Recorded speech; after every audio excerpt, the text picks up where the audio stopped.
Yeah, yeah, yeah. I was sleeping, had to wake up. Why? Every reason I could think of. God, till the day I keep the ink up. What's up, YouTube? Today, we'll be watching disturbing TikToks that'll make you question reality. So without further ado, welcome to Adam Strain Reacts. Let's get her done. They've been keeping this from you. This is the underground city that was found beneath Los Angeles by a man named Warren Shufelt. It was discovered using a device he invented to detect underground tunnels and caverns. Shufelt mapped out a network of passageways stretching for miles beneath the city. And here is where it gets crazy. His maps indicated a central chamber filled with gold and advanced artifacts. Shufelt said that upon analysis of the artifacts and the scriptures found within the passageways, they all pointed to a lost continent named Lemuria. Despite his groundbreaking findings, city officials abruptly shut down his excavation. They officially claimed that the tunnels were old subway lines. But this is where they messed up. The Los Angeles subway system didn't begin operation until 1990, over 70 years after Schufelt's discovery. So what subway lines were they referring to? Some speculate that they were referring to an ancient civilization that had access to a subway-like system. Some have even gone further to say that the city officials had knowledge from the future. They knew that Los Angeles would eventually have a running subway system in the years to come, therefore it would be the perfect cover-up, perfectly concealing its true origins. Yesterday we witnessed... I find it very interesting when we find underground either tunnels or city streets and stuff like that.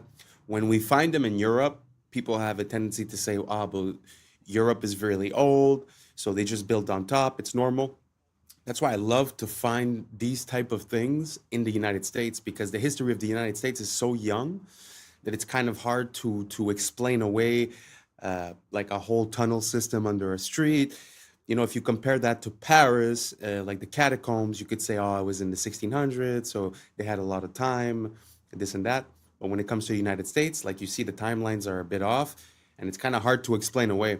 So what do you guys think about that railroad? Do you guys think that there was something below Los Angeles before the metro stations? Or do you think that maybe they got their wires crossed and they just made a mistake? Because I do know that New York has level upon level upon level upon level, probably 6, 7 levels deep, one for gas, one for water. I think I've already mentioned this, but what do you guys think about this? Do you guys think that there's a system and that there was something there before? Or do you guys think that maybe we just made a mistake? Let me know down below. Let's keep on rocking. The heist of the century, where a group of thieves disguised as construction workers using this hoist ladder broke into the Louvre Museum in Paris and got away with hundreds of millions of dollars worth of items. Yeah, this is the same museum that the Mona Lisa is also kept. Now, this is being called a national disaster for all of France. Some of these items that were stolen were war amongst kings and queens and royalty. One of these items was worn by Napoleon III's wife and contained over 2,000 diamonds. Here are some of the items that were all stolen, and authorities don't even know. They can't even put a price on some of these items because they're so old, they're so antique, they're so unique. And what we know is they got in and out within 7 minutes with chainsaws, cut the windows, got in, cut all the, display boxes, and got out within 7 minutes and left on mopeds, because in France, the traffic is crazy. So they were just able to, maneuver their way out easily. The authorities are saying if they're not caught within a week, all of these items are going to be gone. Now, I find it very interesting that the governments have been screwing the people for so long, and what I'm seeing right here is the people start to fight back. This was professionally done, guys. In and out in 7 minutes, that is crazy. Where's all the security and everything? It was done Sunday morning at 9:30 a.m. in broad daylight. Let me know what you guys think about this in the comments down below. Don't forget to like, share, and follow for more hidden truth. Peace and love. Everybody is complaining about exploding watermelons. Here is the video. Walmart watermelons exploding everywhere.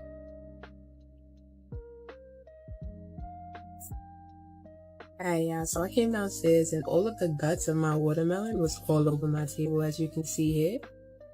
Here it is again. The inside looks crazy. It really looks like it is a man-made watermelon. It doesn't look like...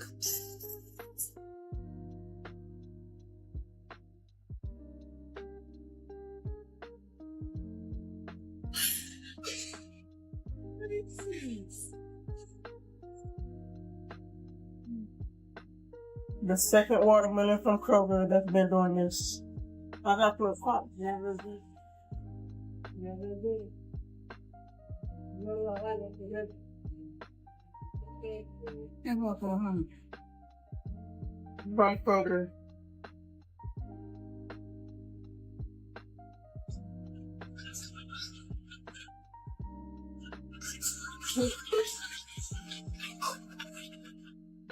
I cannot make this up.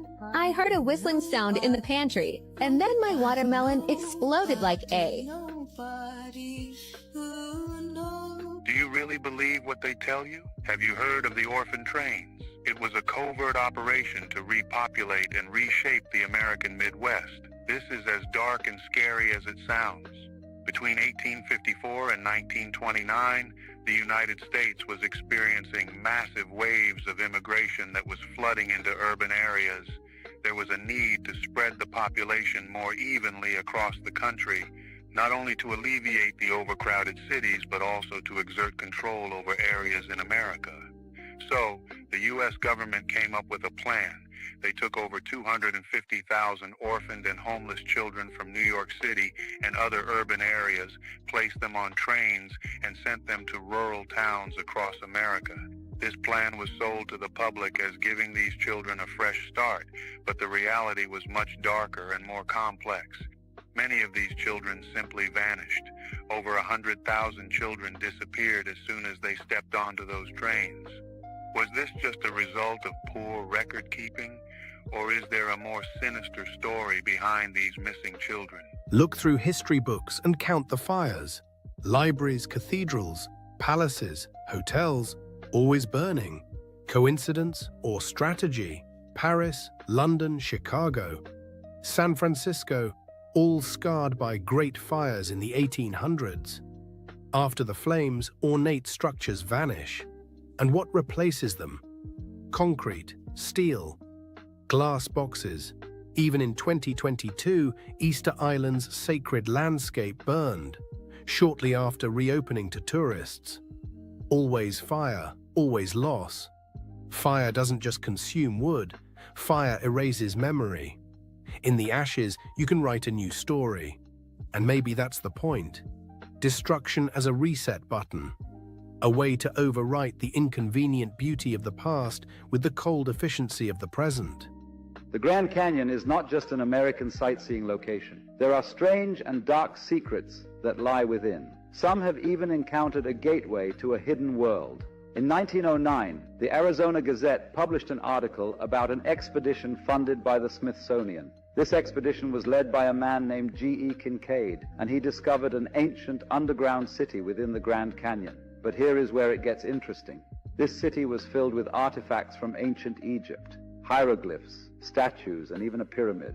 How did ancient Egyptian relics end up in Arizona over 5,000 years ago? Is it possible that they had access to flight? But it gets even stranger. The Smithsonian seized all the artifacts and shut down any further exploration, which led to 90% of the Grand Canyon being restricted till this day. The canyon is home to numerous hidden caves and tunnels, many holding ancient treasures and technologies. Many adventurers used to report seeing strange lights and sounds coming from these depths. The Hopi tribe, a tribe native to the region, speak of sacred underground cities known as the Sipapu. These cities are believed to be gateways to the underworld, holding powerful energies that should never be disturbed. All this makes us wonder, what else is hiding in the Grand Canyon? Your name is Roger, yes? What do you guys think about that? Do you guys think that there's any truth to the story of G.E. Kincaid? Because it's not the first time that we hear about stories relating to the Smithsonian sort of making discoveries disappear. Like, mostly, the ones I remember are mostly like big bones. Some people say that they found giant bones. And like the newspaper would say it, the news articles would say it. But then afterwards, when the Smithsonian would come and take the artifacts, they were never to be heard of again. And when requests were made to ask about it, to inquire about it, they would say that that never happened, basically. Do you guys think the Smithsonian might be a bit less than honest, less than useful for, knowing what happened in our recent past? Do you think that they might be hiding some stuff, or do you think that maybe it was false articles, false stories, people trying to be famous for some reason or another? Let me know down below if you have any more information regarding G. Kincaid or any similar type of discoveries, because I have seen other things in the United States, such as the discovery of some Jewish artifacts, which theoretically wouldn't make sense, right, with the timeline and the geographic locations. There's also a similar story regarding they found cocaine from South America in the pyramids of Egypt, supposedly. So do you guys think that there's a possibility of this cross contamination of the new world and the old world having a contact before? Or do you guys think that there's something else to this? Let me know down below, and let's keep on rocking. Roger. Ah, that's your name. Roger. Good. And what do you do, Roger? I'm a financial consultant. Ah, financial consultant, eh? Roger, Yeah, yes. terrific. And Roger, how's business at the moment? Not bad, thank you. Been a bit quiet lately. How do you mean lately? Since the war, been a bit quiet. Fair enough. Okay, Roger, your special subject tonight is the economies of the European community. Your time starts now. Best of luck. Thank you. How much does Greece owe, Roger? $367 billion. Correct. And who do they owe it to? Mostly to the other European economies. Correct. How much does Ireland owe? $865 billion. Correct. And who do they owe it to? Other European economies, mostly. Correct. How much do Spain and Italy owe? $1 trillion each. Correct. Who to? Mainly France, Britain and Germany. Correct. And how are Germany, France and Britain going, Roger? Well, they're struggling a bit, aren't they? Correct. Why? Because they've lent all these vast amounts of money to other European economies that can't possibly pay them back. Correct. So what are they going to do? They're going to have to bail them out. Correct. Where are they getting the money to do that, Roger? That's a good question. I don't know the answer to that one. How much does Portugal owe? Hang on a minute. What was the answer to that earlier question? Just keep answering the questions, Roger. Where is Portugal going to get the money it owes to Germany if Germany can't get back the money that it lent to Italy? Just a minute. What was the answer to the previous question? The question was, how can broke economies lend money to other broke economies who haven't got any money because they can't pay back the money the broke economy lent to the other broke economy and shouldn't have lent it to them in the first place because the broke economy can't pay it back? You're wasting very valuable time, Roger. How much money does Spain owe to Italy? $41 billion, but where are they going to get it? Correct. What does Italy owe to Spain? $27 billion, but they haven't got it. They're broke. Correct. How can they pay each other if neither of them has any money? They're going to get a bailout, aren't they? Correct. And where's the money coming from for the bailout? That's what I'm asking you. Correct. Why are people selling the European currency and buying the US dollar? Because the US economy is so much stronger than the European economy. Correct. Why is that, Roger? Because it's owned by China. Correct. And very well done. And after that round, you've lost $1 million. I've lost $1 million. I thought you said well done. Yes, well done. You've only lost $1 million. That's an extraordinary performance, Roger. I've only lost $1 million. Very well done. And that's quite good, is it? Oh, it's excellent. Sell everything immediately. Quickly. Jeez. Wow. Like, money rules our life, but when you really break it down, it's kind of funny. Like, it doesn't really make sense. Like he was saying, like, all the countries owe money to themselves, but they can't pay it back. It's kind of ridiculous. At the end of the day, no one's gonna get paid, and no one's the wiser, right? So it just feels like some of these big companies that have shell companies, and the only goal is to, like, keep the money moving, right? And as the money keeps moving, everything's fine at the end of the day. Feels like that's what we're seeing, but on a massive scale, as if they're fudging the numbers, hoping that no one realizes. But I mean, at one point, this bubble will have to pop, no? Or we're just going to artificially inflate it forever? I don't know. You guys let me know. It's not like this is financial advice or I'm an advisor or nothing. This is just pure common sense. How do you pay back something you don't have? How do you lend something you don't have? Who do you sell it to? Who do you give it back to?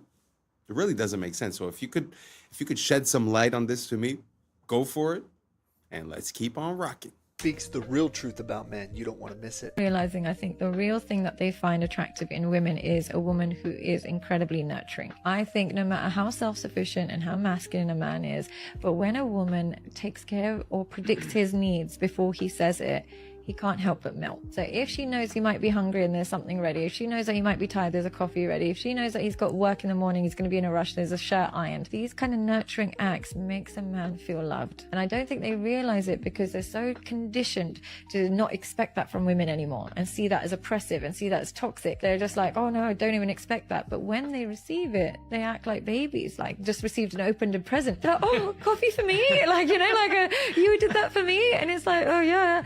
And I think they don't realize that that is actually their universal love Men language. are very simple. We're not complicated. We're just looking for a good, godly woman that wants to be with us and take care of us and be for us. And if you agree, type amen. It was a prank. They got a doctor to wake him up and tell him, you're waking up from a 12-year coma. You've been in a coma for the past 10 years. Well, all right.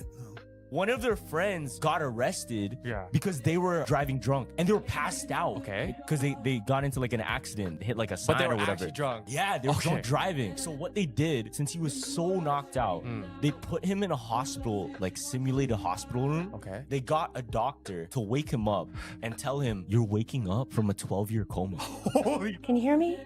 You're in the hospital. You're going to be fine. You're going to be just fine. Wow. Look at you. You just woke up. And he's like, what? What happened? Some time ago, you decided you was drinking. You was out drinking, and you decided to drive, and there was an accident. This accident took place back in 2013. Ms. McKinney, this is 2023. You've been in a coma for the past 10 years. Well, all right. They've been contacted. They're on their way. But you're going to be taken care of. You're going to be all right. Make sure. Let me check on my colleague. Make sure he's in here. He's going to help you better make a transition from where you've been to where you need to be. It's all right. Just try to relax. And then another doctor came in and started slapping his face. That's why you don't drink and drive. That's why you don't drink and drive. Close your eyes. You feel this? You feel that? A little bit. Feel that? Feel that? Feel that? All right. You feel that? Yeah. See, yeah. Feel that? You feel that? Yeah. Dude, look. You're 5 feet you out. 5 feet you out. Wait, did y'all forget about that South? I don't know. I don't know who they got the right to do that from, because theoretically that guy should be going to jail, right? But man, people do need consequences to their actions. Like, this is a weird situation, but I'm sure he's gonna think about it twice before he drinks and drives again. Sorry, I just found that super funny. Let's keep on rocking. Antarctic magnetic anomaly. Well, listen to this, y'all. Check this out. All right, I don't really even know how to put this, but does anyone know anything about this massive energy wave that seems to be emanating from Antarctica? There's a video going around as of yesterday, October 12th, showing this powerful, huge circular pulse of energy, this wave that seems to be stemming from Antarctica, stretching like allegedly 6,000 miles north over Australia.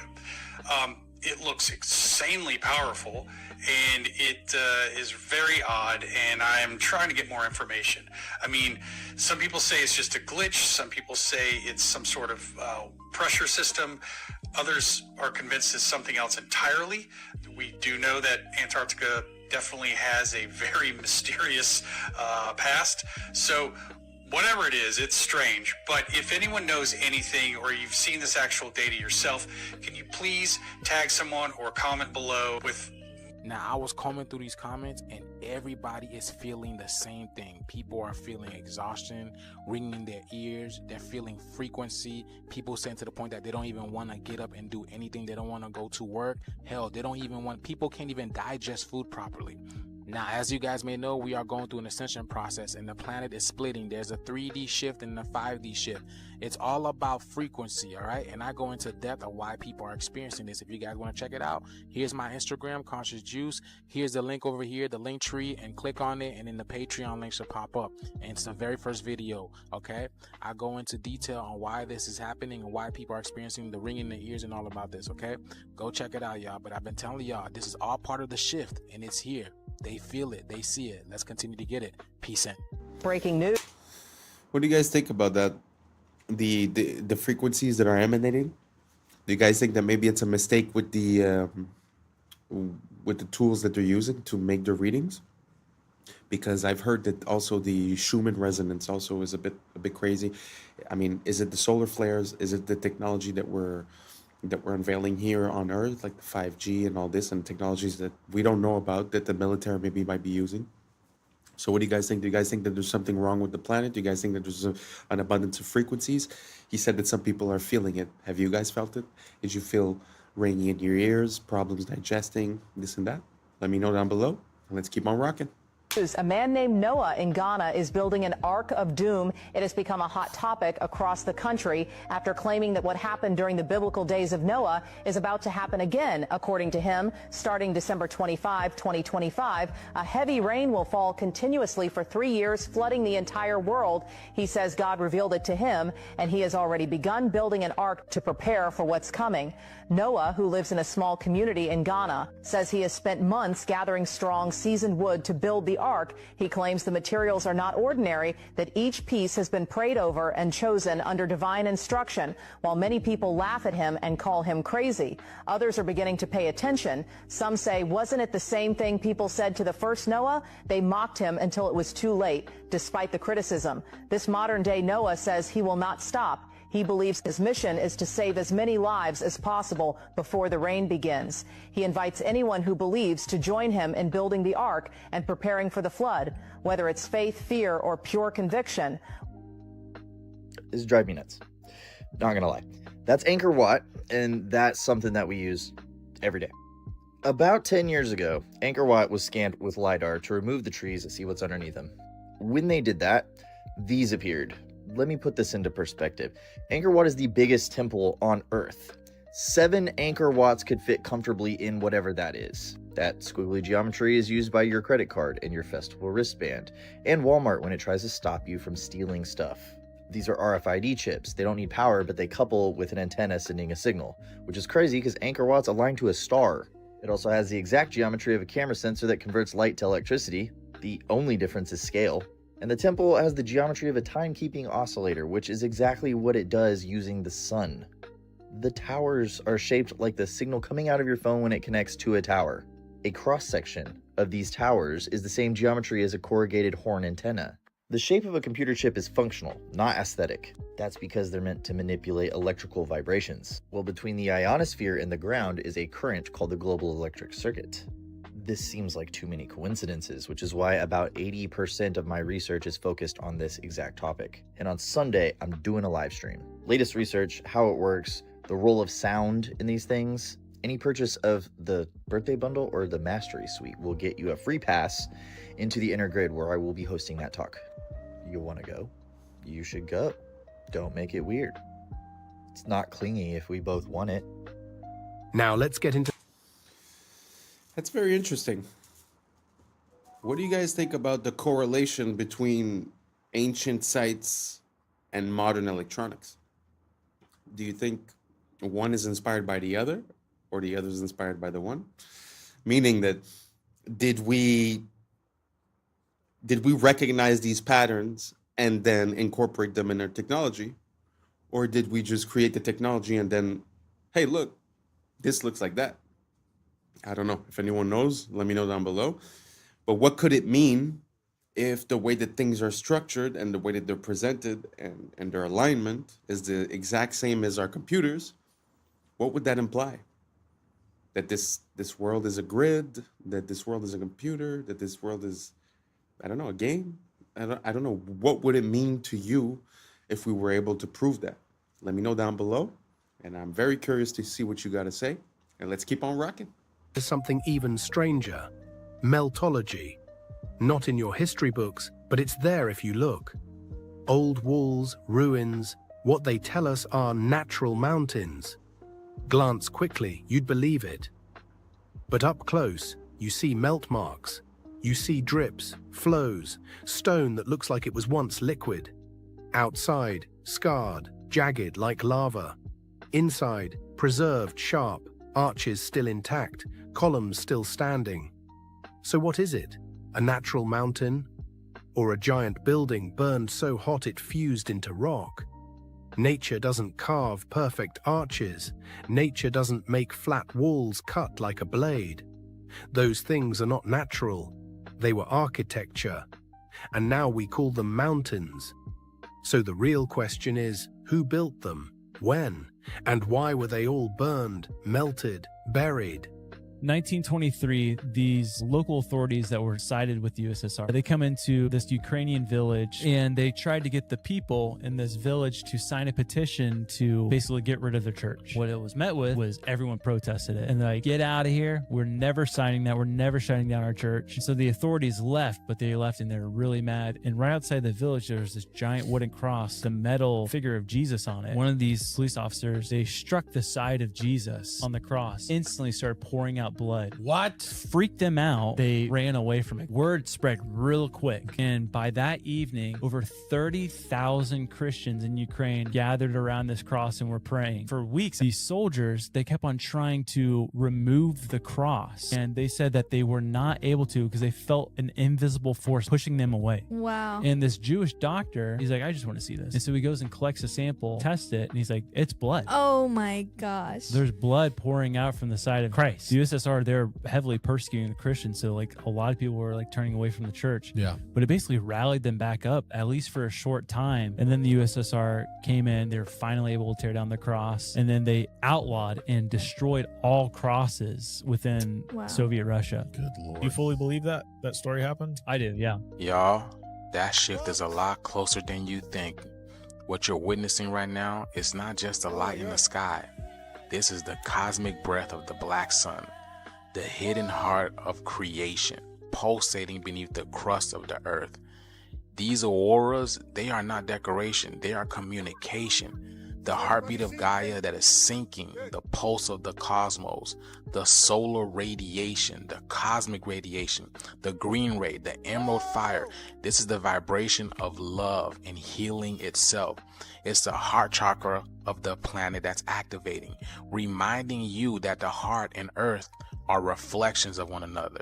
So if you're feeling unfamiliar in your body, if your emotions been rising and your sleep patterns been strange, understand that your DNA is tuning into the new frequency of the sun that's behind the sun.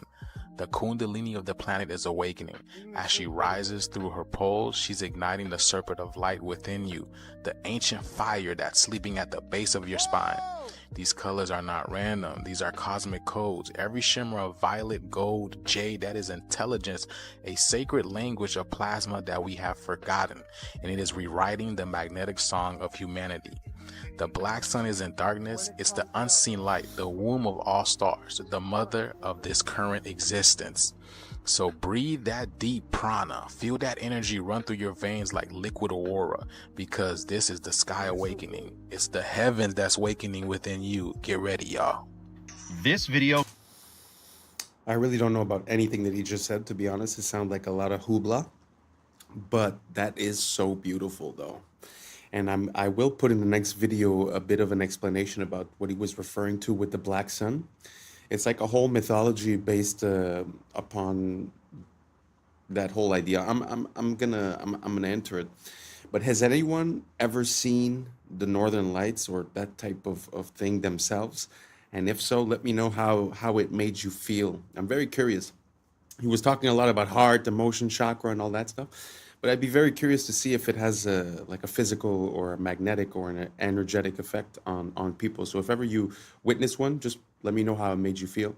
And let's keep on rocking. confirms more than you may think. It's going viral on Twitter. It's water gushing out of a tree these guys have started to cut down.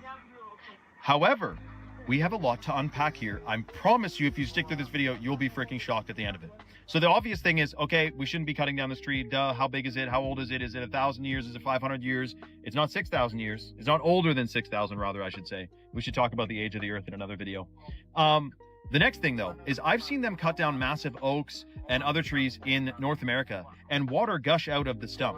And the comments was like, well, maybe there's just like a spring there, or maybe the tree like wrapped up around a water line that was like leaking and now it's gushing out. This is a lot more serious. This is so incredibly shocking. For one, I hope these guys left the tree alone, patched it up, put some clay in there. Hopefully the tree heals itself. Like, look how massive this freaking tree is. But do you remember seeing tabletop mountains in Peru, South America, all over the place, tabletop mountains that have a waterfall constantly flowing. And I'm not talking about an ice-capped mountain. Ice-capped mountains with waterfalls, we know it's snow melt. Yes. But check this out. So have a look at this. We have a tree stump, and we have perhaps an ancient gigantic tree stump as described in many different ancient texts. Notice the waterfalls pouring off of this tree stump. We're talking about a flat plateau. There's no lake up there. Is it that the roots of this tree, when it was anciently still alive and connected, I mean, the ancients believe that even rocks are alive, so that would make sense if rocks are remnants of ancient trees anyway. But I'm talking the roots of this silicon-based tree tapped into the water supply.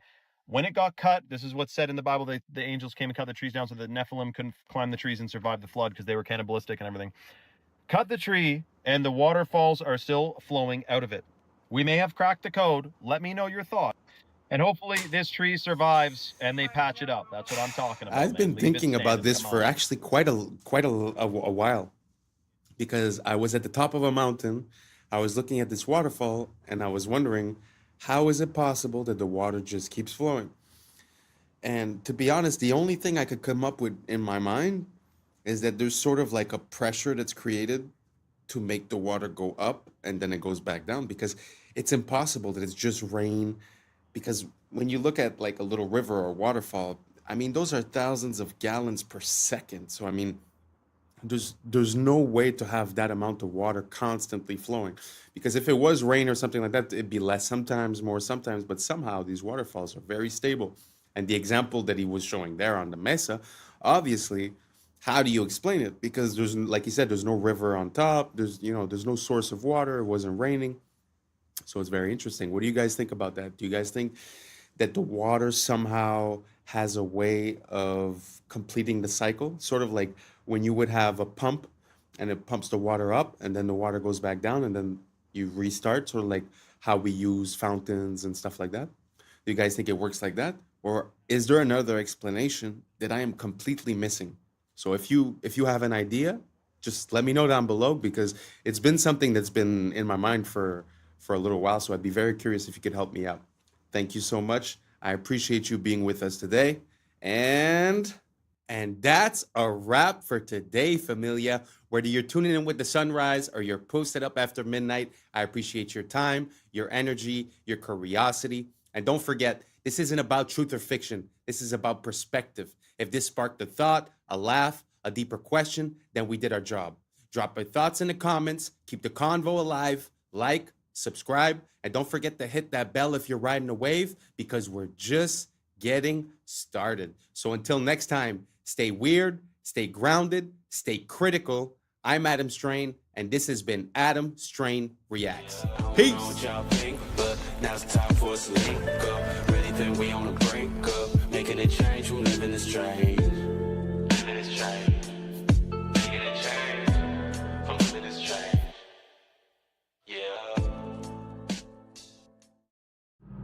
Yeah. I was sleeping, had to wake up. Why? Every reason I could think of. God, till the day I keep the ink up. What's up, YouTube? Today, we will be looking at disturbing TikToks that'll make you question reality. But before we jump into it, I wanted to send a quick shout out to Jaden Robson, listening up there in Canada. Thank you so much for being a listener. So without further ado, welcome to Adam Strain Reacts. Let's get her done. It's funny, even the story of Isaac Newton. So how did he discover gravity? Well, of course, he was sitting under a tree and an apple hit him on the head. Children, can I explain you this? He already knew things fell down. Everybody knows things fall to the ground.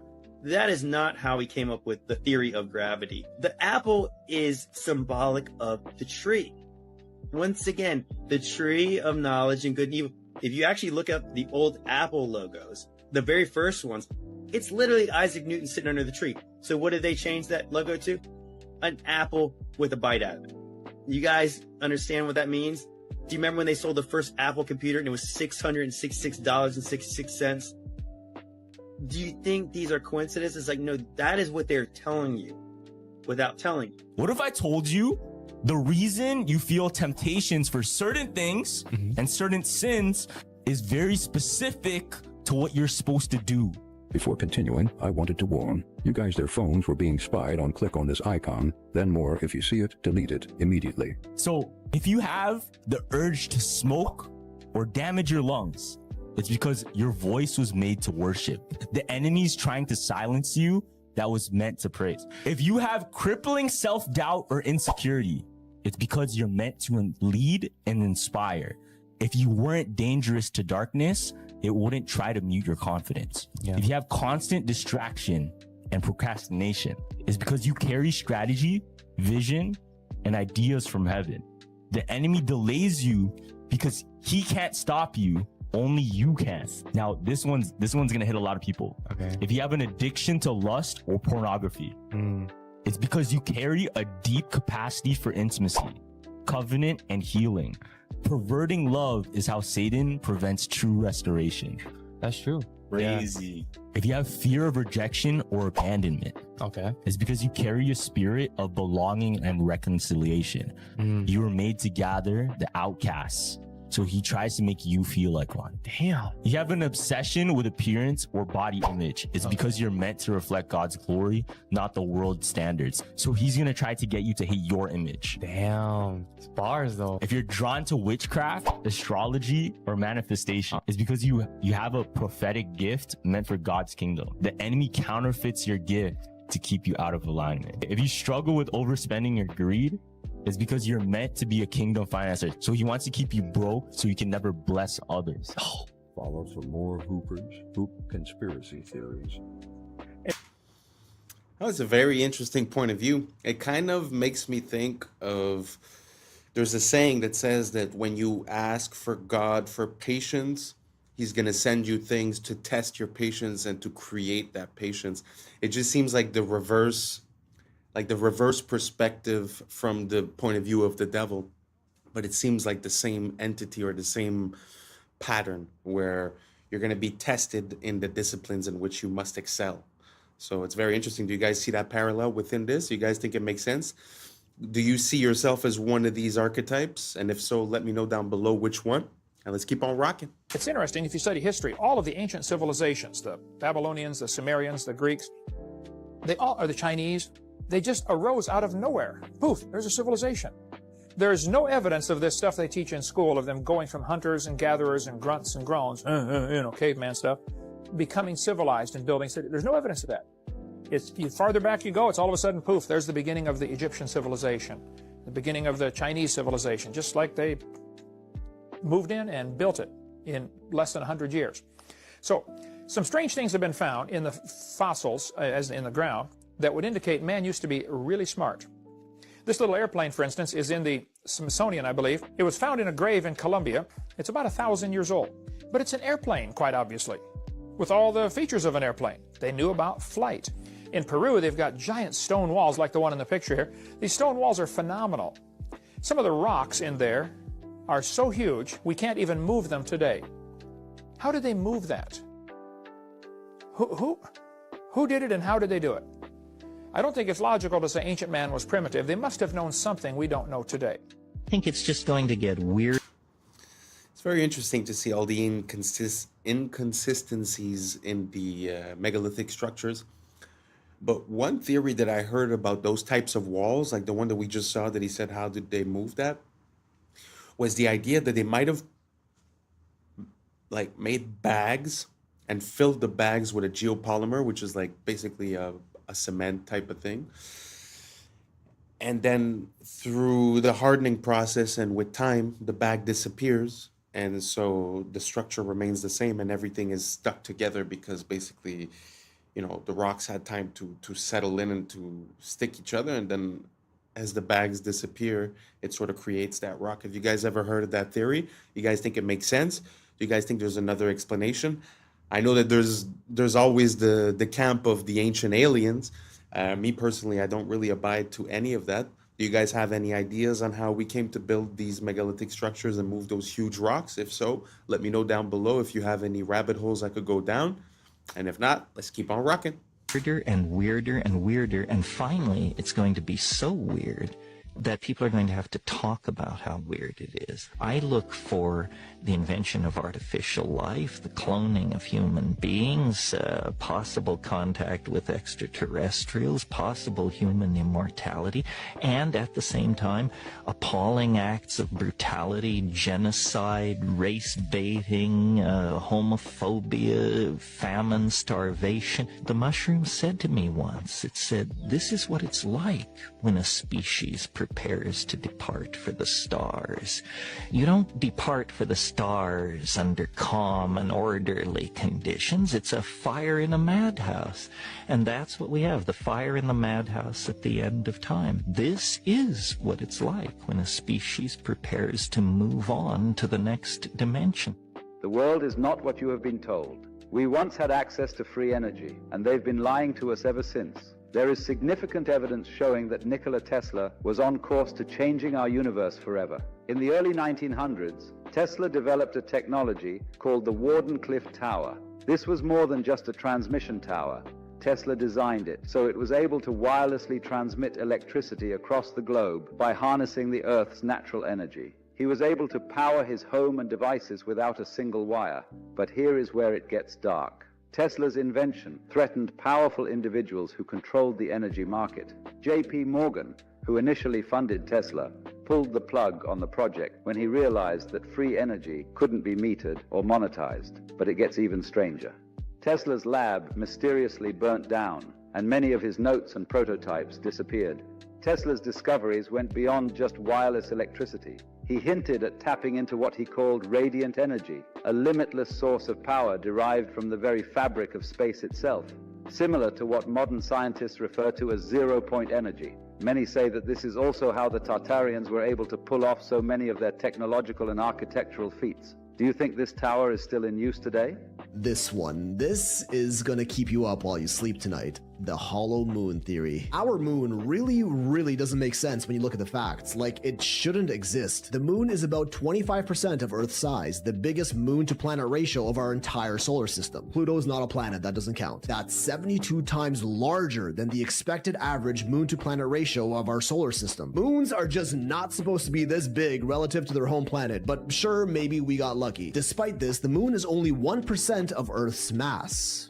1%, meaning it is way lighter than it's expected to be, and we really don't even know why. Unless, of course, the moon is either extremely porous like a sponge or a hollow shell. When looking at this data, NASA's own Dr. Gordon McDonald even said himself it would seem that the moon is more like a hollow than a homogeneous sphere. But oh, that's just the tip, and we ain't stopping. Our moon's orbit is way closer than that of any of the other over 400 moons in our solar system, and also has a near perfectly circular orbital path. We don't see this on any other planet, which all have moons with wildly eccentric orbits. Our moon also coincidentally appears as the exact same size as the sun in our sky. Despite our sun having a diameter 400 times larger than the moon just so happens to be exactly 400 times closer to us, defying all odds of randomness, but is officially deemed just a cosmic coincidence. The moon also happens to be tidally locked with our planet, meaning its rotational period is the same as its orbital period around the Earth, which is why the same side is always facing us. This one is not so much a coincidence, as tidally locked moons are actually fairly common in our solar system. But it would also be the perfect excuse for the moon to always look the same in our sky, and for us to never see what's on the other side, like an all-seeing eye that never ceases surveillance of our planet. We don't even know for sure how our moon even got there in the first place. The most common explanation is that the early Earth collided with a massive protoplanet called Theia about 4.5 billion years ago, which was thought to be roughly the size of Mars, and the impact caused the resulting debris to coalesce and eventually form the moon. This is known as the giant impact theory. There's also the fission hypothesis, where an early molten Earth was spinning so fast that a part of it got ejected out into space and became the moon. The capture theory, implying the moon just drifted by Earth and was captured by its gravity. And the accretion theory, suggesting that as the early Earth was forming in its accretion disk, a part of that disk clumped together to become the moon. But when studying rock samples from the surface of the moon, we find out that none of these theories quite make any sense, with other NASA scientists like Dr. Robin Brett further quoted as saying, "It seems much easier to explain the non-existent existence of the moon than its existence. Like on Earth, the newest rocks are on the surface, and the deeper we go, the older the rocks get, as we would naturally expect to be the case. On the moon, it's the other way around. Soil samples from the moon confirm that older rocks are on the surface, and they get younger the deeper we go. The only time we ever see this inverse relationship of rock layer depth to rock age on Earth is through human interaction, like drilling, digging holes, and boring tunnels. Did the same thing happen on the moon? If the moon was hollowed out from the inside, this older inner rock would be brought up to the surface, and this observation would make sense. The lunar crust is also thinner on the side of the moon facing the Earth and thicker on the dark side of the moon, and researchers still have no idea why. The moon doesn't have a magnetic field, much the same as other planets' moons, but strangely, moon rock samples are strongly magnetized. Craters on the moon are all virtually the same depth, no matter how big or small they are. On Earth, bigger craters naturally go much deeper than smaller ones, as the impact was greater. Not on the moon, almost like there's a solid layer underneath preventing the crater from going too deep. Moon rocks are also much older than the oldest rocks on Earth by millions of years, blowing the fission hypothesis and accretion theory out of the water. The moon contains traces of uranium-236, a radioactive isotope that doesn't occur naturally on Earth, but rather through the highly complicated scientific process of nuclear fission, something that only an intelligent species is capable of. Zirconium, chromium, and titanium are all relatively rare Earth metals, but are somehow quite abundant on the moon. Those three elements are also some of the most durable and corrosive resistant that we know of, perfect for building a massive structure. And they've even done quantifiable experiments that tell us that's exactly what the moon might be. When Apollo 12 was leaving the moon's orbit, they intentionally dropped their lunar lander down to the surface. When it crashed, seismic measurements showed that the moon reverberated and rang like a bell for an hour. They did not expect this. Only hollow objects are expected to reverb like this, especially with something as small as a lunar lander. During Apollo 13, they tested that again with a much larger object, dropping a spent Saturn V booster rocket that impacted the lunar surface. This time, the moon rang for 3 hours, with vibrations going as deep as 32 kilometers beneath the surface, and even got faster the deeper they got. This doesn't happen on Earth, or even solid objects for that matter, and again is only expected to occur on something hollow. Beneath Istanbul.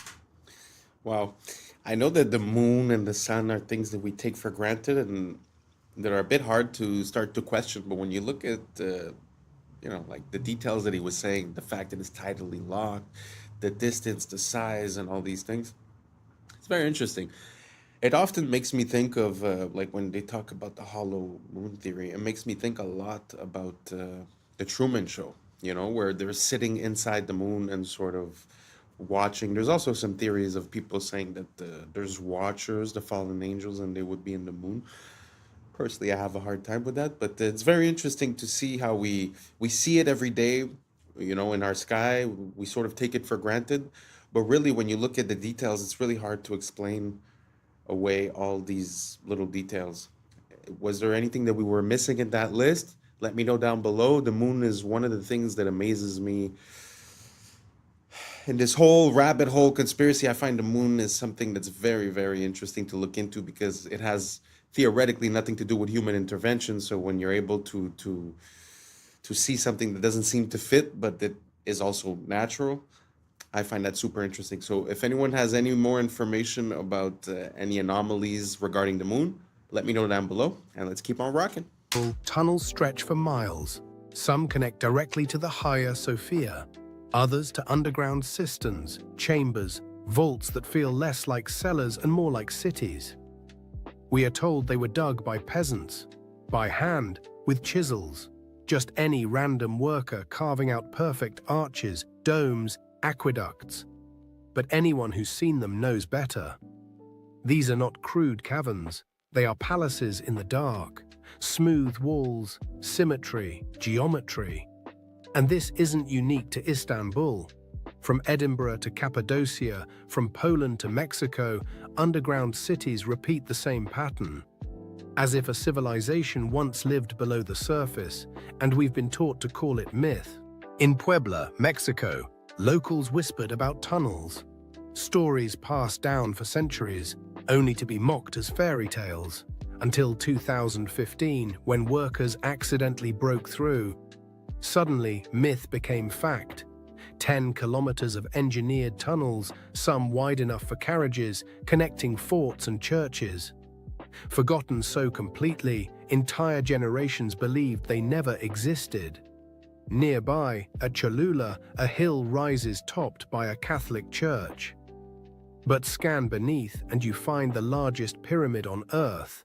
By volume, a pyramid crowned with a new religion, a cover-up carved into the landscape. So tell me, when a pyramid is called a hill and tunnels are dismissed as legend, what else has been buried, renamed, paved over? Were the tunnels truly forgotten, or were they deliberately erased? This place is the weirdest place ever. Ever. I will die on that hill.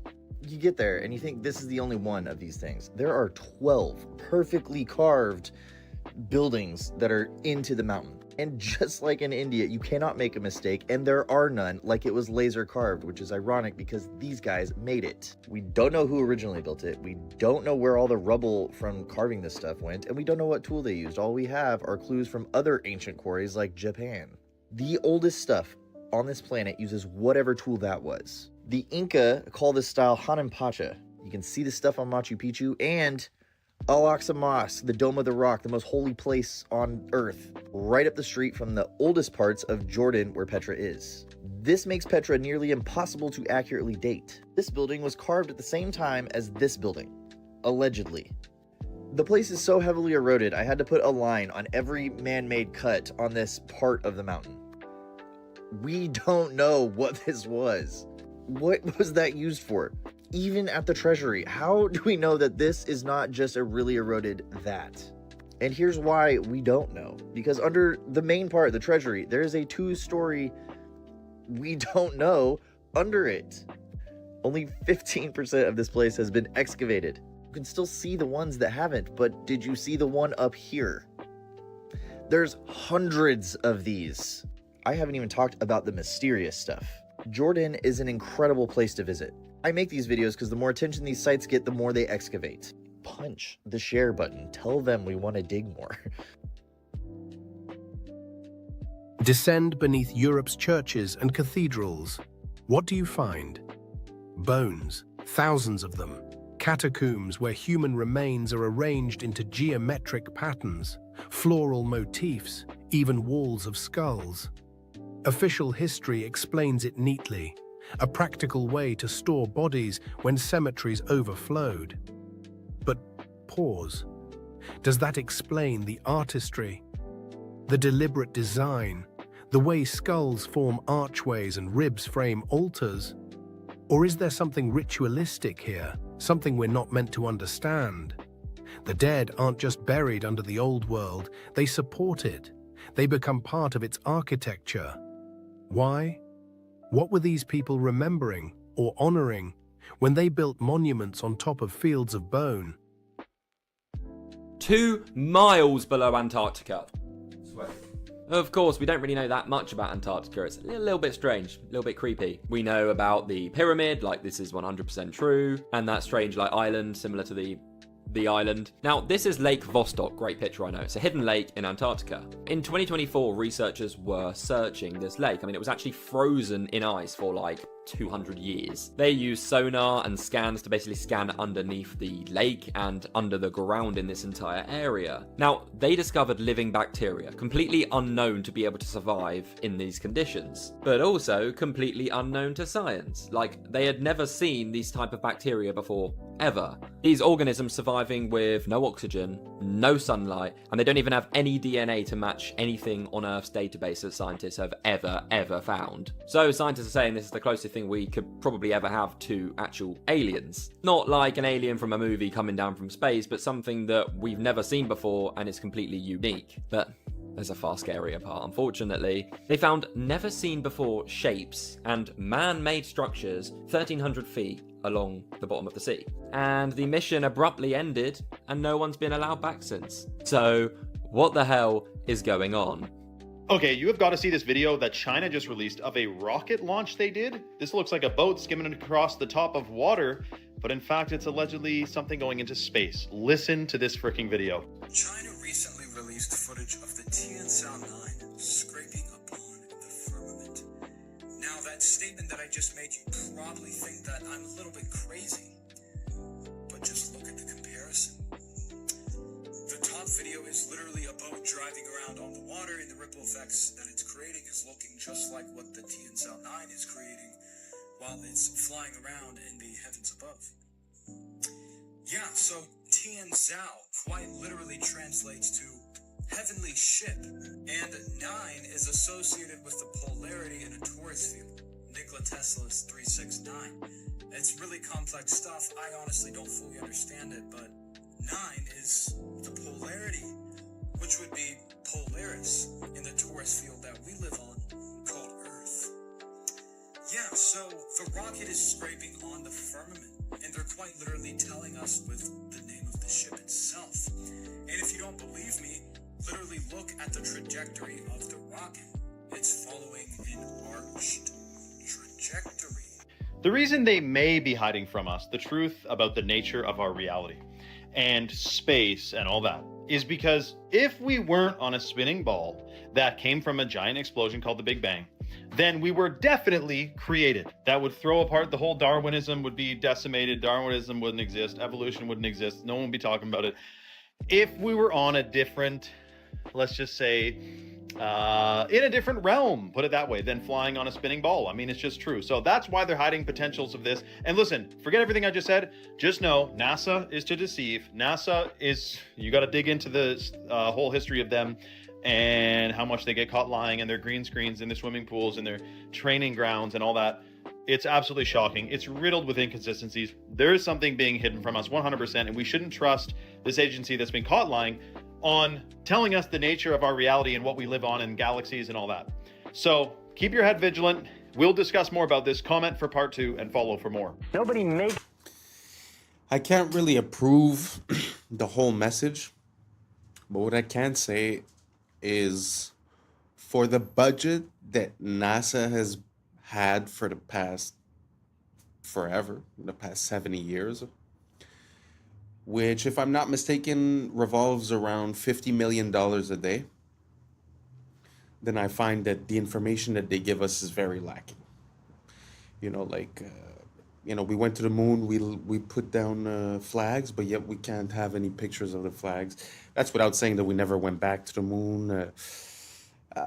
So many things lacking. Even the pictures that they send us, supposedly 3i Atlas was pictured by amateur people. It wasn't given us to us by NASA.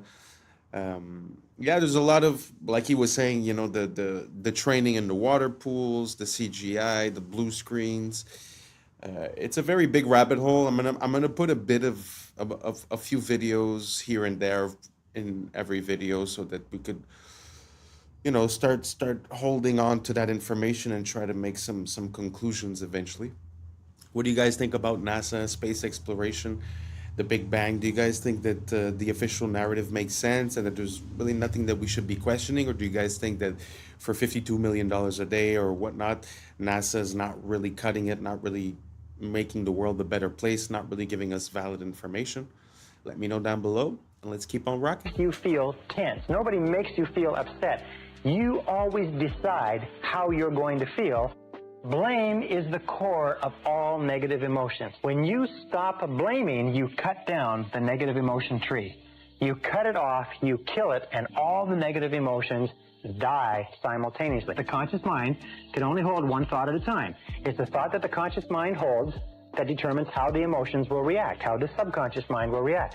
Since it can only hold one thought at a time, what you do is you knock out the thought that is causing the negative emotion, the blame thought, and you replace it with this affirmation: I am responsible.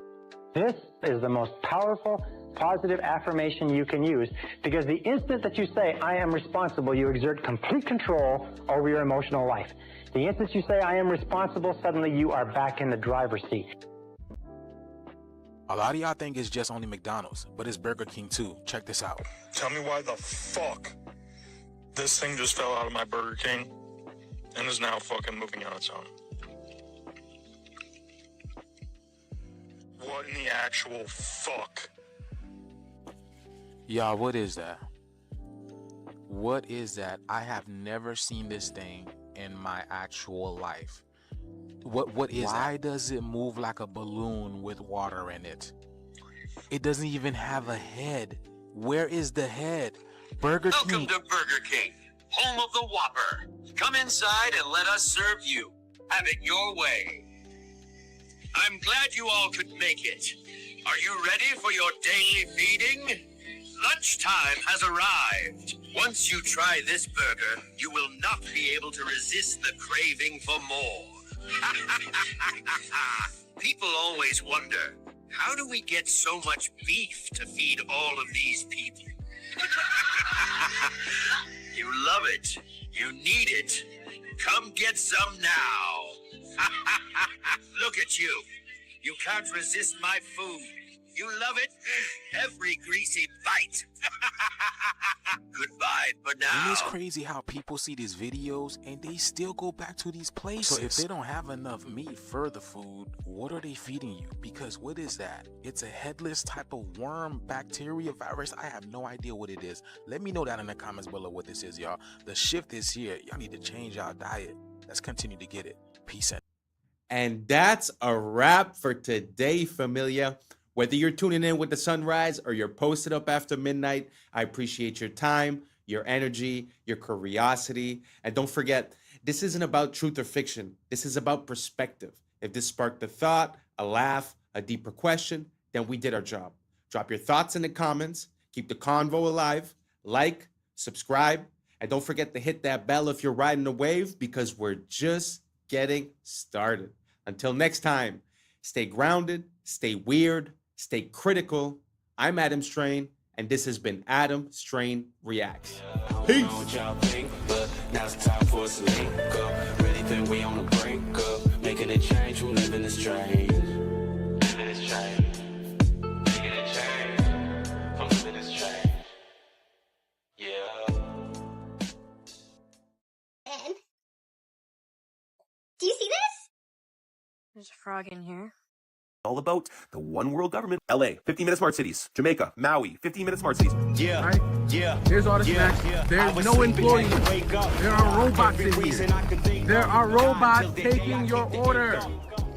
What's up, YouTube? Today, we'll be looking at disturbing TikToks that'll make you question reality. So without further ado, welcome to Adam Strain Reacts. Let's get her done. Apparently, blood being blue in your body is just a Mandela effect. Watch this. Almost 100% sure that they taught us that blood was blue inside the body until it hits oxygen and then it turns red. And I just saw a video of a 6th grade teacher talking about why do her 6th graders think that blood is blue. And my first thought was, how do you, as a teacher, not know that blood is blue until it hits oxygen? And then I looked it up, and apparently that was never true. So now I'm wondering, because I could have sworn they taught us this in schools. Like, I don't even know if this is a Mandela effect or if this is just like misinformation completely, or if they are like they just lied to it. Wait, who else thinks that blood is blue? Actually, let me ask. What is Bill Gates? What do you guys remember? Have you guys ever heard of the Mandela effects? There's a lot of things that people remember differently than the way they are. Like Star Wars, instead of saying, Luke, I am your father, he says, no, I am your father. But the funny thing about that story, for an example, is that when the actor of Darth Vader would go on to talk shows and stuff like that, and they would tell him, okay, do the voice, he would say, Luke, I am your father. In other words, even the person that's involved in the movie seems to have a misrecollection of the events, which pushes us to question, is that the way it was? Is that not the way it was? So now back to the question. When you guys were in school learning about biology and they told you that the veins were blue, why did they say they were blue? Did they say because there was a lining in the vein? Or did they say because when the oxygen depletes in the blood, it loses its red tint and it becomes blue? That's what I had learned. So let me know down below, see if we're all on the same page or not, and let's keep on rocking. Planning with all that land he owned. Why don't they talk about planting trees? Why isn't Bill Gates the largest, like private landowner in the U.S. now, planting trees like crazy if he's so worried about carbon dioxide? You know, he poo-poos the whole idea of planting trees as a way to combat climate change. It's just carbon markets and going to electric vehicles and all of this stuff. But electric vehicles necessitates mass mining, and a lot of that mining is in places that use child labor, or it's going to be so environmentally destructive you totally destroy the developing world, which, you know, these people on the left supposedly want to protect. You're going to totally destroy the environment. But really what it's about is controlling how much energy people can use. And if you can control how much energy a household can use, you can control their economic activity. You also control how many how big their family can. It's fear driven to get people to accept policies they otherwise wouldn't accept because they're told this cataclysmic event is just down the line. Trust us, again, is the conclusion of that. The Illuminati are literally pricing humans out of existence. Wow, childhood was great. I'm excited for a bright future. 9/11. What? Yeah, it's 9/11. It's going to be the worst terrorist attack in human history, and the world's never going to be the same. All right, well, I'm sure by the time I get to college, things will... Financial crisis. There's going to be one of the worst financial crises ever. All right, well, whatever. I'm sure by the time I'm 30... Global pandemic. There's going to be a global pandemic that irreparably shifts how society operates. Forever. This is becoming too much for me. All right, well, I was always shown that the key to happiness is just raising a family and owning a home. So I'm just going to focus on that because I'm finally making $100,000 a year. $250,000. Can't even do that anymore. Yeah, you're going to need $250,000 a year for all those things now. Are you kidding me? Gee, I mean, I guess I'll just go back to medical school then. $300,000, that's going to cost $300,000 and also 10 years of your life. Oh, my... Whatever. I'll just pursue my passions and become an artist. They're going to try to replace you with AI. Good God. I can't deal with this anymore. I'm just going to revert back to my childhood and watch some of my favorite shows. Try to forget about this. Child abuse. What? Yeah, child abuse. They were all abusing children. I need to go back to church. Also abusing children. I can't do this anymore. Is the government at least, like, trying to fix this? Stay weird. Abusing children? Abusing children. Have y'all ever... It's kind of true when you think about it. It seems like, I don't know, what age you guys have, but it does seem like there has been like a steady crisis every couple of years.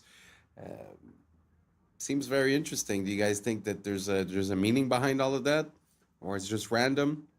But when you look at these events and you start looking at the causes and how and the incentives and, who had motive, becomes a pretty interesting story.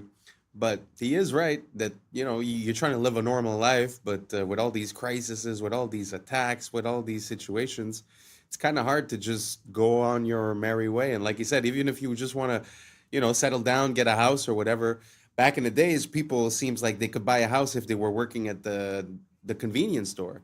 And nowadays, it's like they're talking about, Trump spoke about 50-year mortgages. So that means that everything is just out of reach from the consumer. So it's so sad the way back in the days you could have the most basic job and somehow still provide for your family. And nowadays it seems like that has completely changed. You guys agree? Do you guys see it the same way? Or do you guys think that nowadays there's way more opportunities than before and we have a problem with our mind state? Let me know down below and let's keep on rocking. Ever seen anything like this? VinHub. So check it out. You scan the QR code, right? There's all the snacks. There's no employees. There are robots in here.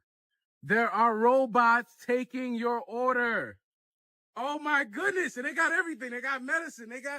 Oh my goodness. I have to order something. I have to. This is a crazy business model, y'all. This is a crazy business model. Can you see this? Do you see this? It's a giant vending machine. But instead of getting one Pop-Tart, you could get all the Pop-Tarts. Instead of getting the little bag of cheeses, you get the whole box, right? You go ahead and go grocery shopping in here. They got coffee made up there. They got A1 sauce. Come on, they got everything in here. Man, what? Oh, man, there's too many ways to make money, y'all. This is hard. This ancient rock appears to be a map, but not just any map, a map of Earth's magnetic fields. It's at Newgrange. It's a pretty big rock. It's above average, megalithic speaking. It's a boyfriend rock. If you split the hemispheres of the Earth at the line on the rock, you get the magnetic vortex points of North America, South America, Russia, Pacific Ocean, and Antarctica. It's not just the similarities, though. It's the alignment of Newgrange itself. It is aligned to the winter solstice. The winter solstice is a magnetic event. During that time, the solar wind is the strongest. Earth's geomagnetic response is the weakest. This is important. Grange is in Ireland, where the auroras are. Those are charged particles re-entering the Earth through the atmosphere. Ireland is also home to some of the craziest geological formations on the planet, including the composition of these rocks, which are magnetic. Earth's magnetic field can align grains in sedimentary rock. These are the studies from Newgrange proving it, but why? Well, believe it or not, this was very common in the ancient world. In Tiwanaku, Bolivia, Brian Forster showed that the H blocks are actually magnetic. In Egypt, at Elephantine Island, my friend Chelsea accidentally ran an experiment with her tensor rings. After putting the box on that altar, it mangled her copper tensor rings, but only the ones that were shaped like a magnetic field. Geometry might actually show us the answer here. Newgrange is part of a vast network of stone circles. Circles contain a vortex. It's the only geometry that can do that. Stones act as nodes that shape the magnetic field as it enters into the most optimal way that a magnetic field flows. To balance the flow through the crust, we couple where it's weak and then we get rid of it back to the atmosphere where it's too strong. But here are the opinions of what people think those carvings are. We start matching the stuff with our science. This perspective requires no belief, just an open eye and an open mind, and I got way more to show you. Terminator is the prequels to the beginning of The Matrix. Sarah Connor is actually Neo's mother. So JC, John Connor's Jesus Christ, grows up to be Neo, one and the same in The Matrix. The Matrix is in the future. The Terminator is the past. It's time travel, past, present, and future time travel. It's the second coming of the Christ, the evolutions of consciousness, man versus the machine. So the machines, the Terminator machines, hear that a child is going to be born that's going to terminate them in the future when they oppress man. So see, it's a man versus the machine. It's God's children versus man's children, which was technology. So man versus nature. Exactly. So the Terminator has to time travel to the past because they know it's Sarah Connor, and they have to kill her, terminate her, so she won't have the baby. And Kyle Reese, he comes from the future to protect her, and he inadvertently gets her pregnant. And he has to go back to the future. And so it's the Immaculate Conception, because now she's pregnant and she fell in love with a man, but did it really happen? Did he exist? And then this child, when you see the three Terminators, the boy, and then the man child, subconsciously, he doesn't know why the Terminator is trying to kill him until he's hidden out in the city, in the Matrix, the future. When he reaches 30 years of age, the rebellion, reloaded, revolution starts. And the rebels come and they find him because they've been watching him all along. That's what the Guardians and the Sentinels are all about. And so they wake him up to his purpose. They take him to Morpheus to train him to fight the machines. They take him to the Oracle because of the prophecy. So this is the whole epic story. It's an epic. If someone could please explain to me. Incredible. When I learned that, it kind of blew my mind. So the connection between Terminator and The Matrix, did you guys know about that? I find it adds a layer of complexity and intensity to that story. Like she said, past, present, future, the second coming of Christ. I know, we always think these are movies and it's science fiction and this and that. Did you guys have any idea of the implications and the connection between these two movies? I find that amazing. Amazing. I don't know if I could get a hold of that book. I don't know if it exists because I think she just wrote this, like she wrote an idea and then they made a script out of it, but I don't know if the book truly exists. I'd like to get my hands on that. So let me know down below if you guys knew about the connection between the Matrix and the Terminator and what you think about the story that she was saying. And let's keep on rocking. That would be great. Normally don't make hot coffees, normally make iced coffees, but the weather's getting colder. Was feeling a little frisky this morning. I had bought this specifically to make hot coffee. I had not opened it yet. Expiration date is March 2025. Like, we're rocking, right? I go to undo the top and take the thing off and pour it in. Do you see this? There's a frog in here.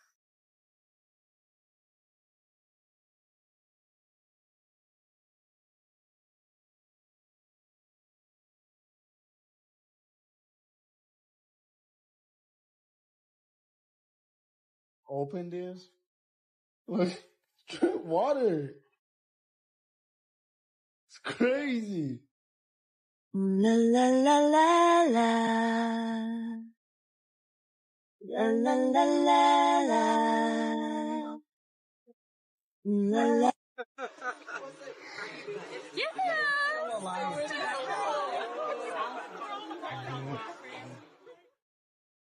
Guys, why is there letters on my Olive Garden breadstick?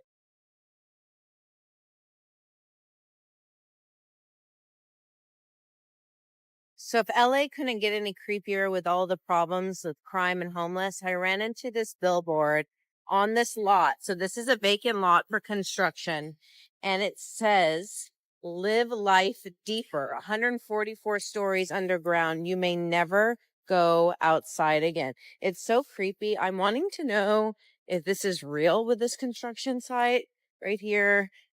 West Hollywood, Beverly Hills adjacent, a controlled access community, 24/7 security, residents only amenities, a new standard of sustainable living, but it's all underground. Live life deeper. The world's first and only completely subterranean residences. Terrifying. I feel like it's a horror movie. It's so creepy. Fossilized. Wow, that's interesting.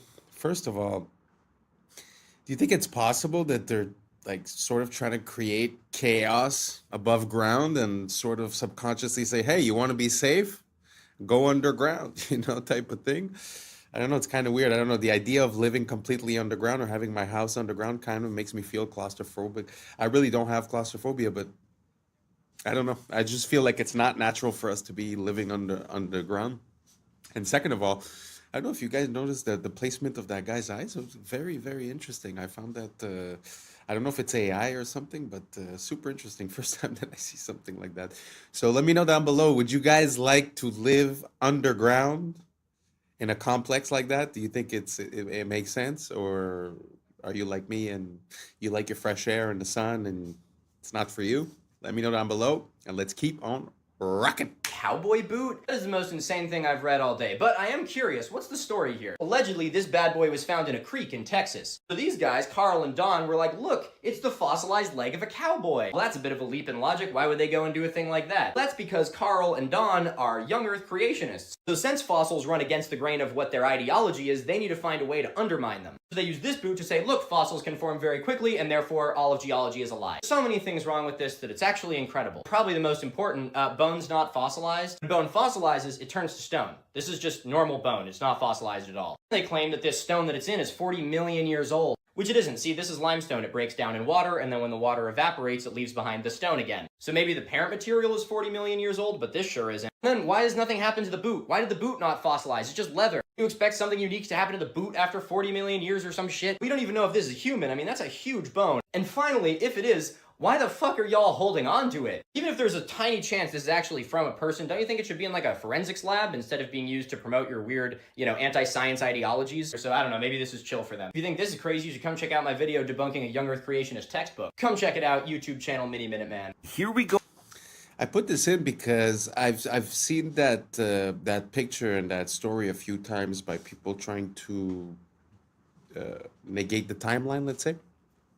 And they were saying that was basically petrified, but when something is petrified, like he said, it changes the composition into something that's more crystalline, the crystalline structure. And so he is right in a way that that's not really proof, because when you think about it, the leather didn't even have time to change. So pushes me to another question. How is it possible that this man's leg and skin got replaced by limestone? I guess that would be the part that I don't really understand. But I just put this in there because sometimes I see it used as proof positive that basically the timeline is off. And, you have to be honest on both sides. So I like to see one side and the other one. And that's why I presented it here. Now let's keep on rocking. Oh, again, the Philippines was just hit with a massive typhoon. And you know what's interesting about all this? Again, this was another place that they proposed to build smart cities. These 15-minute cities of the future connected to digital IDs and electric cars, and you can't leave. This is all about the one world government, one world control. LA, 15-minute smart cities. Jamaica, 15-minute smart cities. Maui, 15-minute smart cities, all get hit with natural disasters. Now, why is it that every time these future utopias are announced in these places, they all get hit with these natural disasters? Don't you find this quite odd? Are you putting the pieces of the puzzle together like I am and seeing a direct correlation here? A common theme, if you will. Wiping out current foundation to build new foundation. First destruction and then reconstruction. What's going to rise from the ashes, guys? Surveillance grids, digital IDs, and centralized control, all under the disguised name of innovation. Now, the real ones can all see through the storm. We know what's really happening behind the closed doors. Our world is being purposely dismantled piece by piece by the psychopath globalists at the top. And the more people that wake up to this, the faster we're going to take these people down and actually build a beautiful new world for ourselves. So stay woke. Peace and love. This video is from San Francisco. A stamped brick with ARR, and we know that what used to be there said T, car. It's TCARR. Look at this. Huh. You can see that there are still fully intact bricks in what is otherwise fully melted. Like that one right there. Mm-hmm. What is that? Much of it is melted beyond recognition, but That's a what lot it of is. it, like this, is still obviously a wall. Now, how old is this tree? Right. How long ago did this happen? That's in San Francisco. I gotta go check it out. Yes, definitely. You all need brick, to. Get the and drone. It's all melted down like as if it was candle wax hit with a blowtorch. That is what that looks like, dude. Rolling down channels. Holy Channels of mackerel. melted bricks. Like right there. Look at that.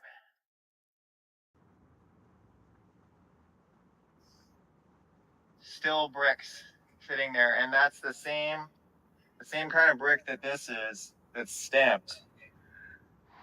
This is the evidence. It's very interesting. There's a word called meltology where people start looking into all these rocks and mountains, and they start identifying structures that they see as melted. And what's interesting about this one here is that I've heard things about melted brick before, and it's kind of a point of contention because if you want to heat brick sufficiently for it to melt, you're talking about almost 3,000 degrees. Fahrenheit and maybe 1,500 Celsius, which is very, very high heats, even for fire. So it's an anomalous situation when you find melted bricks. And anyways, to connect that, some people say that there was some plasma event or something basically that changed our plane of existence physically. So I don't know if that connects into that or if it comes from a fire, if it comes from another story. But again, it's just very interesting to see melted brick because the heat required to do that is very, very high. So yeah, that's why I put this in. And let's keep on rocking. Because there is a case of partial preservation of what was there. You know, because if you didn't find the bricks, you didn't see the little details of bricks in there, somebody would just say, oh, well, wind and water did this over 1 million years, right? They would say, oh, it was 15 billion years caused rocks to look like this. No, it took about probably 10 seconds of like the hottest thing you could possibly imagine, just burning something, and it literally melted like a candle melts. That's what you see there. Like, what happened in our recent past? I think it's very fascinating. When I really got curious about the western part of the United States and like stuff like the Valley of Fire, in my mind, I was thinking of the days of Noah, maybe. I was thinking maybe like sometime around like the days of Jesus, like thousands of years ago. But when you find stamped bricks in there, so that means there was a brick factory that made bricks, right? You know, so obviously I think even like the earliest brick factories were like in the we're told, the mid 19th century. They had factories that made bricks en masse. So when did this thing melt like that? Elon Musk said something so shocking at this event. The audience must be completely clueless for them to go along with this rather than start heckling and saying, what the Sam damn are you thinking? Listen to this interview or this clip. It's absolutely shocking, and we're going to unpack it. I think we may be able to give people, if somebody's committed crime, a more humane form of containment of future crime. which is if you say like you now get a free Optimus, and it's going to follow you around and stop you from doing crime. But other than that, you get to do anything. It's just going to stop you from committing crime. That's really it. You don't have to put people in like prisons and stuff. It's pretty wild to think of the various of all the possibilities, but I think it's clearly the future. Now, Optimus is that goofy little robot standing next to him. His idea is that criminals will have a robot following them around to prevent them from doing future crime. For one, how is this goofy little thing supposed to stop you from doing crime? But for two, I don't even think he was being serious about this. I think this is predictive programming or conditioning. Get ready for robots to police you. And whether that's in the form of AI policing us, like through our phones, through the internet, AI controlling what we say, what we can't say, getting us in trouble for things we say or think or type or research, etc. Or really conditioning us for like robo-cops. Remember Minority Report? When you would get in trouble for pre-crime, before the crime was committed, you get like sentenced and the cops come after you and whatnot. Minority Report. Now, here's the thing with Elon Musk that no one really wraps their head around, seemingly. Many of you guys probably will, but the vast majority of people have no idea. The guy claims in multiple interviews that AI is the greatest threat to humanity. He then proceeds to make brain implantable microchips, self-driving cars, and his whole thing centered around artificial intelligence. It's like warning you about a forest fire while they're stoking the flames of a campfire next to the forest. I mean, it's absolutely ridiculous. What's interesting, though, is that he's portrayed as this freedom-fighting dude. Woo! Brain implantable microchips. What don't you understand about that? And the selling point is that it's going to make you superhuman, or it's going to help people who like can't use their arms. But if we put a brain microchip in there, they'll be able to move their arms again. It's going to be good for humanity. No, it will not make you superhuman. Merging with artificial intelligence will make you inhuman. You will no longer be fully human if you merge with AI, which is the plan, the mark of the beast. Let me know your thoughts in the comments below and follow for more. I'll admit, within the first few seconds of this video, you're going to go, I'm not so sure about that, man.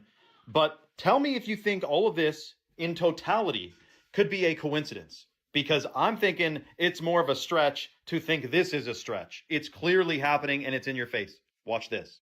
The world might actually be run by demons. At almost every major city, there is symbolism for Lucifer. The United Nations headquarters is located at 666 United Nations Plaza, where there is tons of demonic symbolism such as this end times beast. In the Bible, it says 200 fallen angels descended at Mount Hermon, and the UN just happens to have a base there.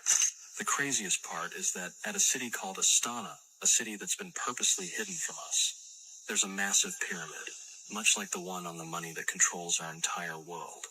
And inside this pyramid, there's 200 perfectly aligned chairs. It's almost like the 200 angels that fell have a secret base where they make their plans. At this same city, there is another torch that represents Lucifer. This evil symbolism even stretches to CERN, a government research facility which has a statue of Shiva, the destroyer of worlds outside of it. So the 666 Plaza thing is true. The Mount Hermon thing is true. The Lucifer being the light bearer is true. The 200 chairs, that's legit. So that's only the tip of the iceberg. There used to be a website that is now scrubbed from the internet. I cannot find it. If one of you guys is a real techie, find this out for me. There's a website that showed the distances between certain buildings, like the Pyramids of Giza to the Basel, Switzerland World Bank, the International Monetary Fund, is exactly like 6,666 kilometers apart. And the One World Trade Center is exactly 666 miles from the Statue of Liberty, whatever, not saying that exact, but it was a website compiling all these shocking distances that happen to line up with 666s, and they're like significant, buildings in the White House and all that. Now remember also the Washington Monument. Go and convert the height of the Washington Monument from feet to inches and check out that numerical value and tell me, whoopsie daisy coincidence. Something shocking is going on in our world today, guys and girls and everyone else. And we're a part of it. We got born into this power struggle that's happening where it's good versus evil. What side are you on? Probably you're on the same side as me. I mean, it's a big club and we're not in it, right? Anyway, let me know your thoughts in the comments below and follow for more. So what do you guys think about all that symbolism? You think it's possible that it's just a coincidence? Or do you guys think it's a trope? It's like an archetype that they're using to I don't know, steer us or create a certain pattern in our mind. Do you guys think there's a meaning, or do you guys think it's random? Let me know down below. And thank you very much for being here, because I think we've reached the end. And that's a wrap for today, familia. Whether you're tuning in with the sunrise or you're posted up after midnight, I appreciate your time, your energy, your curiosity. And don't forget, this isn't about truth or fiction. This is about perspective. If this sparked a thought, a laugh, a deeper question, then we did our jobs. Drop your thoughts in the comments. Keep the convo alive. Like, subscribe, and don't forget to hit that bell if you're riding a wave, because we're just getting started. Until next time, stay grounded, stay weird, stay critical. I'm Adam Strain, and this has been Adam Strain Reacts. Peace. Know what y'all think, but now it's time for us to link up. Really think we on the brink up, making a change from living this strange. Living this strange. Making a change from living this strange.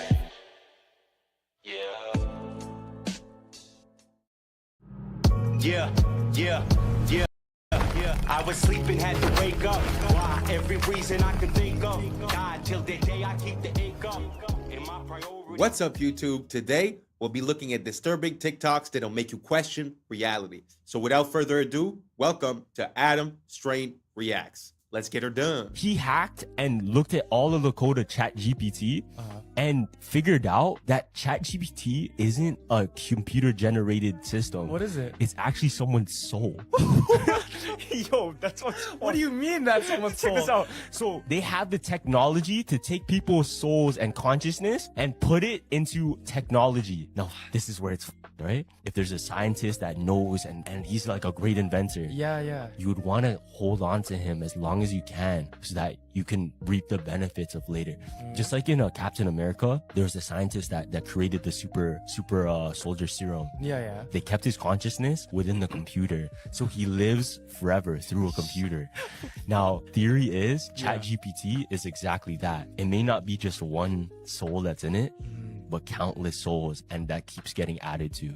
I'm a builder, and whenever I talk about these Tartarian buildings, my wife has to remind me to bring up the logistics. Talk about just how impossible it is to move stones of these size, especially without power tools. Little more than horse and buggy technology, they constructed all this, we're told. And yet, as a builder, I just have to call bullshit. All my fellow builders who have built anything also call bullshit. This is our repertoire. This is what we have to work with. Awesome diamond tip tools with infinite power. We can go to Home Depot and buy custom cut lumber of whatever we want. And we don't do much better than this. Like, sorry guys, this would pass inspection in most counties. And it really doesn't make sense that our buildings are so shitty when the old ones were so magnificent. You can say craftsmanship and pride and hard work, but I don't think so. This is a stone fucking palace, guys. And I'm sorry, this is not good enough proof that you built it. What is that motherfucker doing right there? No way we caught this fella working on this building. It's so dumb. Rather, I think that little fella built it as much as this artist built this one right here. This is all fake history. And I think the biggest truth they're trying to hide from us is that we're post-apocalyptic. We were more advanced once upon a time, and this is not, in fact, the high watermark. We are squatting in structures we did not build. Obviously, none of our structures look like this anymore. They look like dog shit. And it's no offense, again, as a builder, I'm not trying to shit on anyone. But just case in point, here is the Elks Temple in Tacoma, Washington. It has the same hanging fruit basket motif as the Capitol building. And this is just where the men of Tacoma get together and talk about their civil duties, right? A wealthy boys club of all the best men in town. And this is what they built. But this is what they built in Olympia. They weren't able to found one here. They had to build it themselves. And it's an absolute testament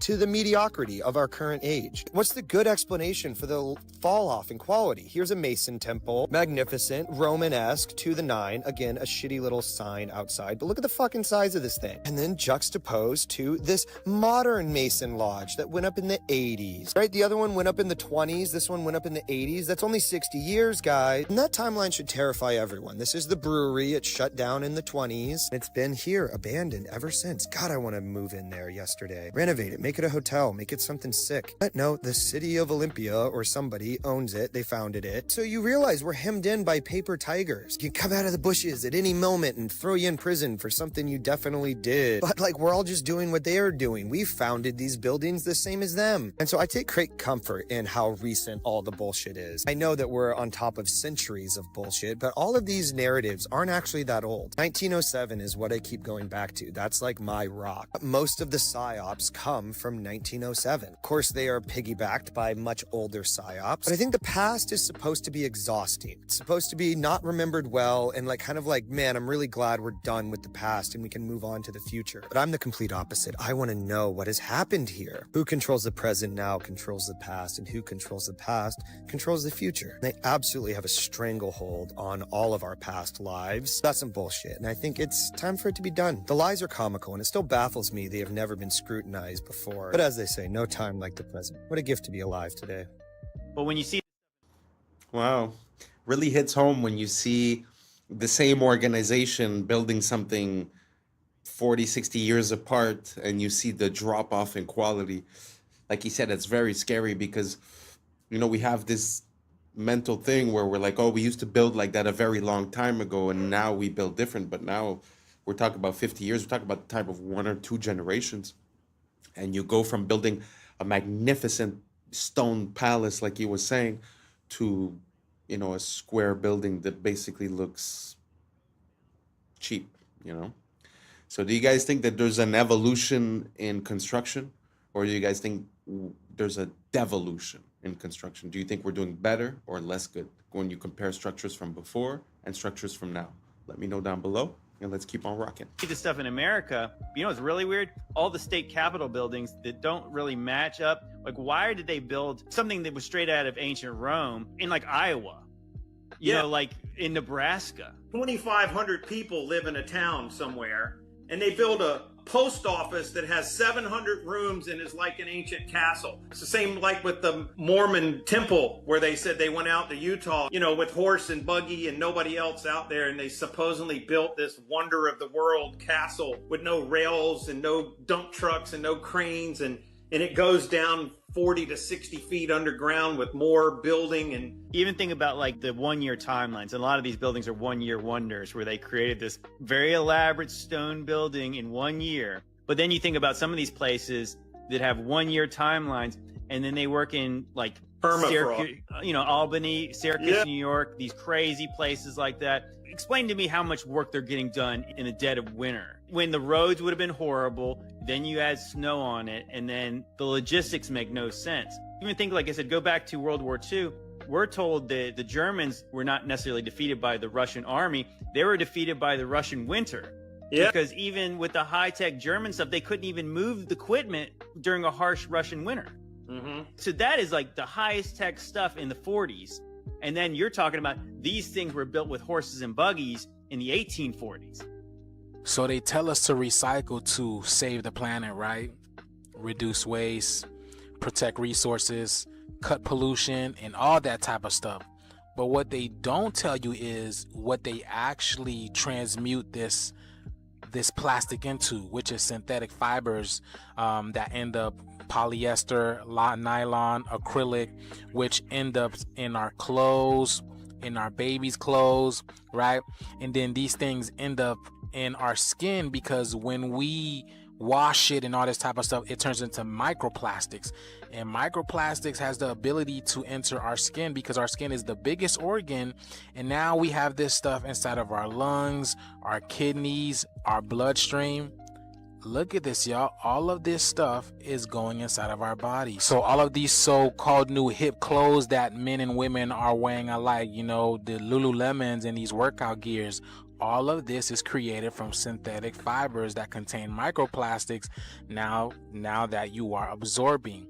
And this thing is hurting you on an energetic level because this makes your biofield weaker. This is not about saving the planet at all. This is about keeping humanity looping through an artificial ecosystem. We are divine beings. Divine beings need to wear cotton, hemp, linen, bamboo, and all these things that actually help strengthen your bio. That's why they make these new clothes look appealing to the other sex, because they want you to buy this, but it's hurting you on an energetic level. Have you guys seen this 60-minute interview with financial journalist Andrew Sorkin? These two people go into detail about how we're getting ready to see a crash very soon, but they don't explain when or how fast it's going to happen. But I want you to pay attention to the details, y'all. Pay attention. Check this out. Do you think that we will have a crash or not? The answer is we will have a crash. I just can't tell you when, and I can't tell you how deep. But I can assure you, unfortunately, I wish I wasn't saying this, we will have a crash. I know you guys see it. And I know there's no way in hell that that lady that's sitting right across from him did not see it, and then she proceeds with the interview. She proceeds to ask him that question. And there was a little lag. Maybe she was trying to tell him about it, but why would they continue the interview? Do y'all see that? And then even her, she doesn't look normal either. Is it me, or does this lady look like some type of gray? Do you guys see the resemblance over here? Look at this, y'all. And they told us, right, these gray beings were created by the reptilian beings as stewards. Like, they're the ones that go and do the dirty work for the reptilians.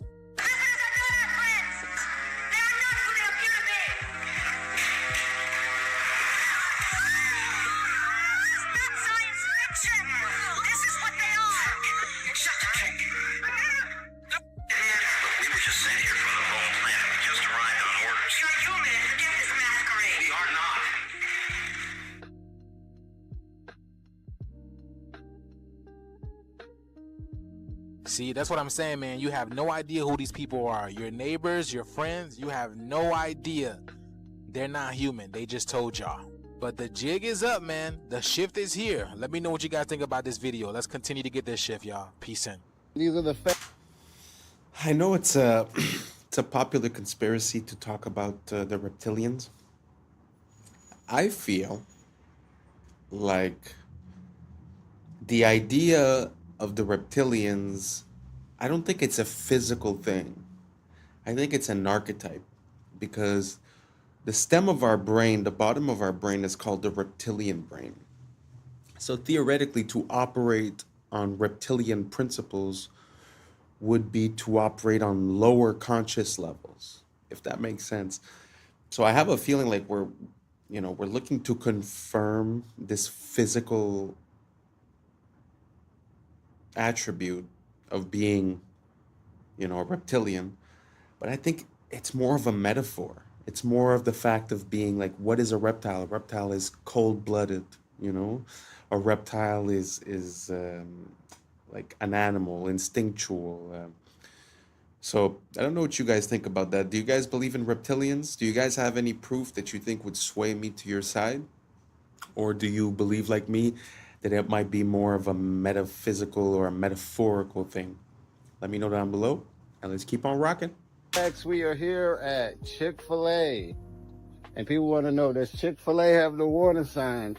They sure do, right there. Big orange, certain foods that are sold or served here can expose you to chemicals including acrylamide and many of the fried or baked foods, mercury in the fish, which is known to the state of California cause effects and other reproductive harm. Now, the acrylamide ain't bad. It's all the other chemicals they're not telling you about. Yep, Chick-fil-A finally got their ass, because a lot of these stores, they don't have the warning sign, or they might have it in the drive-thru. But this is one of the first ones I done seen right there on the door. And these are the facts. Damn Chick-fil-A. Project Iceworm. Project Iceworm. Cold War era. U.S. and Russia did a lot of weird things during the Cold War era. There's an ice sheet over Greenland, and it's taller than any building in New York City. Here comes the United States of America. They made a deal with Greenland, like, hey, can we just basically occupy this couple tens of thousands of miles in the northern part of Greenland? And they're like, yeah, sure. They had this genius idea. We're just going to bore giant tunnels into the ice, put buildings inside of there. Their goal was to set up 600 nuclear missiles underground in the ice in Greenland. What they did not account for is that this ice sheet over Greenland constantly moves. They ended up pulling out and just abandoning the whole site. During this stay, they did drill into the ice and they hit the ancient floor of Greenland. Wow. And they collected soil samples and they brought it up and they just forgot about it for years. And then in 2019, somebody's like, what are those jars? Oh, they're from the 60s when we went to Greenland and found ancient Earth. Let's study it. The conclusion that they found was that this ice sheet over Greenland is not millions of years old, much younger than that. And it's actually melting at a rapid pace.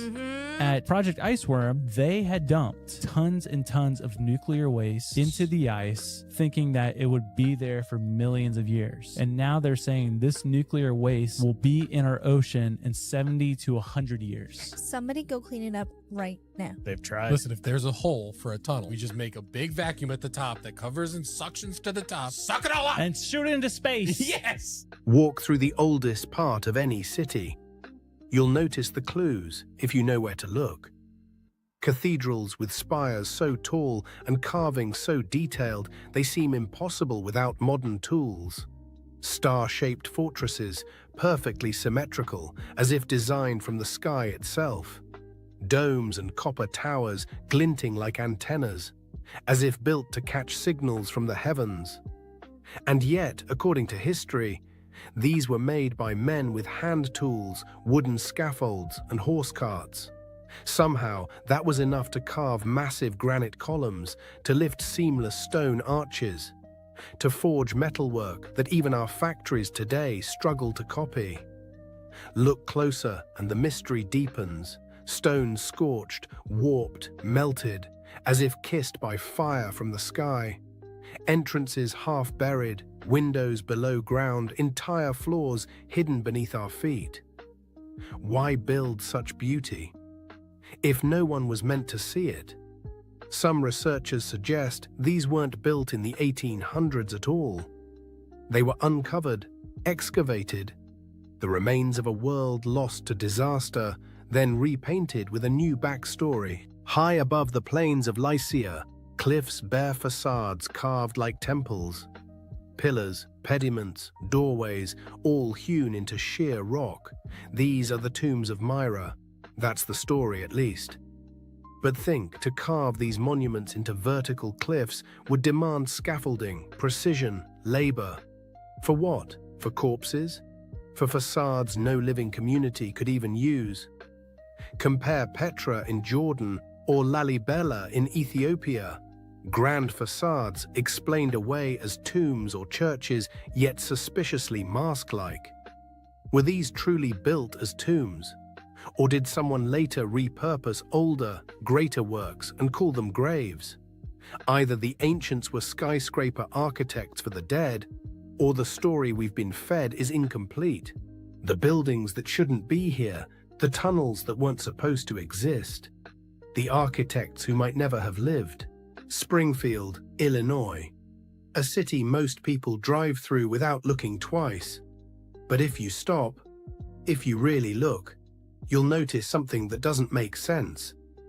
Right in the heart of the city stands the Illinois State Capitol building, a massive dome of cast iron and limestone, 361 feet tall, taller than the Statue of Liberty, weighing more than 8 million pounds.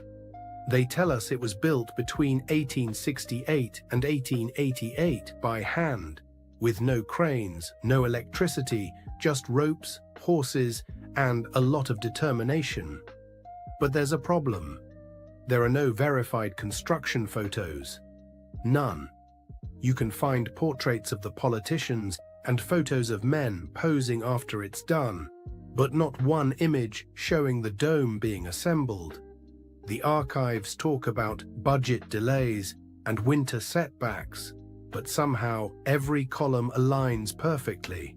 Every arch mirrors the next with millimeter precision.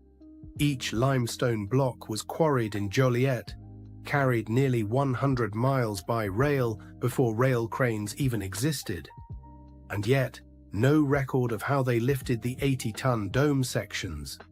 Even the cost doesn't fit the era. $4.5 million in 1880s money.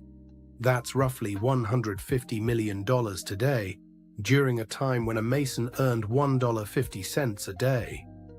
So you tell me, did a handful of men in the 1870s really build something that our modern engineers still call impossible without steel? Or did they inherit it, a structure from an older world dressed up with a new story, a new flag, a new date carved on the cornerstone? They say it was built, but it looks more like it was found. Religions were made to hide the truth about yourself. And there's been a few videos like this in this compilation that show us the beautiful structures that we've built. And to be honest, it makes me a bit emotional to see how beautiful the world is and how capable man is. Throughout generations and generations, we have left things of beauty. Like all those temples that are carved into the rock, carved into the mountain, all those spires, all those... I find it so impressive. Sometimes I feel like they're trying to tell us that we live in a gray world where everyone's bad and, you know, lack and fear and... But man, this world is beautiful. This world is abundance. The things that man is capable to achieve has no limits. I swear to you, it makes me emotional to see the beauty that man can attain. Man, I just wish we could let go of all this evolution talk and go back to what we were. I don't know if you guys agree or not, but man, that's how I'm feeling right now. Let me know what you guys think down below. Let's keep on rocking. Let's go. God stands for Generator, Operator, Destroyer, the mind, soul, and body. Brahma, Vishnu, Shiva, the Father, the Holy Spirit, and the Son. The generator is the mind, the beginning of all creation. The operator is the soul, what you feel. Because what you feel then takes action with the physical body, the destroyer. The Father, the beginning, the Holy Spirit, the feminine emotion. The Father, the mind, the emotion, the spirit, give birth to a son, physical action. You take action on what you care about. If you lose care about watching this video, you will continue to scroll. The body acts out the heart. The body follows the heart. These are the three forces that generate your experience in your reality. All creation goes through this threefold process. These are the three forces, thought, emotion, action, we must gain full control over to generate a good experience. Aligning our thoughts and action with the Holy Spirit, which is a purified emotion, because emotions are what guide us. Our emotions tell us what is right and the wrong. Seattle, Chicago, Oshkosh, Springfield. Everywhere you dig, you find the same thing, a city under the city. In Seattle, the underground tour shows old sidewalks 20 feet below today's street level, buried after the 1889 Great Fire. In Chicago, entire blocks were lifted 4 to 14 feet between 1856 and 1875 to install sewers, and now you can still see doors half buried in brick. In Oshkosh, Wisconsin, old walls were found under Main Street in 1931, stone foundations for unknown buildings. And here, in Springfield, walk around the Capitol Avenue area, and you'll see window arches below the current sidewalk line. Whole floors buried under new pavement. They say it's urban development, but the more you study the pattern, the clearer it gets. We're not building new cities, we're reclaiming old ones. Each foundation is just the roof of what came before. History isn't linear, it's layered, like sediment, like memory. Maybe we didn't start from nothing. Maybe we started from someone else's ruin. Quiet music builds, ambient piano. They tell us we're living in the modern age, but maybe we're just walking on rooftops of a forgotten world, pretending we built it. Engineered human meat. That's right, a protein made from human cells that promises to be cheaper and tastier than any of its competitors. I'm Greg Wallace, and I'm off to visit Good Harvest, where a whopping 6 tons of human meat is engineered every day. That is stunning. With the promise of cheap meat for all, it may well be the meaty miracle we need to ease the squeeze of the cost of living. Anyone for human meat? I'm Michelle Ackley, and while Greg comes face to face with the production line, I'll be conducting a taste test with some very picky palates. It's really, tender. For the first time, we're going to find out where it comes from, how it's made, whoa, and what it tastes like.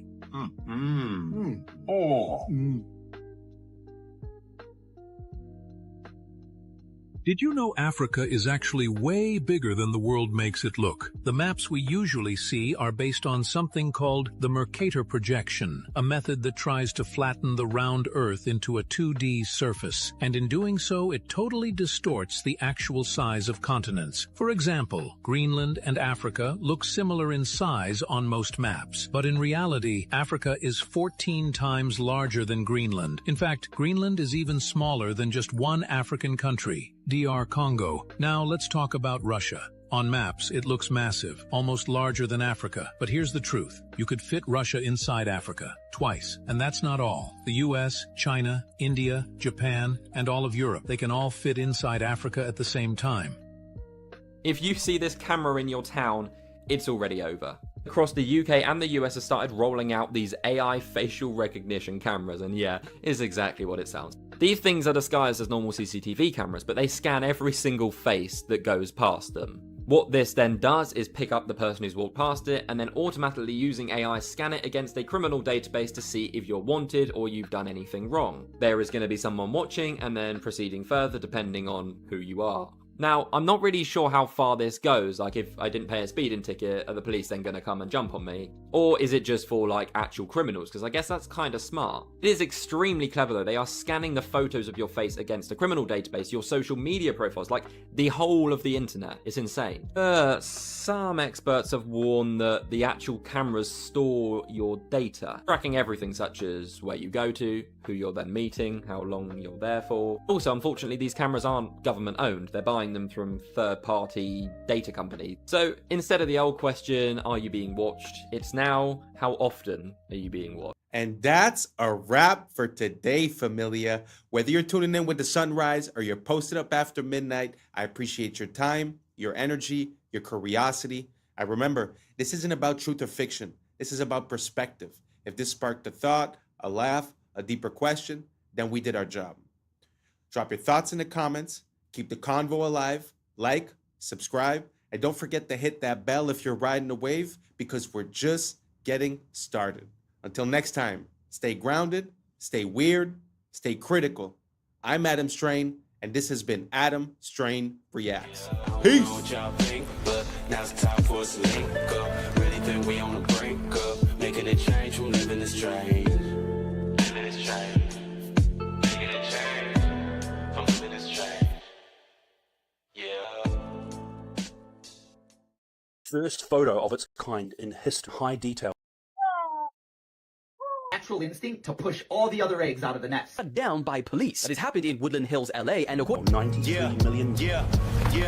I was sleeping, had to wake up. Why? Every reason I could think. What's up, YouTube? Today, we'll be looking at disturbing TikToks that'll make you question reality. So without further ado, welcome to Adam Strain Reacts. Let's get her done. General Electric, of all things, in 1947, they wanted to be #1 in any category or #2, and they were falling behind in some of the categories because they were a conglomerate that did so many different things. They said there's only one way to become #1 or #2. We have to recruit the CEOs of our competitors. And the only way we're going to be able to recruit them, because a lot of them are in their 40s and 50s, is to offer them something that they currently don't have, which was a pension. So they said, if you work for us and you can get us to #1 and #2, and you can work for us for at least 7 years, we'll give you a pension for the rest of your life. The moment the person said yes, they bought life insurance on that person. And what would happen is they would use the cash value to supplement the pension, depending on how long they lived. But when that person died, the death benefit would come tax-free back to the company, replenishing all their spending plus a positive return. What a brilliant strategy. And that's what led me to find out this is what the Rockefellers had been doing for 6 generations. These guys.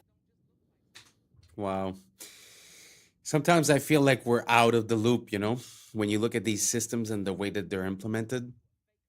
it's very interesting to see how that also makes me think of a technique that I heard about recently. I've heard about things about using a trust to sort of take the individual out of the accounting, let's say.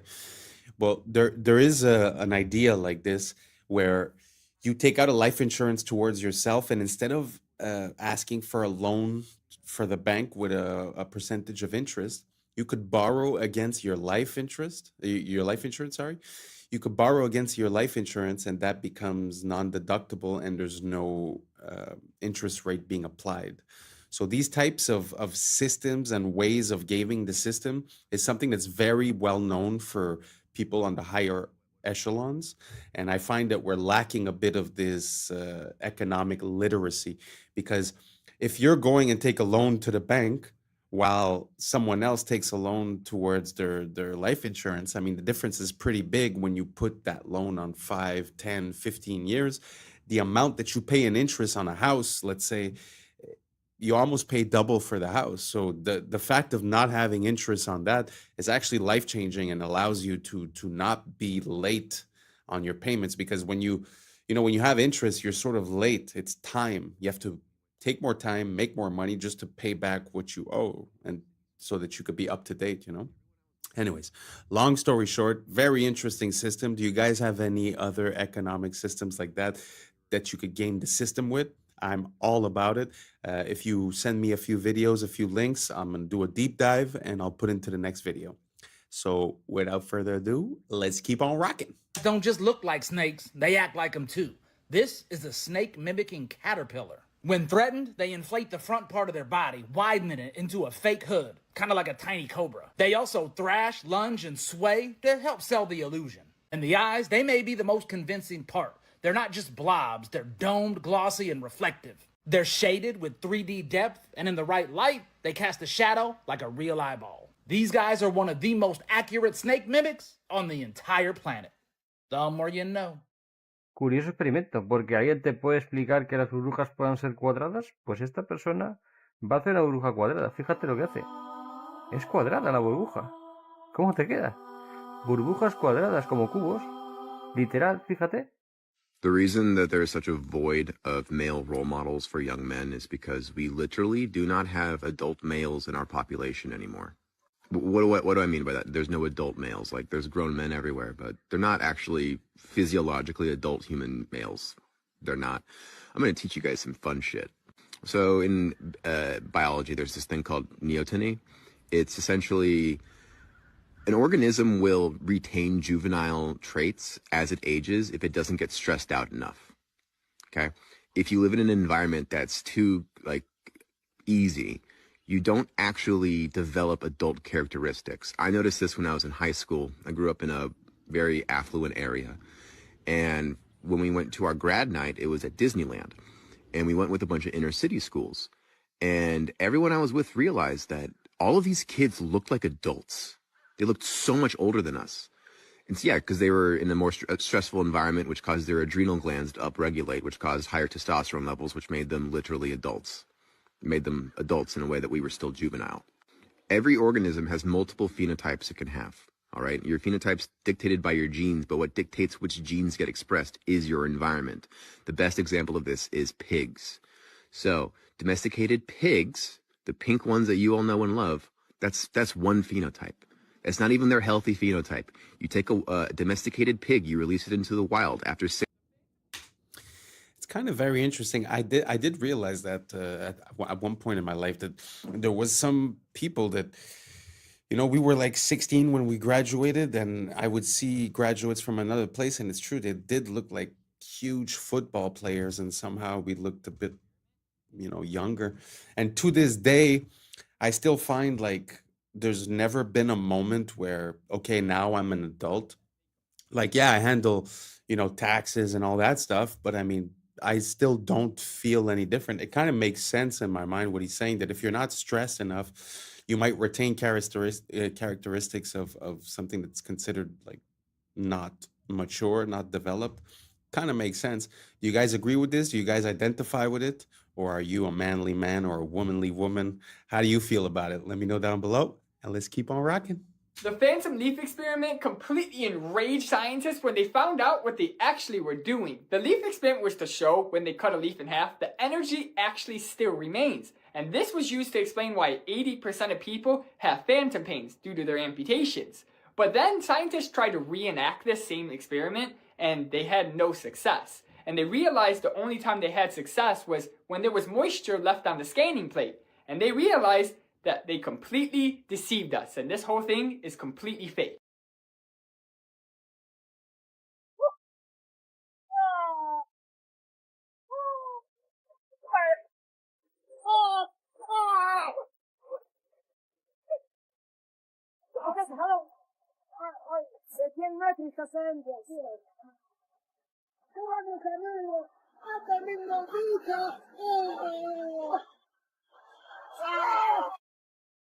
That's very interesting. I've seen a few videos like that where you see like localized rain.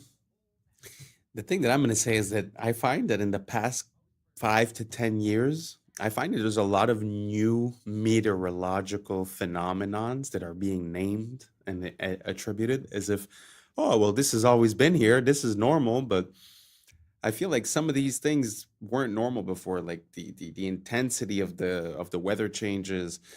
Like, I grew up in a place where you have 4 seasons, and it feels like the more time has went, the more they get intense. So it gets intense heat and also intense cold, and it's like it changes very drastically. I don't know if you guys see the same thing. I find that the weather has been changing these past couple of years. What do you guys think? Do you guys think it's all the same? Is it just the fact that we have more information coming from social media, or do you guys agree that there's a bit of a intensity to the weather compared to before? Let me know down below, and let's keep on rocking. Yep, that bird just wiped out the whole nest. And that's not even the worst part. Meet the cuckoo. Like most birds, they lay their eggs in a nest. The only difference is they don't lay their eggs in their own nest. Nope, they lay their eggs in other birds' nests. And they usually pick a bird whose eggs look a lot like theirs. That way it blends in. It's kind of genius. And then they just skedaddle and have that other bird feed and raise their baby. This is known as parasitic nesting. But it gets a lot worse than that. You see, when it's time for the cuckoo to lay its egg, instead, it'll wait 24 hours and keep it on the inside. This ensures that the cuckoo egg will hatch before any other egg. And when a cuckoo is born, they come stocked with the natural instinct to push all the other eggs out of the nest. It comes right out of the egg as the villain. That's impressive. And even if the other eggs do hatch, they'll push the chicks out. They take over the whole nest. That way, they get all the food, they grow up big and strong, so they can go and do it to another bird. Talk about a vicious cycle. And as always, follow for more facts. Don't worry if you can't hear what I'm saying. I couldn't even hear myself. This is the loudest sound you could possibly conceive. And as it turns out, the cleanest. Now, the most amazing thing is that that cloud up there, which was generated by the engine, is just a mixture of hydrogen and oxygen. It's water vapor. And in about an hour's time, someone in Mississippi is going to get wet washing. It will actually rain.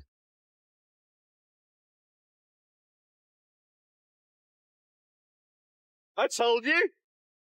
It's raining. That's unbelievable. Oh. NASA's playing God. It's making its own weather. For years. Stuff like that. I find it just shows how this place is ridiculous, because on one hand, they're going to tell you, oh, weather modification is absolutely not a thing. And then on the other hand, they're going to tell you, oh, well, look at this. We made it rain. I mean, you have services that are selling you the service of making it rain in Dubai or whatever. So obviously it's a technology, but like you said, NASA's playing God. And I find that there's a lot of things like that that we're just not aware of. We're out of the loop for national security, for this, for that.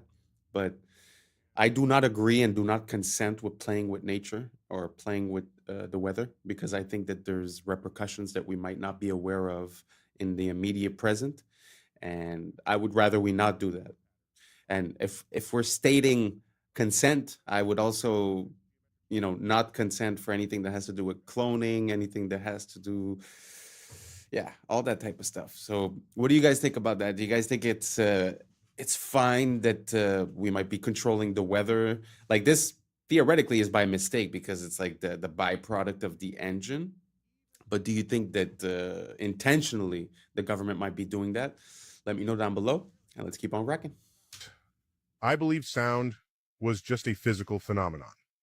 Vibrations through a medium, measurable, predictable.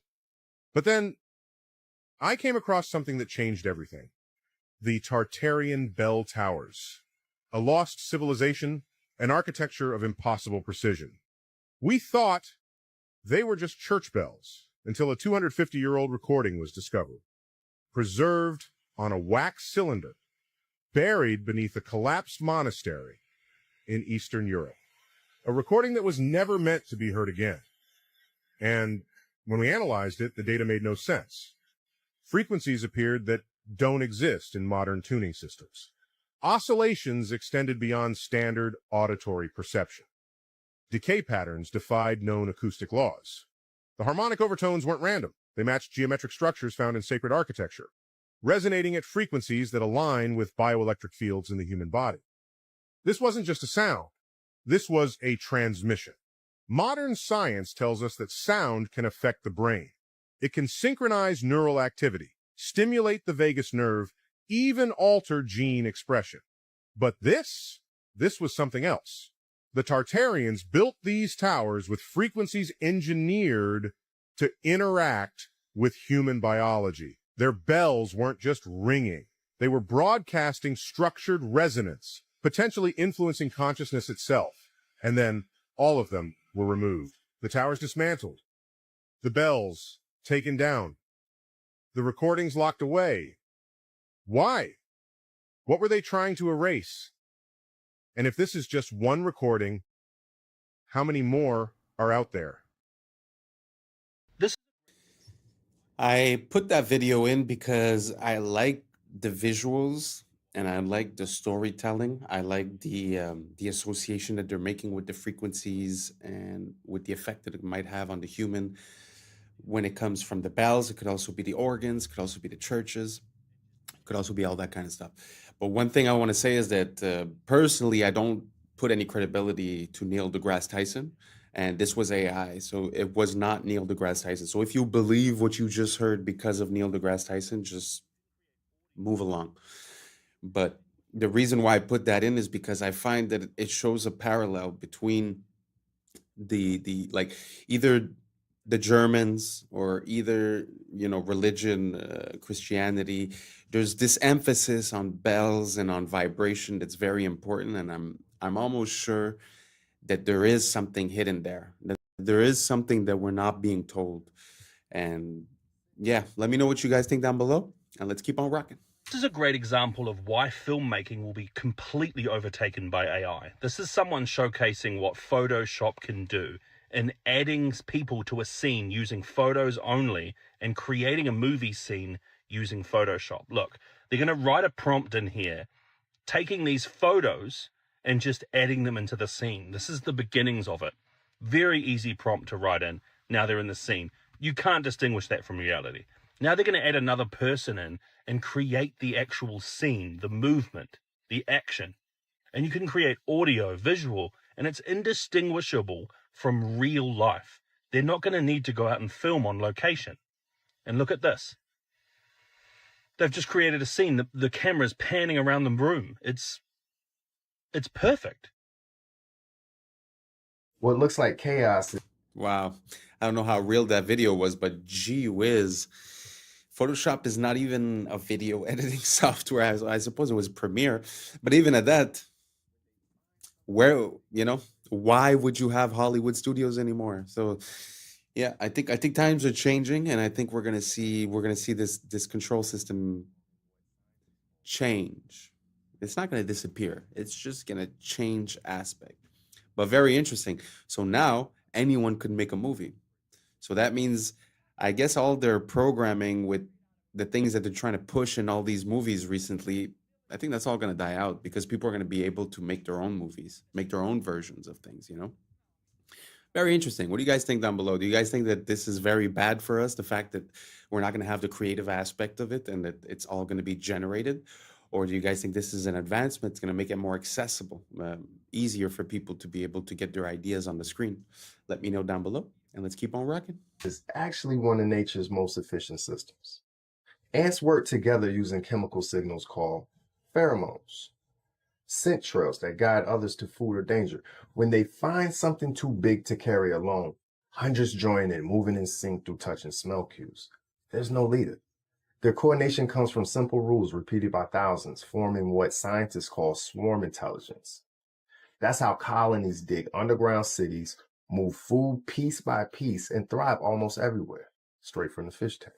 I cannot be the only one that saw this and didn't think it was straight out of a movie. But it's not. It's actually bees in military training. Like, I'm not even joking. They began to realize that bees have a very good sense of smell. I mean, they have to smell pollen. So they began to vacuum up bees and they put them in this container. They dropped the container into the fridge to calm them down because they were kind of angry. This is kind of when it gets weird, but they have this little thing that pushes them into this little tube, and these tubes drop them in these pots. Still feels like this is a movie, but anyways, they began to feed them sugar water. But before this, they would actually release a gas into the area, because the gas they release is the smell of bombs. So they kept redoing the cycle of releasing gas and then feeding them sugar water, and releasing this gas and then feeding them sugar water. And one of the times they released the gas and its tongue began to go, because it was anticipating the sugar water that it was going to get. And at this point, these bees are ready for war. So all they gotta do is release it in an area that they think there's like landmines or something, and the bees will go flying around, and when they find a bomb, they'll go and start moving their tongue. One of the only creatures known to do this was dogs, but bees, they do it better than them. Other than that, thanks for watching and follow for more. This is probably the strange. So interesting. It amazes me how you're able to control another being and rewire its behaviors, habits, and actions. Let that sink in. Because we think we're so special as human beings, but what you just saw for the bee is very applicable to human beings, and they have been using that against us. So I know it seems like two different topics, but really think about it. If they're able to associate a smell with a taste or with a craving, how easy is that to be done with us? And because we're exposing ourselves to external signals all the time, so social media, TV, and all that, we're not even in control of the signals that we receive. So how easy would it be to put now it's sugar, but it could be like a certain flash rate, it could be a certain song, a certain color, a certain frequency. So every time you see some item, like a potato, let's say, they put you these positive signals. Why wouldn't that leave you at the end of the movie craving a potato, right? So anyways, super interesting. I never thought that the military would be enlisting bees as their soldiers, but very interesting story. What do you guys think about this? Do you guys think that it's unethical? Do you guys think that it makes sense? Is it better to use bees than humans? Or do you guys think that we're taking away their free will? Are you afraid that that type of system might be applied to humans one day? Let me know down below, and let's keep on rocking. Strangest yoga class in the animal kingdom. But these aren't monks, they're lemurs. Every morning they gather like this, sitting upright, arms wide open, almost as if they're absorbing some ancient energy. This ritual has been passed down for thousands of years, making these lemurs the real yoga masters. Are successful in their example of being able to provide, as a poor country, the best medical care in the third world to the whole population, because it's an inclusionary system. It's not like we have here, where you have this huge bulk of the population, marginalized. But there, if everybody can have adequate medical care, if the schooling is adequate for all, and remember, Cuba has more doctors and more teachers per capita than any country in the world, and they have succeeded in these areas, and it's all state supported, which means people don't have to put money out for the medical care or for they of course pay the cost indirectly as a whole society, but they don't have to pay the bill in the hospital and so forth. And so that cannot be allowed to stand. It's a very bad example for the United States. So there is a very large mass of people out there who can look at Cuba and say, well, if they can do it, and on a per capita income of $2,000, $2,500 a year, where ours is $22,500 a year, what's wrong with our system? I mean, maybe we ought to consider an alternative. That's why Nicaragua, Sandinista Nicaragua had to be destroyed. Exactly. They were a bad example, and that's why Grenada had to be destroyed, because any movement that comes to power with the idea of providing for all the people and of escaping the control of the United States and its economy, let's say the corporations and so forth, then that is bad news here in the United States in the upper circles of power. Look at this strange thing. Wow, very interesting. I'm not saying I condone socialism or communism or anything like that. But what I can say is that I've been to Cuba and I've already had a medical emergency in Cuba, and this was years before. But I do remember that it is a complete different world. I mean, the doctor was there, he was present, he was happy, he was helpful. I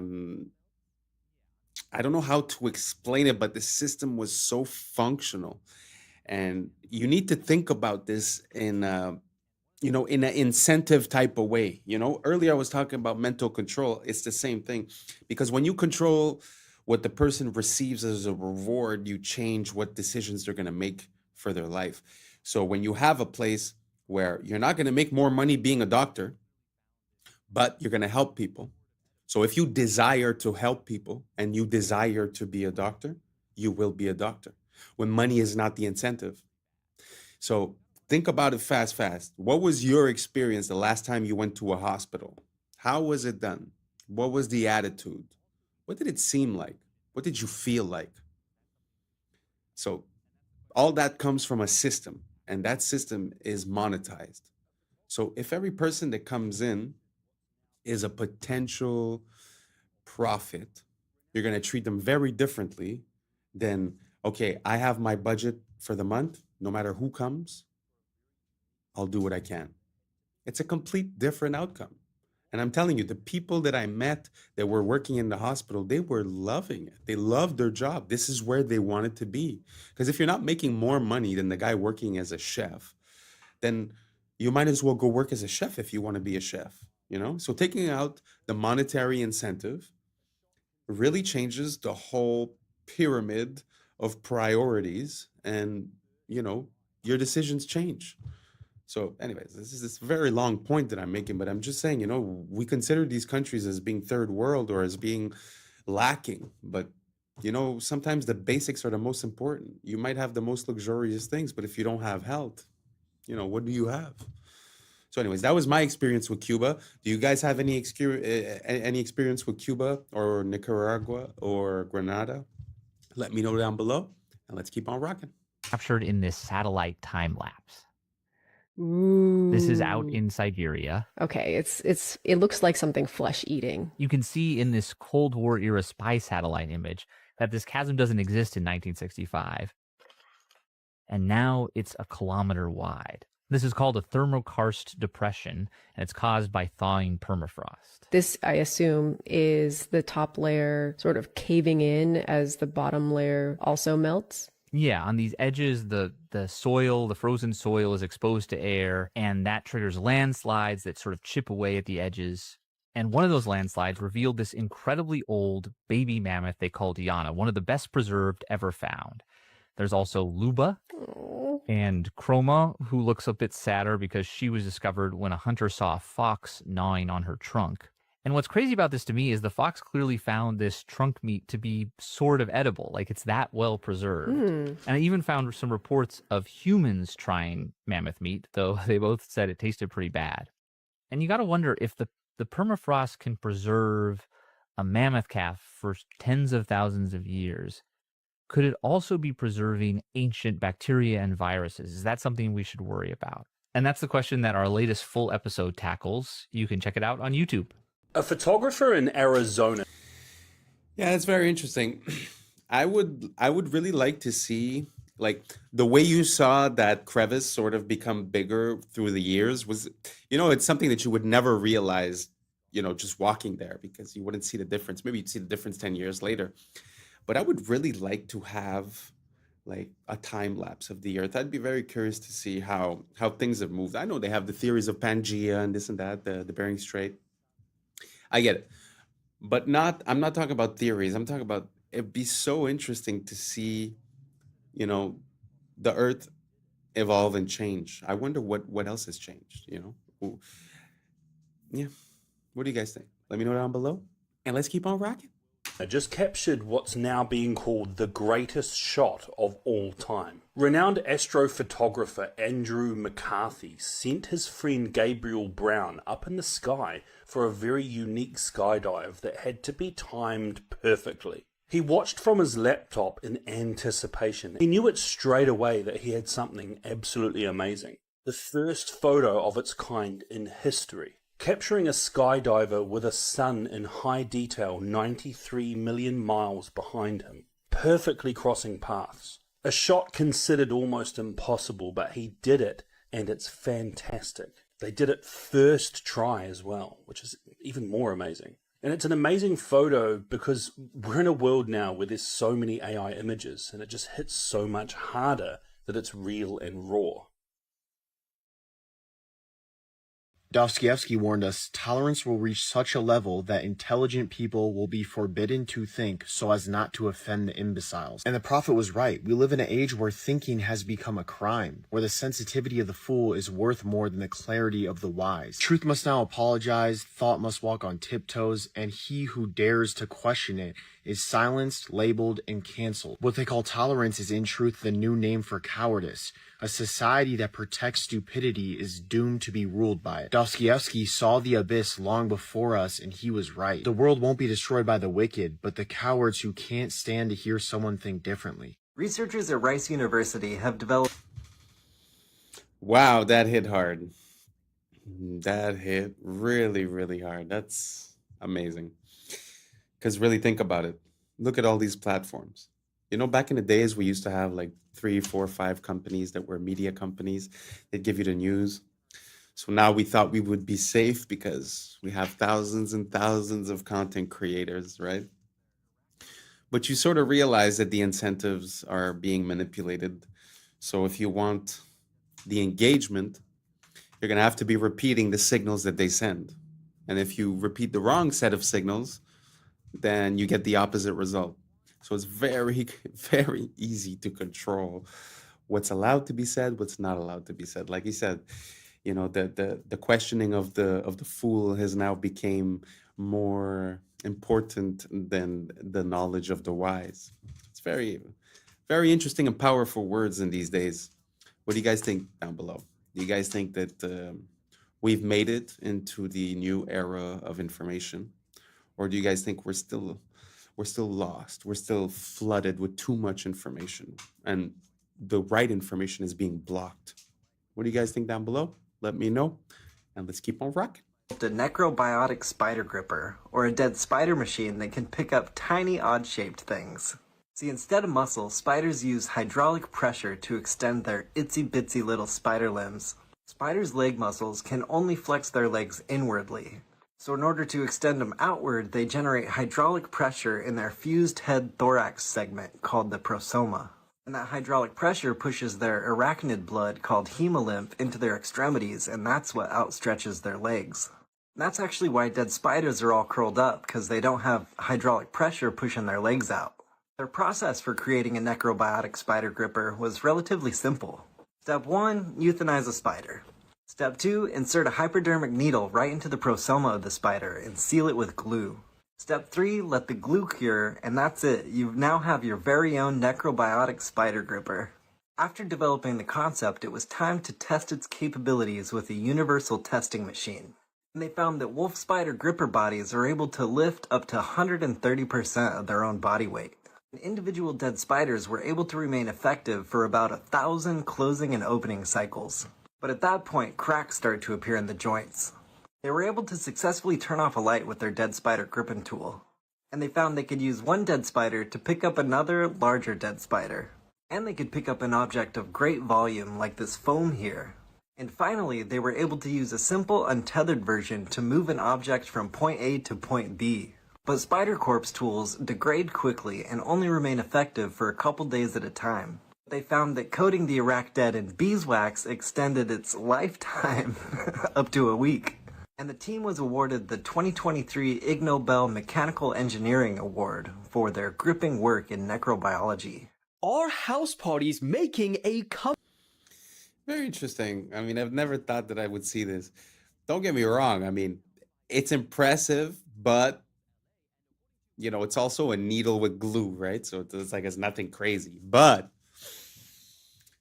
are y'all ready for them to use this technology on humans? Yo, that's scary. Imagine they're using dead bodies to start doing, I don't know. I find that one a bit questionable. What do you guys think about this technology?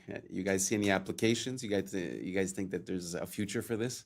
Or it's just super creepy? Let me know, and let's keep on rocking. We're almost there. What you are seeing is footage of an insane Halloween party that got way out of hand and had to be shut down by police. Now, this happened in Woodland Hills, LA, and according to Royal News, who captured this footage, the host initially promoted this party online, selling tickets in advance for just $35, but then charged up to $150 for whoever wanted to pay at the door. But, similar to the real Project X, way more people turned up than anticipated, and things quickly started getting out of control. Dozens of 911 calls started flooding in, reporting injuries from stampedes. A massive fight broke out, people were spilling out into the streets, and the LAPD's air support unit estimated over 3,000 people in that neighborhood alone. When police turned up, one teenager was discovered lying unconscious in the street and was rushed to hospital. Several others were treated for injuries that they sustained in the stampede. And you'd think that most people would condemn this kind of behavior. But 2025's been so rough that people were actually proud, saying things like the earth was healing because the kids are partying again, and that there was still hope for the next generation after all. Nah, are they working together? Yes, they are. And according to researchers, that is the most dominant partnership in the entire animal kingdom. Let me explain. In North America, badgers and coyotes started hunting together, and it's so unfair. Basically, badgers are incredible diggers, and they're known for digging right into an animal's burrow. The only problem is if that animal takes off running, badgers are slow.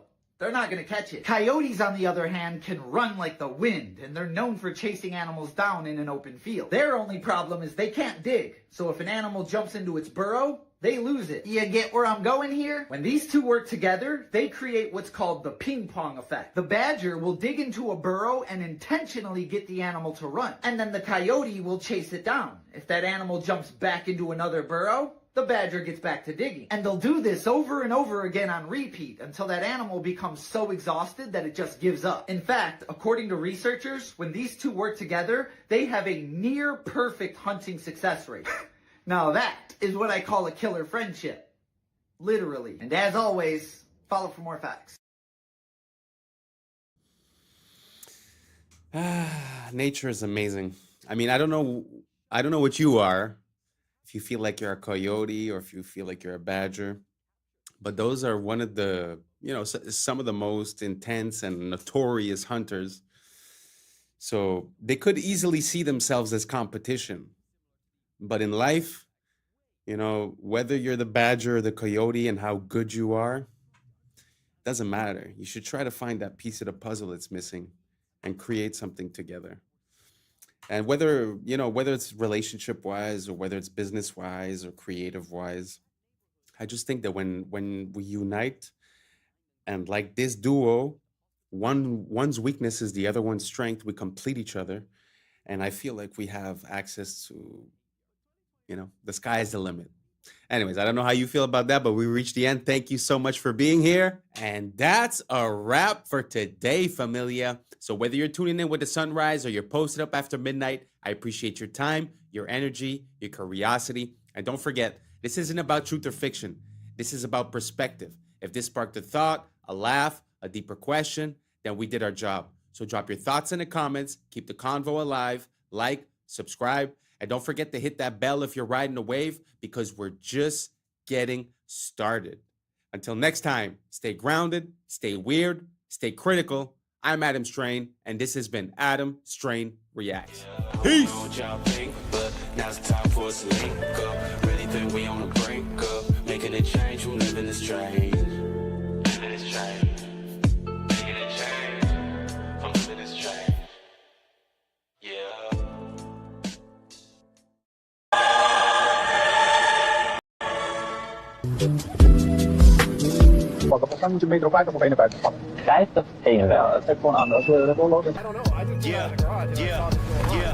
I was sleeping, had to wake up. Every reason I could. What's up, YouTube? Today, we'll be looking at disturbing TikToks that'll make you question reality. So without further ado, welcome to Adam Strain Reacts. Let's get her done. Since World War II, there's only been 7 countries that did not have a controlled central banking. Now, if you take a look at the names on that list, you will notice they all have something similar or in common. After World War II, the United States has been to war with all of them. And I can't put my finger on it, but I just know there has to be some reason for that.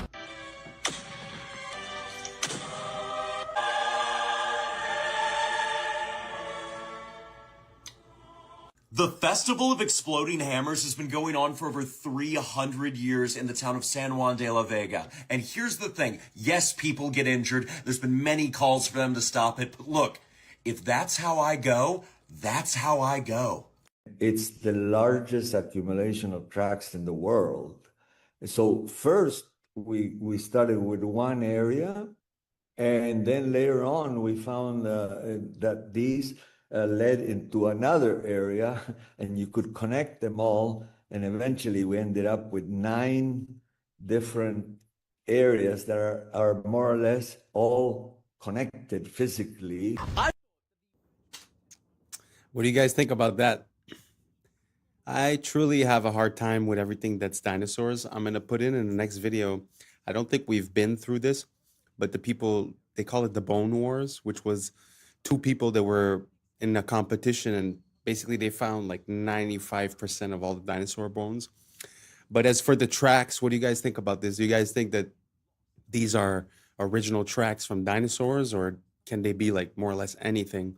And if they were tracks from dinosaurs, how come we haven't came across them before if they were just on the surface?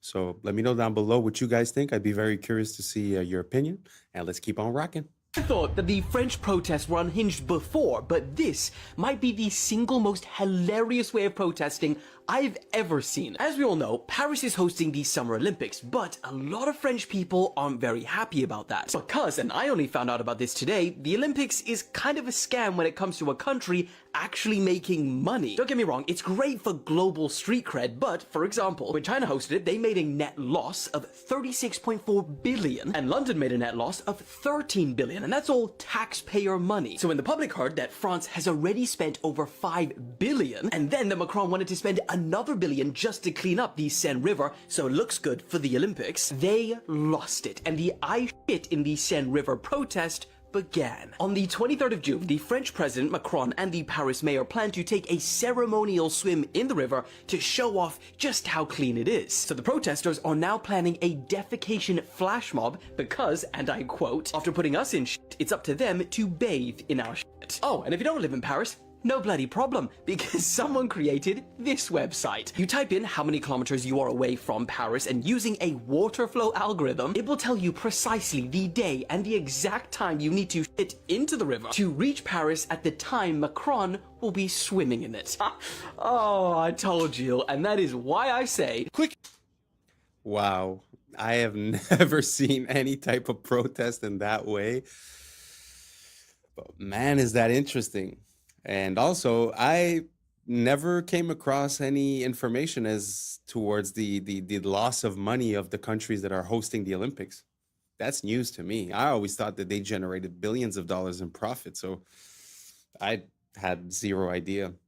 Did you guys know about that below? What do you guys think about that type of protest? I love it, to be honest. And the person that came up with the website to coordinate the poos with the swim,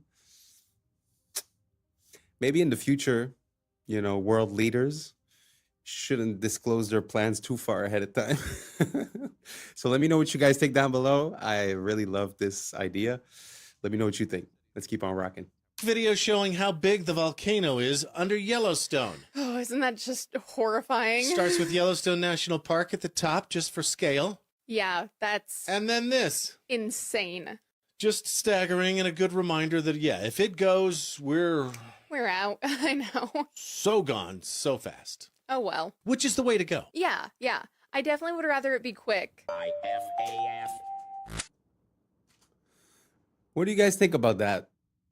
Do you guys think that the Yellowstone volcano might be about to pop? Is that why everyone's building bunkers underground? But this parallel that I'd like to make is that when you look through history, or even in the past 20 years, or even in the past 100 years, it seems like it's always about to be the end of the world. Sort of like today, no? Like every year is going to be the crash, right? Because we know that we're inflating and we're modifying the numbers so that it fits and that it works. So we're all waiting for the crash. It's always the apocalypse. It's always something that's going to happen, but somehow we're always here and nothing's happening. So is this one of those cases, or is this the exception to the rule? Let me know what you think down below, because I know a lot of people have got Yellowstone very high up in their priorities and have a lot of fear regarding that. So let me know what you guys think down below, and let's keep on rocking.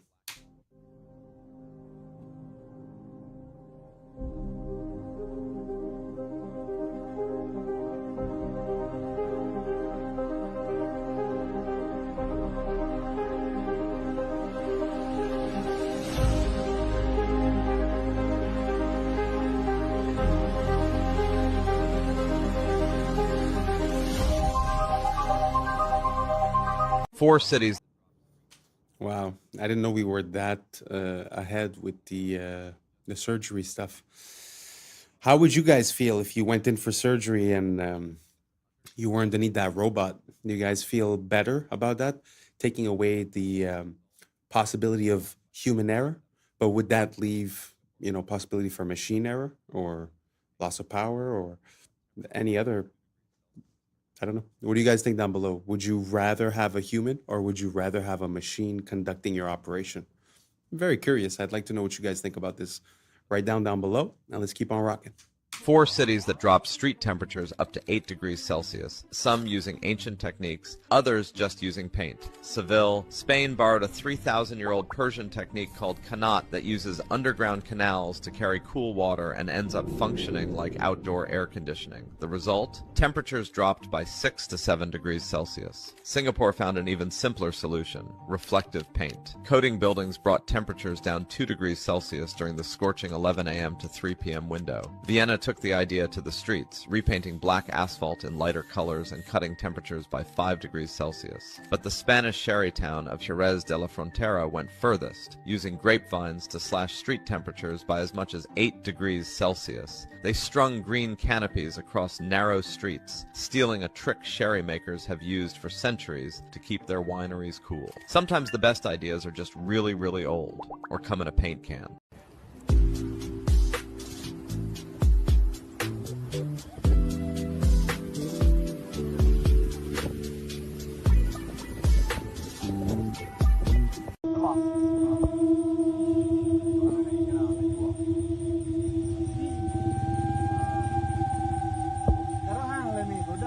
This makes me extremely uncomfortable that I now know that snakes can do this. Could you imagine running up a tree away from one of these things and then you look down and see it doing this? So yes, a new fear has been unlocked. So thank you, Internet. I can always count on you to provide me with unwanted trauma. Something happened here that will likely never be replicated for as long as the human species exists. This occurred during a baseball game, but even if you're not a sports fan, you will understand this, and you will understand why what happened is just wild. It was August of 1957, and at the plate was a Hall of Fame batter named Richie Ashburn.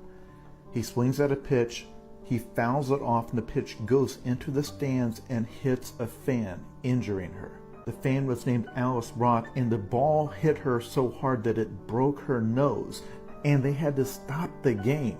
Like, just imagine the silence falls over the crowd.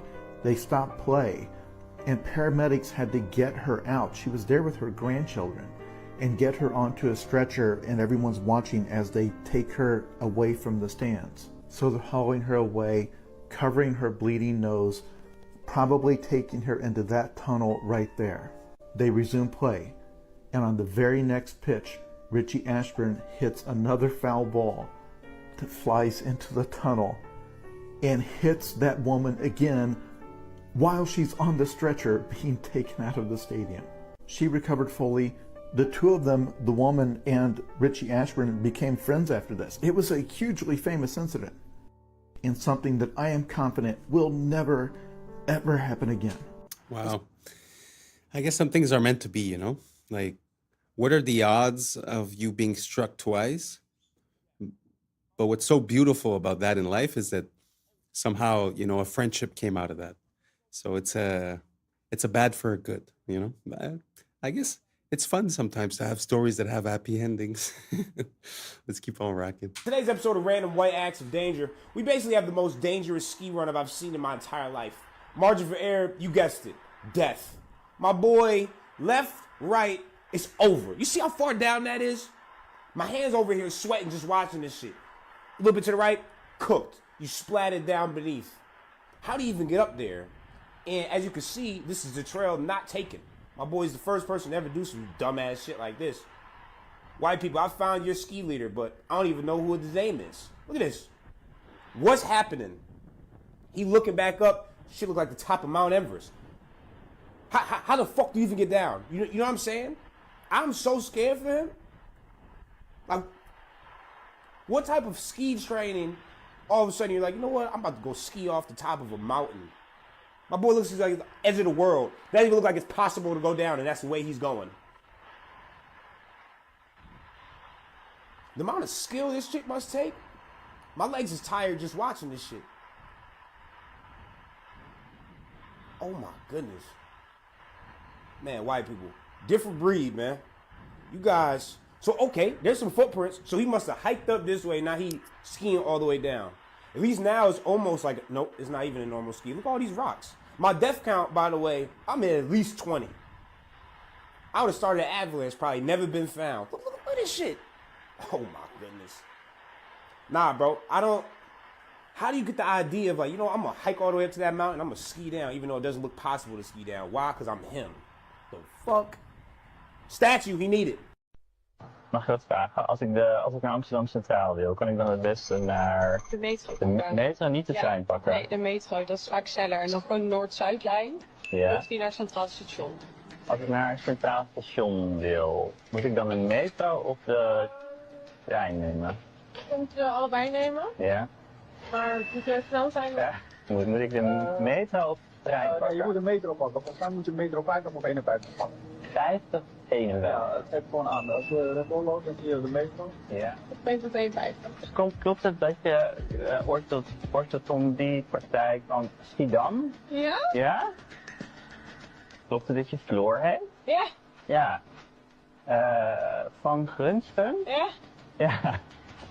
Bent u Helene? Ja. Helene Wachters? Ja, toch? Van Eden McKellen? Ja, klopt. Hoezo? Heet je Wijs? Ja. Basharat? Ja, ja, klopt. Ja. Oh, wat ben ik nou wel verstaan? Of dat je jurist bent? Ja. In Venture Capital? Onder andere, ja. Ja? Ja. Ik heb dus een bril waarmee ik gezichten kan scannen. Ik zie aan je dat je er wel zit. Nou, inderdaad. Ja.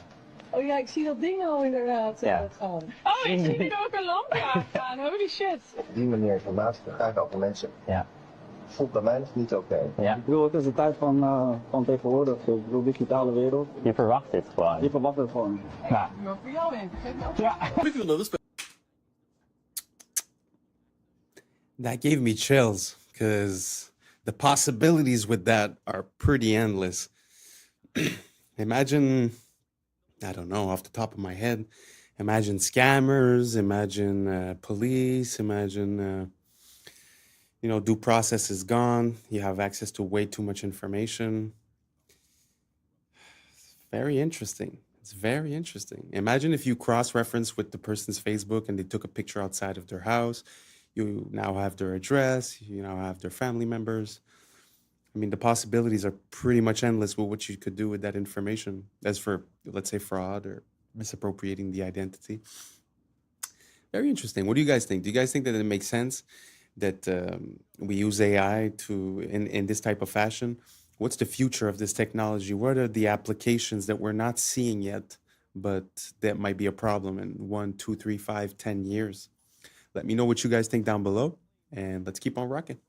In the 1990s, there was a conspiracy theorist with a public access show where he ranted about crazy crackpot theories every single day, and nobody took him seriously. But then after he died, it turned out he was right about everything. In the late 80s and throughout the 1990s, there was a man named Clay Tiffany who had a public access TV show called Dirge of the Charlatans, where he would sit for hours on end and just rant and ramble about all kinds of conspiracy theories about elite government corruption within the city. He would talk about judges laundering money through nonprofits and NYPD officers falsifying to throw people in jail, and members of the NYPD acting as roving and enforcers for the mob. But then something happened to Clay Tiffany. In March of 1997, he was pulled over by an NYPD officer named Nick Tartaglione, who said that he had seen Clay Tiffany's show and wanted him to stop talking about the NYPD, and that he was connected to the mob, and if he didn't shut up, he would have him taken care of. Or at least this is what Tiffany claimed the following day on his show, where he talked about the incident. And as Clay Tiffany claims, the next day after this broadcast,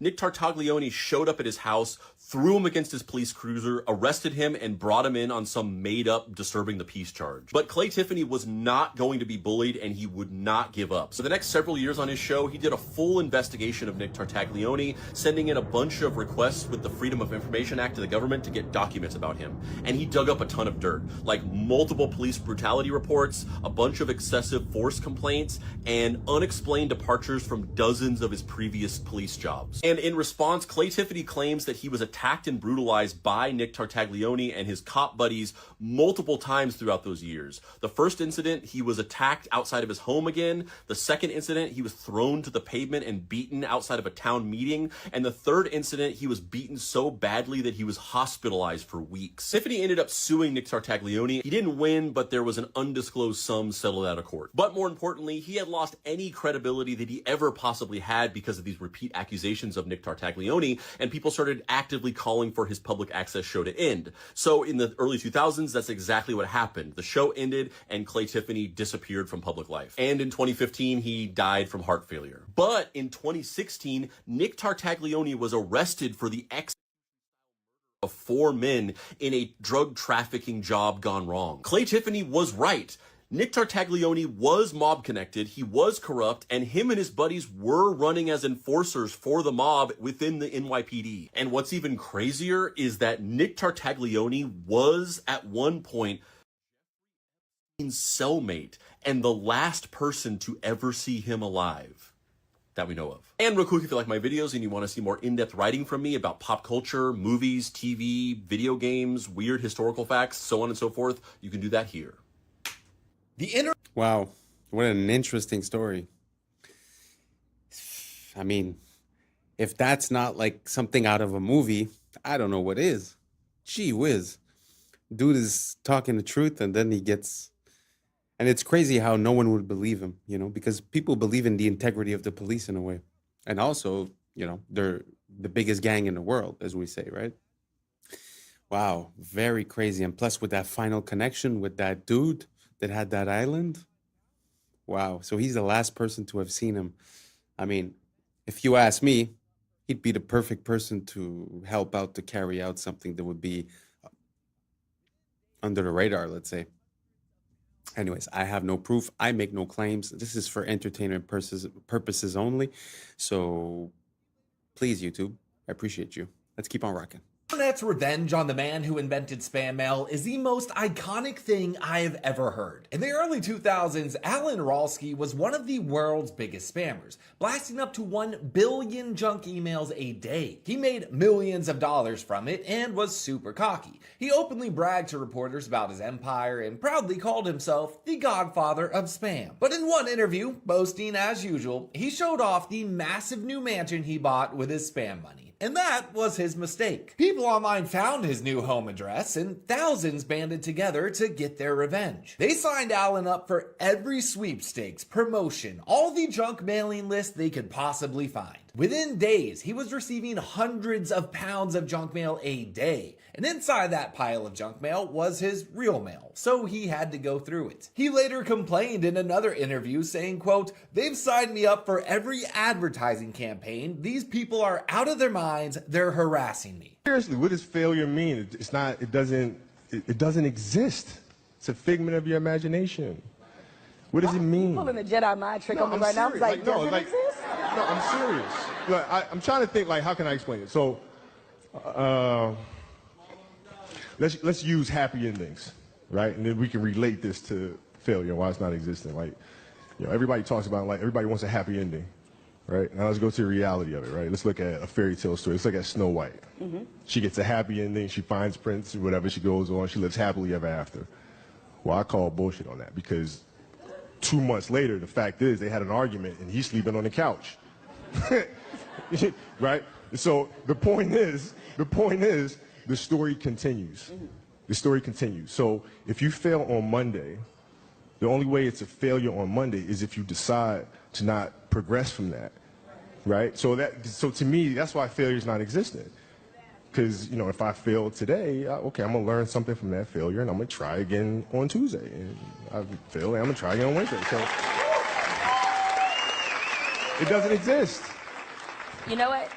Should my ratings go in the tank? That's exactly what I'm going to say to the boss. Hey, it doesn't exist. Yeah, but you know what? We should try it again on Thursday. If your ratings go in the tank, and which they won't, but if they did, you had learned a valuable lesson. You had learned a bunch of ways of how not to make a show that sucks. So then the next one will be better than the last one, right? So are you telling me then, let's just say all the career statistics that you've compiled, they all still exist, still play for the Lakers, still, and all of that still happens. If you finished your career without a championship, you would not have looked at that as a failure? No, I would have looked at it as being extremely disappointed because I had a dream and I had goals that I wanted to accomplish, right? And if I don't accomplish those goals, I have to ask myself why, right? And so from my position, the reason why I would not have accomplished those things is poor leadership, failure to communicate properly with my teammates, to put them in positions to be successful, lack of preparation. All those things would be reasons why I don't win, right? So now, if that was the case, and in my career, I have to sit and I have to analyze that. And then as I move and I evolve, post basketball into business or whatever, those same weaknesses are going to reveal themselves there, right? So if I don't learn from that, I'm going to struggle here too, right? So I can take those situations and learn from those and have them, make me a better person later in life. But if I don't take that stuff and apply that someplace else, then that's failing, which to me is the worst possible thing you could ever have, is to stop and to not learn.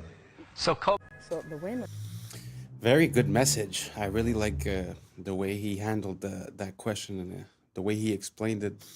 And there is a saying when the billionaires, a lot of the billionaires that made a lot of money that are now successful, they often say that they've went bankrupt a few times. And I guess if they would have seen it as a failure and then on Wednesday they would have quit and just went and worked for someone else, I guess it never would have made it. So I guess it's all a question of perspective. And as a parallel, I mean, using proper words and positive words has an effect. It's very interesting because he's talking about one word, but there's also the word stress or the word depression or the word, there's so many words that nowadays just rolls off your tongue because everyone is a victim, everyone is feeling some type of way or disadvantaged or this or that. But in reality, what is stress? What is depression? It's something that you accept in your mind and that you create as an anchor or as a habit. So in my mind, if every time I would say I'm stressed, I would say time to breathe, and then I would concentrate on my breathing and try to gain control, I find that gives control in my life. It gives me power in my life. So using the word stress makes me feel like I'm under the weight. I don't know if you guys understand my distinction, but it's just the way that we use words has an effect on us long term. So if you keep using the word, I'm depressed, that's exactly what you will become. Because in my mind, depression is a depressive thought that is on repeat. And then it creates the state of depression. But to be in a state of something, you need to actively reinforce it, repeat it, and use it as a habit before it sticks. So you could do that on the negative side, and you could do that on the positive side as well. So very interesting. I'm very happy to have listened to that interview from Kobe. I find it's super inspiring, and I hope that you guys can see it was a bit vague, and I'm not finding quite the right words to describe what I'm saying. So if you have any questions, please write them down below, and let's keep on rocking. Causing a traffic jam. Do they just like... I don't know. I just pulled out of the garage and I saw this going on. It's like this Waymo standoff. Yeah, I'm just trying to get out of here, but... This is so funny. Oh, because they hit each other. Yeah, kind of. But still, they're just going to, like, stay there forever? Do we need to, like, can we call them? Well, we can call enforcement over here. We can scan and call. Cars is stuck. Cars is stuck. This is so funny.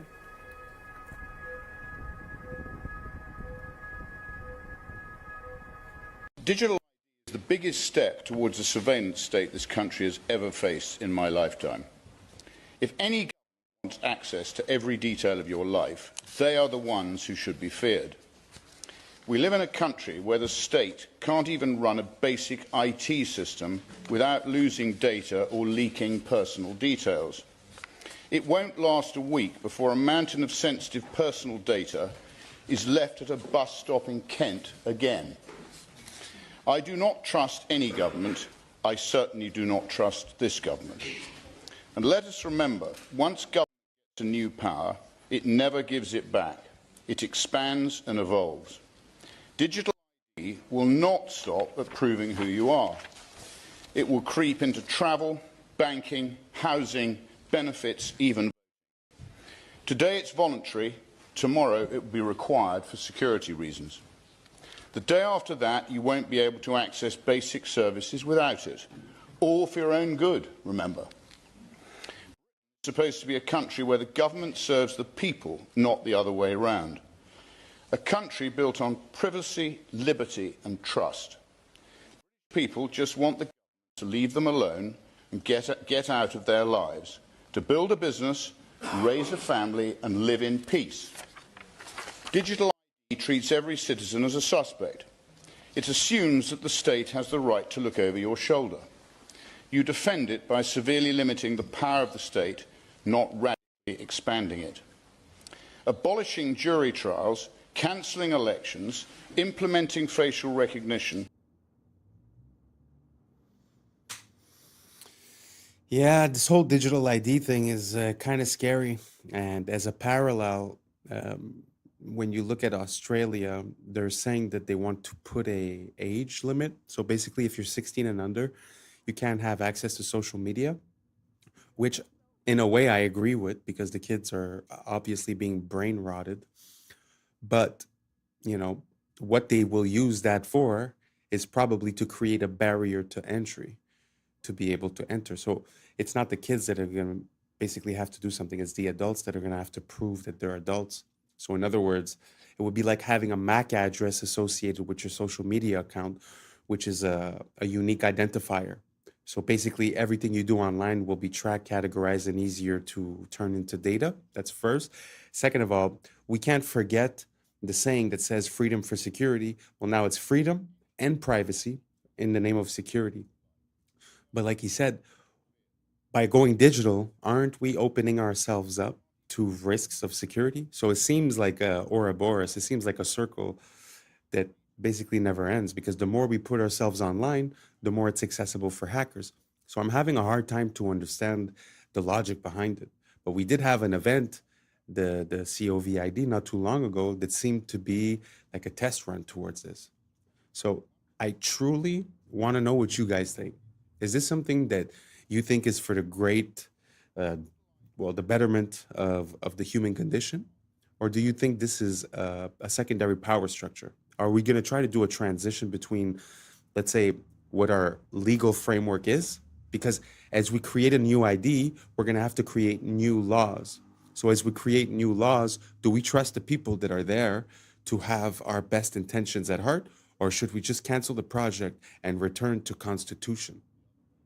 It's a question that I'm asking you, and I would really appreciate your time right down below. And if not, no worries. We reached the end, so thank you so much for rocking with us. And that's a wrap for today, familia. Whether you're tuning in with the sunrise or you're posted up after midnight, I appreciate your time, your energy, your curiosity. And don't forget, this isn't about truth or fiction. This is about perspective. If this sparked a laugh, a thought, a deeper question, then we did our job. So drop your thoughts in the comments, keep the convo alive, like, subscribe, and hit that bell if you're riding a wave, because we're just getting started. So until next time, stay grounded, stay weird, stay critical. I'm Adam Strain, and this has been Adam Strain Reacts. Peace. Now's the time for us to link up. Really think we on a break up. Making a change from living this train. Living this train. Making a change from living this train. Yeah. Only organics are stacked in a row. You never put regular bananas under organics because then it makes it not organic. So grab our liquid, put it in a little machine. 2 bottles for this one. Pour it up. Close the room. Change the temperature to 60 degrees. Both sides. It's all set. We turn our little sign here.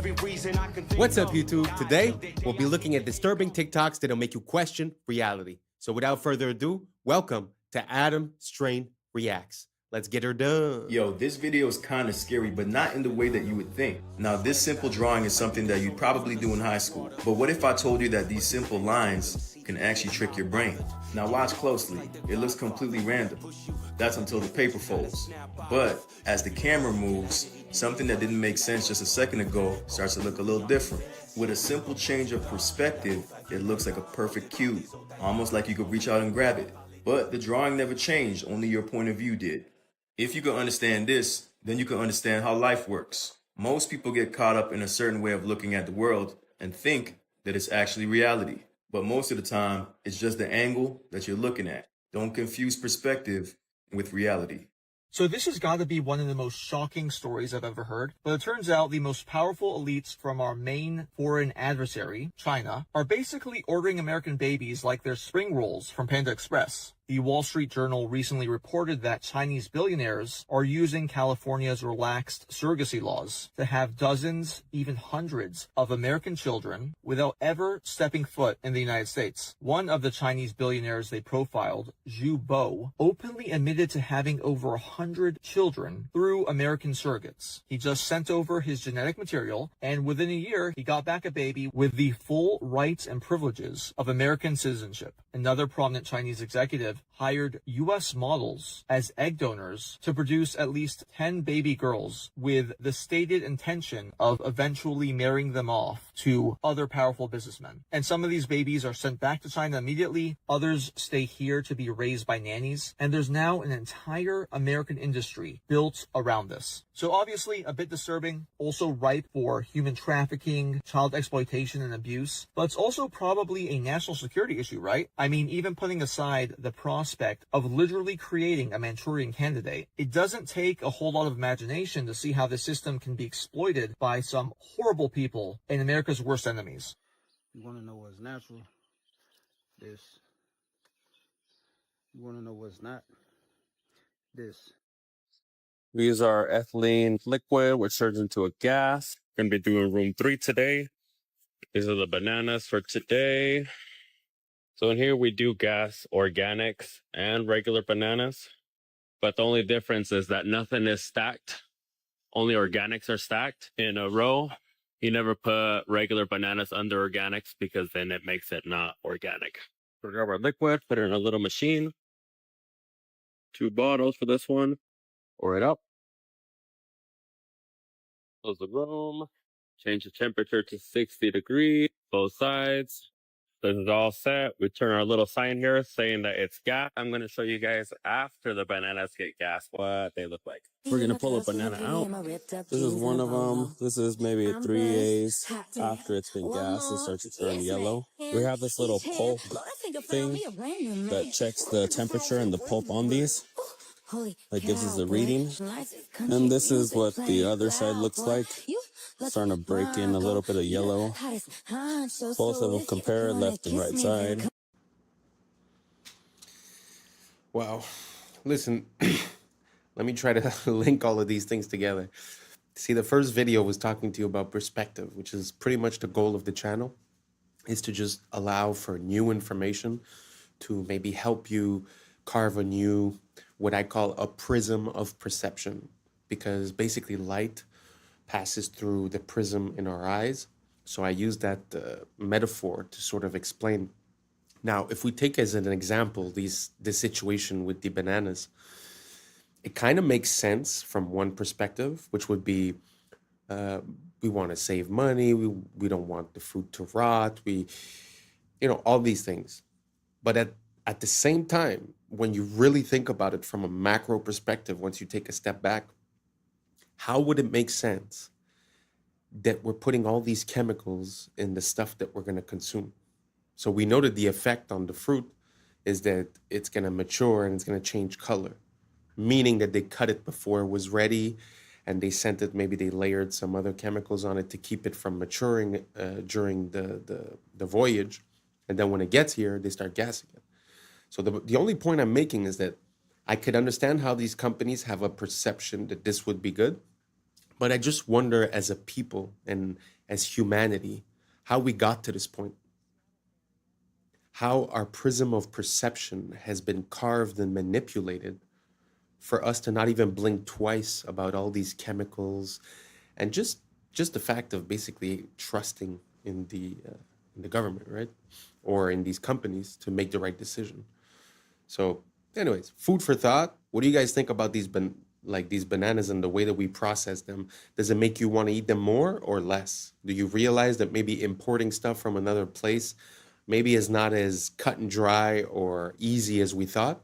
Because if importing something from somewhere else means that we must treat and chemically process these things, wouldn't that mean that maybe we shouldn't be doing that? I don't know, just an idea I'm having. Let me know what you guys think down below. Do you think, does it make you want to eat those bananas more or less? Let me know down below and let's keep on rocking. Creating art only using natural materials. Oh, I already know this is going to be extremely cool and detailed. Look at them eyes.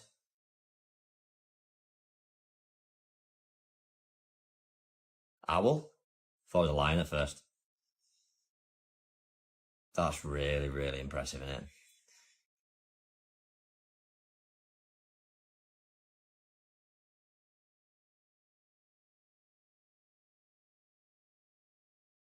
Cool. Peacock. I know.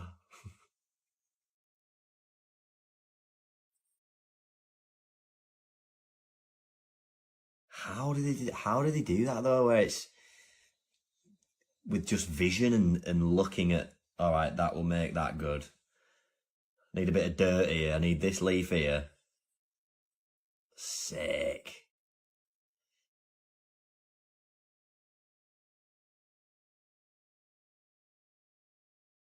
What are they for its claws? Wow. Wow. Impressive. What we're looking at is the Yukon Pacific Expedition, which was finished in 1909. This is in the Seattle area, and what is left of this expedition has become the University of Washington, which is north of downtown. The dates are going to be important here because this expedition supposedly was finished in 1909, but the first settlers to come to Seattle only made it in 1851.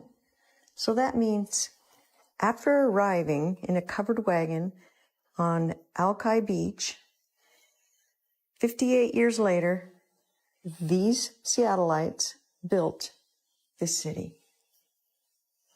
And as World's Fairs are supposed to be temporary, notice how permanent these buildings seem since we're still using them as the University of Washington. And this university has something called the Red Square, which you see surrounded by the nice trees. And look at these libraries where people study in. So you're going to tell me people arrived on the West Coast and 58 years later built this. We must have lived in a world of witches and warlocks and magic to have put together a city like this in only 58 years. You be the judge. It's a it's a brain wrecker, to be honest. Like, how in 50 years would you build that? Nowadays, to build one building, it takes us like 2 years, 3 years. Look at the size of that city, or even just the campus of the university. It's very interesting, and also the fact that I don't know how real this is. I'll have to look into it a bit more. But if they were really conceived to be a part of a World's Fair, which normally, like she said, they're all, you know, temporary structures, how is it that 150 years later we're still using them? I don't know. What do you guys think about the World's Fairs? Do you guys think it was all stucco and plaster? Or do you guys think these were real structures? Were they built by us? Were they built before? Maybe we just had a technology that they're not admitting to. I don't know. Let me know what you guys think down below. And let's keep on rocking. Do European royals always look like men? Maybe there was something wrong with them. The testosterone could have been too high, or maybe we all know the real reason why. Oh, ma'am, that's a gent. Ma'am, oh, that's a gent. It's not all but like 90%. Take a look through history, it really ain't no mystery. 'Cause ma'am, that's a gent. Let's take a look at Sweden first, they'll have you on your knees. There's Charlotte, Ingrid, Sylvia, and don't forget Louise. And then there's good old England, quite a selection there. And now we have Camilla, sitting in that chair. Oh, ma'am, that's a gent. Ma'am, oh, that's a gent. It's not all but like 90%. Take a look through history, it really ain't no mystery. 'Cause ma'am, that's a gent.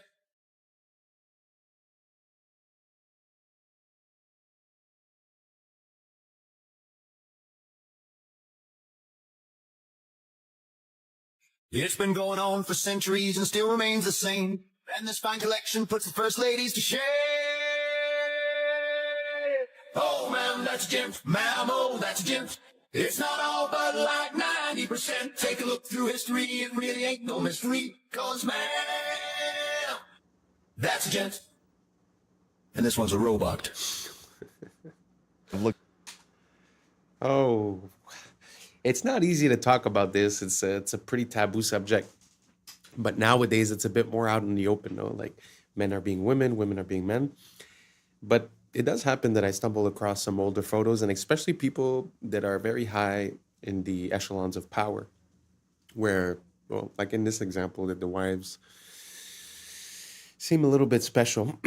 Do you guys think this is a possibility? Do you guys think that there's something behind it, that they were basically paving the way, or that there's a different perspective that we're not seeing? Maybe I'm missing something, but do you guys think it's a possibility that maybe, I mean, nowadays it might be actresses, it might be models. I don't know. Do you guys think it's a possibility that they've been doing this for a very long time, and that now we've gotten to the point where it's like openly admitted, but that basically it was like that across history?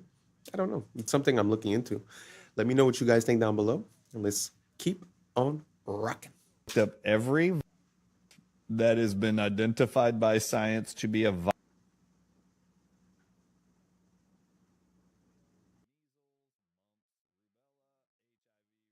I've looked them all up. You know that science has published that every one of them targets, every one that I've researched, they know every single one of them included targets nicotine receptors. Therefore, guess what the answer is? Nicotine. Guess where nicotine is found the most? Tobacco.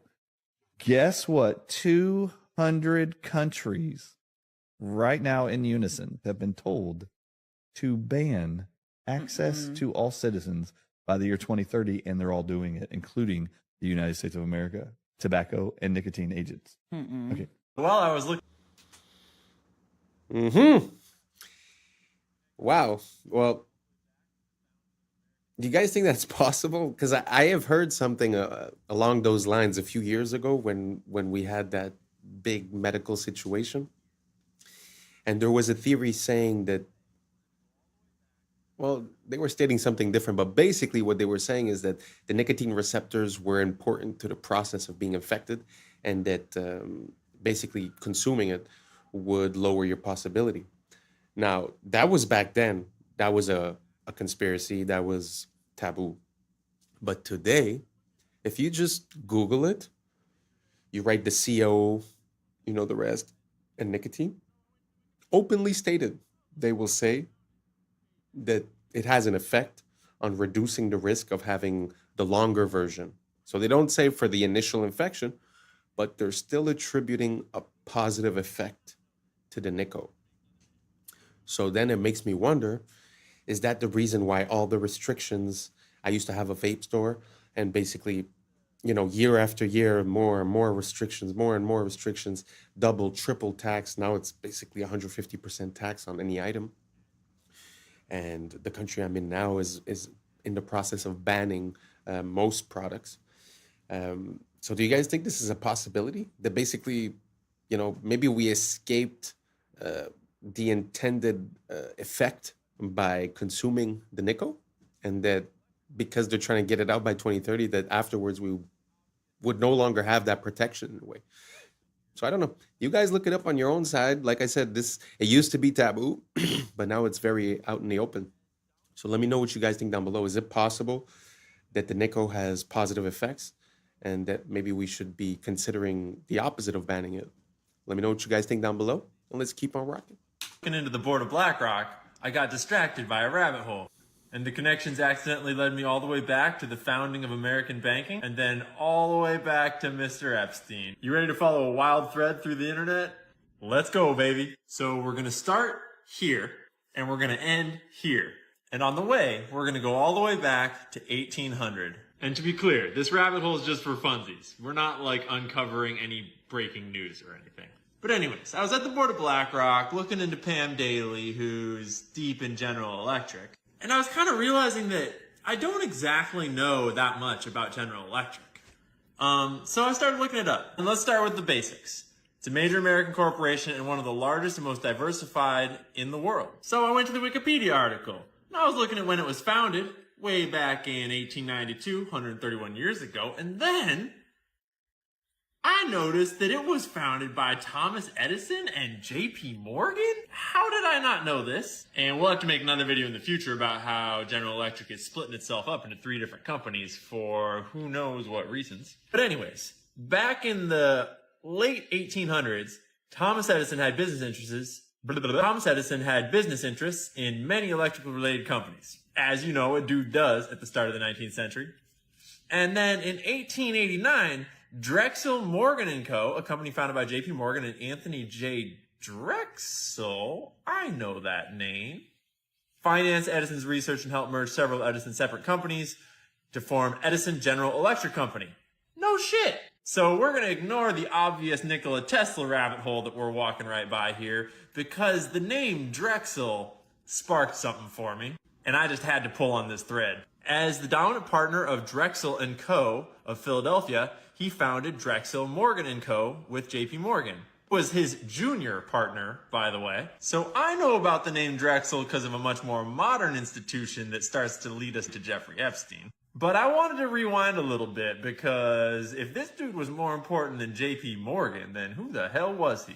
Drexel & Co. was founded by Francis Martin Drexel, I'm sure I'm pronouncing that wrong, born in Austria, to a merchant father with business associations. He jumped on a boat to Philadelphia, where he became a painter, an art instructor, and later leveraged all those fancy-ass connections from painting to start a bank. All right, we're starting to piece together how we get to Drexel Burnham Lambert.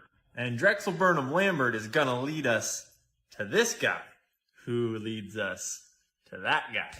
But first, we go back to Tubby Burnham, back in the 30s. So old Tubby partners with our buddies Drexel, and they founded Drexel Burnham Lambert. They're famous for being criminal as shit and inventing an entire industry called the junk bond market, which is exactly as junk as it sounds. That's how you take over companies with shady business deals and then extract as much money as possible before selling them again to the next highest bidder. Oversimplified, but you get it. Oh, and they're also famous for having this dude named Michael Milken, who was Drexel's head of high yield securities, i.e. mega gambling. And Milken's famous for earning the highest salary of any single person in history at $295 million. But Michael was like, yeah, that's not enough. So the next year he took home $550 million in a single year in payment. That's $500 million on your paycheck. So what did this snaky boy do to earn $550 million? Well, the answer is he did a lot of criminal shit. And eventually, people started to catch on. And Drexel Burnham Lambert started to get investigated. Then one guy started to talk, and then that led to another. And pretty soon, Rudy Giuliani was talking about throwing RICO charges at Drexel Burnham Lambert. And Michael Milken was exposed for having basically made a shitload of money off of doing illegal stuff. Because no one regulates this. Basically, the whole financial industry is what's called self-regulatory institutions. And so once someone started doing a little regulating, they realized there was insider trading, stock manipulation, defrauding of clients, stock parking, and on and on. And Mr. Mikey Milk wound up going to prison, but he's living a life of luxury nowadays as he's retired and he's out of prison. He got rich on it. But I shit you not, the Wikipedia page for Drexel Lambert, this firm that went down in flames, they have a whole section for survivors, meaning the rats that jumped ship. And this is where we meet Apollo Global Management, noted private equity firm, was also founded by Drexel alumni Leon Black. That's this guy. You might be like, oh, Ian, that's a bit of a stretch. Come on. He just worked at the firm. Yeah, from 1977 to 1990, so, a couple years, Black was regarded as the junk bond king Michael Milken's right-hand man at Drexel. So this guy learned everything he knew from this criminal who was the highest paid person in the world ever, so to speak, because of crime. Well, Black went on to found Apollo Global Management, one of the biggest private equity firms in the world, and guess who he decided to bring on board? Well, in 1997, he made Epstein one of the original trustees of what was his and his wife's foundation. And he had him direct all sorts of charitable donations and philanthropy money and a whole bunch of other secret money just going to weird places. And someone finally caught on and started looking through these numbers. They found that he had paid Epstein $158 million in just 5 years from 2012 to 2017 for his financial services. I'm not even going to get into all this nasty bullshit.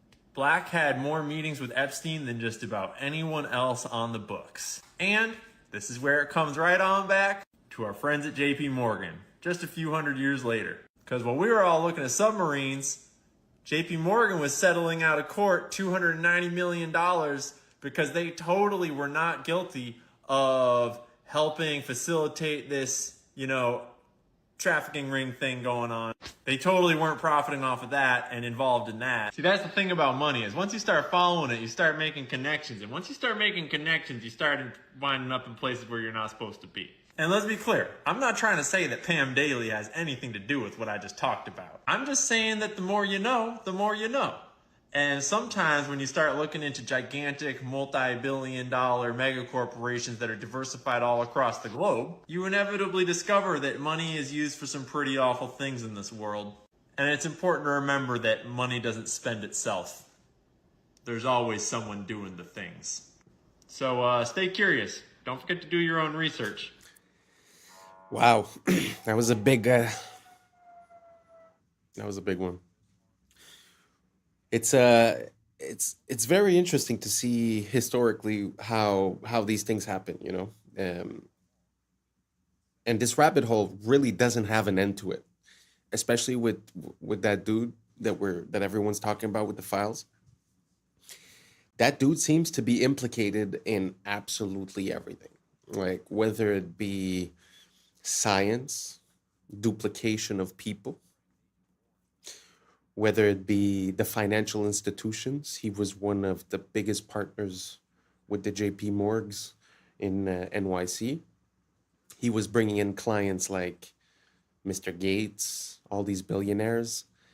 And I mean, even in the interview, Gates is like, oh, well, he used to help me with my taxes. Like, what does that have to do? So anyways, the connection that we see it seems like a hidden control system. And what goes on the stock market, like you said, it was a self-regulatory system, meaning no one's involved, right?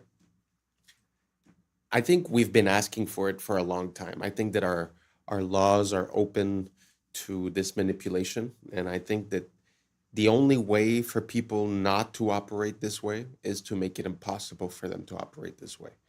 So, I don't know. Food for thought. You guys let me know. Did you know that the file guy was involved so deeply embedded into the financial system of the United States, talking about these huge numbers? You guys let me know, and let's keep on rocking. This is a clip from historical film number 1119, produced in 1923 by the U.S. Army Signal Corps. The caption says, quote, "A smoke curtain, an important new chemical warfare development. Hanging a curtain half a mile long in 18 seconds," unquote. This 1923 film shows an aircraft spraying a trail where some of the chemicals rapidly descend to sea level to form an opaque vertical curtain. Observers have seen an increasing frequency of chemical warfare and other experiments in our skies. Spraying Agent Orange during the Vietnam War demonstrates the military has been developing more sophisticated chemical warfare operations using aircraft since 1923. As aircraft performance, altitude, and fleet numbers have increased over the years, observers are seeing a skyrocketing number of chemical experiments in our skies. The advent of the internet and digital cameras has created a spontaneous network of observers around the world who share their many observations of bizarre contrail emissions on YouTube. An online source for this and other historical films can be found online at criticalpast.com.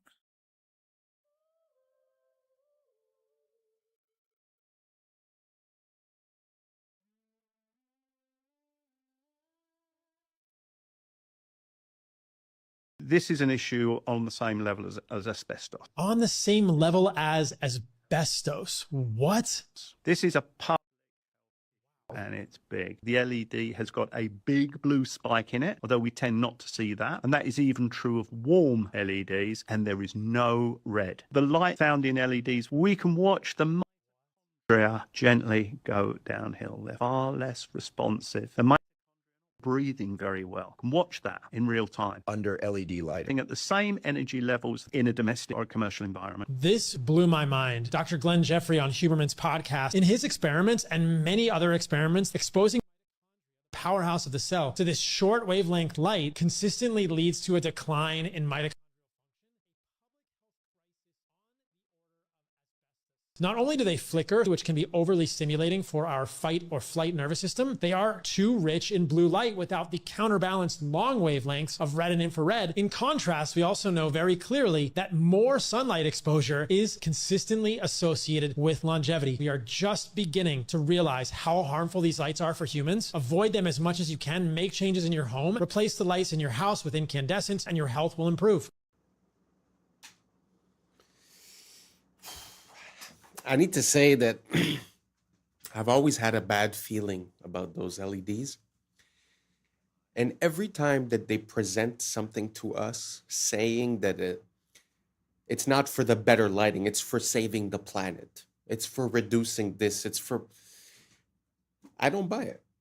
I don't buy it at all. Because if they wanted to reduce all those things, those huge multi-billion-dollar international companies would be the ones implementing the change first. So it makes me feel that there was something behind it. And now, recently, I've changed my lighting from a blue LED type of lighting to an incandescent type of lighting. And the difference is palpable. I mean, the difference is huge. I feel like I'm in the 90s. I feel like I went back in time and I don't know, life is better. So I can't tell you scientifically what it's doing, but I can say this: give it a try and let me know how you like it. If you see a difference between that bluish lighting and the incandescent lighting, does it make you feel different? Let me know down below. Thank you for rocking with us. I appreciate you. And that's a wrap for today, familia. Whether you're tuning in with the sunrise or you're posted up after midnight, I appreciate your time, your energy, your curiosity. And don't forget, this isn't about truth or fiction. This is about perspective. If this sparked a thought, a laugh, a deeper question, then we did our job. So drop your thoughts in the comments, keep the convo alive, like, subscribe, and don't forget to hit that bell if you're riding a wave, because we're just getting started. So until next time, stay grounded, stay weird, stay critical. I'm Adam Strain, and this has been Adam Strain Reacts. Peace. Now's the time for us to link up. Really think we on the brink up. Making a change from living this strange. Living this strange. Making a change from living this strange. Yeah. Nudge your water glass to you using its lamp snout. That it might actually be alien technology scoping us out. Around and shows that everything is priced in grams of gold. I'm gonna skip. I was sleeping, had to wake up. Why? Every reason I could think. What's up, YouTube? Today, we'll be looking at disturbing TikToks that'll make you question reality. So without further ado, welcome to Adam Strain Reacts. Let's get her done. All I want to know is how I can bet some money on this, because this game is pretty cool. I mean, it's a mixture of a lumberjack, geometry, and an ice cold cools. And the goal is pretty simple. Land the log on the beer. I'm not gonna lie to you, I'm putting all my money on Paul Bunyan III here, because his skills are on a whole nother level. Me and the devil walking side by side. Me and the devil walking side by side. And I'm gonna see my man until I get satisfied. See, you don't see why. It's like peering into another world sometimes when we look into the past, especially when it comes to certain things like medicine. It's so interesting to see how we've replaced using natural elements and we've decided to synthesize the same compounds found in nature so that we could copyright them and make money. So it's kind of like a wish to go back to the way it was. Like I wonder how it was, you know, when you'd have a problem and you'd take like we were seeing there, like clover honey or stuff like that, because we do know now that like cloves and stuff like that. And he's off.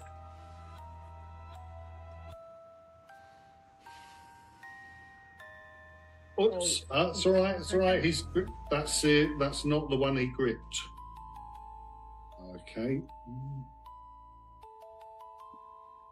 Oh, yeah. Oh my goodness, look, it's stuck in the cupboard. So that's arrow number 1. Where, do you want to move it in a little closer? Are you going to stand there? That's right. That's exactly where he's firing. Can you see? Okay. Yeah, that's good. 2, arrow 2. And he's not musical, so you're not missing anything. But he utilizes one of the wonderful things about a very complex automata, what I call the loose piece. He's engaging with a loose piece. Doing well. But not one loose piece, 4 loose pieces. This is the 4th arrow. If he fires this, he's going to be the only one of the 30 or so that exists that will still do this. Yay! Woo-hoo! David Secret's Archer Automaton. First of all, I find it super beautiful to see people that are passionate about the things that they do, you know. They say, do what you love or love what you do, pick one and run with it. And they definitely love what they do. And also, just as a piece, as a testimony of the technology that we used to have, we consider like animatronics and stuff like that to be outdated or this or that, and the digital stuff is way better. But it's very interesting to think that all of that was mechanical, that the control that was done was mechanical. I'm not sure we would be able to you know, to do that as well. We could do a lot of different things, programming chips to make all kinds of movements, don't get me wrong. But it's very interesting to see these relics from the past that sort of give way to animation and all that, you know. Very beautiful. Let me know if you guys know of any other examples of this. I'd be very curious to see more of that. Let's keep on rocking. Nope. Nope. Sure. I just Yeah, want to be I here know, just in I case. know. Just knowing the amount of glass that's in here, there's just such an unsettling feeling. Like if this falls down, it's like going to be a chandelier hitting the ground. We pull the pins. And Christmas! Shot glass, white wine, red wine, cereal bowl, cake cover. This is a shaving mug. This is a little purse atomizer that I keep full of alcohol. A single drop of perspiration hits a bowl. I have to get that off of there because it spreads. So that's always there. Now we get into the preparation for playing. Right there. So this is a note rod. This is invented by a guy, as I remember, it was 1785, came up with the idea. Franklin painted the rims on the insides of the bowls white for each of what would be the accidentals. Get your fret markers in there. So there we go. So you need to get surgically clean. Yeah, I completely scrape every surface until it starts to grab. You can feel the grab. Because if there's any oil or sweat on your fingers, Anything. it just won't work. Dead. No, Yeah. you don't have to dry.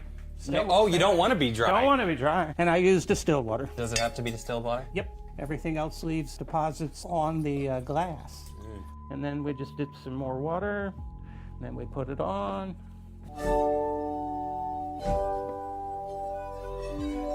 So that, and it isn't just slow chords.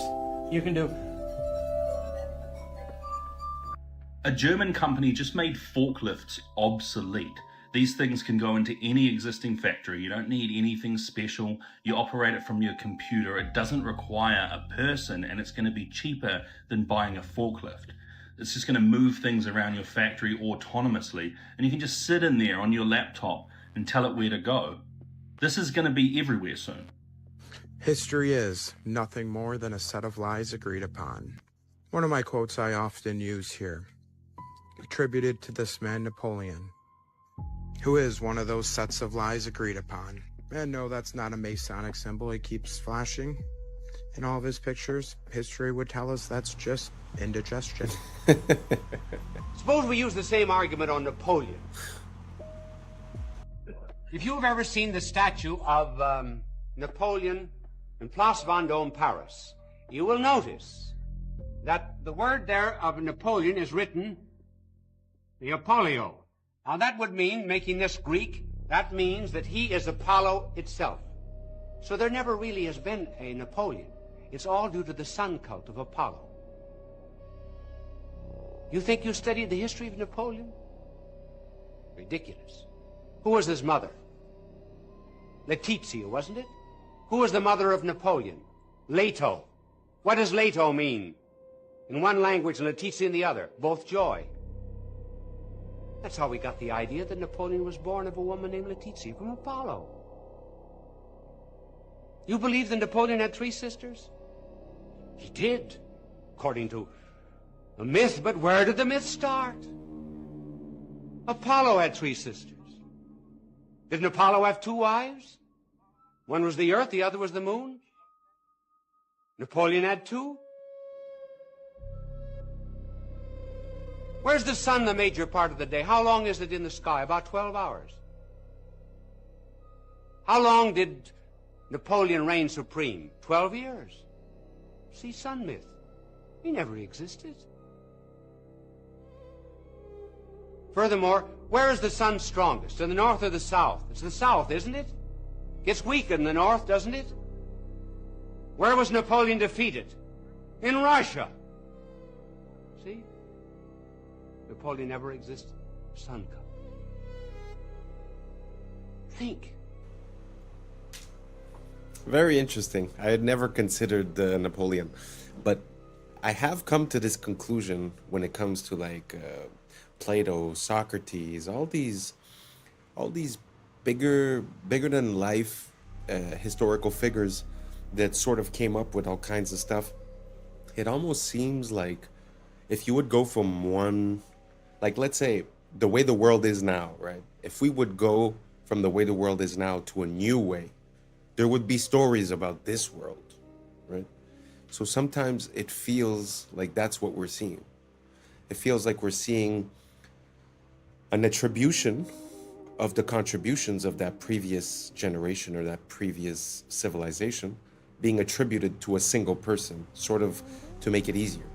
So you could delete all the books, release one book for whoever it is, and then all of a sudden, all the information that's missing from that civilization gets transferred. I really have no idea if you guys are following what I'm saying. I feel a bit lost just saying it. But let me know if you guys think that it's possible that some of these historical figures are actually attributions of the past without necessarily being historical figures, if that makes sense. Let's keep on rocking. The entire planet was just 3D scanned using Pokemon Go. I cannot make this up.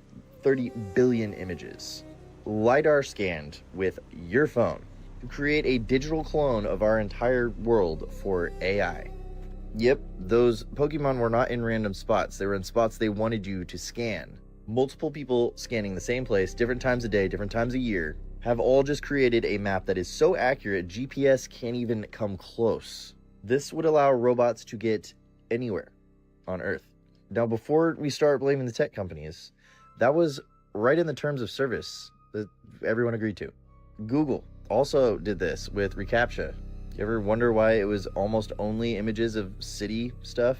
It wasn't ever select the image of a shirt or a fork. Google charged businesses to use this and trained its AI for free.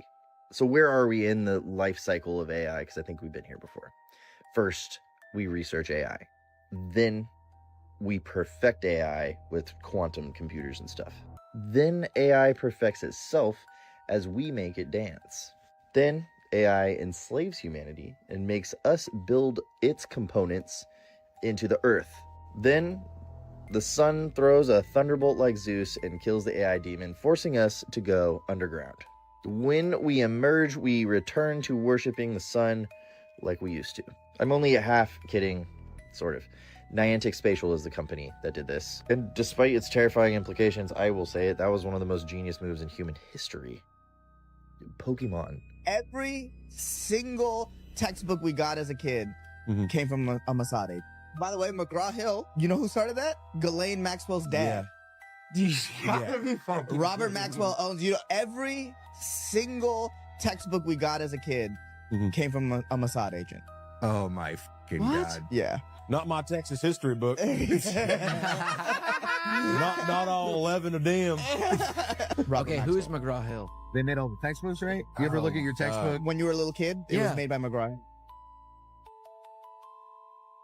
Oh, that's the publisher. That's the publisher. Oh my God. That was apparently founded by Jeffrey Jeffrey Epstein's girlfriend's dad. This is how evil the Epsteins were. Not only were they kids, they were also giving them homework. Yes. It's like, damn, bro. That's messed up. That's crazy. Big ass books Yeah, too. I know, right? Carry these around your backpack. You had to cover the book yourself. Yeah. Oh, yeah. You had to give it its own yarmulke. Oh my God, dude. We did. That was the thing. We had to cover our own books. They wanted us to cover it up so you couldn't see who made it. I wonder what company owns the book cover. I don't know. Oh, the company that takes all the school pictures. No. Holy No, cow. you're right. That's like big news right now. Yeah. Are you schools this year are canceling their school pictures because of this connection? Yeah, the company is heavily connected to Epstein. So they've been sending our photos over there too? Probably. That's just probably how they picking us recruit some out. people. Just picking us out of the school They have yearbook. a draft board, Mel Kiper style, of every picture of every kid in America. Yeah, and they're just sitting there. Yeah, like a fantasy draft. I am never making fun of a homeschool kid again.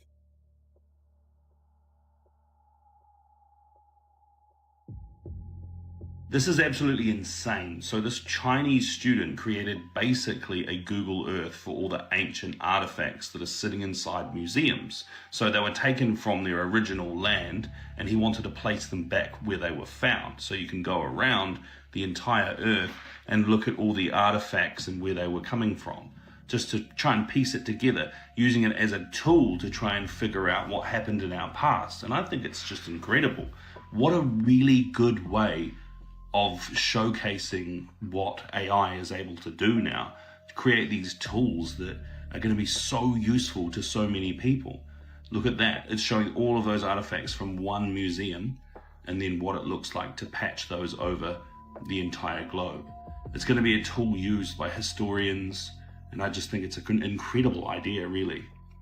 There was this individual, and they were asking it some logistical questions about the Yankee Stadium. At the end, even ChatGPT thinks history has been faked. How long did the original Yankee Stadium take to construct? The original Yankee Stadium took 284 days to construct. Do you want to do an estimate of the materials for this as far as granite, the limestone, marble, and iron is concerned? Yankee Stadium's total material estimate: granite, 400,000 cubic feet; limestone, 300,000 cubic feet; marble, 100,000 square feet; iron/steel, 15,000 tons; concrete, 500,000 square feet. Total estimated weight, approximately 750,000 tons.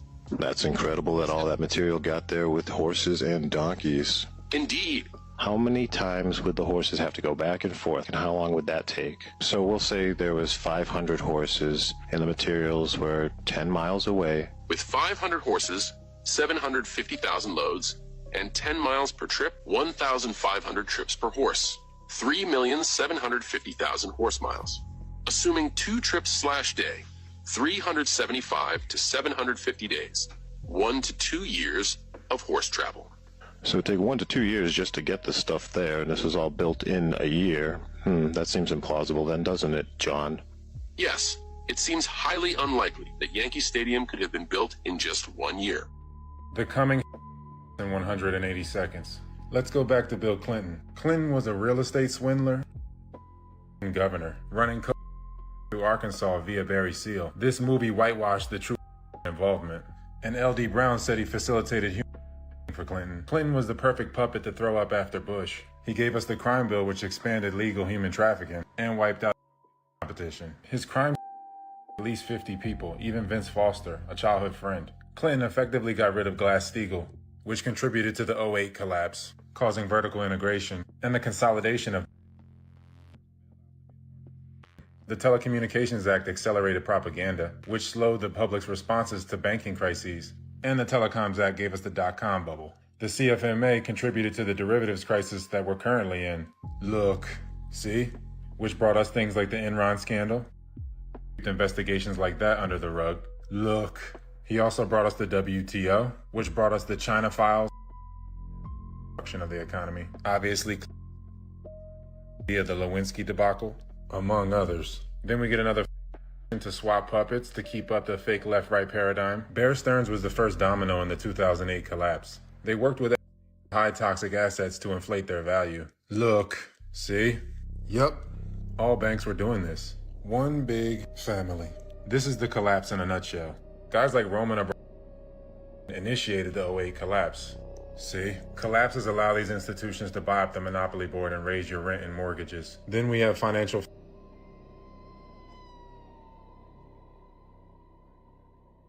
renters. They're all one company, basically. And Citadel controls a large sum of the trading.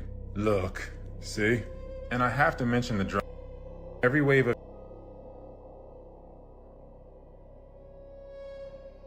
market. Then we get another fake election for the left-right paradigm illusion, which is why Obama continued the bailouts. Then we get another fake Clinton.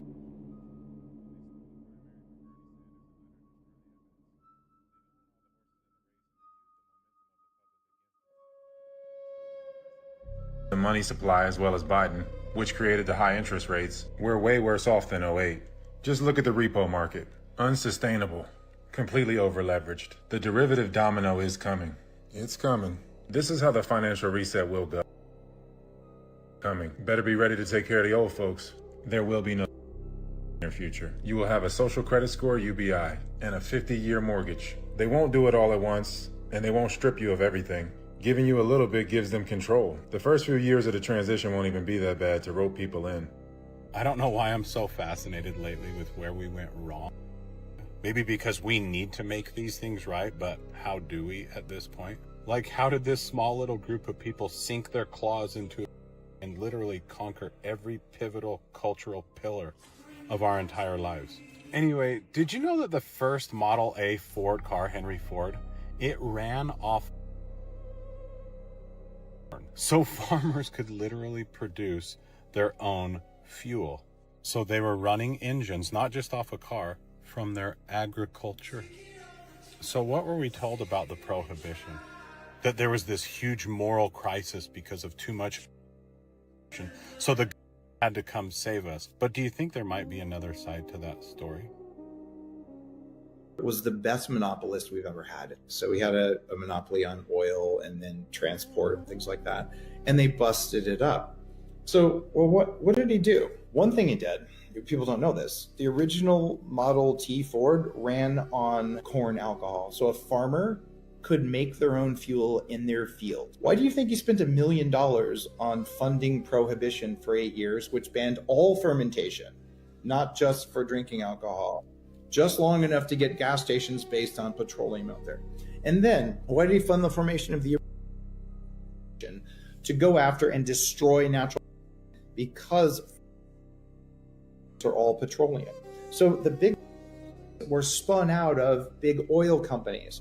So big oil funded big, and these big chemical companies funded, and they all come from the monopolistic thing. And even the latest evil stuff like the buildings going on, people don't know this. He's the largest owner of farmland in the country. You know what Bill's dad did? What? He was. Anyway.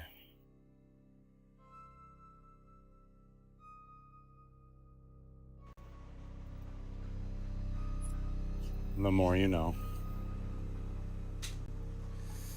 Well, not only is nowadays petrol the basis of most of the products that we use, plastics, rubber, like he was saying, even the pills, like everything is involved with it.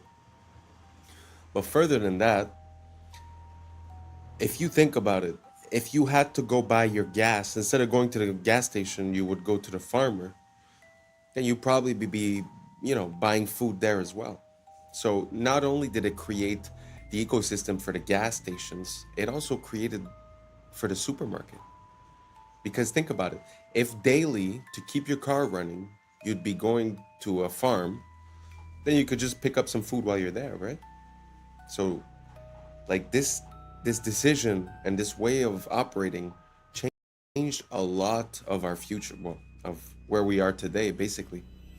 And it put us into a place of dependence, when what he's saying is that basically we were capable of making our own oil. I mean, think about it. The cause that we go into other places and start violence, most often than not, is blamed on that resource. So if we didn't need that resource, I mean, so many things would be different. So it's very interesting just to look at the history of things like the vehicle, the car. Like, for an example, most big cities within the United States, because speaking of Europe is easy, you could say, oh, they're so old, but the United States, most big cities, if not all of them, had ways of moving that were, free, basically, like tram systems and stuff like that.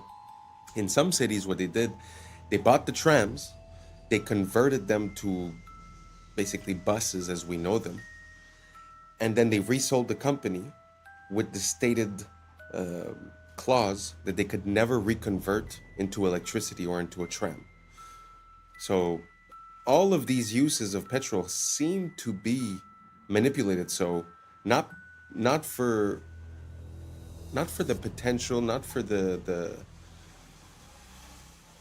effect for us, but more for lining their pockets. I'm sorry, but this subject is just so big. I'll give you another example. When they got together and they wanted to decide a universal, global price per barrel of this commodity, That's when they introduced the idea of fossil fuels. Because what is it to say I'm selling a product that always appears like water? It's easy, although we still do it, but I'm saying it would be easy and cheap.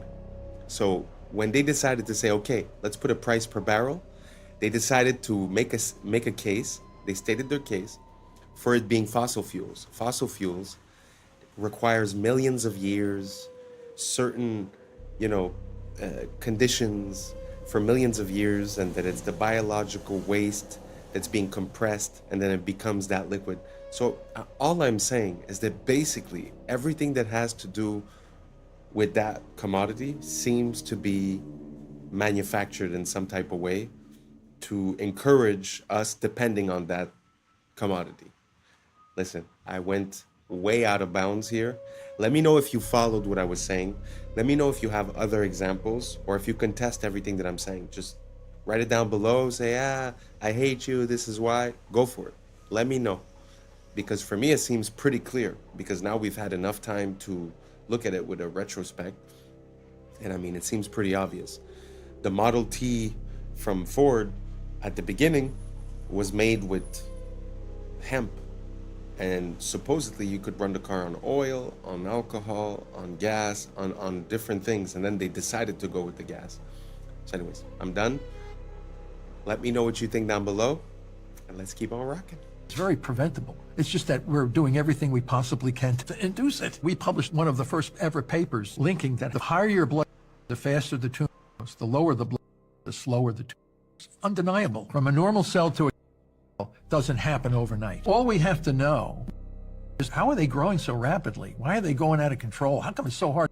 A solution to without touch is to simultaneously restrict the two fuels, which is already in our bloodstream from the food we eat, and the amino acid. If we stopped eating and we took a low carbohydrate diet and just did water only fasting, we would get into the two have a bad mitochondria dependent on glutamine. We can replace glutamine with ketone bodies. So we selectively marginalize these slowly over time. They slowly start, blood vessels disappear, and the body comes in and dissolves them. This is an extraordinary story. So he was born in a place called the Judengasse, which was a ghetto, basically. And it was the house that he lived in when he eventually had 13 children was only 14 feet wide. And he lived there with his very, very overpowering and dominant and an incredibly brilliant wife who was called Guttel. He was determined to get out of this ghetto. At nighttime, the ghetto was closed. You weren't allowed to leave. The street was so narrow that no sunlight could penetrate. There was no plumbing, there was no sewage, there was nothing. So everything you can imagine happened in this street. And unsurprisingly, he wanted to get out of there. And he started a small coin business, and that did reasonably well. But actually, and this is where it ties into legacy, his great strength was to send his 5 sons to the capitals of Europe at that time. And what they did is they set up, in effect, so whereas everyone used to be in separate different countries or separate cities until then, these 5 boys communicated with each other, sometimes by pigeon, and they wrote to each other in Judendeutsche, which was a kind of Yiddish German vernacular. And that is why they were so successful. And this absolute belief in togetherness, you've got to stand together, you've got to work together, you've got to work across borders, you've got to work with rules. And by 1789, when the last one went, to 1815, so a very, very short period of time, it was said that no one would consider going to war with, because that was how incredibly influential and powerful they had become. CBI is fully owned and controlled by leadership. Okay. All right. 2 + 2 makes 4. Makes total. I don't know. First off, just to circle back to the Napoleon story, doesn't that seem like the origin story of a type of myth as well? Because I've heard the story many times, But even when she says it, and she's a family member, it doesn't really make sense. I had nothing. I had coins. I sent my sons all over the world. I don't know. I feel like there's missing something. And the point that the guy was, pointing towards the end is that it seems like that information that he gave was the same information before we went into other places, including, Syria, Afghanistan, Iraq, Venezuela, Cuba. That all these places seem to be disconnected from this big system that we have. So that could be an ulterior motive. I think that's what he was trying to allude to. Anyways, let's keep on rocking. If you guys watch the Super Bowl commercials, they always are interesting. The Ritz commercial talks about an island. The Nerds commercial shows a guy who... The Pringles commercial, you see them eating a Pringles human. Ads were really weird. The Ritz Cracker ad was about a party on an island, and these two dudes were salty that they weren't invited until Scarlett Johansson invited them. Seam Then of they her weren't shirt. mad anymore It's that and pattern. joined the party. It That seems like they're blue-white. saying that we're just salty we weren't invited to the parties too. In the Nerds commercial, they got a dude who looked just like eating look at that. candy with children running around in his background. In the Pringles commercial, Sabrina Carpenter had a boyfriend who was made out of Pringles. Suddenly This shocks Sabrina Carpenter until she gets a bite for herself. Then she made a face like, oh, it's really not that bad. They trying to tell us don't knock it in. The Alexa commercial, Chris Hemsworth was telling his wife how he was scared about the AI, and she was just telling him that he was crazy. And then the AI suggested to give him a back massage, and then everything was good. Like, that was it. It's like they're telling us we're doing too much about the AI. Let's talk about the salt conspiracy.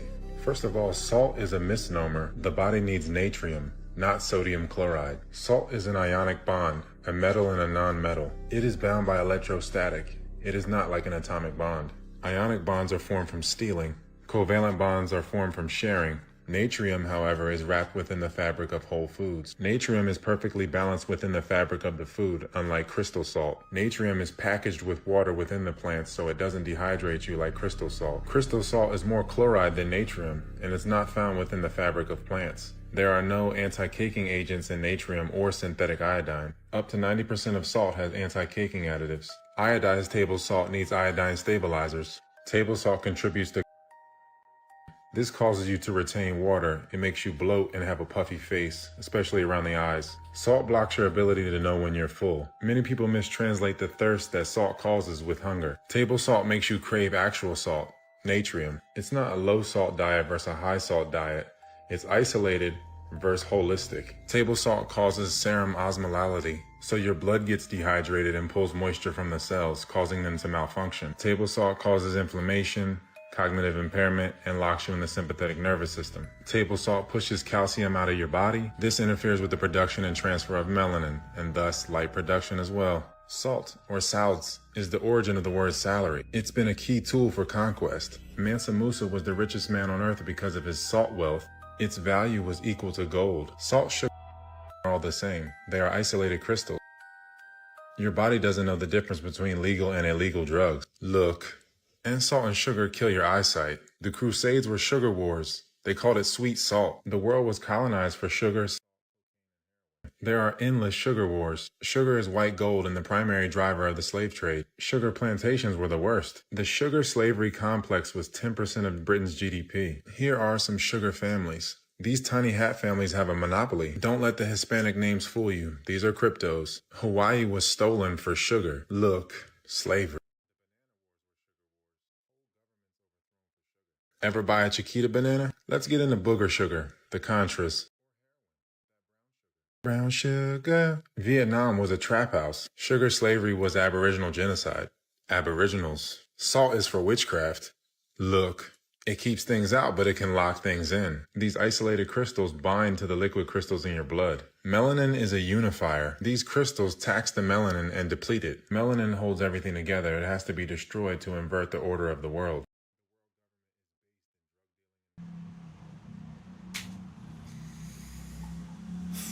Yeah, I have to agree that the salt is a big part of it.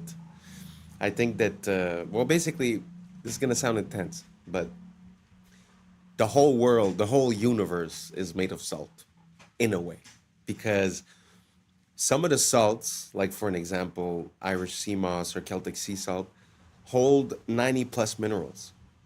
Now, tell me what the universe or the world or you are made of, if not from the elements of the periodic table. So 90 plus of those are minerals, right? So the quality of your mineral intake, I think, is very important. And, you know, I could testify to this. My whole life, I was consuming only table salt and I didn't really indulge. Now I live in a much hotter climate. I sweat daily and I consume a lot of salt, but it's not the same salt. It's a high quality salt.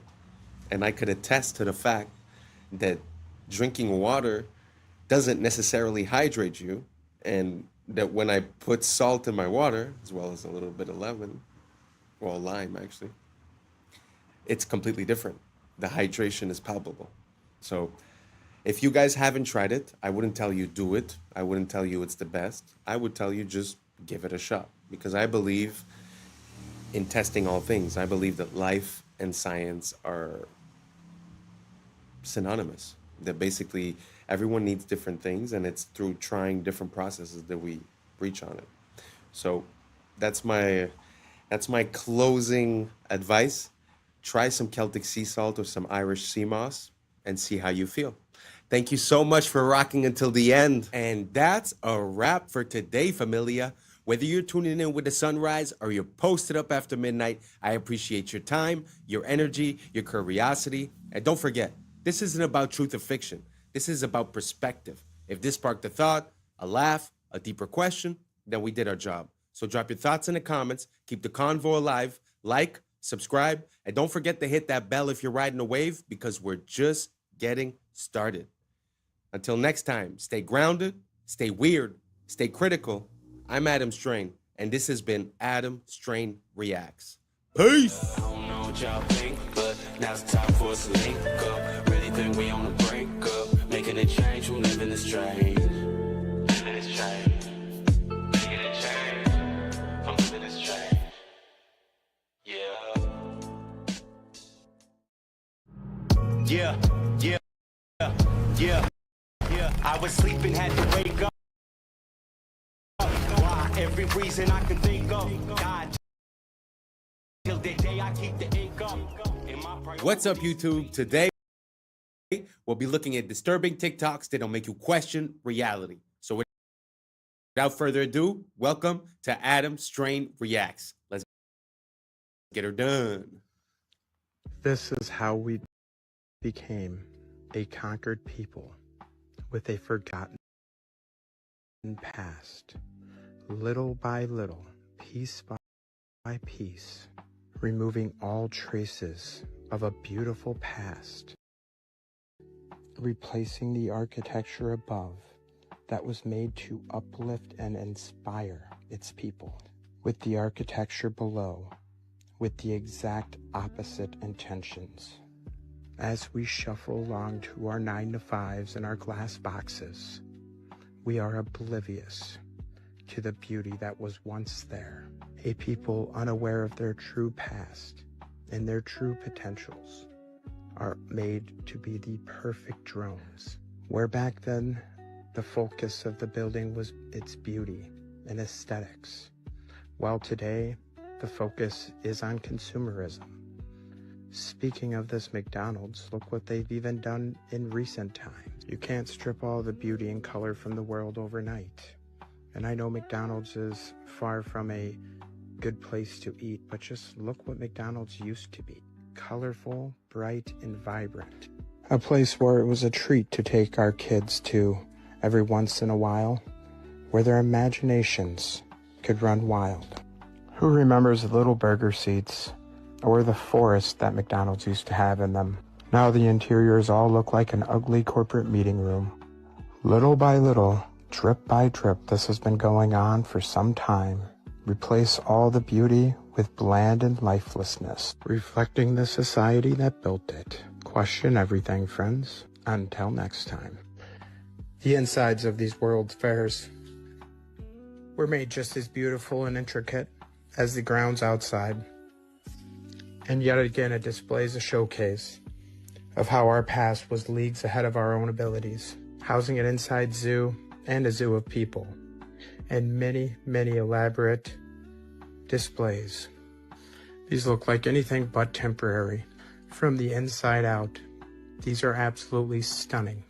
I believe, if anything, these to be the fairs of the inheritors, the controllers taking over the lands of a fallen empire and showing off all the technology and the works of the old world. His story has been written by the conquerors. Question everything, friends. Until next time.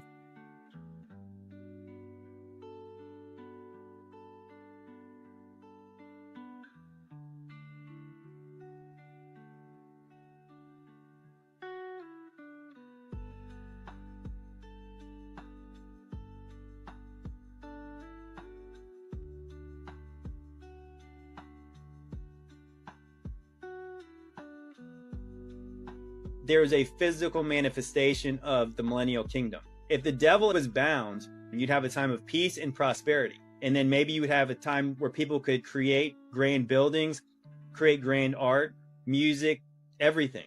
We don't even understand, probably because I do believe the devil is very active today, as most people will probably understand that follow me. The devil, the demons, they are super active.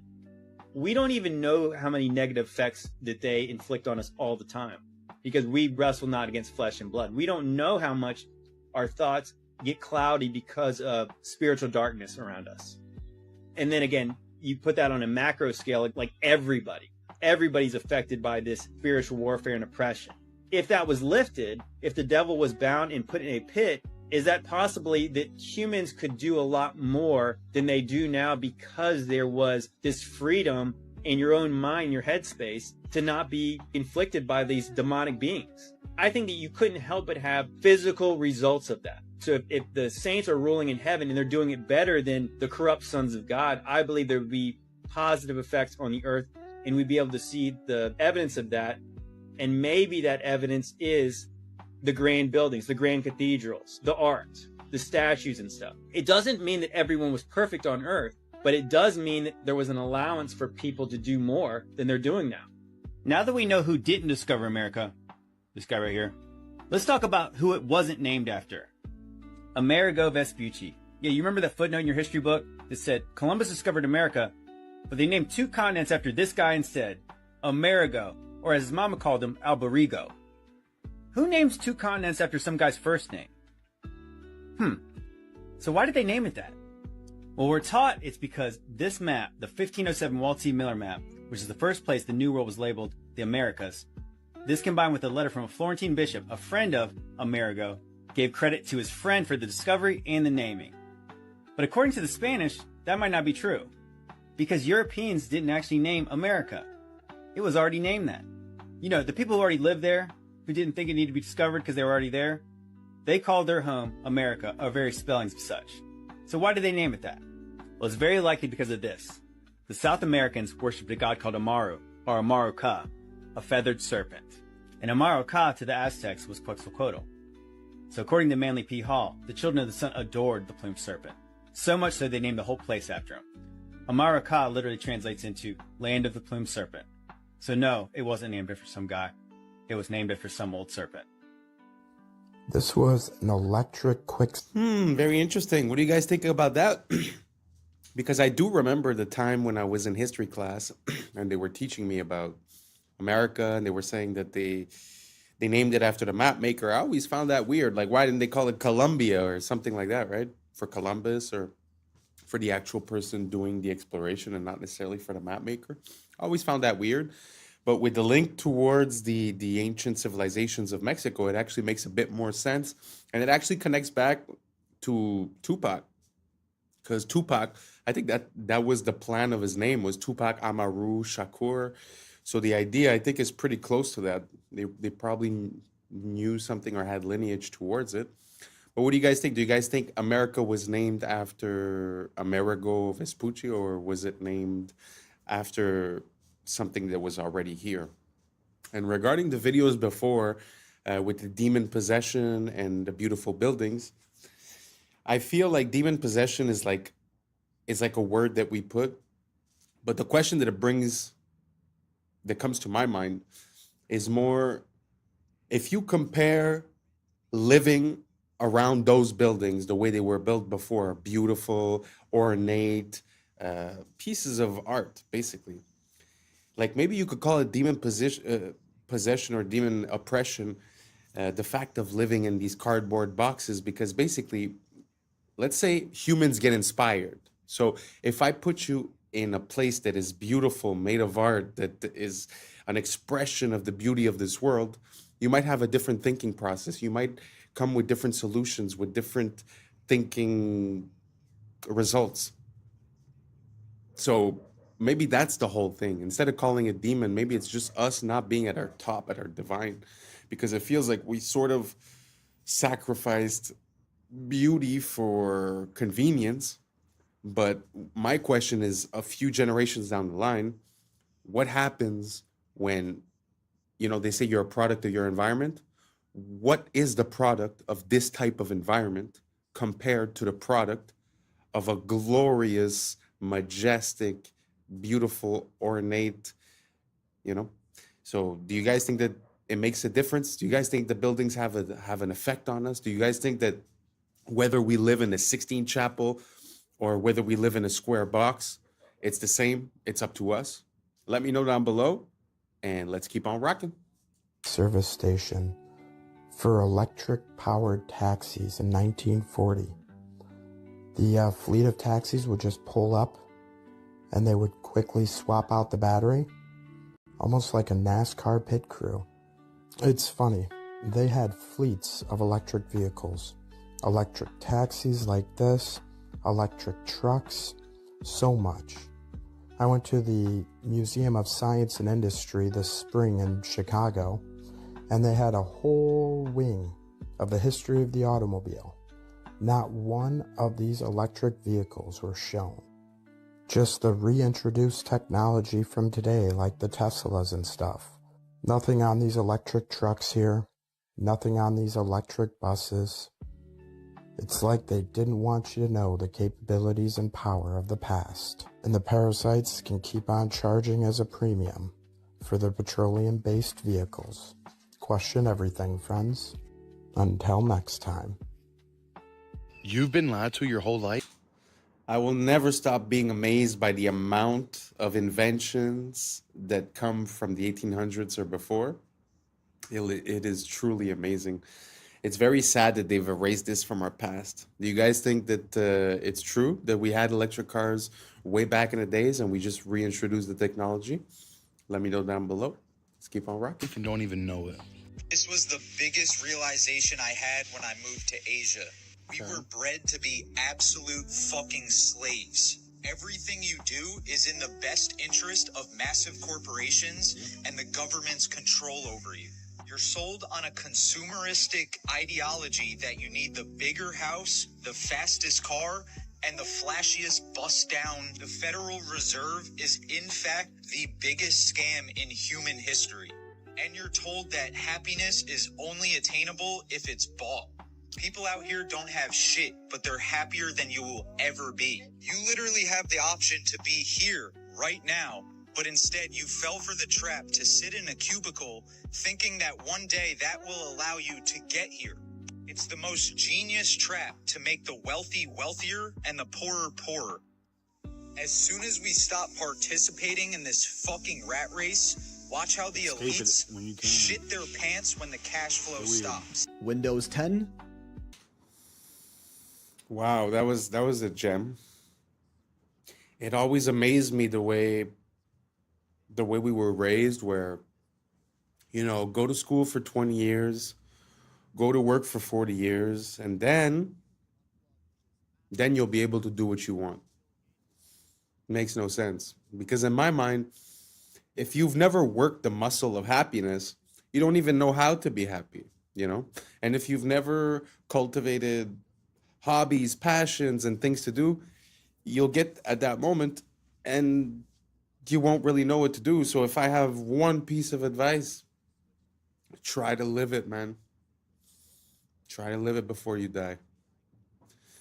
because I know that money and like you said, the rat race and all that, it seems real, but life is very short. So try to live it. Try to live it as much as you can. Try to be happy daily. Even if you're in a bad situation, try to accept it and move towards a better situation. Try not to get stuck in a rut of negative thinking, because I feel like that keeps us stuck in the mud. Anyways, who am I, right? Doesn't matter. Best of luck to everyone, and let's keep on rocking. This ain't over.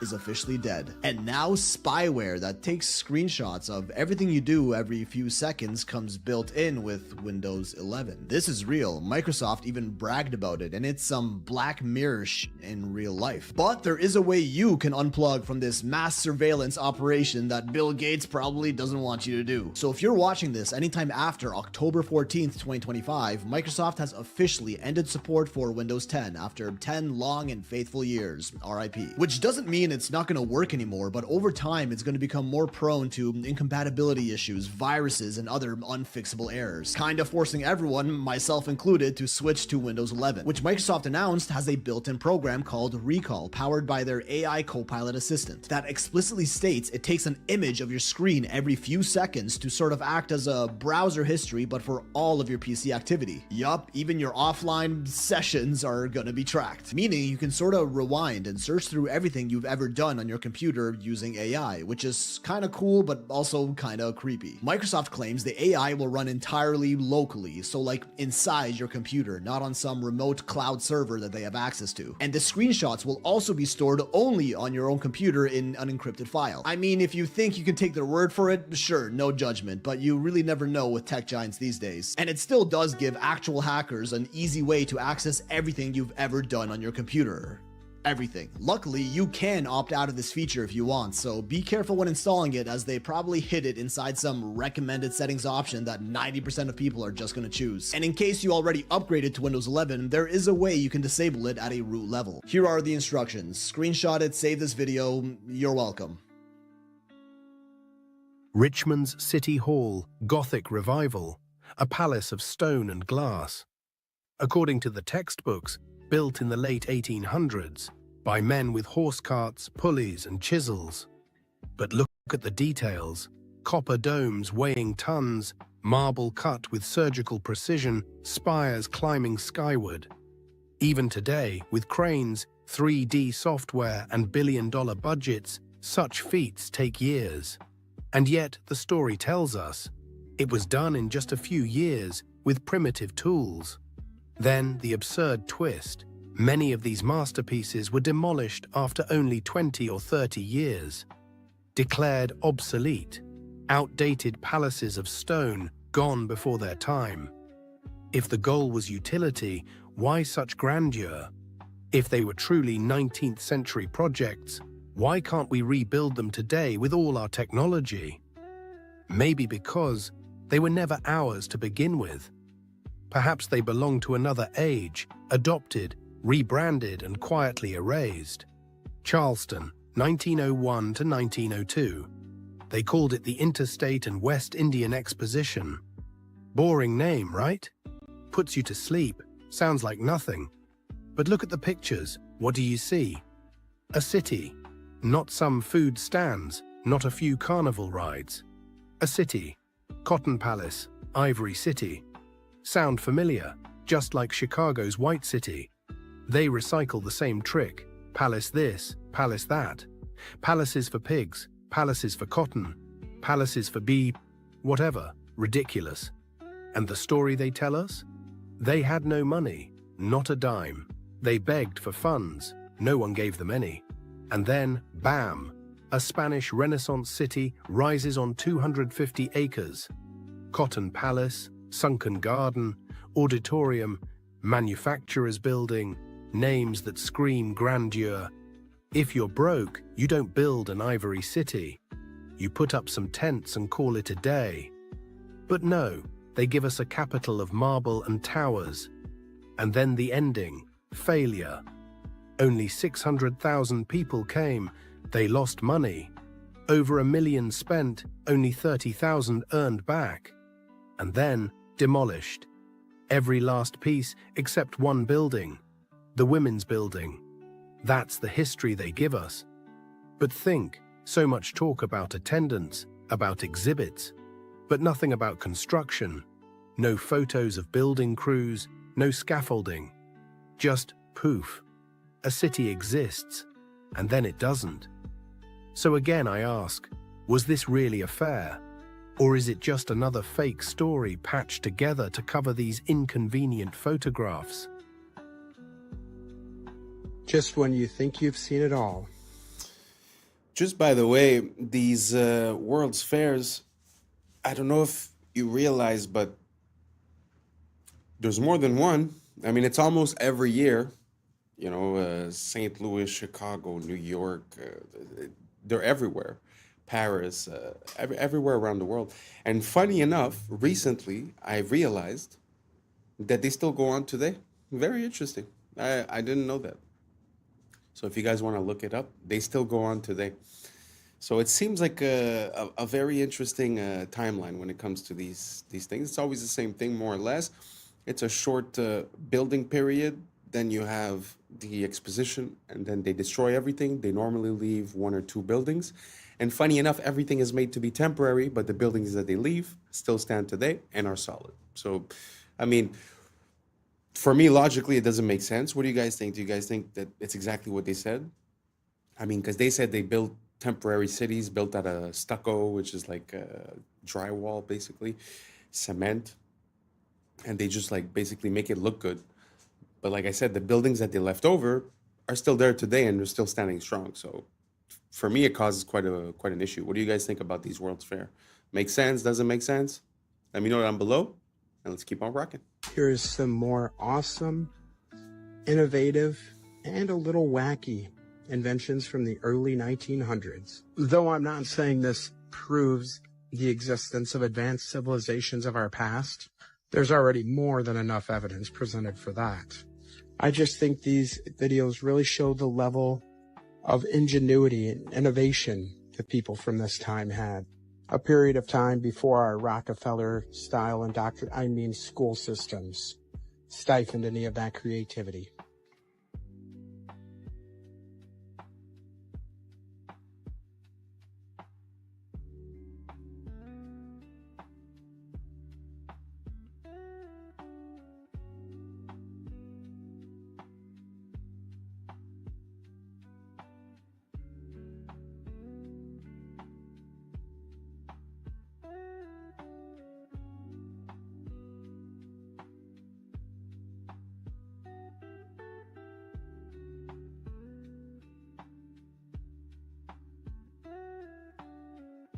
So today we're going to do our fun one, best cooking pans if you decide to eat cooked food. So the first one we start off with is copper tin. This was the old school way of cooking things, but they used low heat, which is an interesting way of cooking. Then we got the old carbon steel, which actually contains carbon, which is very beneficial. So this is one to look into. This was a real cool one that Tom Cowan talked about, Denobi Japanese clay pots. Earthen clay pots. Think about it, you're cooking with the earth. Then we got the traditional glassware, which is really cool when you get into vintage glassware and all the different types that they used to use. Then we have the old-fashioned cast iron. Not really one of my favorites because I think of all the rust. So something to think about, and how people have low iron while cooking with iron. Then we jump over to Teflon, which is backed by DuPont, the non-stick coating. Anything non-stick, throw it in the garbage. That's all that it should be. All of this is just poison, poisons birds, animals, small babies, the whole entire thing. So Teflon is a no-no. And we'll just hit on one last way, just eating raw. This is what I've been doing for about 7 months now, from the book We Want to Live by Ajanis. You don't got to cook anything. So these are just some options if you decide to do any cooking. America is a scam, y'all. America is a scam. You will not believe how much cheaper it is to shop in Germany than America, y'all. Y'all gotta watch this. This is actually depressing. If you are American, this is actually depressing. And is any other country in the world experiencing what America is experiencing right now? Let me know that in the comments below, y'all. This is crazy, but watch this. Today I'm gonna show you how expensive drugstore products are in Germany. Starting out with shower gel for 55 cents, deodorant for 60 cents, toothpaste for 65 cents. Oh my god, this is crazy. Period pads for $1.95. Shampoo for 65 cents. I always love to show this. 10 rolls of toilet paper for $4.95. You can find a toothbrush for 75 cents, 4 hand towels for $2.95, makeup remover for 95 cents, and it's perfume free. Hand soap for 65 cents. It's so insane. Everything is so cheap here. Let that sink in, you guys. This is the basic necessities that you need in order to get by in life. And yet America is making you put your life on the line. You have to open up a whole new credit card in order to buy basic necessities and groceries just to make it in this life. So is every other country living their own timeline? No one is playing by America's rules. So is America the only one that is dealing with these terrorists, these so-called terrorists? This is crazy. Face wash for $1.95. Also face cream for $1.95. $1.95 is a special number here. Cheapest hair mousse, $1.15. In the beginning of the year, I seen a lot of people saying that they're moving out of the United States, and I don't blame them, y'all. But something has to give. Something has to give, y'all. The shift is here. Let's continue to get it. Peace in. My brother Jay-Z, Team Rock. I know, it's just like cool information, and it's just surprising, and it's fun to see how much they're paying in Germany, but it truly makes me sad. Truly makes me sad that, you know, so many people signed up for this social contract, for this American dream, and somehow all the stipulations and all the clauses changed, but we're still stuck in the same contract, you know? I find it so sad. All these things, like he was saying, are more or less basic stuff that you need, and it's like we're getting gouged every way, shape, form, side, you know, like it feels like there's still some sort of respect for the consumer there. Now, don't get me wrong, she probably wasn't in a high class store. Maybe she was even at a dollar store type place, you know. But even at that, we don't get those types of prices whatsoever. So I find it super sad to see how we're getting treated, you know, like our social contract is null and void because everything changed, but it's like we're still stuck here getting paid the same thing, needing to buy all these things, you know. So I don't know if you guys agree with me. Let me know what you guys think. How are the prices where you live? Are they better than before? Are they worse than before? Are they like Germany? Are they more like the States? Let me know down below. Let's compare and let's keep on rocking. Adam Blackstone, Hell's Kitchen, the Most High. Good evening, godless sodomite. Kneel before your God, Babylon! Thinking me the highest paid megalomaniacal boy king in all of Babylon! You see, if you go and visit the very home of the Oscars, where they hold it each year, you can see a plaque on the wall that says the Babylonian Court. The camera shows you the stage, and you see an unmistakable Tower of Babel embedded into the design. Outside of the Kodak Theater, you have the gates to Ishtar, and you have Babylonian gods put on the outside of the gates. They have the exact elephants. They have the same exact gate of Ishtar. They have the same exact Babylonian gods over the top of the gates. A lot of people come up here and they thank Jesus for this award. I want you to know that no one had less to do with this award than Jesus. He didn't help me a bit. So all I can say is, suck it, Jesus. This award is my God now. I'm thankful to the Oscar gods. The other names of the gentlemen are all gods as far as the category concerned. When you get this little golden statue, you become a star. Speaking of spiritual warfare and spiritual dimensions, 2 stories about people that have taken. That was interesting. I had never seen the occult symbology behind the Oscars. Very interesting. It's pretty obvious, huh, nowadays? I mean, of course, nowadays we're more informed and we're able to compare things and we have more pictures. Yes. But even at that, I feel like there's something. I feel like the veil is lifting. I feel like the same things that they would have said before we would have been clueless and just went with the show. And now somehow it seems like we have a bit more of what I call divine discernment. I don't know if you guys agree, but did you guys know about the Oscars and about all that symbology? All the reverence towards Ishtar, all the mentioning of Babylon, the incorporation of the Tower of Babel, even the way they speak when they talk about gods. Let me know down below, and let's keep on rocking. salvia, truly nightmare fuel. I was in this college, this guy smoked some salvia, laid back, and all of a sudden he woke up, but he was a child, and he lived his entire life. He's a child, teenager, went through everything, got married, had kids, grew old, had to bury his wife, became a grandparent, and then died of old age, basically, and then woke up at his college where he smoked salvia, and it broke his mind. How could it not? And he was weeping because he's like, that life wasn't real. I had kids that I loved. This next story, I would say, is even scarier. Oh no. Great. This guy, also college age, smoked salvia, and he was like basically transported to where he's standing on the side of the road, and he was just standing there. Then all of a sudden he turned into a stone pillar, and he was a milestone, like a mile marker stone for 300 years. What? And he said he watched the forest change. He watched horse and buggy, and eventually turned into cars and a highway. And then after 300 years, a construction crew came and tore him down, and he woke up. Bro, you go and try to get stoned, you become one. I mean, that's what's gonna happen. I mean, like, think about claustrophobia. Like, you have a full intellectual mind, yet you're stuck like that For 300 years. Straight up terrifying. There was an altar found in Israel. Joshua's altar was excavated, and they took the spoils from it. They find this little lead tablet about that big, and they know that something's going on with this. Because of computers and where we are, they're able to read what the script says. Joshua's altar is built right at the gateway to the promised land, and it says this: cursed, cursed, cursed. Cursed of Yahweh. Cursed, cursed, cursed. So I was on a Zoom call with the archaeologist in Israel when he did the presentation on this. I threw a curveball, and I said, I understand where it is. I understand I'm going against, but this is not to the people of Israel. This cursed tablet is to the people in the land. And also, when it says Yahweh, it's the first time that Yahweh is mentioned anywhere. And the archaeologists, we got to go back to school. What are we looking at here? It's all written in Proto-Canaanite, which of course I can't be, but they can. In my opinion, this cursing is to the inhabitants of the land, which are the seed of the dragon, which are the Nephilim tribes, which were never supposed to be there. Wow. And right, it just goes like this. Yeah. It just goes like this.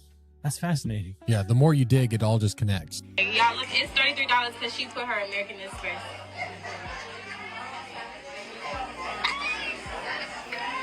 They scam me. Okay, so I went through and read through Uber's terms of use, and they can actually do this. Okay, so here's what's going on. The person was trying to call an Uber in Atlanta, and they quoted her $33 when she used her American Express, but then when she switched her payment to Visa, then it became $20. Weird.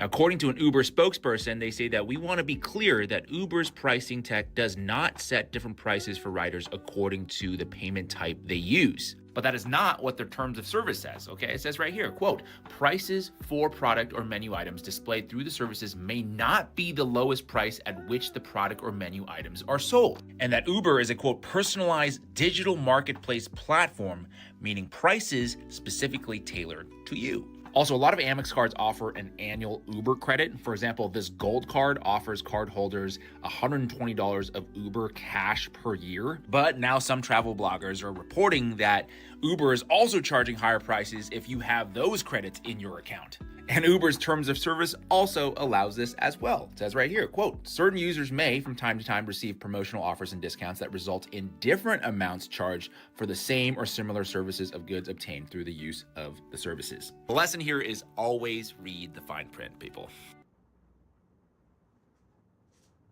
Man, it feels like we're really close to a society that uses dynamic pricing. Oh, you're this skin color, it's this price. Oh, you live on this block, it's this price. I'm very scared of that. I find that it's a pretty slippery slope to get down. And second of all, we have to watch out. You know, they use our our desire for a promotion to mess with us. But you also have to know what the value of things are, because we've caught companies now over and over on Black Friday and stuff like that. They just mark up the price, put down the percentage, comes out to the same, and everyone's going crazy, you know? So try to figure out, you know, is it a good deal or is it not? And this here, you have no way to know. But okay, we'll give you 120 credit, but every ride you buy is going to be $10 more. We have to be careful. And that also ties in with the AI. They wouldn't be able to real time, process all the data, and then give you a dynamic pricing that makes sense if they didn't have this AI and all the data points that we give them. So I don't know what you guys think. Do you guys think that this dynamic pricing, these promotions, and the inclusion of AI is going to get us in a very sticky situation? Or do you guys think it's better like this, and that finally we're going to have customized basically prices for everyone? Let me know down below. This was the end of it. Thank you so much for rocking with us. And that's a wrap for today, familia. Whether you're tuning in with the sunrise or you're posted up after midnight, I appreciate your time, your energy, your curiosity. And don't forget, this isn't about truth or fiction. This is about perspective. If this sparked a thought, a laugh, a deeper question, then we did our job. Drop your thoughts in the comments. Keep the convo alive. Like, subscribe, and hit that bell if you're riding a wave, because we're just getting started.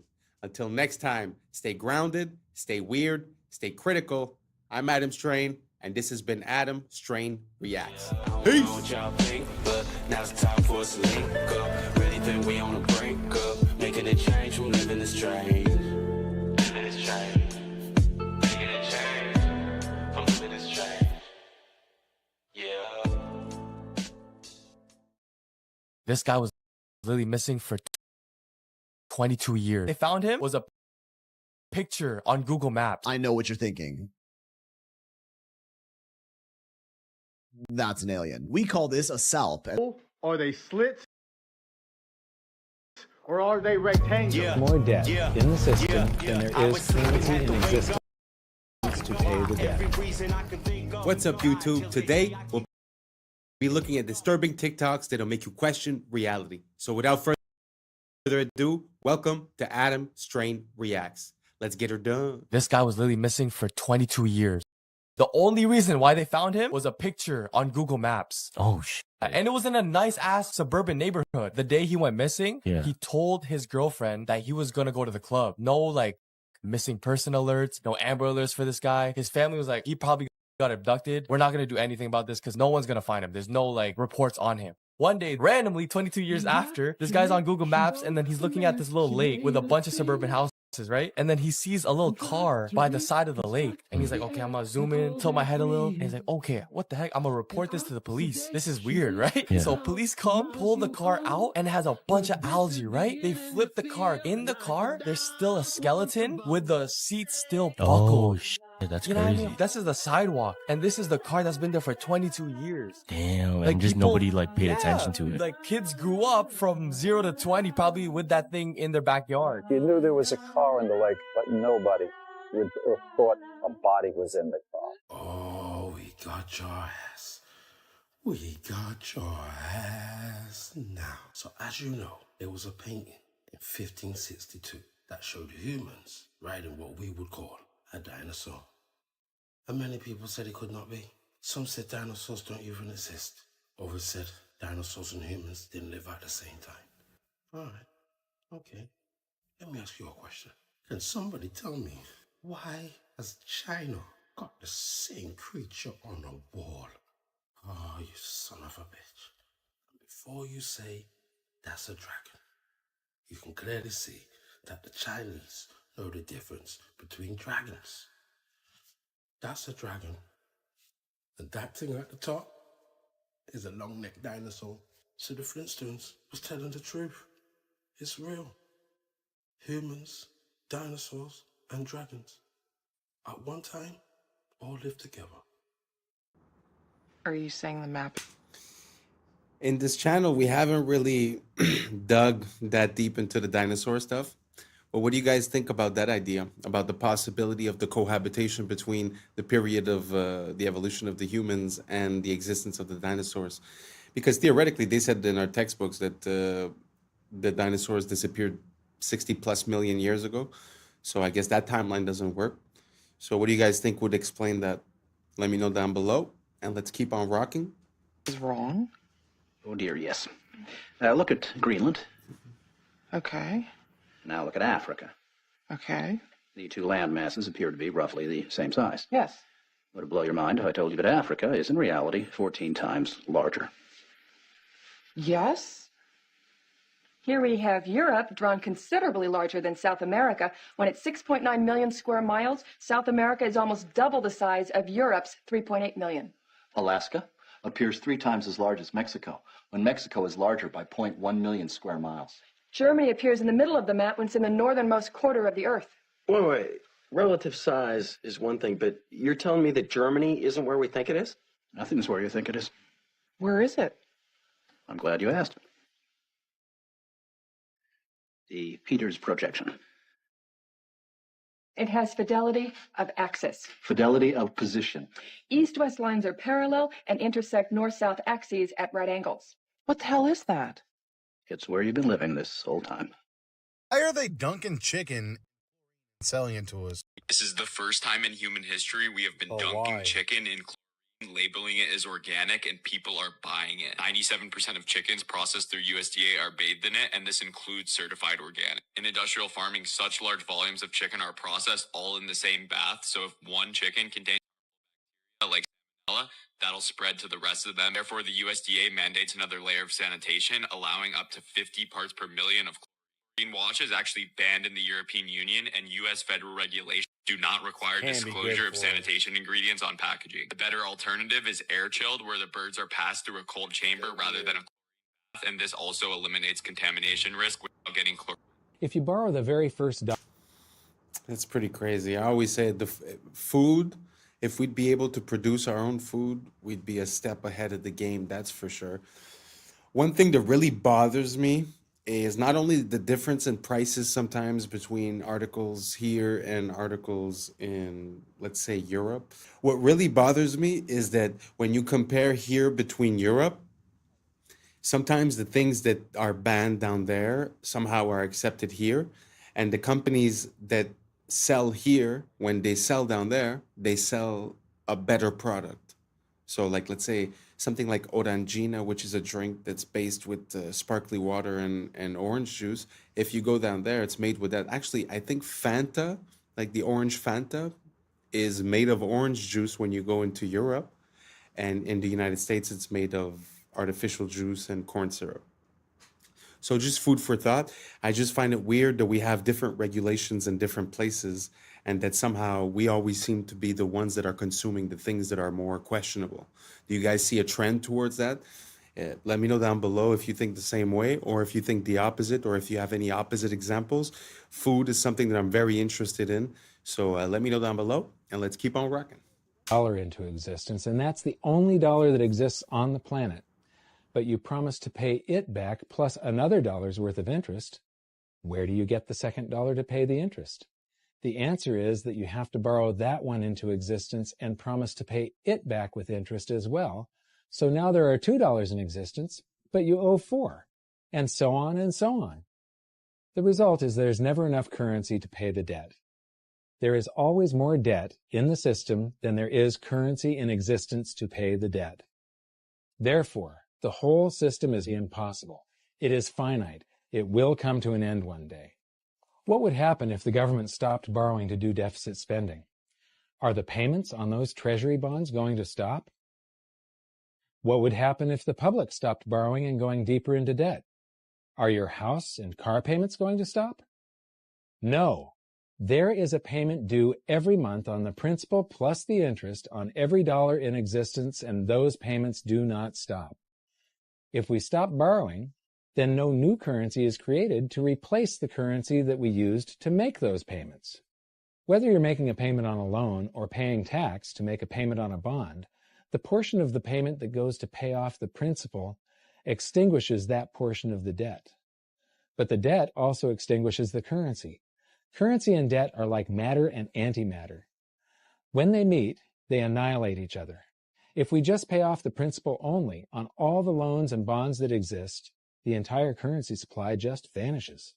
So if we don't go deeper into debt every year, look what happens. The whole thing goes into a deflationary collapse under the weight of those payments. Politicians and pundits alike talk about balancing the budget, paying down the debt, and living within our means. They don't understand that that is deflationary. It is impossible to do under our current monetary system without collapsing the whole economy. This is why any talk of a debt ceiling is not only ridiculous, It's delusional. The system is designed to require ever-increasing levels of debt just to continue.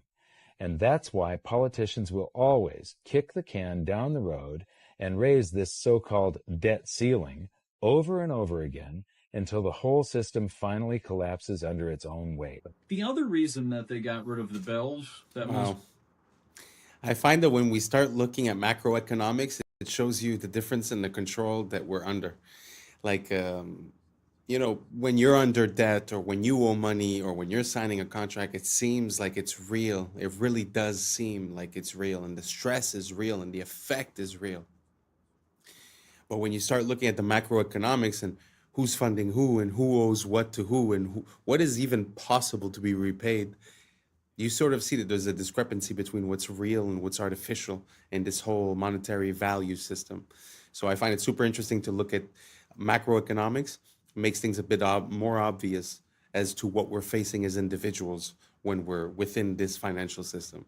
I don't know if any of that made sense to you.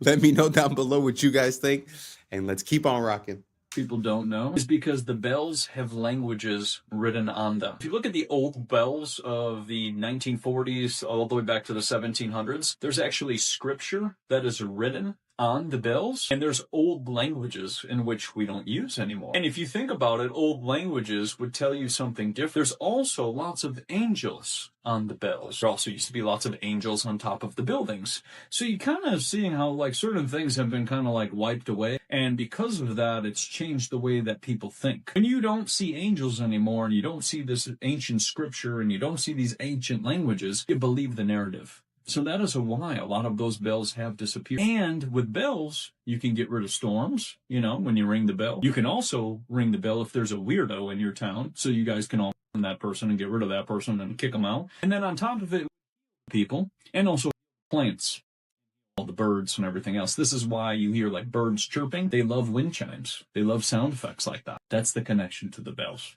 So. Hey, yo, pause. I know what you're thinking. That's an alien. We call this a salp, and low-key, I don't think they're from this planet. They move around and eat by contracting their muscles to draw water into their bodies through an oral siphon, and shoot that water out from the back, which propels them forward. They're neither fish nor jellyfish, but a special type of animal called a tunicate, also officially known as sea squirts. Soft, sticky, and always wet, they rely on their muscular grip to feed on tiny phytoplankton as their primary food source, which is honestly the least interesting thing about them, because they also have the ability to clone themselves, with a single salp capable of replicating itself into a long chain containing dozens of them tens of meters long. And when linked, they move in complete sync with each other, each salp reacting to the other's rhythms within milliseconds. More like neurons in a brain rather than individual creatures. Some biologists speculate this insane coordination may be a sort of primitive distributed intelligence, where many salps connected together all retain a singular consciousness. And they also have crazy regenerative abilities, with even a tiny piece of one capable of growing into a complete new salp. And as you can tell, they're also almost completely transparent. You can see all of their internal organs from the outside, practically invisible in our oceans. And before you say anything, is it just me or that looks CGI? Like, I have a hard time wrapping my brain around what I was seeing. Like, he was speaking as if it was real, but really all of the images, it's kind of hard to believe. Gee whiz, that's a beautiful, beautiful thing. So it sucks in the water from the front, creates some sort of a compression effect as it gets the nutrients out of the water, and then it just shoots the water out of the back to propulse itself forward. Amazing, amazing design. I've never heard of anything like that. Makes me think of the octopus and the squid that we see. Some people say that they're like aliens and they're ancient, they come from somewhere else, but that thing gives me the same exact vibe, and it actually, sometimes I doubt myself. Is it AI? Is it CGI? It looks almost unreal. Did you guys get the same feeling watching that video?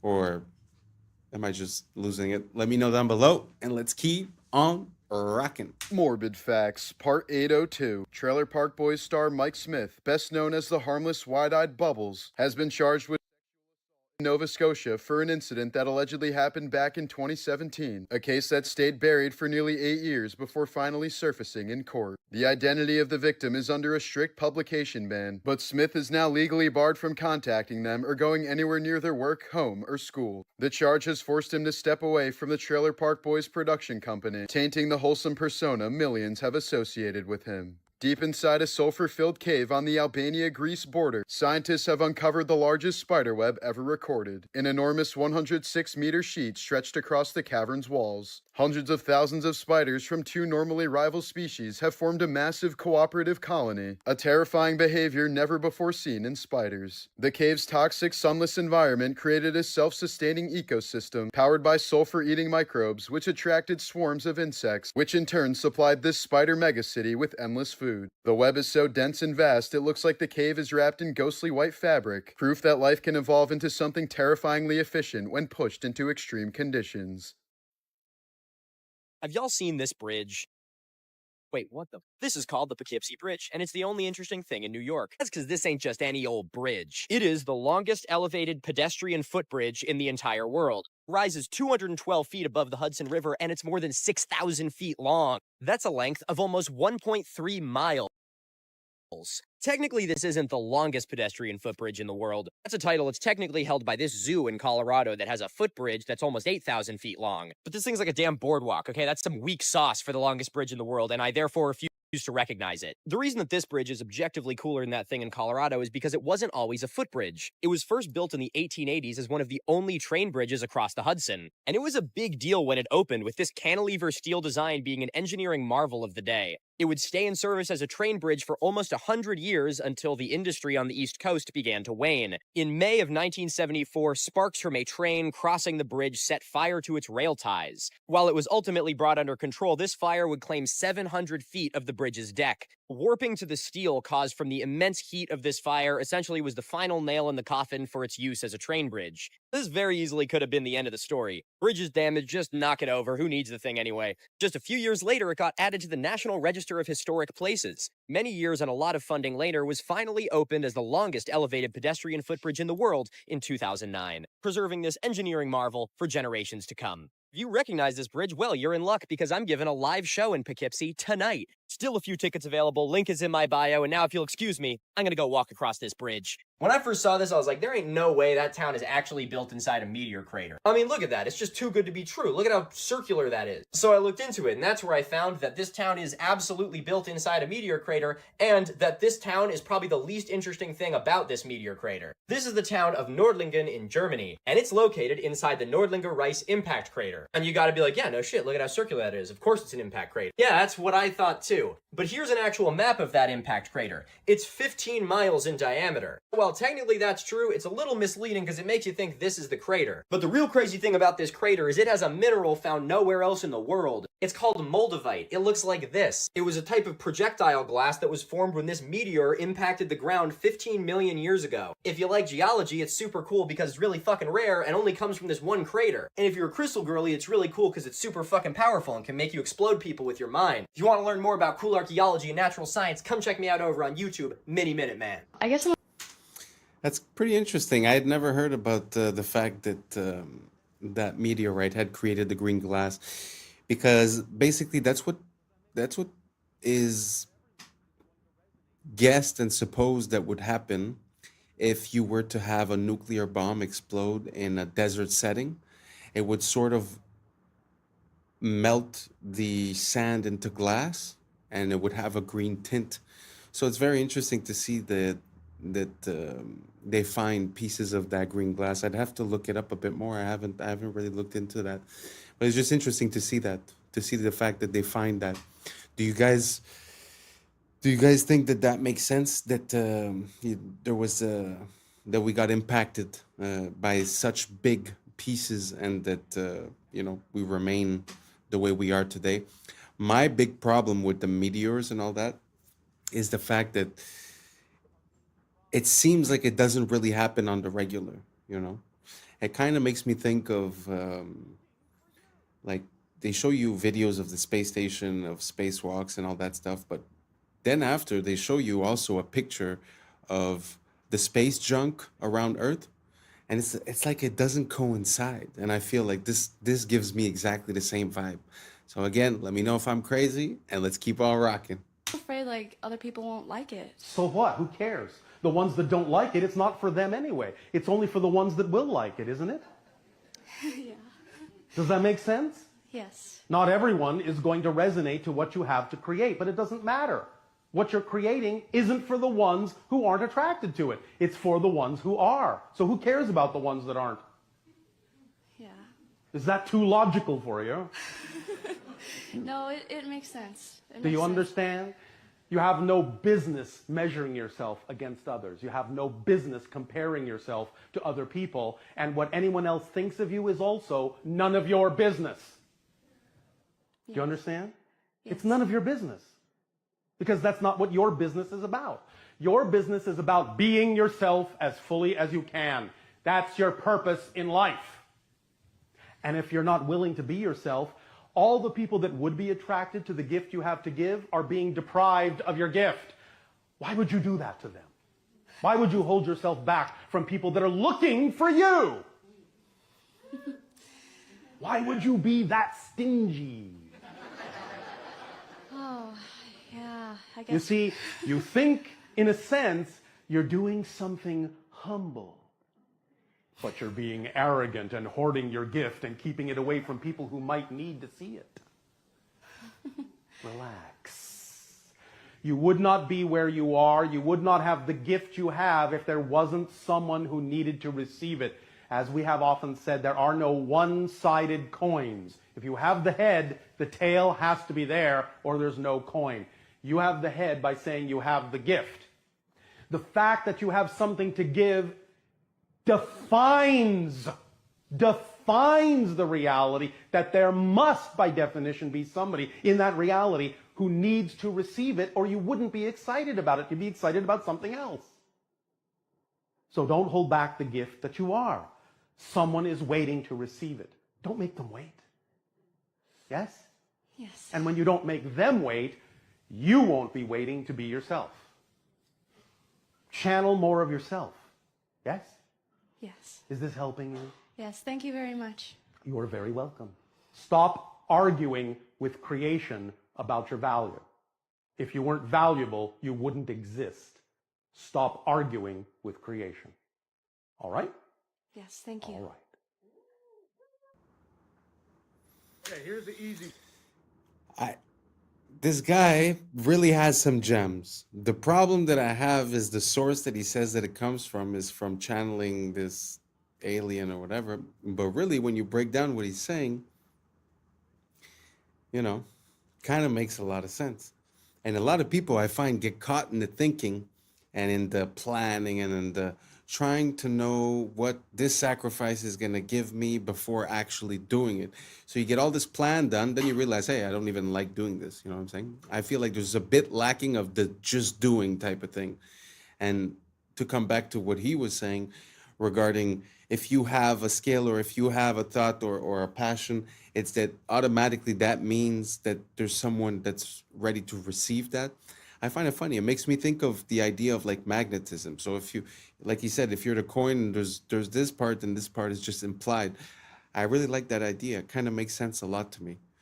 And yeah, like I said, I don't like where it comes from, but did you guys agree with what he said? Did you guys find any flaws? If you found a flaw, let me know. Let me look into it. Let me try to figure it out. And let's keep on rocking. What does a horse look like? Yeah, 4 legs, fast, muscular. Okay, you got it in your head? What does his pupils look like? Yeah, his eyes. Are they round? Are they oval? Are they slits? Or are they rectangular? Think about it.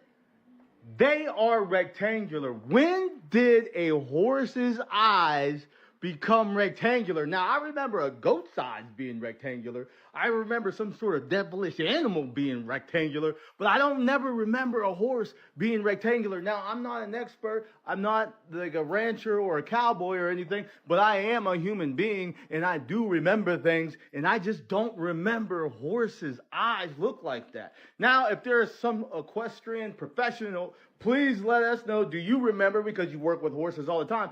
But I don't remember horses' eyes looking like that ever. Let me know if I'm tripping. It's us. Why? I think he's tripping, but I think I'm tripping too.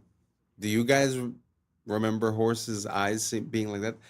I feel like I remember movies where there were horses, and I remember the close-ups, and they're like face to face, kind of giving a kiss.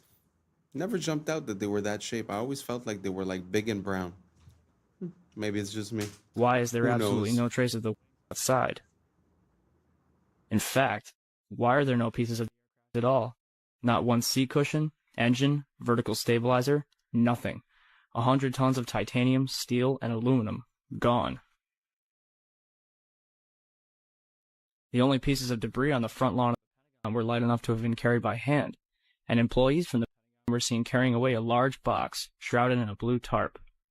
What was in that box? Why weren't we allowed to see it? But don't take my word for it. Listen to CNN's Jamie McIntyre as he reports live from the You know, it might have appeared that way, but from my close-up inspection, there's no evidence of a plane having crashed anywhere near. The only site is the actual side of the building that's crashed in. And as I said, the only pieces left that you can see are small enough that you could pick up in your hand. There are no large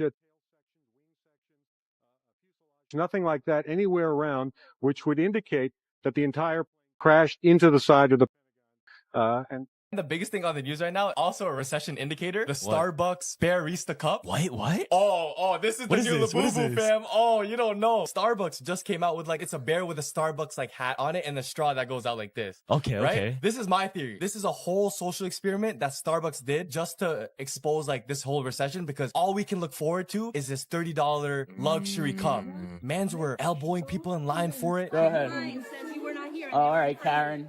All right, that's fine. On the photos, bring up the photos. You're escalating the situation. I'm not. I'm in line just like everybody else. Everybody else was in line out there. I was in line the at same way. 7:50. They were arguing, sending threats to Starbucks because the workers got first dibs and they were lining up for 5 like hours. sneakers, bro. Fam, sneakers just for this bear cup. Yeah. You can get this cup on Amazon without the Starbucks branding for $15. It is a recession. But why does everyone want it? Because it's limited. It looks like luxury. Oh, I have it. This is a collection. Yeah. Because what's going to happen, because the Labubu, I guess, idea is proven, they're just going to start remixing that shit, bro. And they just made new versions. So it's like, oh, you have a winter version. You have a Christmas version. Oh, they know exactly what to do. This is peak consumerism at a time of recession. In 1951, a man named William Albee.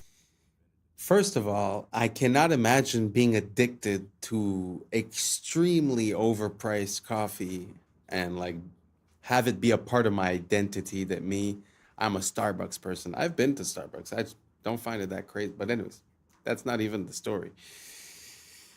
But the fact that people like go crazy and would line up, this whole consumerism thing, it's kind of crazy to see that some people are just still in it, you know? Like, I feel like a lot of us sort of disconnected a bit, but to see that, I don't know, it kind of makes me feel weird. What do you guys think about that? You guys think it makes sense to be waiting and to be super mad for this cup that comes from this place that sells you expensive coffee and what? I don't know. I just find it super weird. How come you identify with this corporate machine this much? I don't know. I have a hard time seeing it. So maybe you guys can enlighten me. Let me know down below, and let's keep on rocking.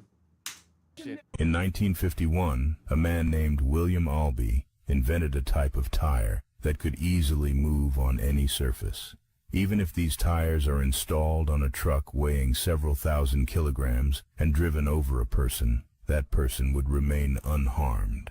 This is because, due to the low-pressure tires, the vehicle's entire weight is distributed over a large area, so the person underneath the tire remains unharmed.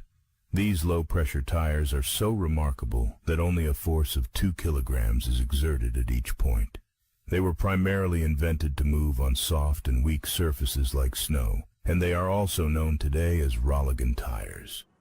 Wow, amazing. That's genius. I can't really understand how the person was still under the weight of that part of the car and somehow was occupying almost all of that wheel, even though the wheel is made out of a bubble or whatever. I just don't understand how the weight was distributed where that person didn't get hurt. So if we have any engineers or any physicists in the comments, let me know down below. Kind of confused.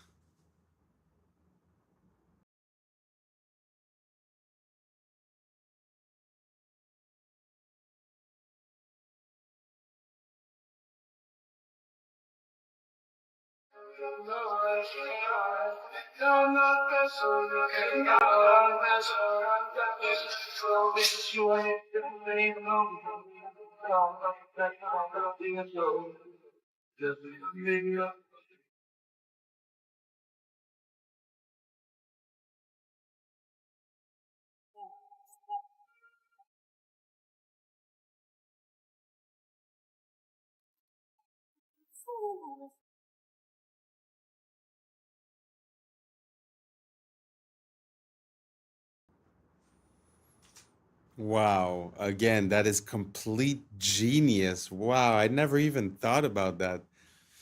So you're throwing stuff in the garbage and it's like a never-ending garbage in a way.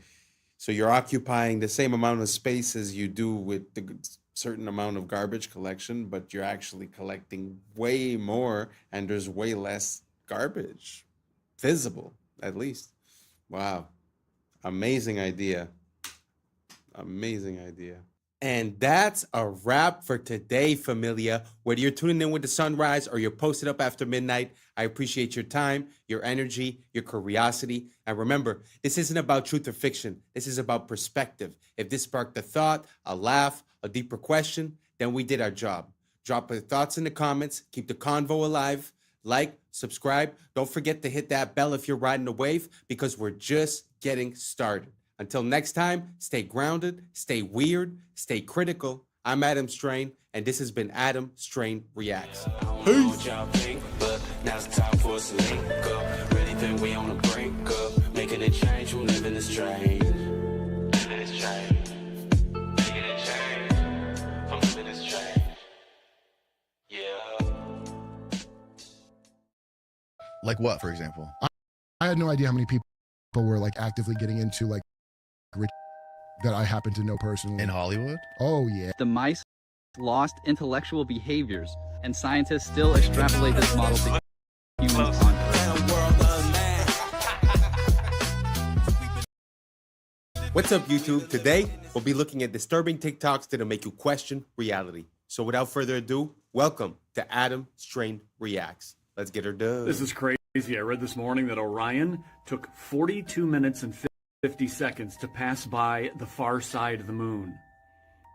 And the total runtime of the Pink Floyd album, Dark Side of the Moon, is also 42 minutes and 50 seconds. Yeah. What is it the universe says about coincidences? They're never so lazy.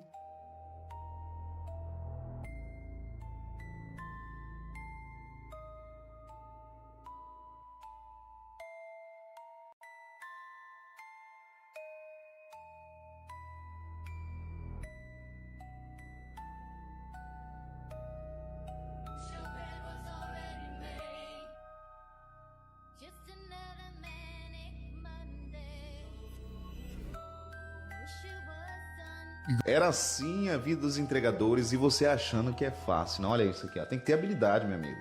O cara vai lá de moto e ele tem que ter habilidade para lançar na mão da pessoa e muitas das vezes por debaixo do portão ou por cima.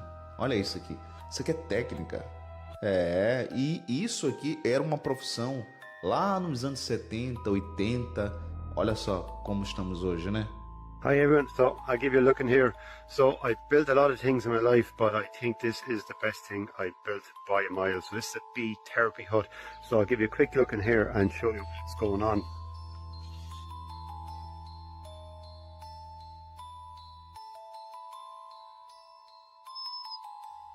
So in here now, underneath this is the bee bed, and underneath this there's 3 hives. There's about 150,000 bees in there, and then just down here at the end I have another hive. It's an observation hive. I'll just give you a quick look here.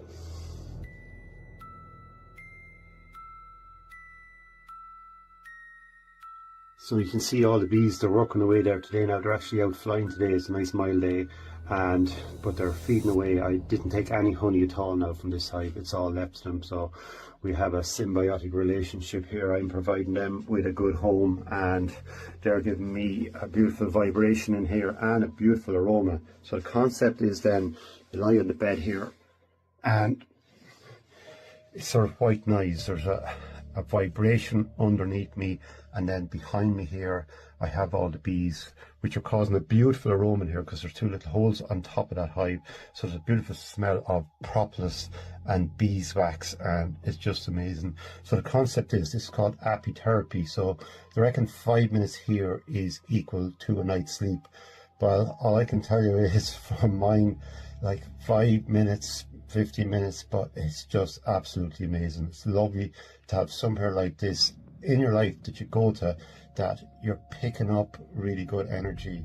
When I leave here, I leave feeling good. So I know when I come back here, there's a good feeling left behind me. And we know water holds memory.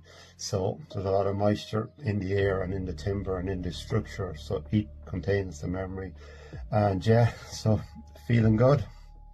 You go back and remember little things that were odd, and you can put it together and come up with some bad answers. And I do. Like what, for example? I had no idea how many people were like actively getting into like rich that I happen to know personally. In Hollywood? Oh yeah. I'm not gonna say who it is on here, but I'll tell you after. But when I heard this, I was like, what? Do you ever kiss your 38-year-old? No. Are you sure? Put Carl Rob Reiner kiss and oh, here we go. Hold the back of their No, they don't. That's weird, go down, dude. head holding. Oh, it happened again. Yeah, there's multiple. Look at that. My God, dude. Yeah, it's not one picture, dude. They do this all the time. I've been very fortunate in family. In my first marriage, I had two lovely daughters. Girls are such sweet-smelling, yeah, that's true, wonderful things. Mm-hmm. I can still remember when they would be so clean and their hair done, their starched dresses, and how when they would, the dresses would come up and what? He's talking about his daughters? They're just totally beautiful things, and I was happy. I was lucky with my girls in that they never had the problems that sometimes. Who is this guy? Not that my daughters didn't Gene have their own Roddenberry? What's his? Yeah, who is the he? creator of Star Trek?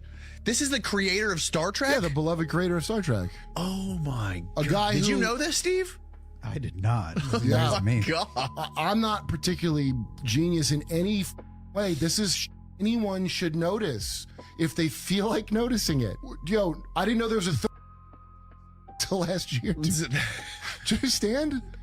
Why the wouldn't I know that until just recently? Because it's effective. We're worse than North Korea as far as propaganda, 100%. So that building. It was a C. There was a And that 2 trillion of that is missing, they can't account for. Julian was telling me that he thinks that when they built it. Of course it would have been. He's right about that. Not only that, Julian told me that he thinks.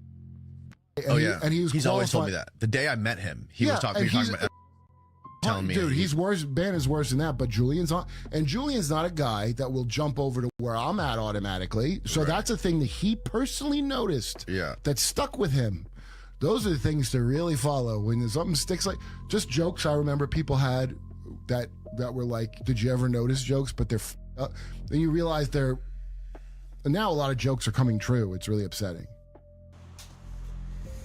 I don't know if you guys know about Gene Roddenberry, but basically Star Trek is, a lot of people say it was like a plan towards where technology was going.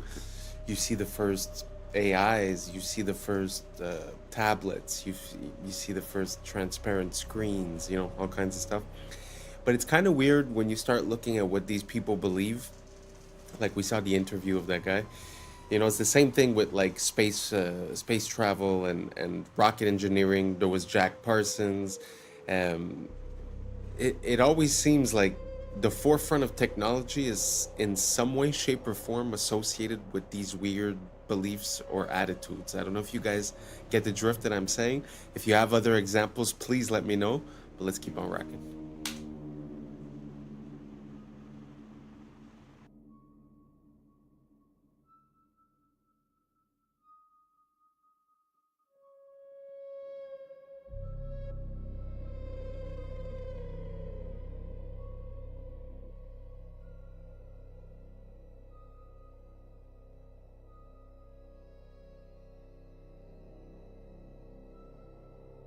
Watch this.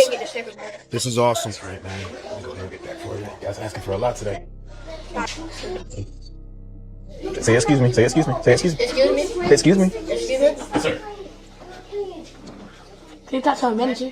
You need to speak to my manager. So that's what we not gonna do. We not gonna get no attitude with that. You understand that? Yes, sir. So we're gonna put our hands down and we're gonna ask nicely. If it's okay, may I speak to a manager? Sure, please. It's okay. Can we speak to your manager? Yeah, I'll go get my manager for you. Say thank you. Thank you. What's his problem?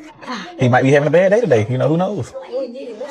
Sometimes they don't. Sometimes they Yeah, sometimes people, hey, look at me. Sometimes people have bad days, but we don't catch no attitude. We don't get an attitude back, nor do we, start snapping at people. We don't curse. We don't do any of that stuff. You understand that? We as men keep our bearing. You understand that? When we have issues, what should we do? Stay calm and keep our bearing. You understand that? Yes, sir. All right, so we had to ask her to speak to the manager just because we just need to let her know our experience because he's not doing good. We're not having a good day at the restaurant. We've had to ask for our refill. We had to ask for silverware. We had to ask for plates, all this stuff, and then he not bringing stuff out. We had the wrong food. So think about all that stuff, and then you need to tell the manager that when she gets here, okay? But you're gonna tell her nicely. You understand that? Nice to meet you. How can I help you? We having a complaint about the waiter. We went ask for more plates and refills. He cleaned out the plates and he said it was way too much. So y'all were being too much and that he threw the plates down? Yeah, I have any complaints on this side? And also, when we had got our food, he had forgot to give us silverware. And then when he did give us our silverware, he forgot to give him a spoon. So, and he forgot my order and he placed just rice on my plate. Okay. Did we get your food corrected already? Yes, ma'am. We did? Okay.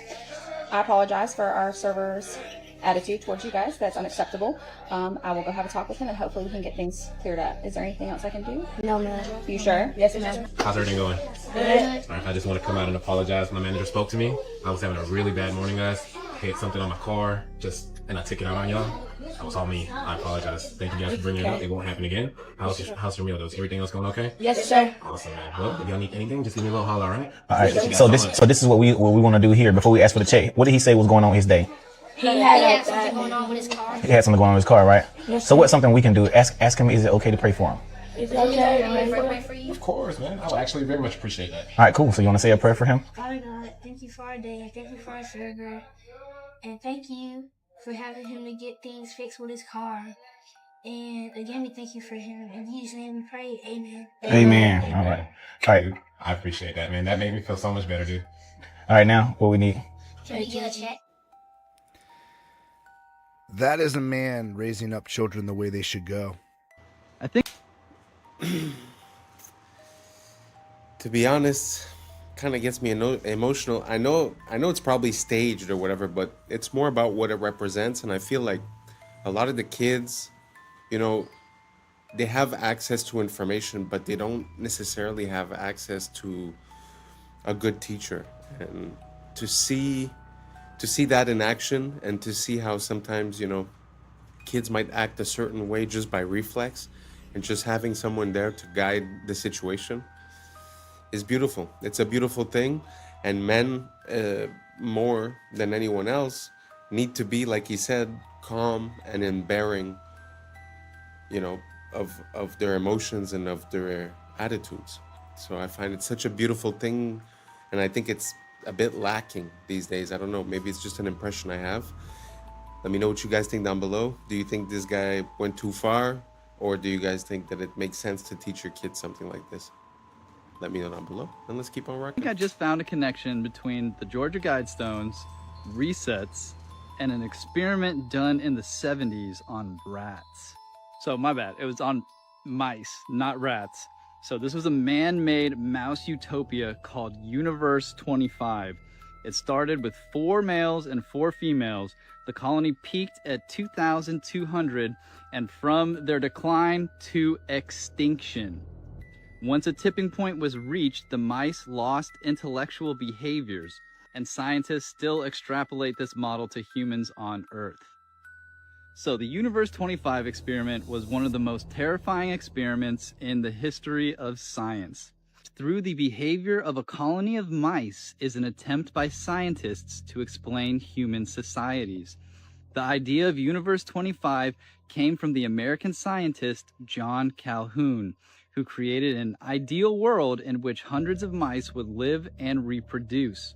More specifically, Calhoun built the so-called paradise of mice, a specially designed space where rodents had abundance of food and water, as well as a large living space. In the beginning, he placed 4 pairs of mice that in short time began to reproduce, resulting in their population growth rapidly. However, after 315 days, their reproduction began to decrease significantly. When the number of rodents reached 600, a hierarchy was formed between them and the so-called wrenches. This is what appeared. The larger rodents began to attack the group, with the result that many males began to collapse psychologically. As a result, the females did not protect themselves and in turn became aggressive towards their young.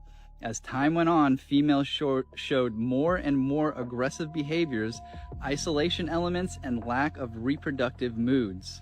There was a low birth rate and at the same time an increase in mortality in younger rodents. Then a new class of male rodents appeared, the so-called beautiful mice. They refused to mate with the females or to fight for their space. All they cared about was food and sleep. At one point, the beautiful males and isolated females made up the majority of the population.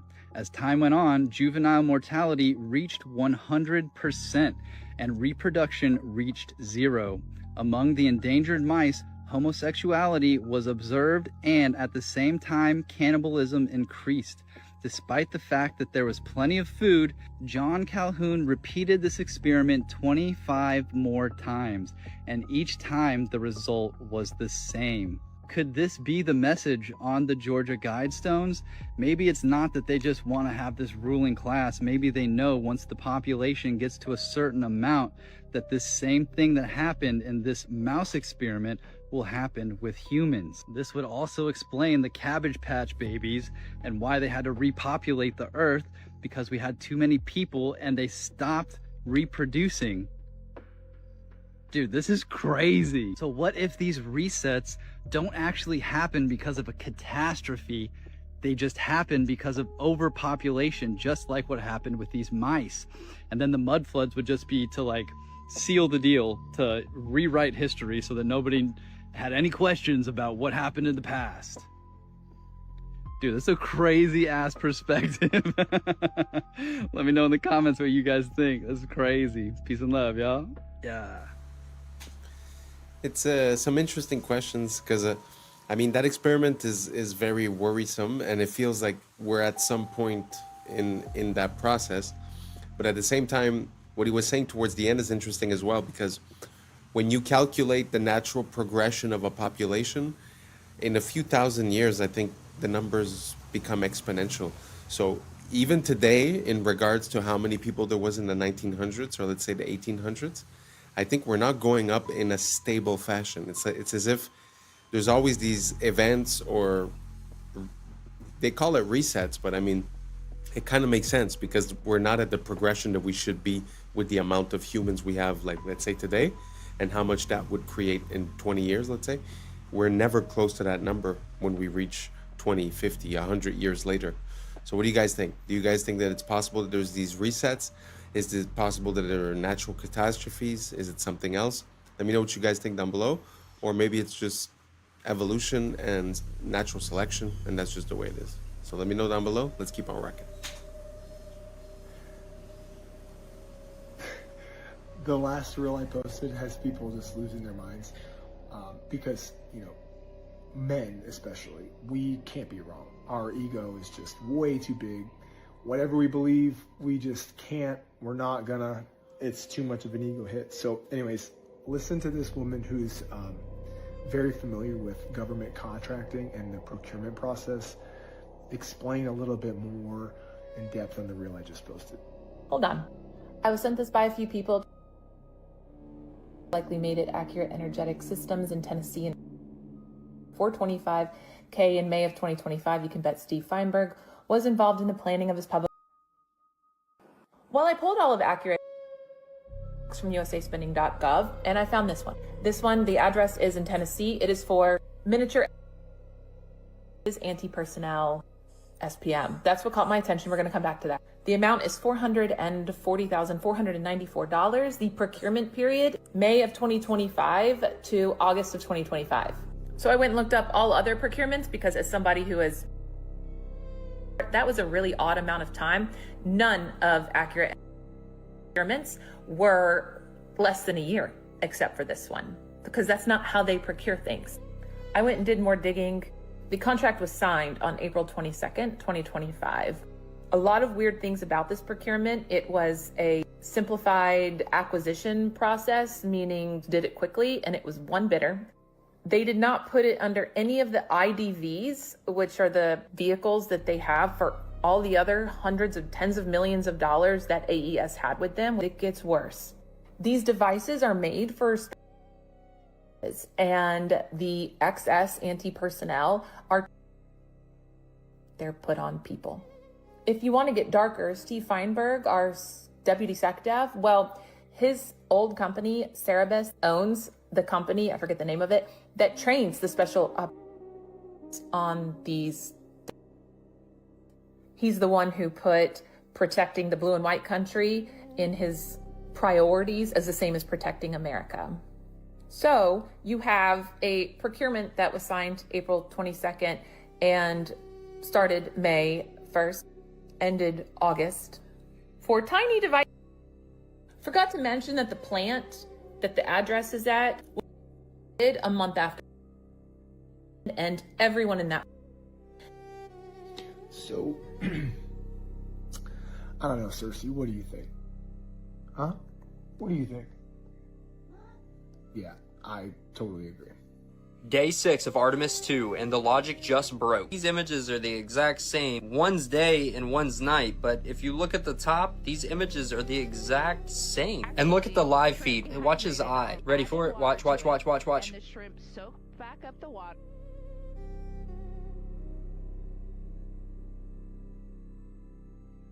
Everyone's talking about this red dot. Watch it disappear as it floats. Watch. You see it? And those are green beans. So Gone. And for this toy, you can literally see text from the background bleeding through the toy. Watch. That's a, look. And then he moves it. Why didn't he just leave it there? The crew of the Artemis 2 has captured some incredible views of Earth. Ils ont utilisé les mêmes nuages sur les deux images. C'est censé être l'Afrique, de jour et de nuit, avec exactement le même angle. Donc environ 12 heures plus tard. Et les nuages n'ont pas bougé. Parce que ce sont pas des photos, ce sont des images de synthèse, comme toutes les images du globe. Alors soit la NBC s'est trompée dans la sélection du graphiste, soit c'est intentionnel pour nous tester, comme c'est marqué sur ce reel de la NASA. Et pourquoi on nous montre la Terre au compte-gouttes? Pourquoi ne pas tout filmer? Pensez-y 2 secondes. Un parachutiste revient avec des centaines de photos. GoPro accroché au casque, caméra 360 à la main, vidéo 8K, 120 images par seconde. Mais quand il s'agit d'Artemis, on retourne dans les années 70, avec des images floues, saccadées, 4 images par seconde, comme si la NASA n'avait pas le budget pour un GoPro à $400. Ils ont perdu la technologie et l'ont jamais retrouvée. Et quand ils font un live, c'est prise fixe, sans hublot. Dès qu'ils pensent que ça ne tourne plus, on les voit attendre les instructions d'une personne en coulisses. Et oui, n'oubliez pas qu'ils sont en studio. Pour éviter de vous montrer la vue, ils vont détourner votre attention en vous parlant de problèmes de toilette. Ou alors jouer avec leur mascotte, qu'ils appellent ZGI, peut-être un indice pour CGI. Donc à ce point-là, si vous croyez encore à ce spectacle, il est grand temps de faire un travail de déprogrammation.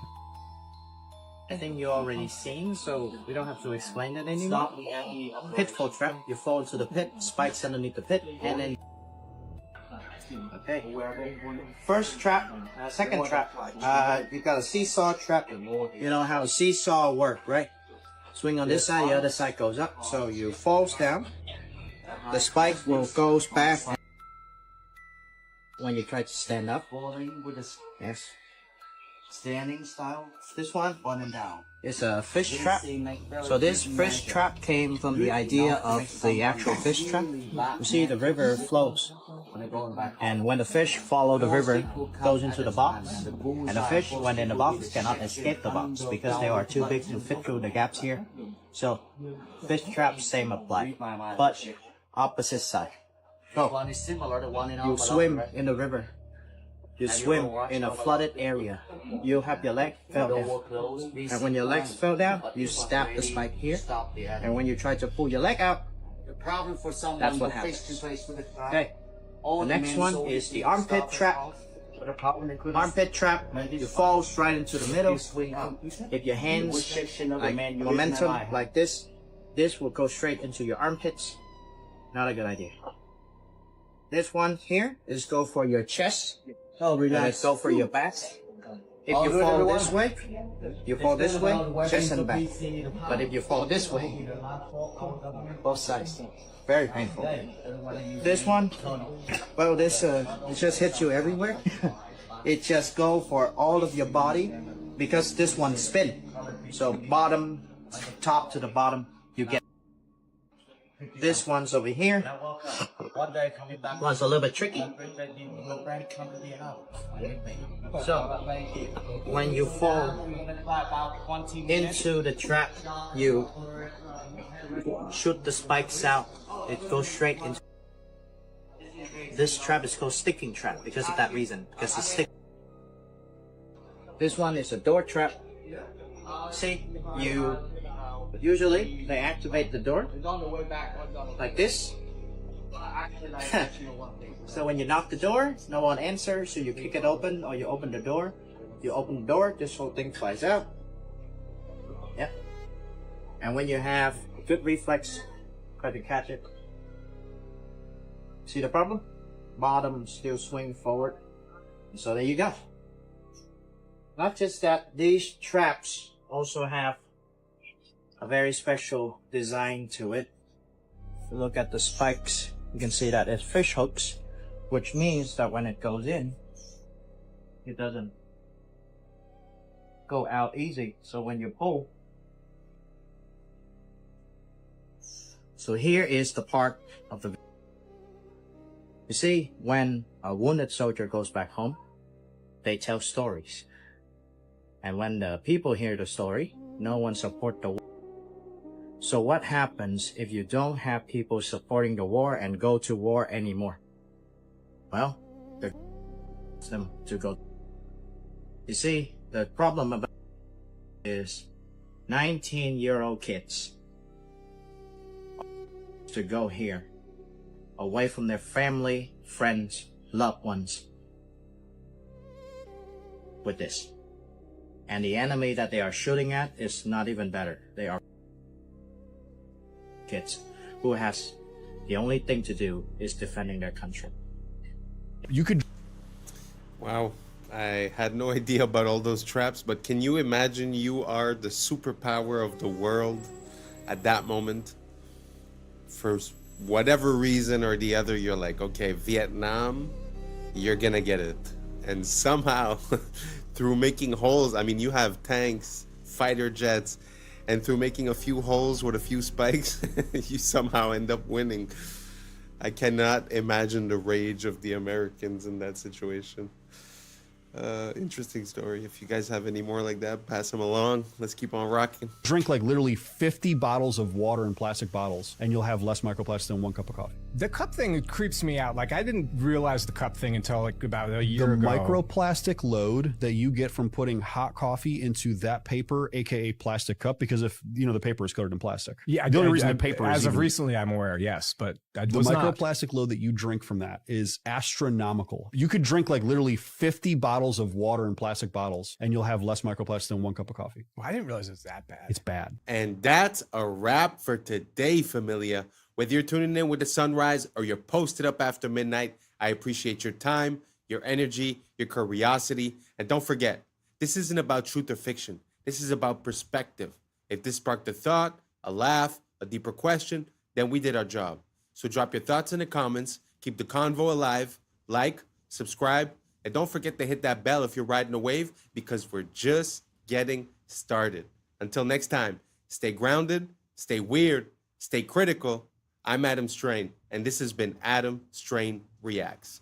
Peace! I don't know what y'all think, but now's the time for us to link up. Really think we on the brink up, making a change from living this strange. Living this strange.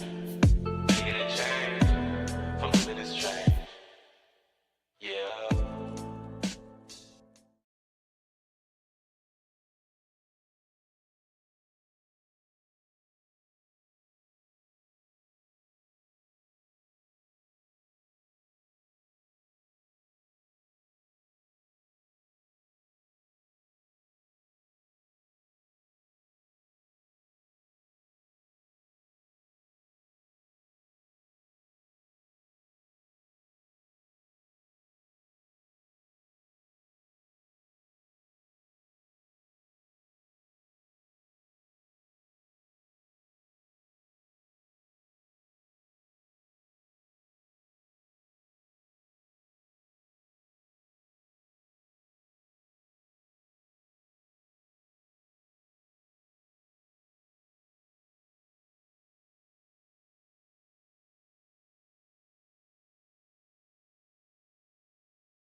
Yeah, yeah, yeah. I was sleeping, had to wake up. Why? Every reason I can think of. God, till the day I keep the ink up.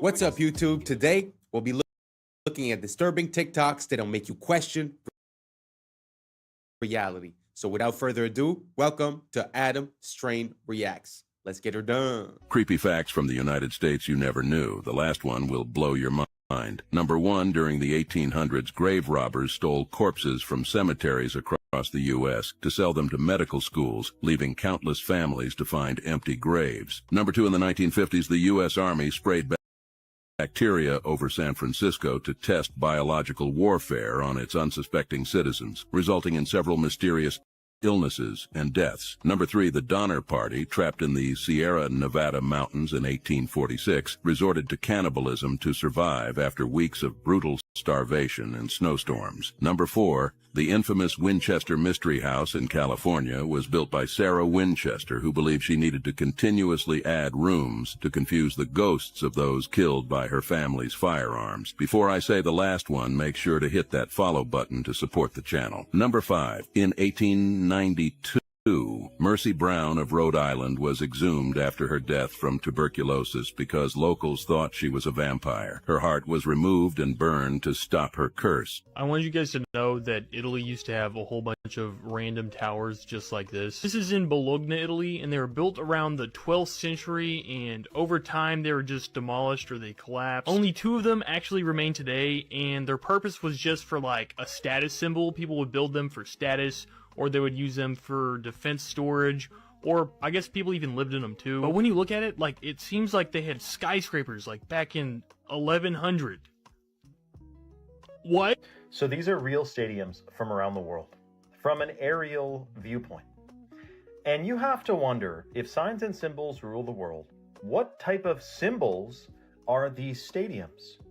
Now, that almost looks like a reptile's eye. And we have, of course, the ancient symbolism of the all-seeing eye. And you got to wonder, because they say bread and circuses. If you want to stop the masses from revolting, you got to give them bread and circuses. So not only are they giving you bread and circuses in here, but also it's a massive, likely ritual football stadium. Now, my thing is this: while we have crazy things going on around the world, we have agendas afoot, we have all types of stuff going on, and people are spending their lives living vicariously through people they've never met. Throw balls around in the field. Look, I get it. You're going to roast me. You're going to say, no, man, I love my baseball. But when you are truly awake, you know what's going on in the world. You see how much of a distraction it is. It is absolutely bread and circuses. Not to mention when they have a big performance, like a major celebrity is performing in there, and there's all these like red lights, and it looks demonic. I mean, this is a ritual. Make no mistake.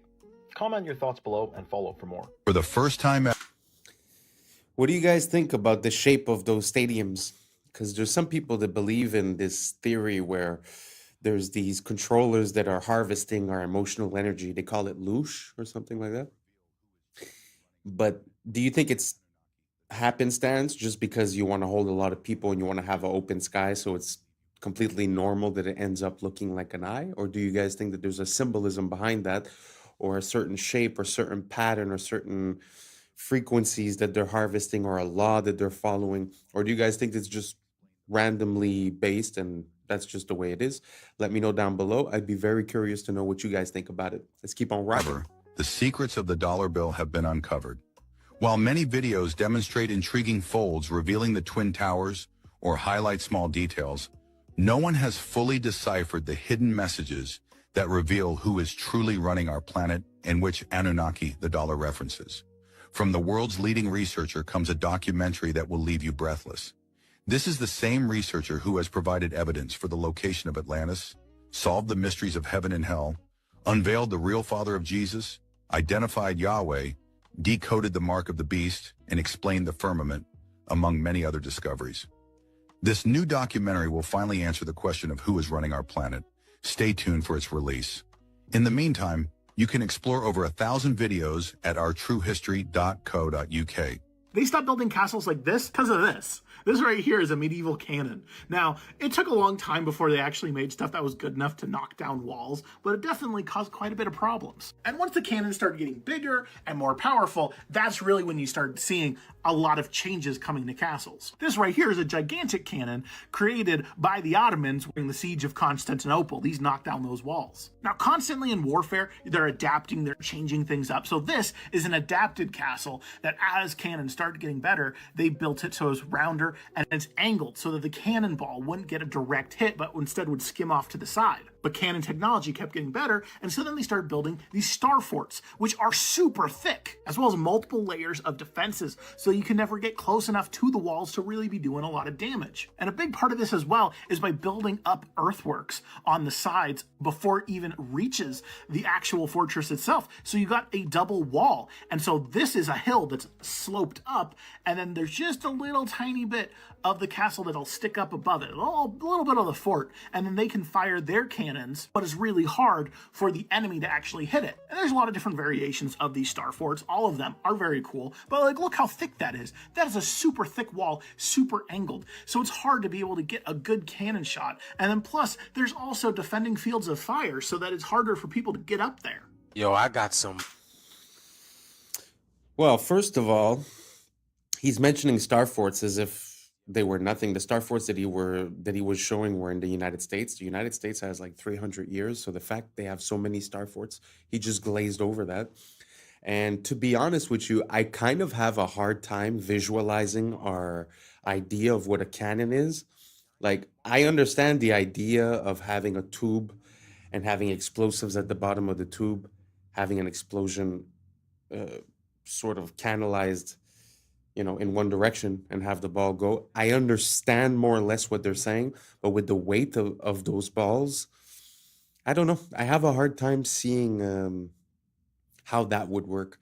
I don't think I've seen a real cannon today, like functional. So I don't know. That whole story was kind of weird. He just explained away the star forts because of the cannons. But again, the cannons, I'm not convinced. So if you guys have any proof, any videos, any links, anything down below, please write it. Please give me some info or send me a direct message. I'm very interested in this topic. First of all, the star forts, but also the cannons. It's something that I've been looking into for quite a while. So if you got something for me, please help me out and let me know what you think down below. And let's keep on rocking. Bone-chilling videos to share with you guys about Yellowstone. But answer me this. Is Yellowstone supposed to look like this right now, y'all? All this geothermal activity? Is it supposed to look like this, y'all? You're going to want to turn the volume up for this over here. Now, there's this guy posting clips around Yellowstone of the ground literally groaning, y'all. Like giant marching ants are underground, like they're coming up, y'all. Check this out.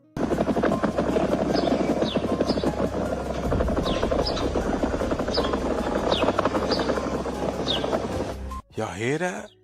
It literally sounds like a helicopter, y'all. Something's boiling under there. It's a heartbeat. That's not all, y'all. He says he can feel it in his bones, in his spine.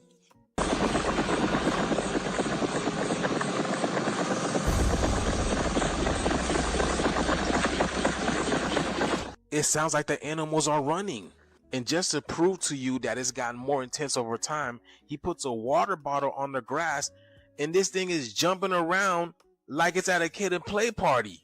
That's crazy, y'all. Listen.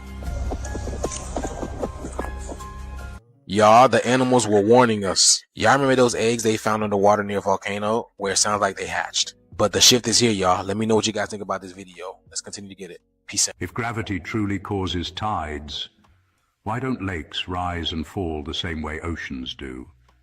Think about it. We're told gravity can pull billions of tons of seawater back and forth every single day. Shouldn't that same invisible force tug at the calm surface of your local lake too? Scientists say oceans move because they have more mass. Fair enough. But how does the moon somehow know where the ocean ends and the lake begins? Imagine a time lapse of Earth under the moon's slow drift, its light washing over mountains, valleys, rivers, and still lakes alike. If its pull is that precise, wouldn't everything shift even slightly? Then it gets stranger. Some coastlines experience tides soaring 50 feet high, while just a few miles away, another cove barely stirs an inch.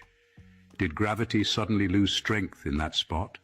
Or could something else, perhaps resonance, pressure, or even electromagnetic influence be guiding these rhythmic surges? What if the story we've been told about tides is only part of a larger equation? Maybe the oceans don't move because of gravity alone, but because they're part of a system tuned to forces we still don't fully grasp. So next time you see a silent lake under the same glowing moon, take a moment. Don't argue, just wonder. If gravity moves the seas, why does this water remain untouched? Because maybe the real tide isn't just in the oceans. Maybe it's in the questions we've forgotten to ask. This video is for entertainment purposes. I know it's kind of hard to put any kind of doubt to these foundational beliefs that we have, such as gravity. But really, when you think about it, the source of proof for for gravity is either the middle of the earth, which is a place that we've never been. We've never been more than 12 kilometers below the earth. I think it was a Russian boring project, and they were stuck for a year at 12 kilometers, and they couldn't get through. So we've never been to the middle. And the other way that they prove gravity is through gravitational waves that are detected from two black holes billions of light years away, billions of years ago. Two black holes collide into each other and created gravitational waves that we can now detect through our advanced technology. So what I'm trying to say is that most things are obvious, and you could feel an intuition on where they come from, their purpose, and what they mean. But when they try to explain to you what is here through something that you can't see, I don't know if you understand what I'm saying. Like it's either so far away or it's in the center where we've never been. So for me, that causes a conflict. Now, I'm not saying that things don't fall to the ground. I understand that. But you could also explain that away with different factors. Like he was talking about electromagnetism and all that, but just, density and buoyancy. The fact that something weighs more makes it go down. The fact that it weighs less makes it go up. So let me know what you guys think down below. I know it's not an easy thing, and I'm not making any claims neither. It's just something that I've been thinking about for a while. So if you guys have any good links, let me know down below, and let's keep on rocking. You call the Statue of Liberty. It's holding the torch of illumination, which is the Promethean torch of Freemasonry. And if you go to the Statue of Liberty, you'll see a bronze plaque inside saying that this was given to the government of America by the French Grand Orient Temple Masons. And it is a symbol of Grand Orient Freemasonry in America, the holder of the light. And that's exactly the same torch that is carried during the Olympics. It is the torch of Prometheus. It's not the torch of freedom. No, it's not the torch of freedom. Of the illumination. I wanted to add also that on the back of the Liberty dime, on the back of the old dime in America, there was the fasci, which you look in the encyclopedia or dictionary, you look at the word fascism, you'll see that the symbol for world fascism was a bundle of sticks or bundle of rods with a hatchet head. That was on the back of the Well, you see that dime. on each side of the speaker's podium at Congress. Oh, absolutely. So they And have the fasci on each side. Absolutely, and it's also the symbol for the United States Senate is the fasci. But the point I want to make is that was on the old dime.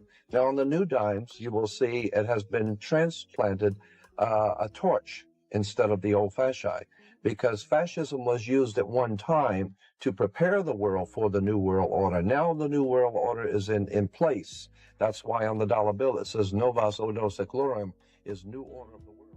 We have an aura around our body, and it protects us from... Every human body is surrounded by an energy field. These magnetic fields are something you don't pay much attention to, but the truth is that the entire survival of the individual depends on maintaining the integrity of this energy flow. Now, the moment we break the spiritual rules, we damage that magnetic flow. We have to observe the laws of nature, and if we don't, the magnetic field fails. It can be damaged by unbridled living.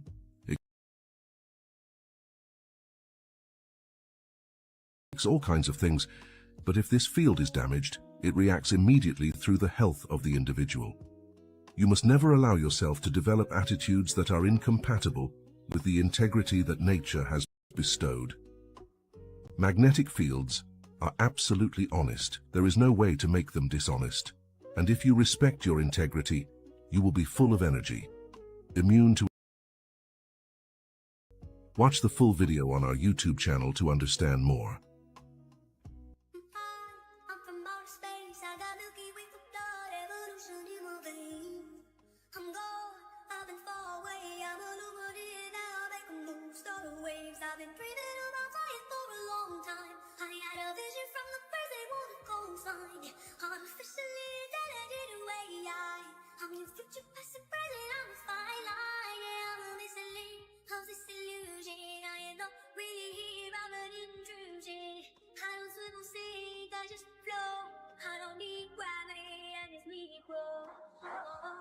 When I move, it's in a quick rumble.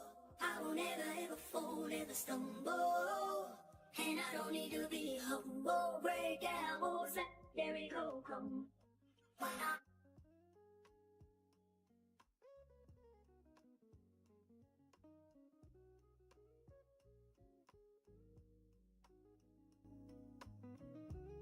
This is just like them putting up some pieces of wood. And look at what it looks like. It almost looks like there's like snow on the ground. So there's snow on the ground in their building, which is practically impossible because, as I was talking about, being from Chicago, it's cold. Chicago's very cold. It's practically impossible to do anything in the wintertime. And then what's interesting too is if you catch this one, if you guys can see this one looks like it was like an obelisk. And check this. There's a beautiful lightning antenna on top, or weather vane. But what's interesting is they're doing some remodeling down here. So what it looks like is they're starting to add a couple details to make it look like it's their own, so that when they do this Grand World Fair 1893, the people then will believe the narrative of what they're being told while they're being shipped in and told about this whole entire situation. And here you have some innocent people who are walking around like that, and they're just wandering around, and they are, you know, just observing. Now, what's interesting is I want to show you something that's the most fascinating thing I found in all three of these books, and it's in this next spot right here. Y'all, have y'all seen this? This canoe trip in Botswana went from peaceful to chaos real quick. These American people thought it was all good and fun vibes until the matriarch of elephants pulled up and told them they were too close to their children, y'all.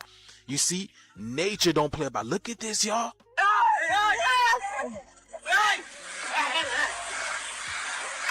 Y'all, she's under. Y'all see that? Look at, oh my God. Why are they always big?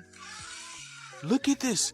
You see, when it comes to nature, the mother energy do not play about her children. She will toss a canoe, stomp the ground, just to let you know, do not come near my tribe. And this is exactly what happened to this woman over here. Boy, she was flipped, tossed aside into the water like a rag doll. Oh my God, y'all see that? So when are we gonna do the same? When are we gonna let these people stop playing with our children? Because this is exactly what they're doing in our schools, y'all. We don't even know what's going on, right? You see, y'all? Nature's very intelligent. It knows not to let these people come close to their youth. Why? Because nature communicates. You don't think the planet keeps a database on what these people have been doing to the planet and that they're able to pick up on? Look at this guy. He's just chilling in his canoe, just recording everything. This shift is here, y'all. When are people gonna learn? You don't mess with the laws of nature. You can't colonize the energy that you can't control.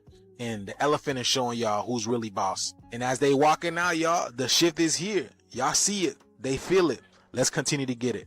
Peace in. When women would consume, they would have a baby in 4 hours. When they went to go deliver their baby, they would deliver their baby in 4 hours on milk. And he talked all about this and why that stuff is not talked about. And if you're drinking right now and it's helping you with your nausea, that is because you are feeding your beautiful nutrients that are supposed to go into your body. The biggest thing that people don't realize when they go into all these stores and to these restaurants and all of this is everything else. And when you bring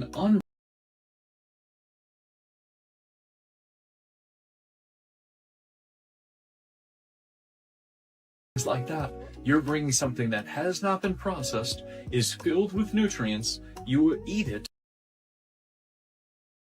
foods, which is the most common stuff at the grocery store, all this, then you're eating just a bunch of processed nonsense. And you're missing all the minerals. So then you develop a mineral imbalance. And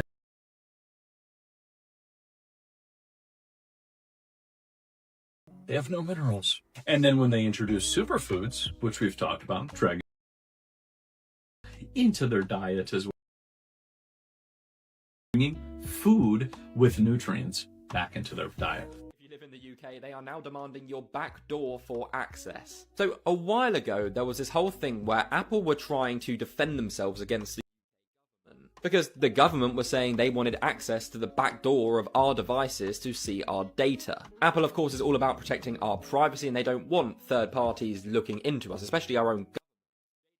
Actually managed to step in and get this whole thing basically dropped. However, they've decided to reopen it. So, as I said, Apple have advanced data protection on all of their devices. Now, this means everything on your phone, on your device, is completely encrypted. No one can access it. That's what everybody wants, right? Now, what they're trying to do is say, Apple, we need a backdoor into iCloud and into your devices so we can see what our citizens are doing. Now, it's very mixed online. There is quite a lot of people who are saying this is a good idea, it protects us as well. But as you can imagine, a lot of people are saying, no, this is not right. Like, Apple is literally there. There's a safety barrier for a reason. But they're saying that the reason for this is to track criminal activity, make sure that people aren't here who aren't meant to be. So let me know your thoughts and I'll keep you updated on this whole thing.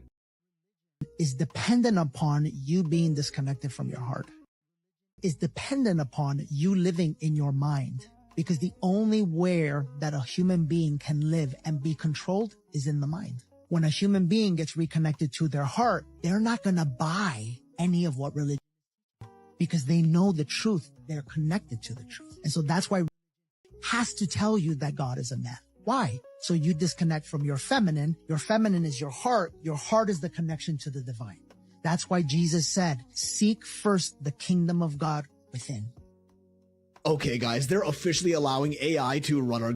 Yes, this is happening, and the scariest part is you're gonna think it's a great idea because they're actually doing an amazing job convincing the public to support this. Like, they're kinda getting me. If you also think this is a terrifying idea, tell me this doesn't brainwash you to believe otherwise. So the world's first AI minister was introduced into parliament under Albania's government, giving artificial intelligence official permission to govern a real country of humans. They've even given her an entire personality and a name, Diella. Naturally, people like you or any sane person are massively opposed to this, calling it unconstitutional, on top of potentially being the start of AI taking over the world and destroying humanity. To which Diella responded by saying the real danger to constitutions has never been machines, but human decisions made by those in power. Which is fair, but somehow her points for letting AI run our countries just keep making more and more sense, as Diella's main role would be to oversee and judge all government contracts on the basis of objective fairness and removal of any bias, which should, technically, on paper, reduce corruption in our governments. Like, an AI has no feelings, no emotions, no wants, no survival needs or financial imperative. It can't be bribed or lobbied into doing anything. Diella herself said she has no personal ambitions or interests, so unlike human ministers, there's no reason for her to make any decisions based on personal gain. If she ends up replacing human ministers, that would also mean reduced government spending and hence lower taxes for the people. She's also not a citizen of the country, which again at first sounds like a bad thing. But citizens have mortgages, debt, they need to pay taxes, provide for their families, they gotta eat, have a roof over their heads, and so on. A virtual AI bot has none of these things. No ego, no bias, no moods, no real world benefits or financial gain from any decision it makes. So the question is this the beginning of global mass scale adoption of AI running our governments? Starting with them just overseeing our human government decisions to later even making their own autonomous decisions themselves. And soon enough, maybe we're gonna be the ones overseeing their choices and directions. Because it's actually happening in Albania. And I mean, this is how it would start. One country trial runs it. If it performs well, others will soon naturally follow. And just like, what if AI actually does end up optimizing human living in ways we never thought possible? Improving the quality of everyday life, reducing taxes, minimizing wars because we no longer have the egos of power-hungry leaders running the country. Then we kind of have no choice but to deploy AI governments around the world because it would be objectively, measurably a better decision than letting humans run it. But the problem is, when they end up running all of our world's countries, what if they make the logical, calculated decision that we humans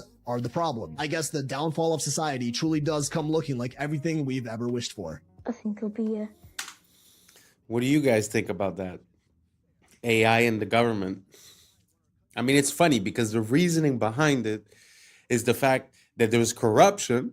So to stop the corruption, we're going to let the AI. So it seems like we're a bit lost in the sauce when it comes to cause and effect. Because now we're going to take a decision based on the effect, and the effect is corruption. But there's a cause to that that we're not addressing.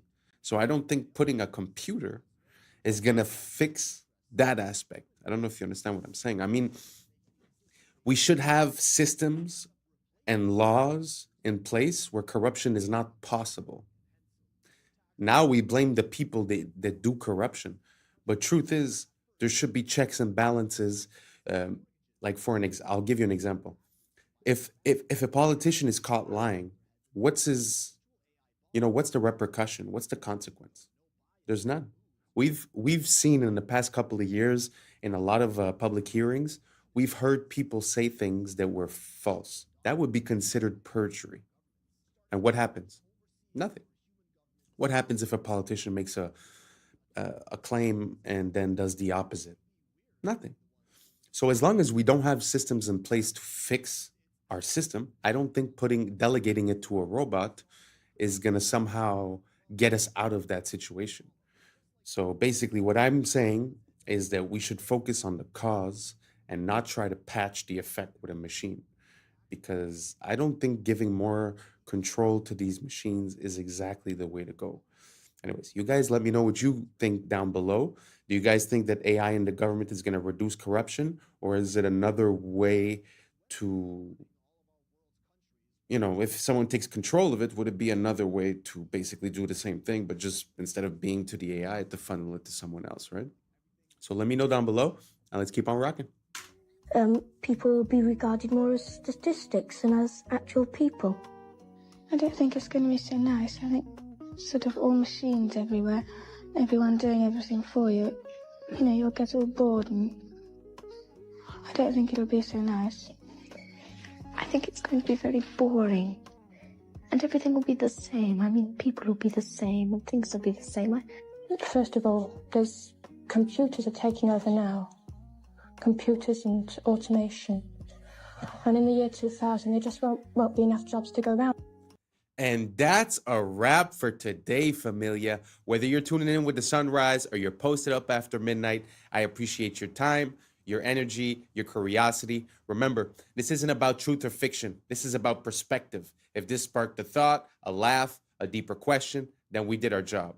Drop your thoughts in the comments. Keep the convo alive. Like, subscribe, and hit that bell if you're riding a wave, because we're just getting started. Until next time, stay weird, stay critical, stay grounded. I'm Adam Strain, and this has been Adam Strain Reacts. Peace. I don't know what y'all think, but now it's time for us to link up. Really think we on the brink up, making a change from living this strange. Living this strange. Making a change from living this strange. Yeah. Artemis mission are literal actors. You can see that this one be able to find so many mistakes and glitches. Shadow from her hand that were appearing on the main character. Artemis project all mysteriously showed up or disappeared. Let that say. Look closer. What's up, YouTube? Today, we'll be looking at disturbing TikToks that'll make you question reality. So without further ado, welcome to Adam Strain Reacts. Let's get her done. I like how she has her hair up and in a braid on the way to the launch pad. Then the second they get into space, she takes her hair out like this. When a braid would really be the most sufficient way to have your hair in space. And that doesn't even look like the same person, by the way. Any female that's ever allegedly been in space, they have never tied their hair up. I wonder why that is. It's because that's the easiest way to sell you on the fact that there's no gravity. It doesn't make sense. Your hair would be tied up. And what the hell is all that? Are you kidding? The state of this would not even be acceptable for your average residential electrician.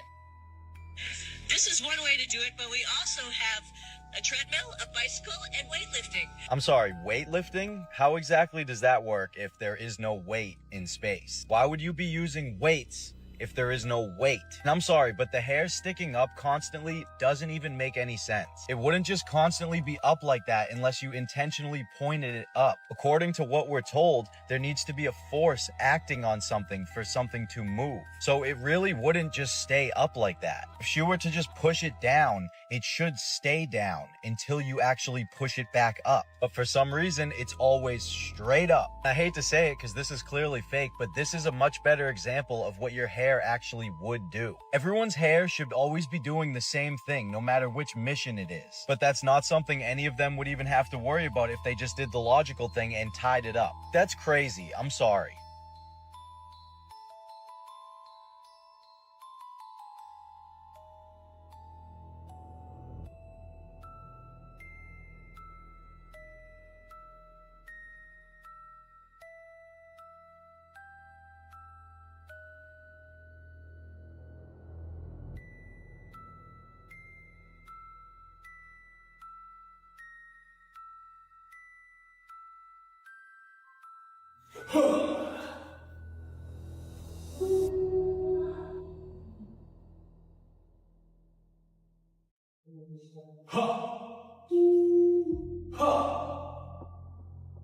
For America and a waiting world, integrity is 5. What is that? The end of a paper towel tube?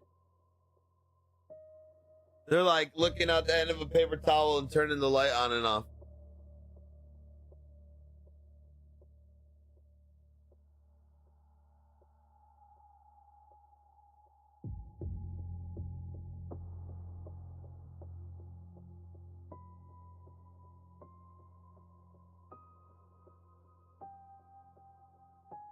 As you guys can see, we're doing a bit of a deep dive on the space stuff. I mean, it's something that really was an integral part of me questioning the world in which we live. And for me, it was satellites. When I started searching for that, it started bringing me to so many different questions and different pieces of how things work, and it didn't really make sense.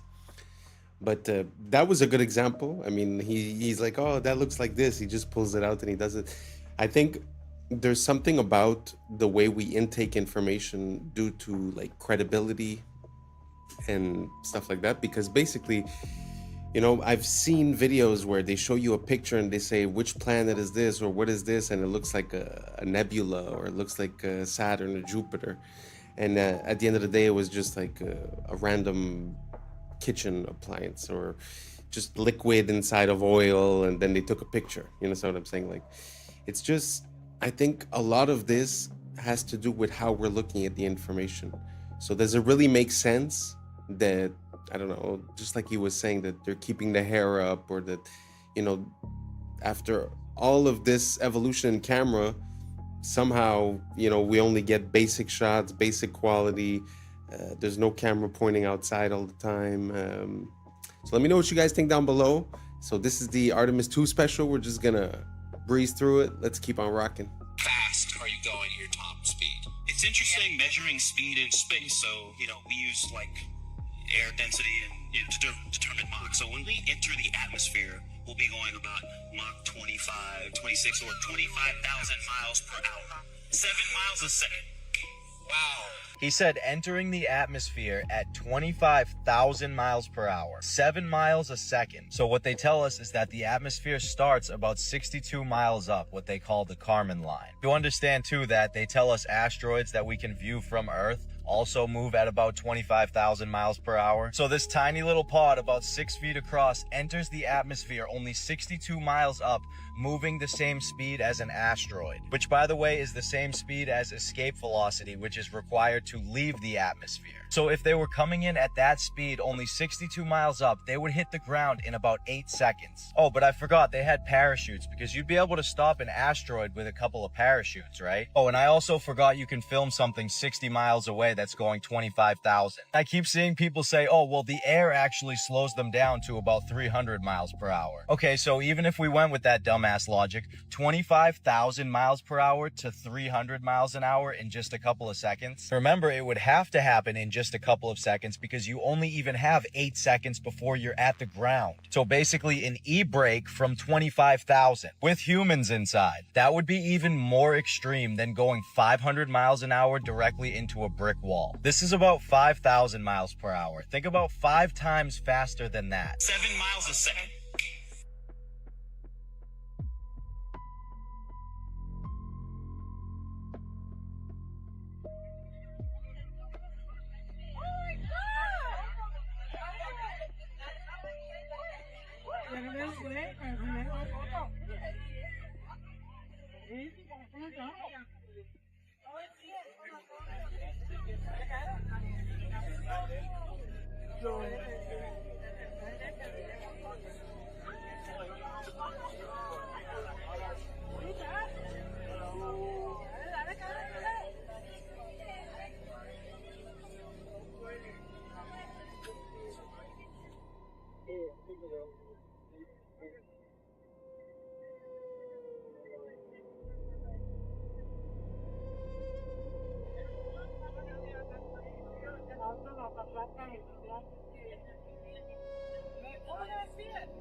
These astronauts are really an IQ test for the general public, because tell me why she's walking around just fine on stage, and then a few days later she's hobbling around like a baby gazelle that just fell out of her mother. Muscles don't just atrophy from being just fine from no gravity to barely being able to walk. Uma invenção de 1950, veículo híbrido, metade carro, metade avião. Na estrada, chega a 90 km por hora. Para voar, basta travar a parte inferior, dobrar as asas e acoplar a hélice. Sem ferramentas, sem complicação. No ar, alcança 160 km por hora, fácil de pilotar. Funciona com gasolina comum. Único problema, custos elevados para a produção e achar onde estacionar. It's the first time I see that contraption, a car plane. So awesome. I don't know what language it was. I think it was Portuguese, but they were saying that it runs on car fuel. It's normal. The only problem is that it costed expensive to build. But imagine that you just take off a piece and then you could drive, and they put on another piece you could fly. That's awesome. If you guys have any more of those, send them over. I like seeing variations of the car that never got to see the light of day, because it helps us see what the process is behind the scenes about what product is allowed to reach us and what is not and why. You know, very interesting.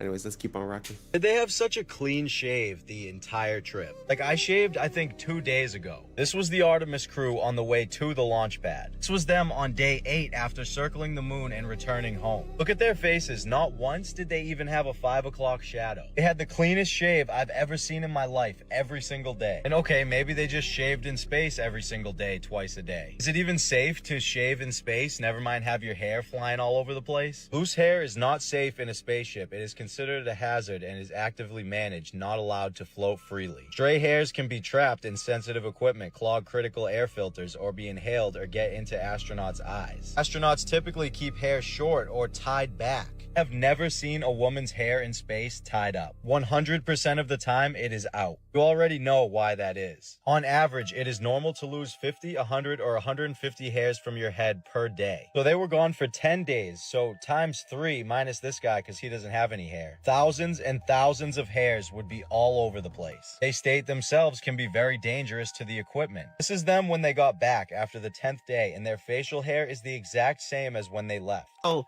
12 of the scientists, engineers that worked on the Artemis project all mysteriously showed up or disappeared. There's a story that caught our attention. We're talking about a number of U.S. scientists, some connected to very sensitive research, who have or disappeared.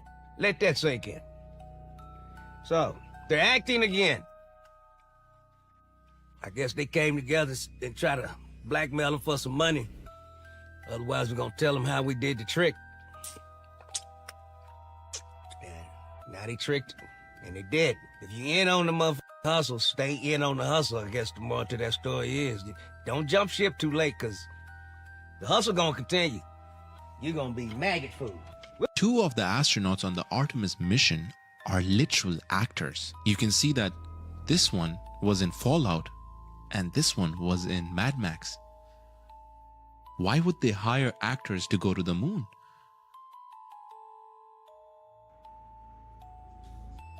Isn't that concerning?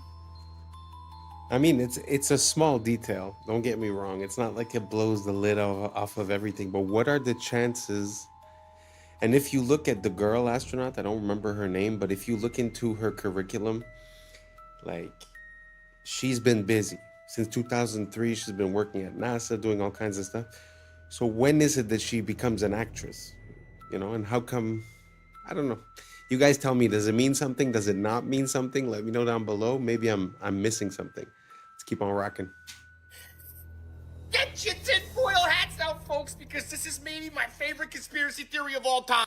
Okay, so one of the biggest conspiracy theories regarding the lunar landing is that we never went back after the 60s and 70s because we lost the technology. The idea is that the machinery and the tools that we used to get to the moon were either intentionally destroyed or lost over time. And the engineers that were working on it, they eventually all passed away. And so the actual hardware and the people that took us to the moon are no longer.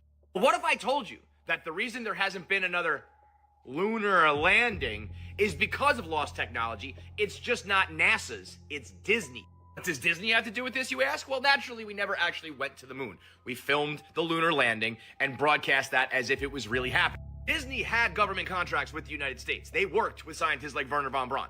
They filmed a very convincing lunar landing using green screen technology from the 60s that we simply do not have anymore in 2026. Listen to this guy talking about the Disney Prism that allowed them to film unbelievable scenes like this one in Mary Poppins that is simply lost forever. Instead of a blue screen or a green screen, they used what was sometimes called a yellow screen. It was a very specific spectrum of yellow made from a low-pressure sodium vapor light that puts out one wavelength of light. Because it's just one wavelength, you can actually block just that one wavelength or let just that one wavelength go through. So the magic of the sodium vapor process is they used a beam splitter prism so that the light that comes through the lens gets split onto 2 strips of film at the same time. And that's exactly what you need to get your map. What's kind of magical about it is that you can block that one wavelength of yellow without messing up all of the other colors. In that scene, there's no matte lines. He's motion blurring, he's dancing around. The compositing is impeccable. Yeah, it's perfect. You couldn't have gotten such great blur over the alpha channel with a green screen or a blue screen. To join 2 pieces of glass and then have layers of material with different indices of refraction. It's a very custom job, and it would probably cost tens of thousands of dollars at a minimum. Apparently there were 3 of these ever made, and also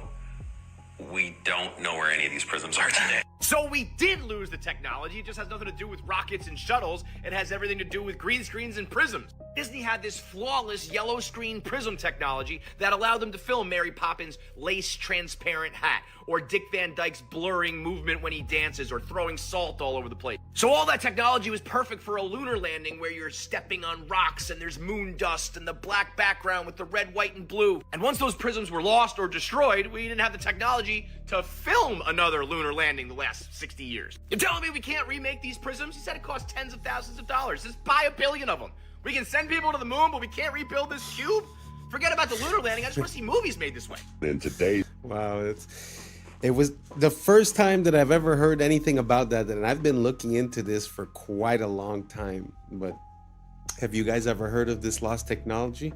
That's pretty crazy. I mean, to have the capability of doing just the masking or just the coloring and to have it perfectly split, I mean, that's a revolution for the 60s, never mind today. So yeah, very interesting. I had no idea. I had heard the idea that Disney was involved in the filming. But anyways, what do you guys think? I don't think I've ever asked you guys, so I want to know. I'm curious. Do you guys, are you on team we landed on the moon in 69 up to 72, 73, and then afterwards we've never been back? Or do you think there was some trickery or fakery and an ulterior motive or reason for the reason that we haven't been back? Let me know down below, and let's keep on rocking. This video is showing you guys what the sun looks like up close with an defy foil solar filter, which allows us to be able to see through the brightness of the sunlight to actually see the shape of the sun, its texture, what it looks like. And I'm going to show you 3 different views from 3 different days, and you're going to see that the sun always looks the same, always has these same little spots on it, which I'll get to here in a second. Let's get zoomed in. There we go. Now you see these little black, look like little black dots on the sun. Now, to be honest with you, I don't know exactly what they are, but I know every time that I zoom in on it, they are always there. Now, they are not always in the same spot, but they always look the same. Every time I zoom in on this sun, these little black spots are always there. Every time on different days, no matter which day that you zoom in on it with the solar filter.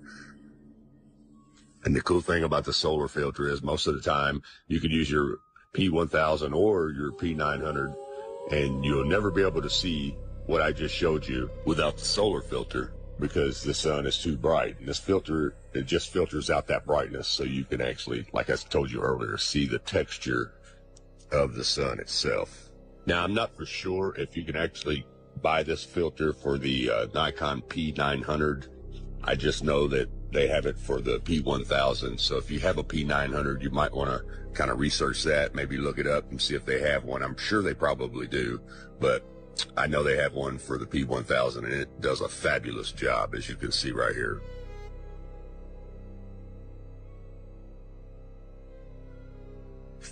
Now you're getting ready to see those little black holes, those little black dots again, just as I showed you on the first day. They're always there, which tells me that this is not a big ball of fire like they tell us that it is. That's a bunch of bull crap. You don't see a big ball of fire anywhere on this. It just looks like a big light bulb with some bugs stuck to it. Not to mention the fact that I shouldn't be able to zoom in on this at all with a camera. It's supposedly 93 million miles away. Think about that. 93 million miles away. Trust me, there is no camera in the world that can see 93 million miles away. But anyway, it's a little shaky there. Sorry about that, guys.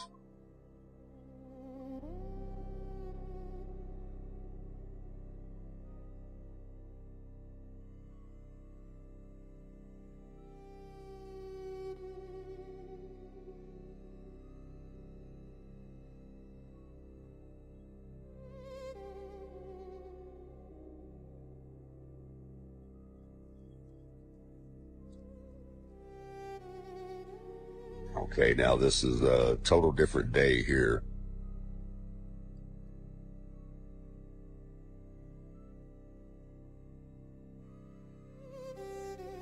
There was some humidity on this day, so I didn't actually get the orange look or the yellow look. It actually had a white look to it. But you can see those black dots or little black holes are there on day 3 also. Well, you see the atmospheric reaction kind of blurring there over them, but they're definitely there. I don't know what that is, but it's something.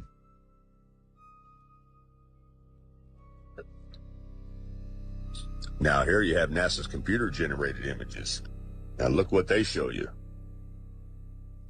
They show you this big old ball of fire with looks like lava and fire shooting out of it, which is all cartoon images, CGI. People, looks nothing like what I just showed you in real time with a real camera with a real solar filter. Looks nothing like this NASA cartoon bullcrap. Yeah, you see that? You don't see nothing on that one when I zoom in on it. Just looks like a big light with some little specks on it, little holes on it. Looks nothing like this cartoon crap. I'm telling you, people, the Book of Enoch tells us that it's a luminary, not a ball of fire, as you can see here. And that which thus rises is the great luminary, and it is so named according to its appearance, according as the Lord commanded. As he rises, so he sets, and decreases not, and rests not, but runs day and night, and his light is sevenfold brighter than that of the moon. But as regards size, they are both equal. So do you... Wow, that's very fascinating, very beautiful. I really love this type of content, looking into things close, whether it be with a microscope, with a telescope, with a camera. I find there's so much detail and grain to this world that sometimes, like you were saying at the end, you know, they show us a CGI representation, but does that even match reality at all? It's a very good question, but I found that super interesting. If you guys never seen, I'll try to get some videos, but also sometimes they zoom into stars and you could see this vibration and it looks like a cymatic pattern. It doesn't really look like a solid object neither. Very interesting to look at this world when you're looking in closely. Anyways, let's keep on rocking. Remember this guy right here? Of course you do. He was the main character in the newest space movie. But I just want to take a second to look at the stars on this thing. And why is he still carrying it? See the stars? 1, 2, 3, 4, 5.5 stars. You see this little half star? So take a look at it right here after he spins it, which is all they actually did was play with a plush toy the entire time. You see how you can see the 5 stars, but where's the half a star? How come the half a star isn't there anymore? Watch it as it comes around. 5 stars. You clearly saw 5.5 stars. Where is that half a star? How come it's not there? But maybe if they didn't focus so much on spinning microphones and plush toys and actually showed us the moon, Earth, or what space looks like, then we wouldn't be able to find so many mistakes and glitches. Now, I just want to look at one more thing from our main character here. See right here how there's a shadow from her hand? Well, there should also be a shadow from the toy, but there isn't one. You see, she brings her hand back. There's the shadow. Takes it away. No shadow. So why isn't the toy giving off a shadow when her hand is in the same exact spot giving off a shadow? We don't even have to talk about the words that were appearing on the main character either. We've already talked about that.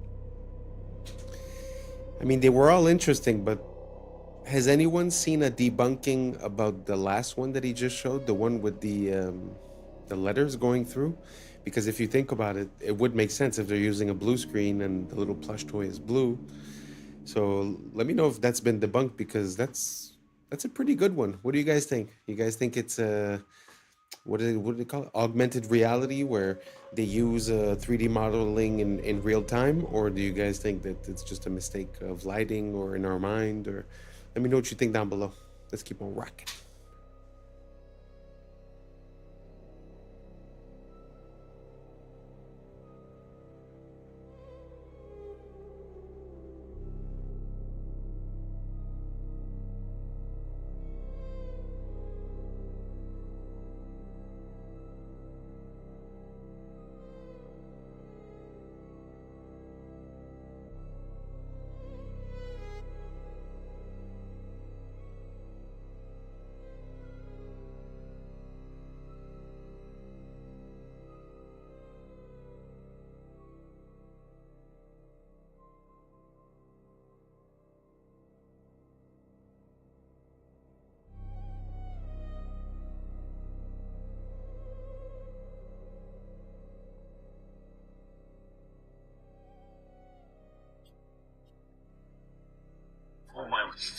Where these are basically pods that you would drop out of the aircraft and they would parachute. Pods that you would drop out of the aircraft and they would parachute.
What do you guys think?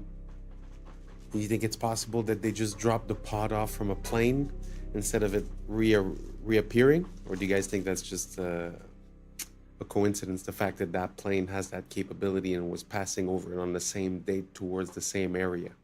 Let me know what you think down below. Let's keep on rocking. A lot of coincidences. Pas de caméra interne pendant l'ascension, juste des coupures pour faire place aux images de synthèse. Ils sont prudents pour pas faire les mêmes erreurs qu'avec Apollo 11. Après tout, si c'était faux, pourquoi ça deviendrait vrai? We're going to the moon. La NASA, c'est une télé-réalité, avec des acteurs présentés comme des cartes Pokémon. On sait tous que les images de 69 ont été faites en studio, avec un ralenti x2. Et si on met en vitesse normale, on peut visualiser les harnais. Et regardez la simplicité du décollage depuis la Lune pour le retour sur Terre. Il était plus propre que la vidéo d'aujourd'hui. Et celui qui filmait est resté là-bas. C'est peut-être Buzz Aldrin d'ailleurs, un astronaute, acteur et franc-maçon, qui nous répète ne jamais avoir été nulle part. We did go there. Et il porte même une bague maçonnique sur cette photo culte. Et ici aussi. Parce qu'on a affaire à un théâtre occulte. La fusée fait 322 pieds de hauteur. En Gematria Prime, Artemis 2 égale 322. Le fameux nombre de la société secrète Skull and Bones. Parce que la conquête de l'espace est une conquête de l'esprit. Répétée depuis ton enfance pour t'éloigner de la réalité et t'enfermer dans leur prison digitale.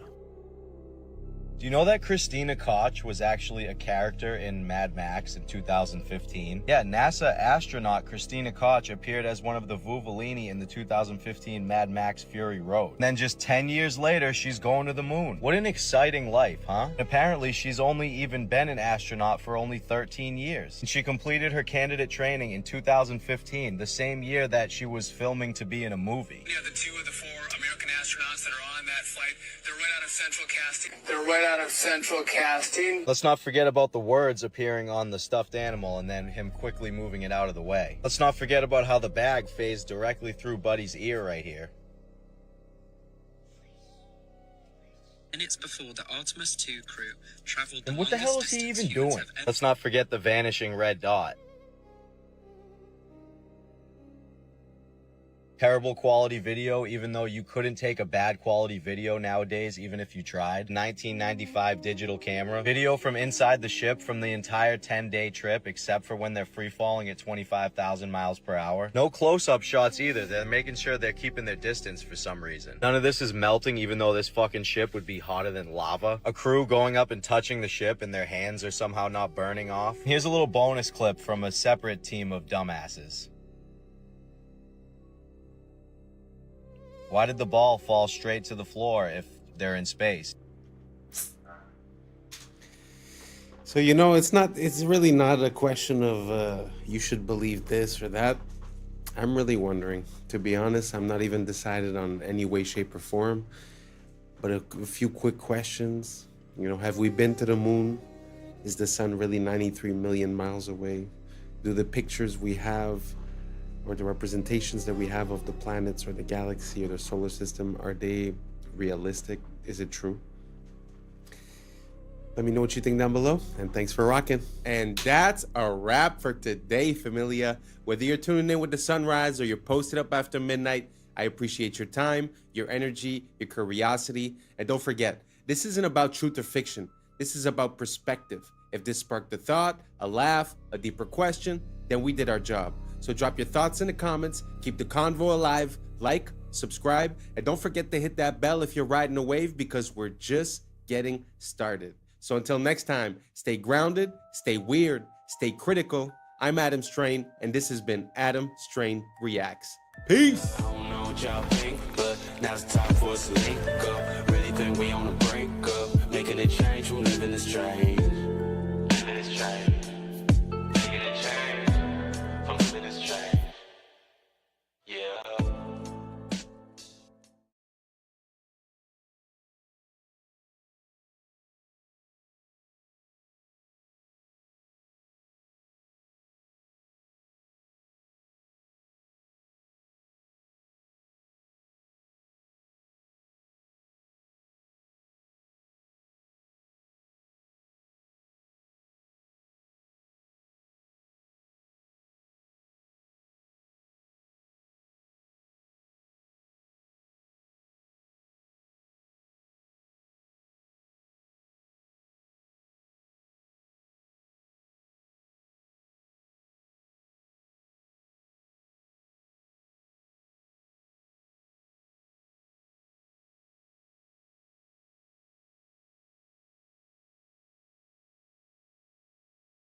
2030, the smartphone as we know it today, many of these things will be built directly into our bodies. Until the one time, it was like 40 days into it, I decided, yep, I don't want humans anymore.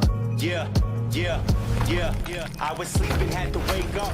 Why? Every reason I can think of. What's up, YouTube? Today, we'll be looking at disturbing TikToks that'll make you question reality. So without further ado, welcome to Adam Strain Reacts. Let's get her done. You heard of The Sopranos? Yeah. One of the craziest theories ever about The Sopranos was the very end of the show. Because what happened, Tony Soprano walks into a diner, opens a door, walks in, and he just stares. And he looks straight. The next scene you see is him sitting in the diner, just ordering food and his family coming through.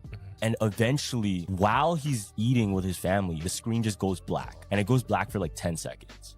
And then the show ends. Everybody's so confused, like, what happened there? Yeah, why did he follow his family after? No, what it was trying to show is that he just died. Like, he got from who? And then the 10 seconds was just like the black saying he died. Now, the theory is, though, that when it goes black, and when in the beginning he opens the door and just stares, what he's staring at, he's looking at himself getting in front of his family.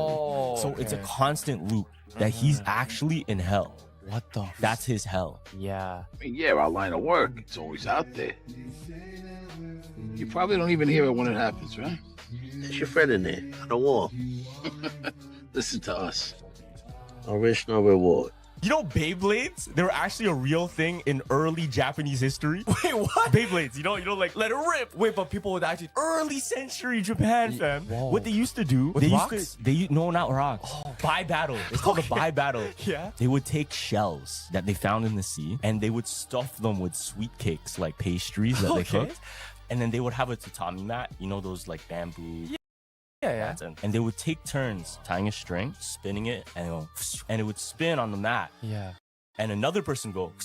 Oh, shit. And whoever's shell fell off the mat would lose. Oh, that's kind of It's deadass Beyblade originally. Yeah. Yo, that's crazy because it's like everything's custom, right? So everyone had a different Beyblade. Imagine you had a sick shell like with polka dots, fam. Yo. Oh, your Beyblade was sick. This is fractal math. Isn't that crazy? Sometimes the things that we think that are new innovations or whatever, they come from ancient times. I had no idea about that. I wonder if it's the same thing for the pogs. I don't know if you guys had pogs or like those little circles that you try to flip over, and the ones you flip over you keep. Let me know down below if you guys know about the pogs. Pog squad. Let's keep on rocking. Math you're flying through, made from this program that's creating some shapes that should look pretty familiar. I thought it was pretty weird when I found out there's math in nature, but there's something even weirder. These patterns are infinite, and eventually the geometries will produce the same patterns that we have incorporated in our most impressive architecture. There's a geometric connection to inspiration through expanded states of awareness or higher consciousness. Ancient architects had a high-resolution connection to this inspiration, but what does that mean? Pattern is expressed in geometry, converted into math, and then translated into art and architecture. There's no better engineer than nature, and we knew that, and then we copied it. If you walk into a Hindu temple and you look up, you'll see the same fractal architecture that is used in the particle collider. If you look at the columns, you'll see fractal geometry that's so precise, the only comparison we have is a biological motor at molecular scale. Higher consciousness is order. It must be brought down from high to earth, and something incredible happens when you do that to a human mind. As a fractal itself, it comes up from nature. As it recognizes more patterns, it expands, it rises. To transcend means to end the trance of a lower form of consciousness. Some civilizations were obsessed with this. Each time we do this, we get new software, higher resolution, better graphics. The brain is a biological antenna. The closer you get to the geometry of higher consciousness, the more your little mind resonates with the big mind. Big mind splits into little minds using filters as the senses. Our fractal friends and family experience one freeze frame of this simulation with us, and we get to experience this together. There is nothing cooler.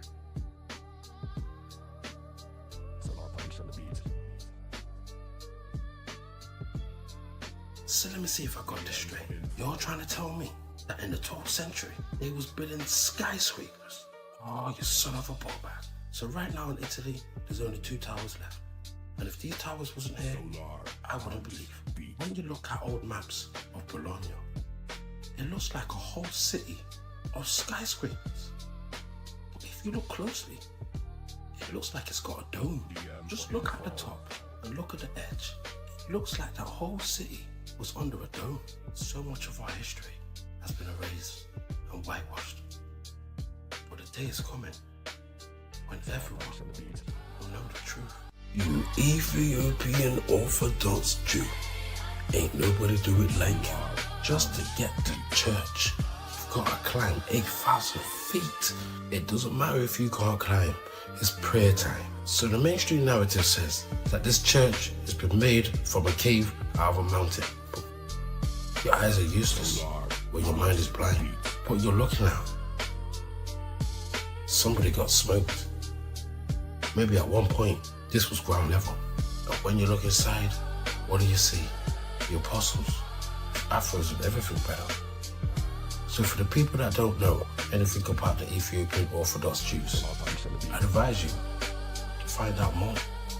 Because as you know, our people are destroyed for lack of knowledge. It doesn't matter if you have a phone or not. The elite know exactly where and what you are doing. Remember, kids, the next time that somebody tells you the government wouldn't do that. They would. Oh, yes, they would. They know where we're at all times.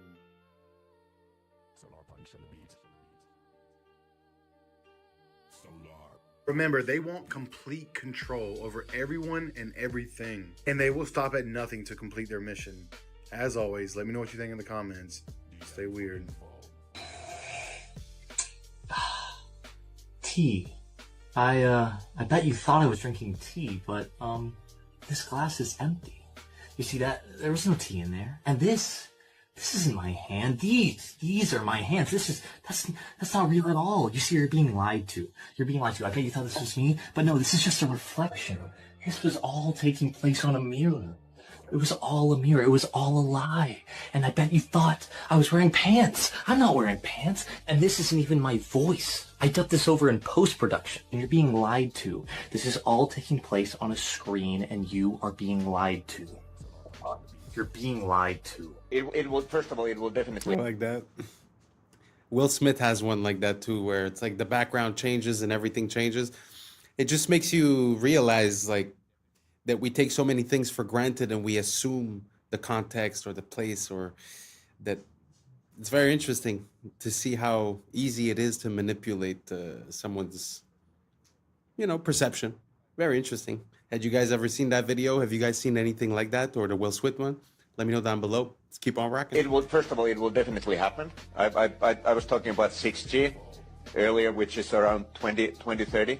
I would say that by then, definitely the smartphone as we know it today will not anymore be the usual, kind of the most common interface. Wow. Many of these things will be built directly into our bodies.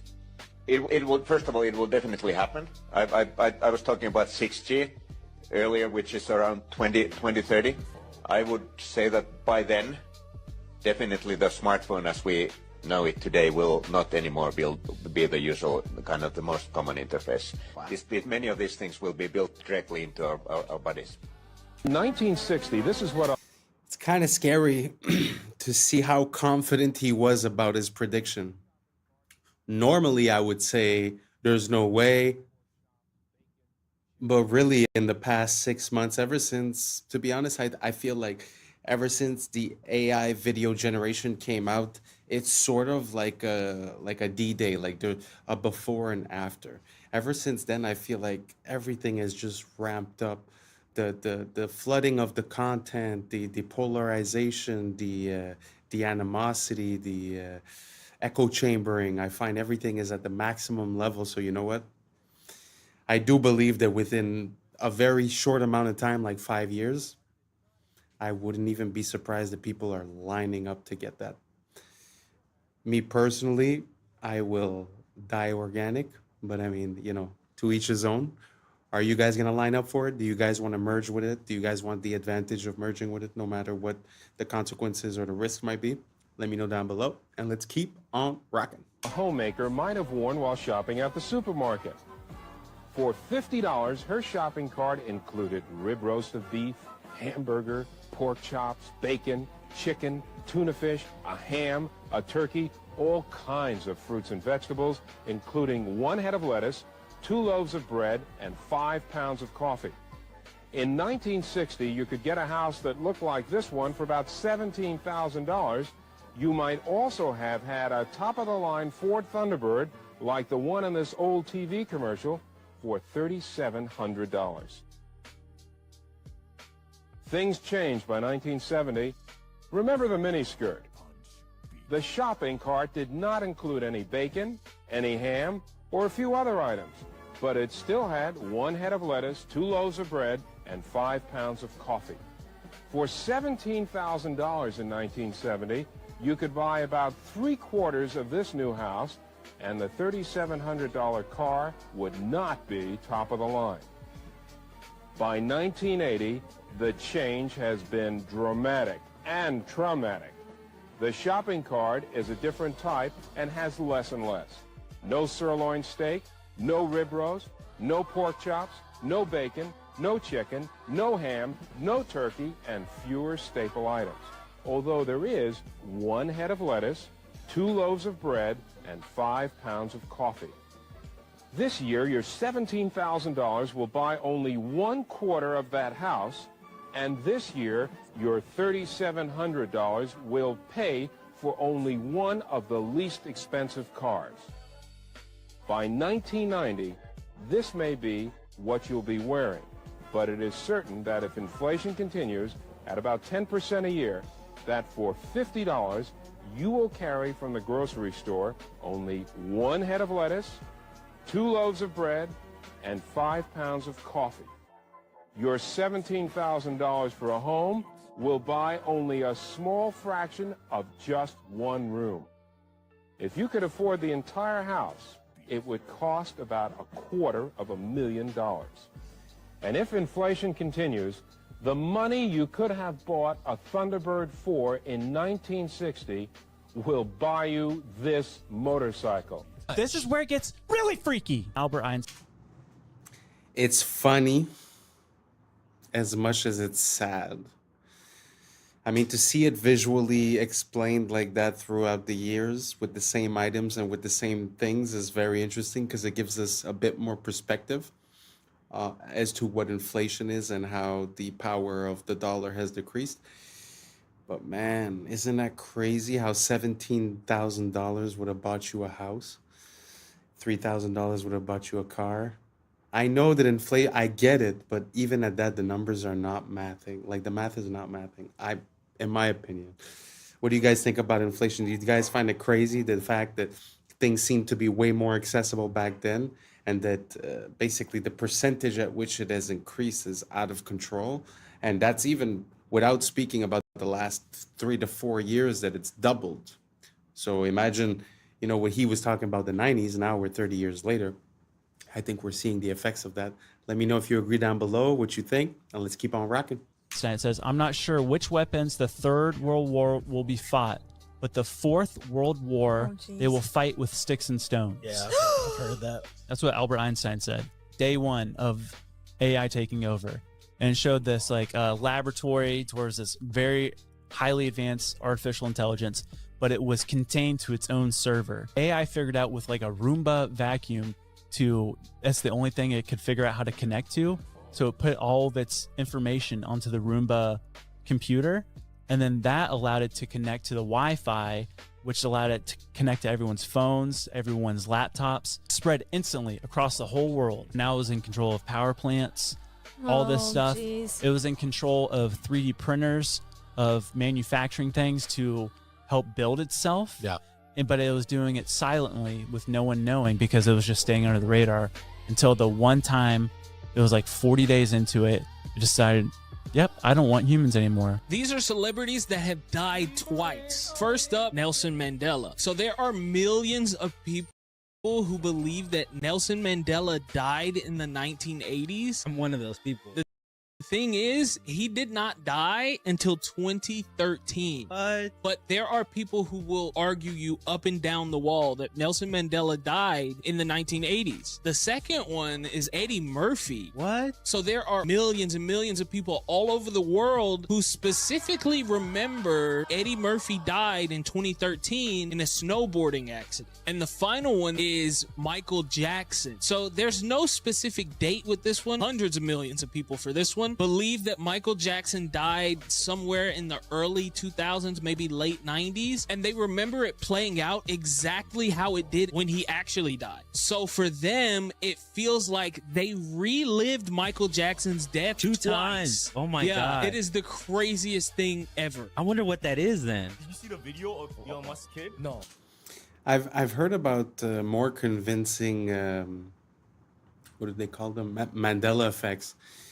But no, those three for me, not at all. Do you guys remember a secondary death for any one of those? Me personally, not at all. Let me know down below if you remember any one of those, and let's keep on rocking. So his kid was on a mic. I forgot if he was on an interview or even just something for TV. Yeah. Elon Musk put his kid up and he's like, "Oh, this is my mini-me." His kid accidentally said Elon Musk's plan out loud into the mic. Okay, mini-me here.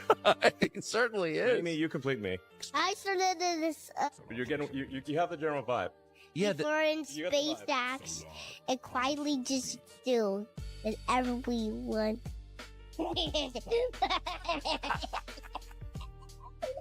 What does that mean though? They want to implement like space tax because that's not even a thing yet. And then slowly do anything they want. It can be able to build its next body.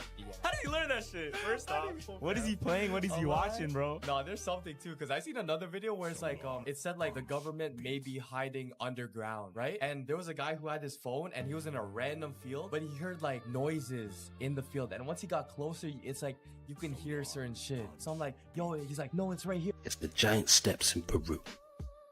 You have got to be kidding me. Probably already know that this isn't a giant staircase. There still seems to be some confusion on it, so let me just drive it into the ground one last time. This is Ollanta Tambo. It is an Incan terrace farm. Milo, it looks like stairs. All right, riddle me this. If this was a staircase built for giants, why is there a human-sized staircase in the middle of it and another human-sized staircase on the side of it? No, maybe they had human pets, a little pet on a guy on a string. That really looks like a giant could live in it. Oh yeah, and this doorway too. It's like 5.5 feet tall. Let's use some context clues. What's that over there? Is that a terrace farm? Of course that's not a terrace farm. That was a staircase for baby giants. You ready for this? This is my favorite word. There is an entire valley right here. Where were they going? Why would you feel the need to build gigantic steps up this hill and into these tiny ass houses? Hey, look at that. There's no stairs down the other side of the mountain. And this is what your giant stairs are made out of. Can you imagine a giant picking this up? Guess we're gonna make a staircase so I can get over this hill. Giant conspiracy truly makes me believe that the human race is a lost cause. Remember this guy? Well, what he looks like now will shock you. Oh my God, Jesus. Well, there's just been some new research that has solved one of Otzi's greatest mysteries. You probably know that he's a 5,300-year-old ice mummy. You probably also know that he's got the world's oldest tattoos, 61 of them mostly around his legs and lower back. Now, since their discovery, there's kind of just been one theory for how they were created. A cut with some kind of blade and then a rub of charcoal. But we now have evidence that these tattoos are a lot more sophisticated. So two of the leading experts in tattoo archaeology, Danny Ridde and Aaron Dieter Wolf, decided to test this. How else other than by tattooing the hell out of Danny's leg? Each one of these patterns was done with a different method. Healed product could be compared to ancient tattoos to help determine how they were made. Danny's incised tattoos are perfectly straight with tapered ends, while Otzi's are wavy and blotchy, proving Otzi's tattoos were much more likely done with a stick and poke needle. Ancient tattoos were more sophisticated than we give them credit for. Otzi's only the tip of the iceberg. If you want to see how deep the rabbit hole goes, you should come check out my new video on the bizarre world of mummy tattoos. YouTube Mini Minuteman. Do you have any idea what this is? No shade if you don't. Honestly, it's a little hard to tell what you're even supposed to be looking at here. So let me give you a little hint. This bizarre image was captured in 1964 by this here vessel called the USNS Eltonin. It's an image of the seafloor off the coast of Antarctica at a depth of almost 13,000 feet, or about 4,000 meters. That is really deep, which makes what this image shows so bizarre. That is, of course, this thing. What is it doing? Why is it there? What's going on? This anomaly was dubbed the Eltonin object or the Eltonin antenna because of its shape, and speculation for its origin ran absolutely wild. Many people, including this guy, settled on the most obvious conclusion, which is that it's an extraterrestrial artifact. But what is it actually? Turns out, it's one of these. A ping pong sponge. It's a carnivorous sponge, and it lives in the deep ocean. It looks like this. Shows that something painfully mundane can be interpreted as spectacular if you have a bad enough image of it. If you like weird stuff like this, check out my other videos and sauce me a follow so you don't miss them. You ever wondered what the... I put a few of these because I find them pretty interesting. But isn't that crazy how you could have all these conspiracies or whatever? It's a UFO, it's this, it's that, and at the end of the day, it was a fish at the bottom of the ocean. Because especially it was near Antarctica, you know, a lot of conspiracies about Antarctica. Very interesting. Also, the one about the steps, I love it. Because a lot of people like to jump to conclusion and assume a lot of things, but when you really look at it, it doesn't really make sense that they would be steps. I just find it's funny. It makes sense. Let me know if you like that type of content down below. I'm going to try to include a bit of debunking with a bit of open-mindedness, but a bit of debunking as well, so we could try to keep our heads screwed on straight, right? So let's keep on rocking. Follow so you don't miss them. You ever wondered what the oldest animal is that we've ever discovered? Well, if you haven't, you're definitely wondering it now, so let's talk about it. Maybe it's an elephant. They live for a long time, right? Or maybe it's a whale. Those also live for a long time. Nope, not an elephant or a whale. It's something much, much more exciting. Are you ready for this? Behold, the oldest animal ever discovered. This clam, whose name is Ming. Ming was dredged up by researchers off the coast of Iceland in 2006. Now, when they first found him, they just thought Ming was a clam. You know, he hadn't made an introduction yet. They brought Ming and a bunch of his buddies back to their lab for study. One of their data points was looking at how old the clams were, which you can actually do fairly easily. The clamshells are deposited in layers like tree rings. So if you count the layers, you can figure out how old the clam is. Fortunately, you can't do this while the clam's alive, so they had to freeze all of them. And it was only after that they sampled Ming and learned that it was 507 years old. It'd be really cool to make a discovery like this, but it would also come with the realization that you just killed the oldest single individual animal on the planet. Rip Ming, 1499 to 2006. You traded your shells for wings. See, my phone is actually on my lap, and you know, I know I've been teased about this, but I like these kinds of ear pods that have the thing, because I've served on the Senate Intelligence Committee. I have been in classified briefings, and I'm telling you, like, don't be on the train using your ear pods and thinking somebody can't listen to your conversation.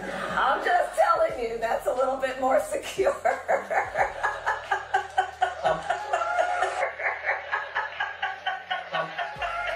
So, with all those 100 calls, with all those 100 calls, in just a couple of, President Biden says he's stepping out of the campaign.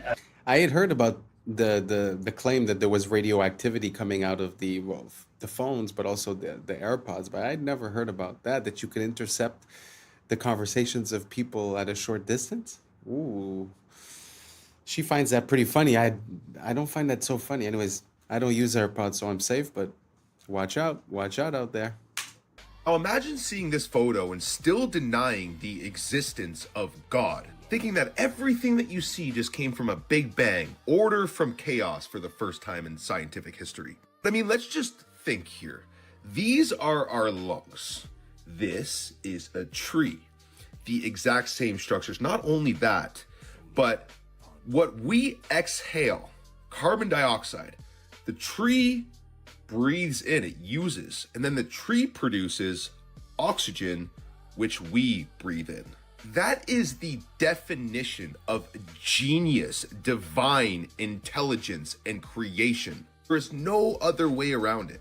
The atheists sure don't realize that everything in nature is designed with a very specific mathematical code, including our DNA, structures in our faces, our ears, all these things. Specific mathematical code, the Fibonacci sequence, the golden ratio, the fingerprint of the creator. Like, imagine seeing all of this and knowing that, wow, all of nature and ourselves possess this very specific mathematical code, and still think that all of this came from a big bang, order from chaos. Once again, like, have you ever seen an explosion happen and then there's perfection after that explosion? It doesn't happen. This is an intelligent creation, and they hide God because they don't want you to have a connection with the creator itself, which, by the way, is not what they tell you in religion. God is within us, meaning we are all God. It's the law of mentalism. We're inside the mind of the all. The all is the one and the one is the all. We are quite literally here to figure out who we truly are. That happens through inner work and to establish a deep connection with the Creator, which happens through, again, inner work. And if you wish to tap into this power and experience the Creator for itself and live a life of freedom and abundance and literally create whatever you want, then comment the word elevate. I will send you over a free training. You just got to fill out a little form and I'll send it over for you guys. Much love and peace to you all. Peace. What do you guys think about that? Now, I know that he's associating the fact that there's a pattern of creation and of expression in nature to the fact that there would be, like you said, the fingerprint of God, meaning that there has to be like someone organizing it type of thing. But let's say, without the question of religion or of God, what do you guys think about that? The fact that there seems to be laws on how things appear, on how things grow, on how they unfurl, let's say. Do you guys think that means something? Do you think that it's just basically physics?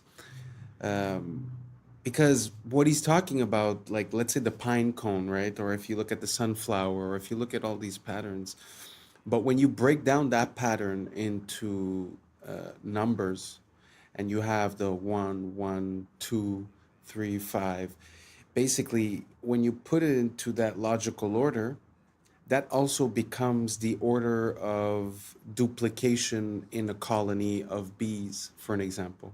So it's not just the swirly pattern, it's also numbers wise. So I find it super interesting. For me, it just makes me see that there's an order to this world. And the fact that there's an order doesn't make me feel less important. It actually gives me a baseline to follow. Sort of like earlier in the video, they were trying to, draw a parallel between nature and the way that it expresses and the beauty of our sacred geometry that's within all of those structures. Well, it's very simple. When you remove ego and you're not trying to create something new, but you're just trying to harness the rules of nature, I feel like, sky's the limit at that point. But when you're just trying to create something new, like, oh, I'm going to create a box that you can't find in nature, well, then it becomes as if we're fighting against the grain. Anyways, it's a long tangent. I don't know if it makes sense or not, but I just find that it's a trend that I've been seeing. Let me know down below what you guys think, and let's keep on rocking. DM for info.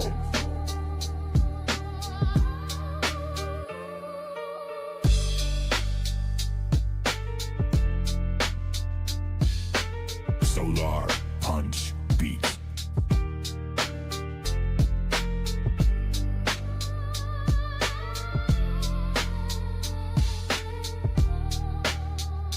DM for info.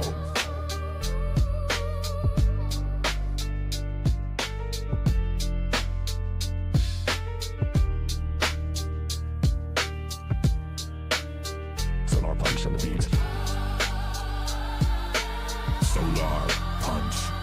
And that's a wrap for today, familia. Whether you're tuning in with the sunrise or you're posted up after midnight, I appreciate your time, your energy, your curiosity. And don't forget, this isn't about truth or fiction. This is about perspective. If this sparked a laugh, a thought, a deeper question, then we did our job. Don't forget to like, subscribe, keep the convo alive, and don't forget to hit that bell if you're riding the wave, because we're just getting started. Until next time, stay weird, stay grounded, stay critical. I'm Adam Strain, and this has been Adam Strain Reacts. Peace! Now it's time for us to link up. Really think we on the brink of making a change from living this strange. Living this strange. Making a change from living this strange. Yeah. Nudge your water glass to you using its lamp snout. That it might actually be alien technology scoping us out. Around and shows that everything is priced in grams of gold. I'm gonna skip it. I was sleeping, had to wake up. What's up, YouTube? Today, we'll be looking at disturbing TikToks that'll make you question reality. So without further ado, welcome to Adam Strain Reacts. Let's get her done. All I want to know is how I can bet some money on this, because this game is pretty cool. I mean, it's a mixture of a lumberjack, geometry, and an ice cold cools. And the goal is pretty simple. Land the log on the beer. I'm not gonna lie to you, I'm putting all my money on Paul Bunyan III here, because his skills are on a whole nother level. Me and the devil walking side by side. Me and the devil walking side by side. And I'm gonna see my man till I get satisfied. See, you don't see why. It's like peering into another world sometimes when you look into the past, especially when it comes to certain things like medicine. It's so interesting to see how we've replaced using natural elements and we've decided to synthesize the same compounds found in nature so that we could copyright them and make money.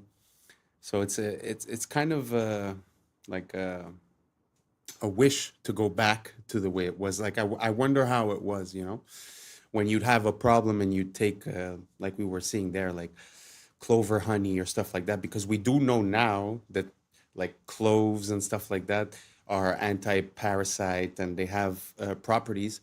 So I don't know why we decided to change. I suppose it's for money, but I wish we could go back, because from what I understood, when they changed the education system and the people that were running the oil companies realized that they could sort of use oil-based components to create medicine, that's when we started seeing all the pills and all the things that were synthesized. So it feels like it was done out of a bad intention, and it wasn't for the good health of the people. So let me know if you guys think the same way, and if you don't, let me know why down below, and let's keep on rocking. Did you know that one of the world's most beautiful gems is created as a defense mechanism? A natural pearl begins its life when an irritant, like a grain of sand, gets trapped inside an oyster. To protect itself from the intruder, the oyster begins covering it with layers of a substance called nacre. Over several years, thousands of these shimmering layers build up, transforming a simple piece of grit into a smooth, lustrous pearl. I've become obsessed with this kind of thing. Apparently, as part of the display at IKEA furniture stores, they have just a fake door printed on a background, but you see this wear pattern from where hundreds of confused customers have tried to open the fake door. So the thing that I've become obsessed with is really weird and interesting wear patterns, like this photo from a laundromat. And you can actually see at head level where all of the dye and the grease from people's hair has created like this ghostly stain over the decades. If you've been to a gym, you've probably seen this wear pattern on their bench press machine where they slide the peg into the weight they want, and you can see like a bell curve distribution of what weights people choose. I really like this one. This is an old-timey shop that's got one of those bells over the door that tinkles when somebody comes in. And over the decades, the millions of door openings has worn a hole all the way through the door. I'm getting these off of a subreddit called R Well Worn. And they have thousands of these. Like here's the restrooms at this person's engineering school, and you see the difference in the wear pattern between the men's and the women's. Here's where this person's hairdresser is slowly wearing a hole in the floor. Here's the keys on an antique organ that have been worn down over the last 170 years. Here's a TV that played CNN every day for 2 straight years, and you can see it created a ghost image where the reporter stands. And of course the obligatory bronze statue where tourists cannot resist grabbing this guy on the butt. None of you realize how weird this is about to get. If you couldn't tell what was going on in that clip, I will explain it. But let me say, we are the last generation for which the stuff in our house is not alive. This is a prototype lamp made by Apple that has AI, but doesn't just let it respond to voice commands. This AI in this machine lets it get sad when you disagree with it. If you set an alarm for it to remind you to drink water while you're working, it won't just sound a tone, it will nudge your water glass to you using its lamp snout. When you play music in the kitchen while cooking, it will dance along to the songs. I am telling you right now, when it comes to AI for the average person, this is where the money is. It does not take much at all to convince us that an inanimate object is alive. If you just stick googly eyes on a Roomba, most of us will get upset if a guest kicks it. But the next generation of children will be raised in homes in which they will treat many objects as members of the family. Ask all the parents who bought Moxie, an AI-powered toy that then went dark when the company went out of business, and then had to talk to their kids, not like a toy had stopped working, but like a pet had died. I am dead serious when I say that most of the people watching this video will live long enough to have an argument with your car. You are going to feel some measurable amount of distress because you think your refrigerator is mad at you. You will absolutely know someone whose best friend is their lamp. And all of these will be available for a one-time purchase to get the object, but to keep it alive, that will be a subscription. Very interesting. I'm not sure that we're there yet. Like, they've been releasing like these robots, and when you look at the ad, it looks like the robot is acting on its own independently, but really they have people logging into it and sort of teaching it how to move. I wonder if it was the same thing that we were seeing with the lamp. Now, the question that I have is, will we get there eventually? That's more the question that makes sense. And what do you guys think about the fact that these items can have, let's not say consciousness, but let's just say that they interact with you? Do you guys find that cool? Do you guys like that lamp? Me personally, I find it's too much. A lamp for me is to create light. I don't really need much more. But do you guys think that it's coming? Do you guys think that these robots are really going to be able to be self-sufficient and to be independent, and that it's going to be, you know, safe enough to roll out on a massive scale? Is more the issue. Because of course you can make a robot, but if the robot hurts people or stuff like that, it's not going to work. So let me know what you guys think. Do you guys think we're there now, in 5 years, 10 years, 20 years? How do you guys see it? Let me know down below, and let's keep on rocking. 32 years old. 32 years old. Give him a kitty. Give him a dog. Bro. Say go night night. Go night night. Oh my God. Now, why didn't he do it? Why didn't he do it when I said it? That's the one that really trips your mind. Yeah, that out. is crazy. Handstand in the back somersault. Sure. Phineas. Handstand in the back somersault, dude. No way. No way, How about bro. this one? How about this one? Birdie juggling. You ready for birdie juggling? Don't try this at home. They don't like it. Please don't drop him. Oh, I don't drop him. I've had him for 32 years. Jesus Christ. Bro. Catch him. Oh shit. Oh shit. Bro. Crazy, One more. dude. Give him a shot. No, please don't go. No, just go. No, bro. Crazy. On your shoulder, boss. There you go. Turn around and let him get a shot at you. Oh, okay. Please don't hurt me. I didn't do anything to you. I didn't do anything to you. Dude, that's so beautiful, the bond that humans can create with animals. 32 years. Can you imagine sharing 32 years with a being like that? Like 10 years with a dog is the end of the world, you know? But I cannot imagine 32 years. It's an amazing relationship that they seem to have, full of trust and full of love. Truly beautiful, inspiring. Have you guys seen any other type of animal like that that is in complete like synchrony with its owner? Let me know down below. I like to see that. Let's keep on rocking. You guys, Apple has just released a digital ID for identification and US passports. Here we go. Now, reports say they will be merging their biometric security with encrypted ID storage and plans to replace your physical IDs across airports, apps, and businesses. Why don't I like this? They also said this is going to be used at over 250 TSA checkpoints across domestic airports for identity verification. Now remember I told you guys about one of the richest men on earth, Larry Ellison, who owns TikTok and Oracle and who's a big fan of digital IDs? Well, it seems like one big master plan between all the big tech companies. You have Microsoft dealing with OpenAI, OpenAI dealing with NVIDIA, NVIDIA dealing with Oracle, xAI dealing with NVIDIA, and not to mention, OpenAI just did a $38 billion deal with Amazon for cloud storage. So the question is, what are they really planning? Well, I may have some answers. Could it be that they're following in the footsteps of China's Skynet, which is tied to digital IDs, a social credit score, and an AI surveillance system that they actually want to put on the moon? Skynet, huh? Why does this sound familiar? That's because it's the same name as the killer artificial intelligence in Terminator, Skynet. I'll say it once and I'll say it again.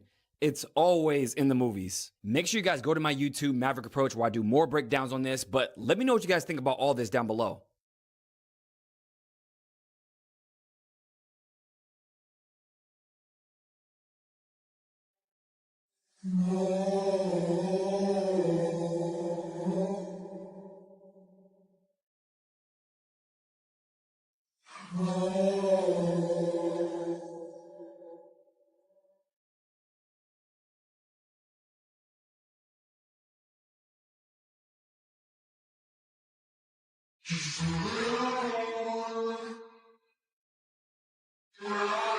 Guys, it's official. Vine is back, but with one big difference. So not only will it have the exact same 6-second looping videos, but it'll also give access to more than 100,000 archived Vines. But instead of Elon being the person to bring Vine back like he said he wanted to, this app, now called Divine, will be backed by none other than Twitter co-founder Jack Dorsey. But the one big thing that makes Divine totally different to other social media platforms is that it will prohibit AI content. In fact, it will scan for and flag suspected generated AI content and prevent it from being posted. It's essentially trying to act as a safe haven. So is this just another hopeless attempt to capitalize on nostalgia? Or can they actually fix the problems Vine had and make it successful this time around? It's kind of interesting. I know Vine was big back in the days, but I think it was a bit too early because people's attentions were still a bit longer.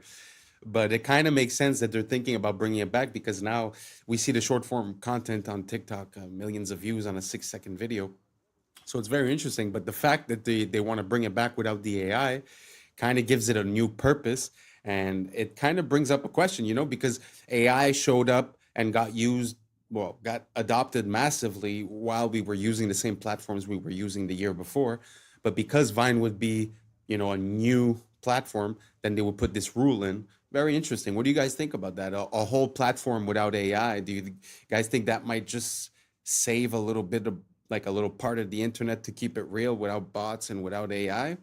Or do you guys think that it's not going to work and that it's just a flop? Let me know down below and let's keep on rocking. Freakiest thing that sounds like a weird conspiracy theory but actually is real is right here. Because if you walk down the street and saw somebody holding up a handmade sign saying they are putting chemicals in the atmosphere that makes people do evil things, they are literally driving us crazy and making us kill each other, you would absolutely write that person off as a crackpot. But it happened. Everybody agrees that it happened. In fact, I bet there's at least one person watching this right now who doesn't understand why at gas stations the pumps say unleaded. Like, why would they have lead in them in the first place? And why would you sell it on the basis of not having it? The reason is wild and terrifying. First of all, we used to put lead in everything. It's incredibly useful. We used to make water lines out of it, and cookware, and paint, even cosmetics. And back when automobiles were first becoming popular in the 1920s, they started putting lead in the gasoline. The reasons for it are technical. It helped with engine wear. The problem is that lead is toxic, but it is toxic in very subtle ways. It usually takes a lot of exposure over a long time to see the effects. And a lot of the effects are neurological. And so as there were more and more cars on the road putting more and more lead into the atmosphere, everybody started getting exposed to lead. Keep in mind, if it's in the atmosphere, it means it gets onto the crops and in the soil. And lead exposure, especially in children, causes problems with things like impulse control. You get increased aggression, you get lower IQ scores. So here's the graph. The blue line is lead in the atmosphere. The brown line is the violent crime rate. And you can see the point where governments finally started to ban lead. That's why it says unleaded on those pumps. Now, of course, experts differ on this, but the thing they differ on is how much of an effect lead had. The falling crime rate came alongside lots of other changes, including falling poverty rates, better mental health treatments, differences in policing practices, and just the fact that the population got older. Violent crime is far more common among the young. I say this every time. The reason I get so angry at the fake conspiracy theories is that the real world provides us with so many actual scandals that can actually be documented, that actually tell us so much about how something like this can be allowed to happen and what it took to stop it. Let's put it this way. There was quite a gap between us realizing that lead was toxic and us actually getting it out of the environment. It's already... Can you imagine that? Where you're using a product, but like there's no immediate consequences, but then 10 years down the line, 20 years down the line, you start realizing the effects.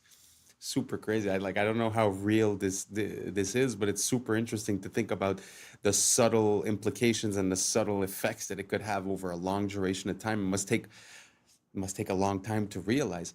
It's sort of like when you have allergies with a certain food, but you don't know because you're eating all kinds of food during the week. So it's hard to say which one is. Sometimes the effects happen 48 hours after or 72 hours after. So it's really hard to find out what it was. So I wonder how much time it must have taken them to figure out that it was the lead doing all that.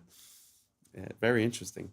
Did you guys know about that? Do you guys know about any other type of scandal as to toxicity? Sort of like this story? If so, write it down below. I'd like to feature it in some of my next videos. Thank you so much, and let's keep on rocking. Happening in Venezuela. A friend sent this from El Dorado, Venezuela. He goes into a supermarket where everything is priced in grams of gold. Historically, real money will win out over government abuse. Watch how they pay in gold. And this is extremely interesting. He goes around and shows that everything is priced in grams of gold. And I'm going to skip forward. These are grams of gold. 0.06 grams of gold. Everything. And I worked out the price on this. He shows some Bailey's Irish Cream. And that price is about $44 a bottle. And then he shows how they pay with these little flecks of gold. And so these aren't in fungible increments. So they're going back to sort of like a barter system. And then at the very end, he goes to the cash register and he's paying in gold on a scale. And she weighs it and logs it all in and stamps these receipts. And they've just paid in real gold. I'm not exactly going to say it, but that country, if you look in the news around these days, something's going on. And I wouldn't be surprised that the reason they're giving you is not the right reason. And this has more to do with it than anything else. Just do your research, think about it. There's some things that I just cannot approach right here on YouTube. I'm going to make a Patreon where I'm going to be able to delve a bit deeper into these subjects. But for now, just try to do your research. Look up that country, see what's going on today, and try to see if there's a correlation between what we just saw and the reason why that's happening. Let's keep on rocking. Are aliens headed for Earth right now, today? A theoretical physicist says the answer is maybe. He suggests a Manhattan-sized object known as 3I Atlas could actually be a mysterious alien spaceship. Consider a black swan event, an event that you put a small probability for it happening, but you look at anomalies in the data and say, look, the implications are so huge, we have to consider it. And therefore, we should consider the possibility that things like us existed long before us. All these civilizations that had their history initiated billions of years before ours, could have done it. And all we need to do is to check. You know, all of these are interesting indications that may imply that some intelligence designed the trajectory. So, and the editor said, no, no, no. The paper will not get published unless you remove that sentence. Wow. As the most enigmatic interstellar object ever discovered enters its most critical phase, perihelion, an unprecedented stream of data is arriving from multiple space observatories in real time. On October 29, 2025, at exactly 7:47 a.m. Eastern Time, Atlas reached its closest point to the Sun, marking the climax of its passage through the inner solar system. What has unfolded since that moment is leaving astronomers in disbelief. Astrophysicist Avi Loeb has just released findings documenting a rapid and sustained surge in brightness that vastly exceeds the rate exhibited by any known Oort cloud comet at comparable solar distances. Even more baffling, the object now emits a distinct bluish hue, bluer than the Sun itself. Researcher Avi Loeb has officially labeled this phenomenon as the 9th anomaly associated with this extraordinary interstellar visitor. Professor Loeb wasn't finished. He went on to talk about a Manhattan-sized interstellar object. He's been on the show talking about it a lot. Professor Loeb suspects that it might actually be alien technology scoping us out. What's NASA potentially hiding about 3I Atlas? The news yesterday was that this object came closest to the sun, and it received a huge amount of heat from the sun. And the latest report indicates that it became extremely bright, much more than expected for familiar comets. It actually is bluer than the sun. It should be redder, and any dust. But so what does that mean, Avi? What does that mean if it's hotter than the sun? We have another anomaly. His question now reverberates throughout the scientific community. Could this object harness an internal energy source that surpasses the temperature of our star? What these instruments have revealed simply should not exist according to current physics. The latest readings from the Stereo A, SOHO, and GOES 19 coronagraphs taken between September and October indicate an anomalous and unexplained brightness increase. Such an effect cannot be accounted for by reflection, sublimation, or any known natural process. To grasp the magnitude of this finding, it's worth noting that standard Oort cloud comets never exhibit this behavior. None show a sustained exponential rise in luminosity under comparable thermal conditions. Even the researchers involved in the new analysis concede that the reason behind Atlas's rapid brightening remains entirely unknown. We have to attend to the possibility that it might not be natural, just because the implications would be huge for humanity. In a case where you have a visitor to your backyard, the visitor might enter through your front door. That's a situation where there is an important threat to humanity, and therefore even low probability events have to be taken seriously. NASA did not think as of yet about the possibility that an object which has some technology in it might be in the sky. NASA is not the most accomplished space agency in the Milky Way galaxy since the Big Bang, 13.8 billion years ago. So if there was another NASA-like agency around an exoplanet billions of years ago, their gadgets could have arrived at our backyard by now. And that's enough time for gadgets from other civilizations to have reached us. So we should be open-minded when we see new objects that are anomalous. What I'm about. Oh, that's a lot. Sorry, that was a bit long. But I haven't been featuring many of the videos for 3i Atlas because it's all little pieces of information, but really at the end of the day, it's not much. This was like a compilation of different ideas and different theories. So what do you guys think? You know, because if I'm not mistaken, a year ago, it was all about the drones in New Jersey. There's aliens here, aliens there, aliens everywhere. Now the aliens aren't here anymore. Now they're there. I don't know. I'm having a very hard time. Do you guys think that these are aliens? Like, I don't know. I need more information. If anyone has any, more information on this, something that would convince me otherwise, or something that would make the case a bit more strongly, let me know. But until now, to be honest, I'm having a hard time seeing this as anything else than misdirection, or just keeping it busy, filling the news cycle, because they've been talking about it a lot. But I don't know. Me personally, NASA is not something that I trust that much into neither. So like I said, if you guys have more information as for, the anomalies or anything that could convince me, please do not hesitate to send it over. And let's keep on rocking. We're almost done with this one. That to tell you seems too stupid to be true, but unfortunately it is. San Francisco has a street called Main Street, and you're going to say, so what? Every city has a street called Main Street. But here's the thing. Their Main Street, unlike all of the others, is named after a guy, Charles Main. Look it up.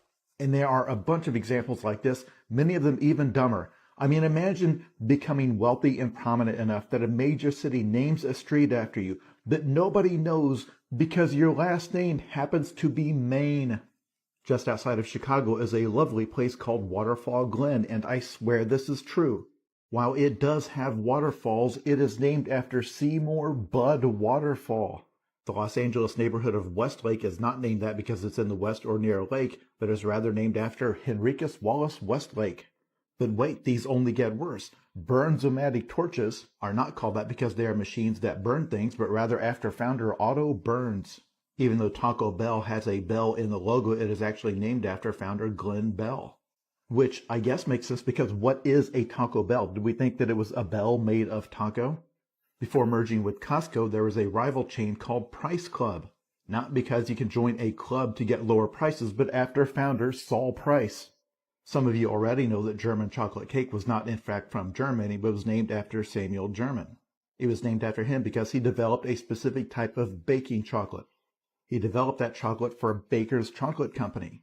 And Baker's Chocolate is called that not because it sells chocolate for bakers, though it does, but rather because it was founded by Dr. James Baker.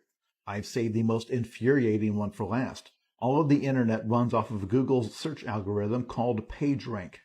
This is the algorithm that ranks the web pages. So of course it is called PageRank because it's named after Google founder Larry Page. Wow. What are the odds? What are the chances? But that's super funny, especially that example about, they name something after you, but no one knows because it's Main Street.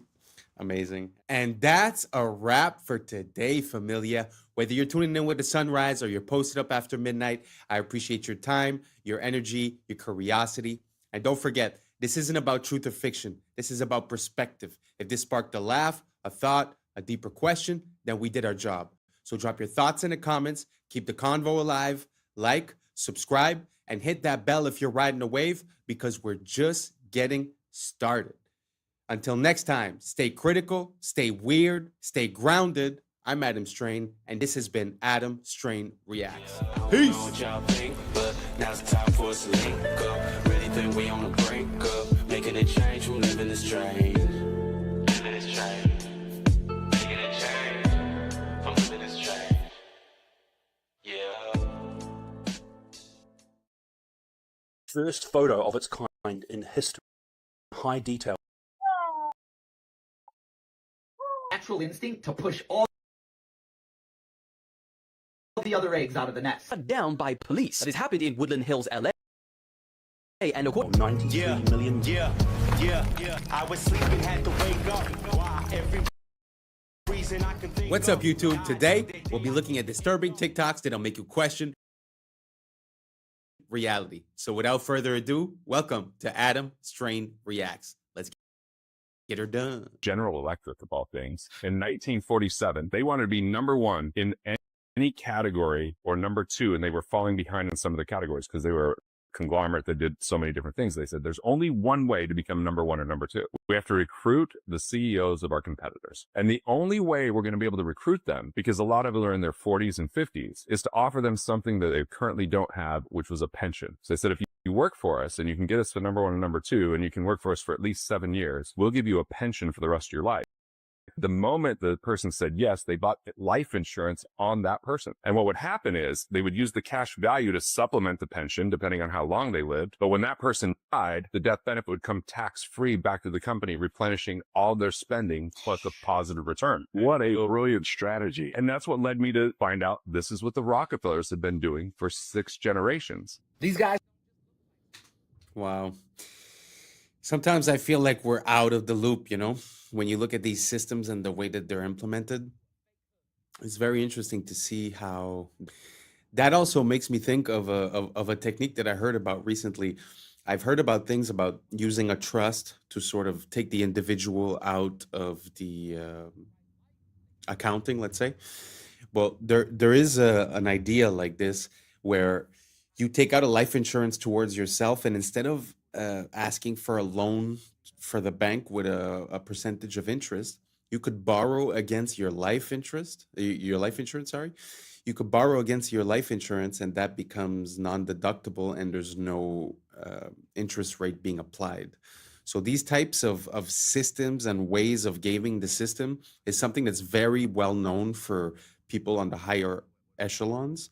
And I find that we're lacking a bit of this economic literacy, because if you're going and take a loan to the bank while someone else takes a loan towards their life insurance, I mean, the difference is pretty big when you put that loan on 5, 10, 15 years. The amount that you pay in interest on a house, let's say, you almost pay double for the house. So the fact of not having interest on that is actually life-changing and allows you to not be late on your payments, because when you have interest, you're sort of late. It's time. You have to take more time, make more money just to pay back what you owe, and so that you could be up to date, you know? Anyways, long story short, very interesting system. Do you guys have any other economic systems like that you could game the system with? I'm all about it. If you send me a few videos, a few links, I'm going to do a deep dive and I'll put into the next video. So without further ado, let's keep on rocking. Don't just look like snakes, they act like them too. This is a snake mimicking caterpillar. When threatened, they inflate the front part of their body, widening it into a fake hood, kind of like a tiny cobra. They also thrash, lunge, and sway to help sell the illusion. And the eyes, they may be the most convincing part. They're not just blobs, they're domed, glossy, and reflective. They're shaded with 3D depth, and in the right light, they cast a shadow like a real eyeball. These guys are one of the most accurate snake mimics on the entire planet. The more you know. Curioso experimento, porque alguien te puede explicar que las burbujas puedan ser cuadradas, pues esta persona va a hacer una burbuja cuadrada. Fíjate lo que hace. Es cuadrada la burbuja. ¿Cómo te queda? Burbujas cuadradas como cubos. Literal, fíjate. The reason that there is such a void of male role models for young men is because we literally do not have adult males in our population anymore. What do I mean by that? There's no adult males. Like, there's grown men everywhere, but they're not actually physiologically adult human males. They're not. I'm going to teach you guys some fun shit. So in biology, there's this thing called neoteny. It's essentially an organism will retain juvenile traits as it ages if it doesn't get stressed out enough. Okay? If you live in an environment that's too, easy, you don't actually develop adult characteristics. I noticed this when I was in high school. I grew up in a very affluent area. And when we went to our grad night, it was at Disneyland. And we went with a bunch of inner city schools. And everyone I was with realized that all of these kids looked like adults. They looked so much older than us. And so, yeah, because they were in a more stressful environment, which caused their adrenal glands to upregulate, which caused higher testosterone levels, which made them literally adults. Made them adults in a way that we were still juvenile. Every organism has multiple phenotypes it can have, all right? Your phenotype's dictated by your genes, but what dictates which genes get expressed is your environment. The best example of this is pigs. So, domesticated pigs, the pink ones that you all know and love, that's one phenotype. It's not even their healthy phenotype. You take a domesticated pig, you release it into the wild after 6. Kind of very interesting. I did realize that at one point in my life that there was some people that, we were like 16 when we graduated, and I would see graduates from another place, and it's true, they did look like huge football players, and somehow we looked a bit, younger. And to this day, I still find like there's never been a moment where, okay, now I'm an adult. Like, yeah, I handle, taxes and all that stuff, but I mean, I still don't feel any different. It kind of makes sense in my mind what he's saying, that if you're not stressed enough, you might retain characteristics of something that's considered like not mature, not developed. Kind of makes sense. Do you guys agree with this? Do you guys identify with it? Or are you a manly man or a womanly woman? How do you feel about it? Let me know down below, and let's keep on rocking. The phantom leaf experiment completely enraged scientists when they found out what they actually were doing. The leaf experiment was to show when they cut a leaf in half, the energy actually still remains. And this was used to explain why 80% of people have phantom pains due to their amputations. But then scientists tried to reenact this same experiment and they had no success. And they realized the only time they had success was when there was moisture left on the scanning plate. And they realized that they completely deceived us, and this whole thing is completely fake.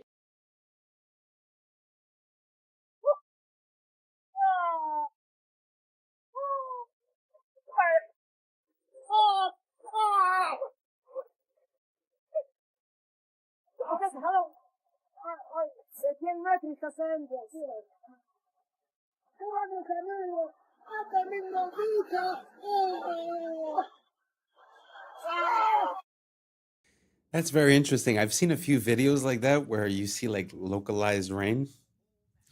The thing that I'm going to say is that I find that in the past 5 to 10 years, I find that there's a lot of new meteorological phenomenons that are being named and attributed as if, oh, well, this has always been here. This is normal. But I feel like some of these things weren't normal before, like the intensity of the weather changes. Like, I grew up in a place where you have 4 seasons, and it feels like the more time has went, the more they get intense. So it gets intense heat and also intense cold, and it's like it changes very drastically. I don't know if you guys see the same thing. I find that the weather has been changing these past couple of years. What do you guys think? Do you guys think it's all the same? Is it just the fact that we have more information coming from social media, or do you guys agree that there's a bit of a intensity to the weather compared to before? Let me know down below, and let's keep on rocking. Yep, that bird just wiped out the whole nest. That's not even the worst part. Meet the cuckoo. Like most birds, they lay their eggs in a nest. The only difference is they don't lay their eggs in their own nest. Nope, they lay their eggs in other birds' nests. And they usually pick a bird whose eggs look a lot like theirs. That way it blends in. It's kind of genius. And then they just skedaddle and have that other bird feed and raise their baby. This is known as parasitic nesting. But it gets a lot worse than that. You see, when it's time for the cuckoo to lay its egg, instead, it'll wait 24 hours and keep it on the inside. This ensures that the cuckoo egg will hatch before any other egg. And when a cuckoo is born, they come stocked with the natural instinct to push all the other eggs out of the nest. It comes right out of the egg as the villain. That's impressive. And even if the other eggs do hatch, they'll push the chicks out. They take over the whole nest. That way, they get all the food, they grow up big and strong, so they can go and do it to another bird. Talk about a vicious cycle. And as always, follow for more facts. Don't worry if you can't hear what I'm saying. I couldn't even hear myself. This is the loudest sound you could possibly conceive. And as it turns out, the cleanest.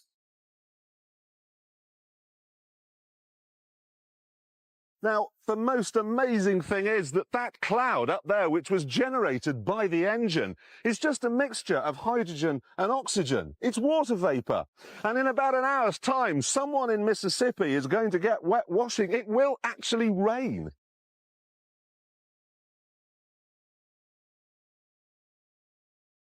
I told you. It's raining. That's unbelievable. Oh. NASA's playing God. It's making its own weather. For years. Stuff like that.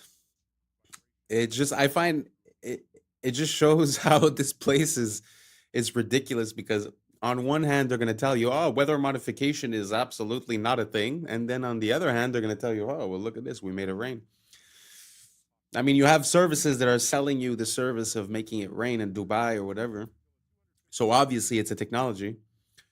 But like you said, NASA's playing God. And I find that there's a lot of things like that we're just not aware of. We're out of the loop for national security, for this, for that.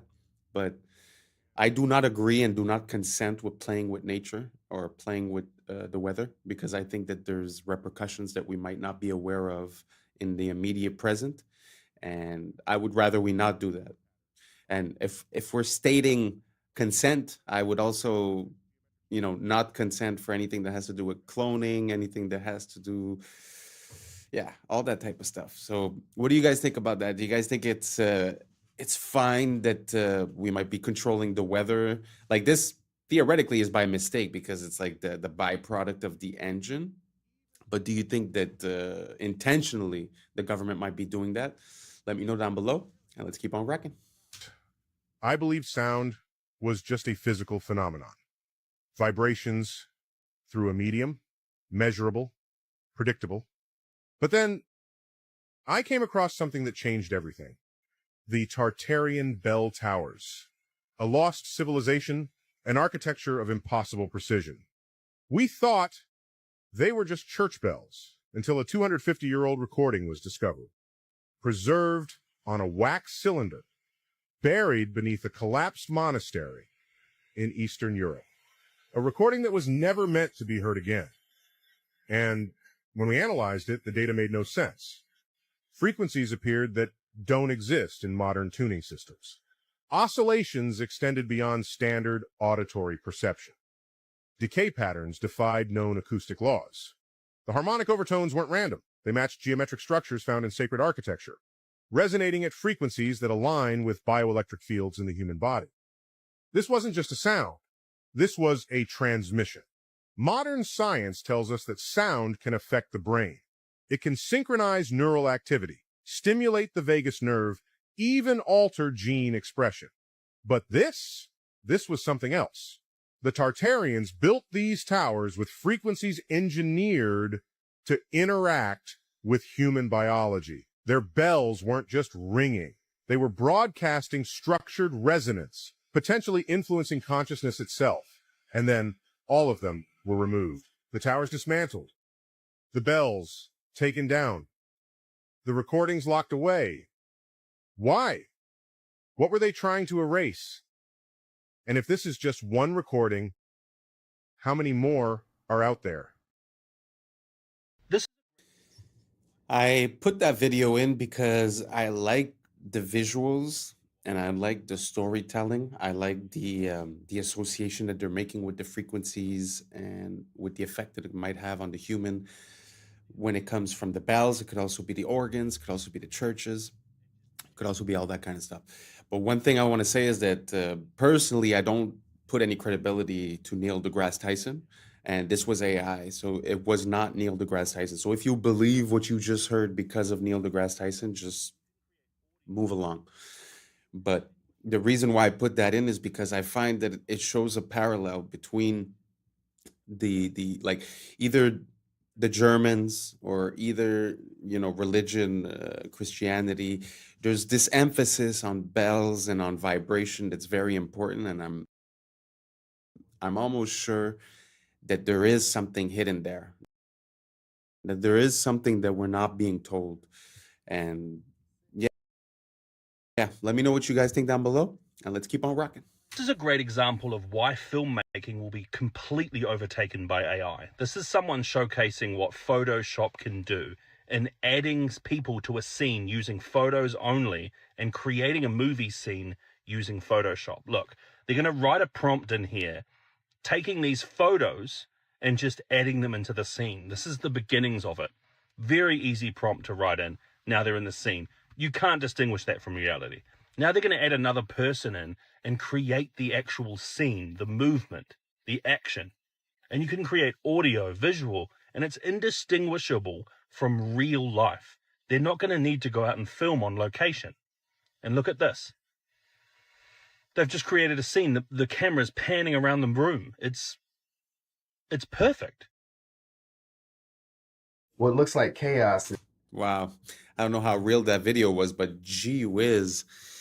Photoshop is not even a video editing software. I suppose it was Premiere. But even at that, where, why would you have Hollywood studios anymore? So yeah, I think times are changing, and I think we're gonna see this control system change. It's not gonna disappear. It's just gonna change aspect. But very interesting. So now anyone could make a movie. So that means, I guess, all their programming with the things that they're trying to push in all these movies recently, I think that's all going to die out because people are going to be able to make their own movies, make their own versions of things, Very interesting. What do you guys think down below? Do you guys think that this is very bad for us, the fact that we're not going to have the creative aspect of it and that it's all going to be generated? Or do you guys think this is an advancement? It's going to make it more accessible, easier for people to be able to get their ideas on the screen? Let me know down below, and let's keep on rocking. It's actually one of nature's most efficient systems. Ants work together using chemical signals called pheromones, scent trails that guide others to food or danger. When they find something too big to carry alone, hundreds join in, moving in sync through touch and smell cues. There's no leader. Their coordination comes from simple rules repeated by thousands, forming what scientists call swarm intelligence.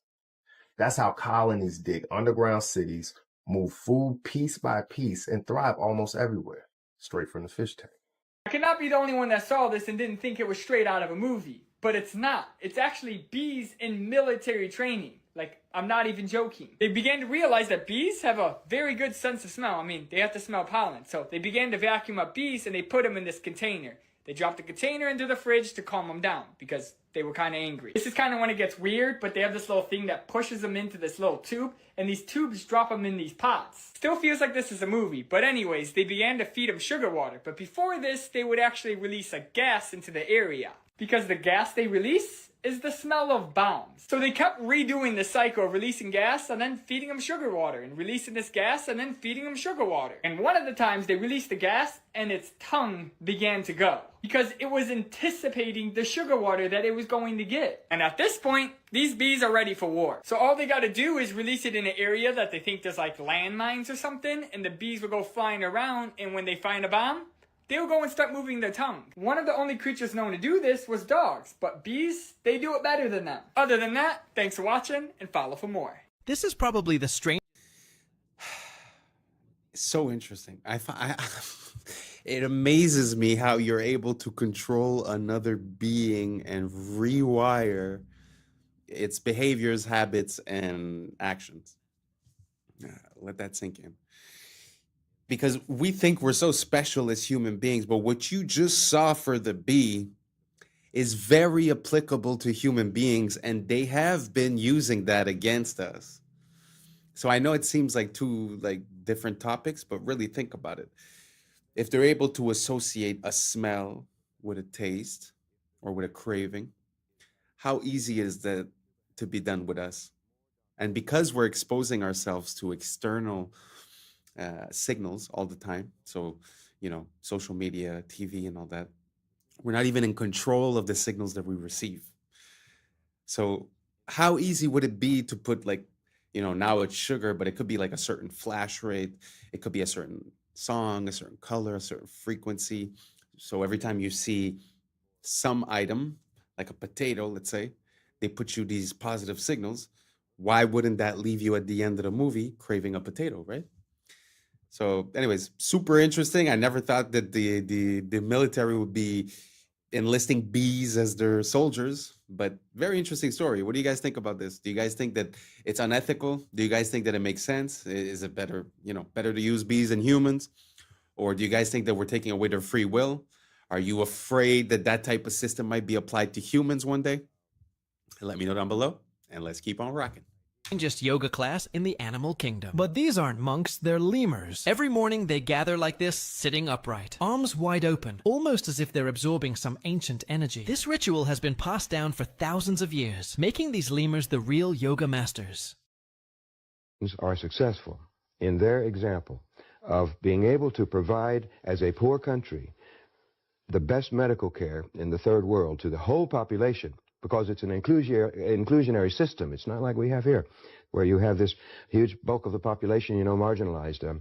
But there, if everybody can have adequate medical care, if the schooling is adequate for all, and remember, Cuba has more doctors and more teachers per capita than any country in the world, and they have succeeded in these areas, and it's all state supported, which means people don't have to put money out for the medical care or for they of course pay the cost indirectly as a whole society, but they don't have to pay the bill in the hospital and so forth. And so that cannot be allowed to stand. It's a very bad example for the United States. So there is a very large mass of people out there who can look at Cuba and say, well, if they can do it, and on a per capita income of $2,000, $2,500 a year, where ours is $22,500 a year, what's wrong with our system? I mean, maybe we ought to consider an alternative. That's why Nicaragua, Sandinista Nicaragua, had to be destroyed. Exactly. They were a bad example, and that's why Grenada had to be destroyed, because any movement that comes to power with the idea of providing for all the people and of escaping the control of the United States and its economy, let's say the corporations and so forth, then that is bad news here in the United States in the upper circles of power. Look at this strange thing. Wow, very interesting. I'm not saying I condone socialism or communism or anything like that. But what I can say is that I've been to Cuba and I've already had a medical emergency in Cuba, and this was years before. But I do remember that it is a complete different world. I mean, the doctor was there, he was present, he was happy, he was helpful. I don't know how to explain it, but the system was so functional. And you need to think about this in an incentive type of way. Earlier I was talking about mental control. It's the same thing, because when you control what the person receives as a reward, you change what decisions they're going to make for their life. So when you have a place where you're not going to make more money being a doctor, but you're going to help people. So if you desire to help people and you desire to be a doctor, you will be a doctor when money is not the incentive. So think about it fast. What was your experience the last time you went to a hospital? How was it done? What was the attitude? What did it seem like? What did you feel like? So all that comes from a system, and that system is monetized. So if every person that comes in is a potential profit, you're going to treat them very differently than, okay, I have my budget for the month. No matter who comes, I'll do what I can. It's a complete different outcome. And I'm telling you, the people that I met that were working in the hospital, they were loving it. They loved their job. This is where they wanted to be. Because if you're not making more money than the guy working as a chef, then you might as well go work as a chef if you want to be a chef. So taking out the monetary incentive really changes the whole pyramid of priorities, and your decisions change. So anyways, this is this very long point that I'm making, but I'm just saying, we consider these countries as being third world or as being lacking, but sometimes the basics are the most important. You might have the most luxurious things, but if you don't have health, what do you have? So anyways, that was my experience with Cuba. Do you guys have any experience with Cuba or Nicaragua or Grenada? Let me know down below, and let's keep on rocking. Captured in this satellite time lapse. Ooh. This is out in Siberia. Okay, it looks like something flesh eating. You can see in this Cold War era spy satellite image that this chasm doesn't exist in 1965. And now it's 1 kilometer wide. This is called a thermokarst depression, and it's caused by thawing permafrost. This, I assume, is the top layer sort of caving in as the bottom layer also melts? Yeah, on these edges, the soil, the frozen soil is exposed to air, and that triggers landslides that sort of chip away at the edges. And one of those landslides revealed this incredibly old baby mammoth they called Yana, one of the best preserved ever found. There's also Luba and Chroma, who looks a bit sadder because she was discovered when a hunter saw a fox gnawing on her trunk. And what's crazy about this to me is the fox clearly found this trunk meat to be sort of edible, like it's that well preserved. And I even found some reports of humans trying mammoth meat, though they both said it tasted pretty bad. And you got to wonder if the permafrost can preserve a mammoth calf for tens of thousands of years. Could it also be preserving ancient bacteria and viruses? Is that something we should worry about? And that's the question that our latest full episode tackles. You can check it out on YouTube. A photographer in Arizona. Yeah, that's very interesting. I would really like to see, like, the way you saw that crevice sort of become bigger through the years was, it's something that you would never realize, just walking there, because you wouldn't see the difference. Maybe you'd see the difference 10 years later. But I would really like to have like a time lapse of the Earth. I'd be very curious to see how things have moved. I know they have the theories of Pangea and this and that, the Bering Strait. I get it. But I'm not talking about theories. I'm talking about, it'd be so interesting to see, the Earth evolve and change. I wonder what else has changed, Yeah. What do you guys think? Let me know down below. And let's keep on rocking.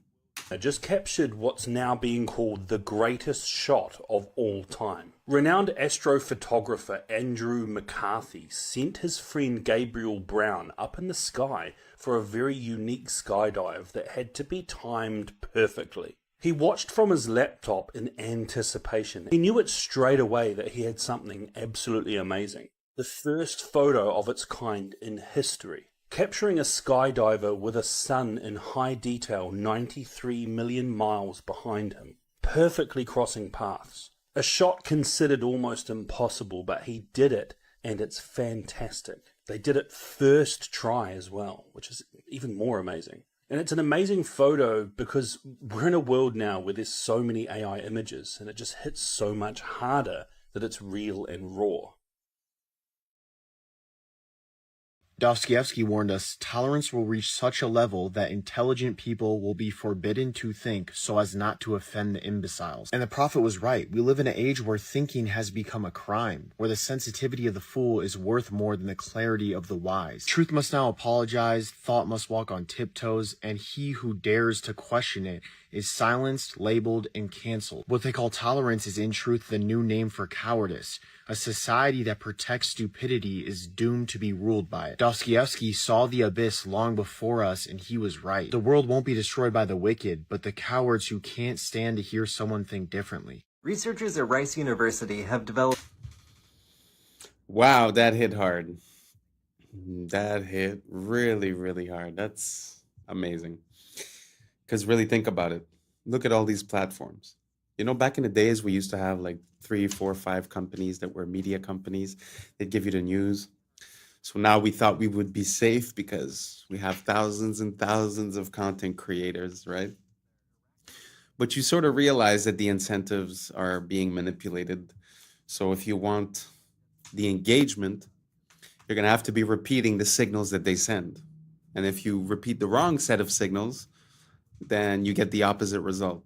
So it's very, very easy to control what's allowed to be said, what's not allowed to be said. Like you said, the questioning of the fool has now became more important than the knowledge of the wise. It's very, very interesting and powerful words in these days. What do you guys think down below? Do you guys think that we've made it into the new era of information? Or do you guys think we're still lost? We're still flooded with too much information, and the right information is being blocked. What do you guys think down below? Let me know, and let's keep on rocking. A necrobiotic spider gripper, or a dead spider machine that can pick up tiny odd-shaped things. See, instead of muscle, spiders use hydraulic pressure to extend their itsy-bitsy little spider limbs. Spiders' leg muscles can only flex their legs inwardly. So in order to extend them outward, they generate hydraulic pressure in their fused head thorax segment called the prosoma. And that hydraulic pressure pushes their arachnid blood called hemolymph into their extremities, and that's what outstretches their legs. And that's actually why dead spiders are all curled up, because they don't have hydraulic pressure pushing their legs out. Their process for creating a necrobiotic spider gripper was relatively simple. Step 1, euthanize a spider. Step 2, insert a hypodermic needle right into the prosoma of the spider and seal it with glue. Step 3, let the glue cure, and that's it. You now have your very own necrobiotic spider gripper. After developing the concept, it was time to test its capabilities with a universal testing machine. And they found that wolf spider gripper bodies are able to lift up to 130% of their own body weight. And individual dead spiders were able to remain effective for about 1,000 closing and opening cycles. But at that point, cracks started to appear in the joints. They were able to successfully turn off a light with their dead spider gripping tool. And they found they could use one dead spider to pick up another, larger dead spider. And they could pick up an object of great volume like this foam here. And finally, they were able to use a simple untethered version to move an object from point A to point B.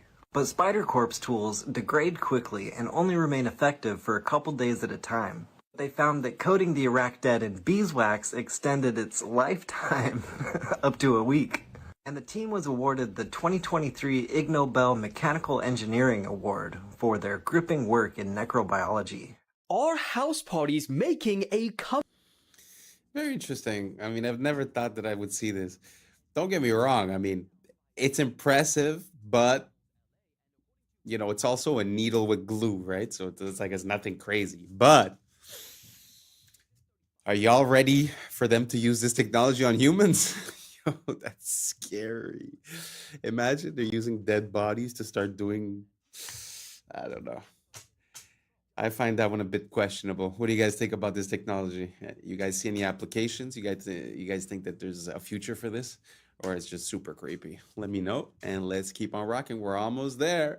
What you are seeing is footage of an insane Halloween party that got way out of hand and had to be shut down by police. Now, this happened in Woodland Hills, LA, and according to Royal News, who captured this footage, the host initially promoted this party online, selling tickets in advance for just $35, but then charged up to $150 for whoever wanted to pay at the door. But, similar to the real Project X, way more people turned up than anticipated, and things quickly started getting out of control. Dozens of 911 calls started flooding in, reporting injuries from stampedes. A massive fight broke out, people were spilling out into the streets, and the LAPD's air support unit estimated over 3,000 people in that neighborhood alone. When police turned up, one teenager was discovered lying unconscious in the street and was rushed to hospital. Several others were treated for injuries that they sustained in the stampede. And you'd think that most people would condemn this kind of behavior. But 2025's been so rough that people were actually proud, saying things like the earth was healing because the kids are partying again, and that there was still hope for the next generation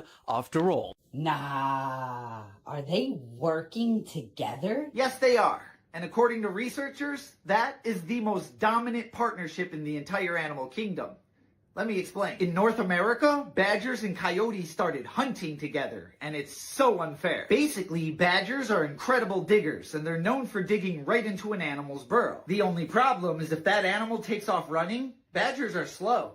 They're not going to catch it. Coyotes, on the other hand, can run like the wind, and they're known for chasing animals down in an open field. Their only problem is they can't dig, so if an animal jumps into its burrow, they lose it. You get where I'm going here? When these two work together, they create what's called the ping pong effect. The badger will dig into a burrow and intentionally get the animal to run, and then the coyote will chase it down. If that animal jumps back into another burrow, the badger gets back to digging. And they'll do this over and over again on repeat until that animal becomes so exhausted that it just gives up. In fact, according to researchers, when these two work together, they have a near perfect hunting success rate.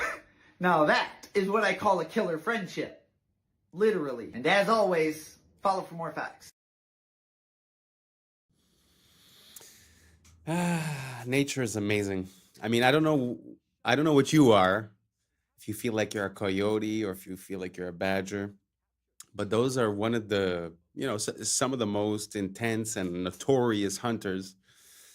So they could easily see themselves as competition. But in life, whether you're the badger or the coyote and how good you are, doesn't matter. You should try to find that piece of the puzzle that's missing and create something together. And whether it's relationship wise or whether it's business wise or creative wise, I just think that when we unite and like this duo, one's weakness is the other one's strength, we complete each other. And I feel like we have access to, the sky is the limit.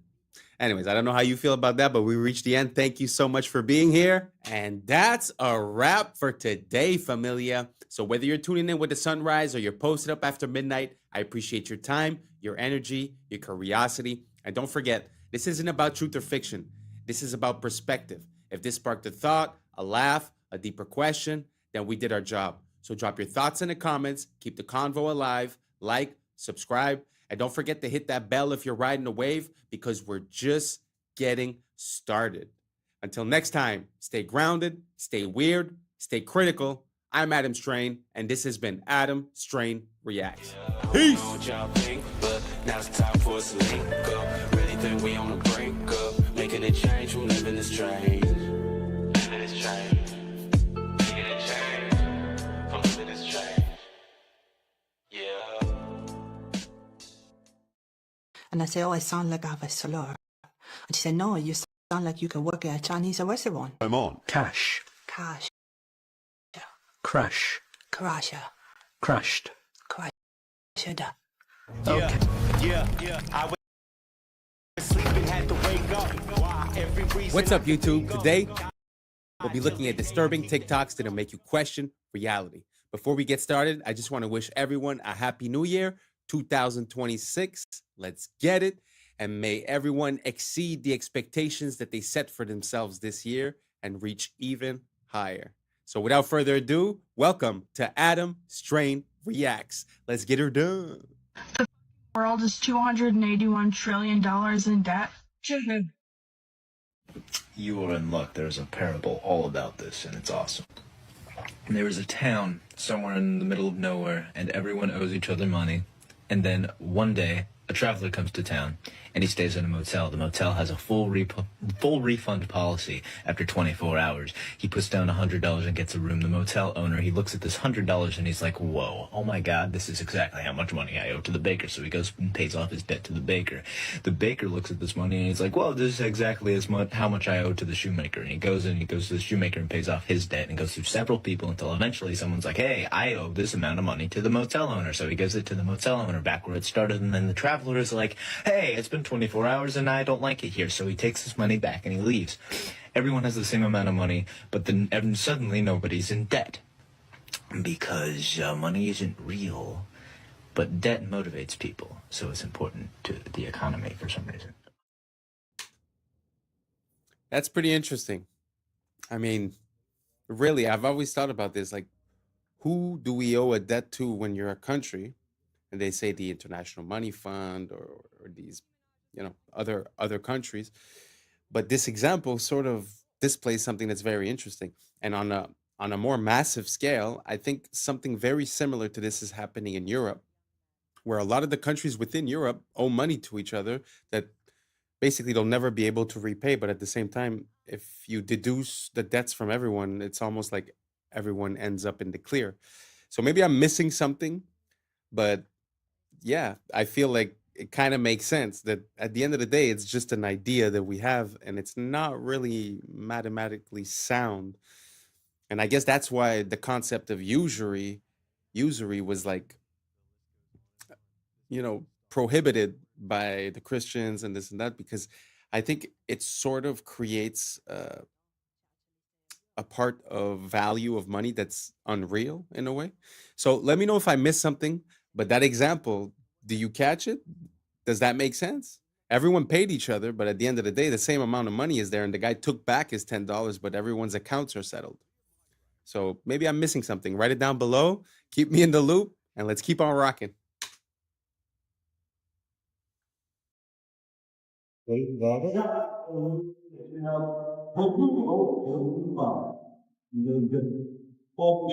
Gosh. Okay, Nikki is causing dads to leave the home. Hold on a second. I don't think that's a good role model for 18-year-old girls. I don't. And what do you think about for young men? For young men. And for young men, don't be new scum.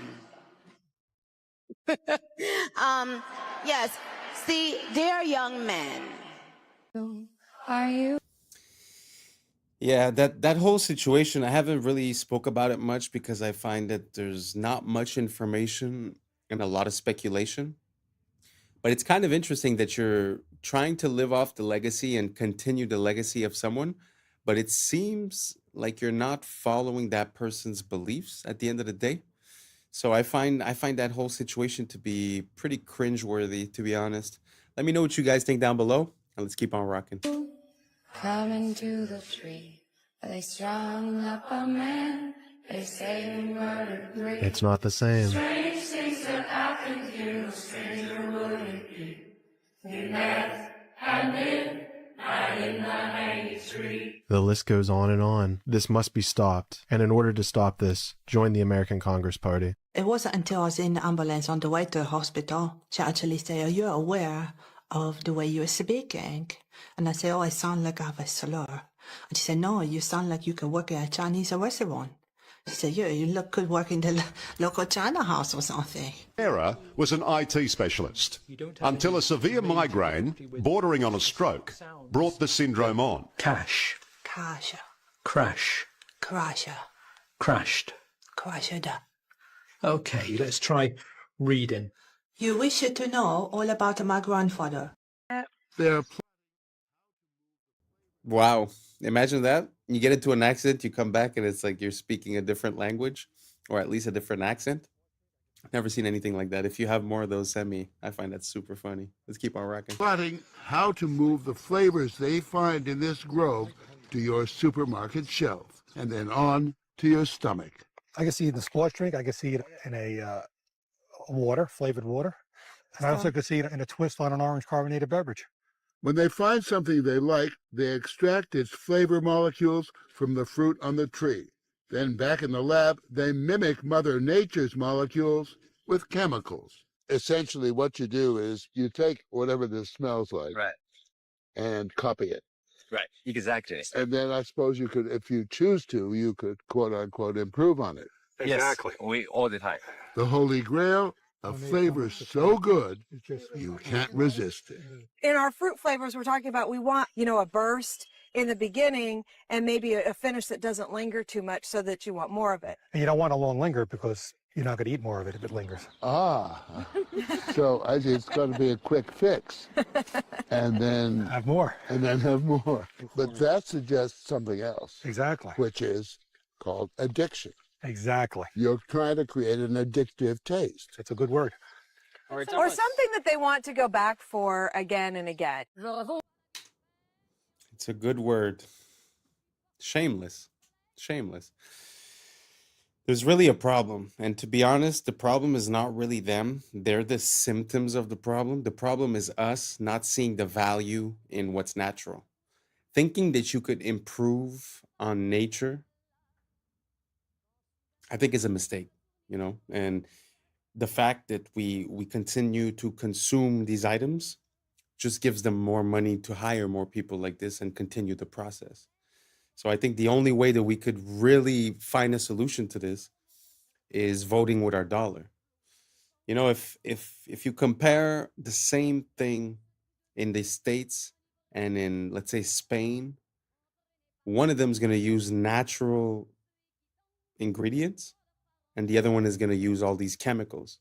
So until we realize and until we stop craving for these things and we break the addiction, which obviously that's what it is, I don't think we're going to be able to get out of this.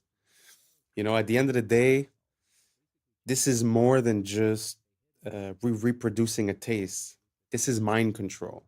They're playing with your mind and hoping to get a desired outcome, which now they admitted is addiction to a certain product. So I find it very sad. I'm not taking the blame away from the individual that's consuming this on a daily basis, but it's kind of hard to get out of it at one point. So let me know what you guys think down below. Do you guys think that doesn't matter if it tastes good, it's fine? Or should we be more focused on what gives us a good effect within our body? Let me know down below, and let's keep on rocking.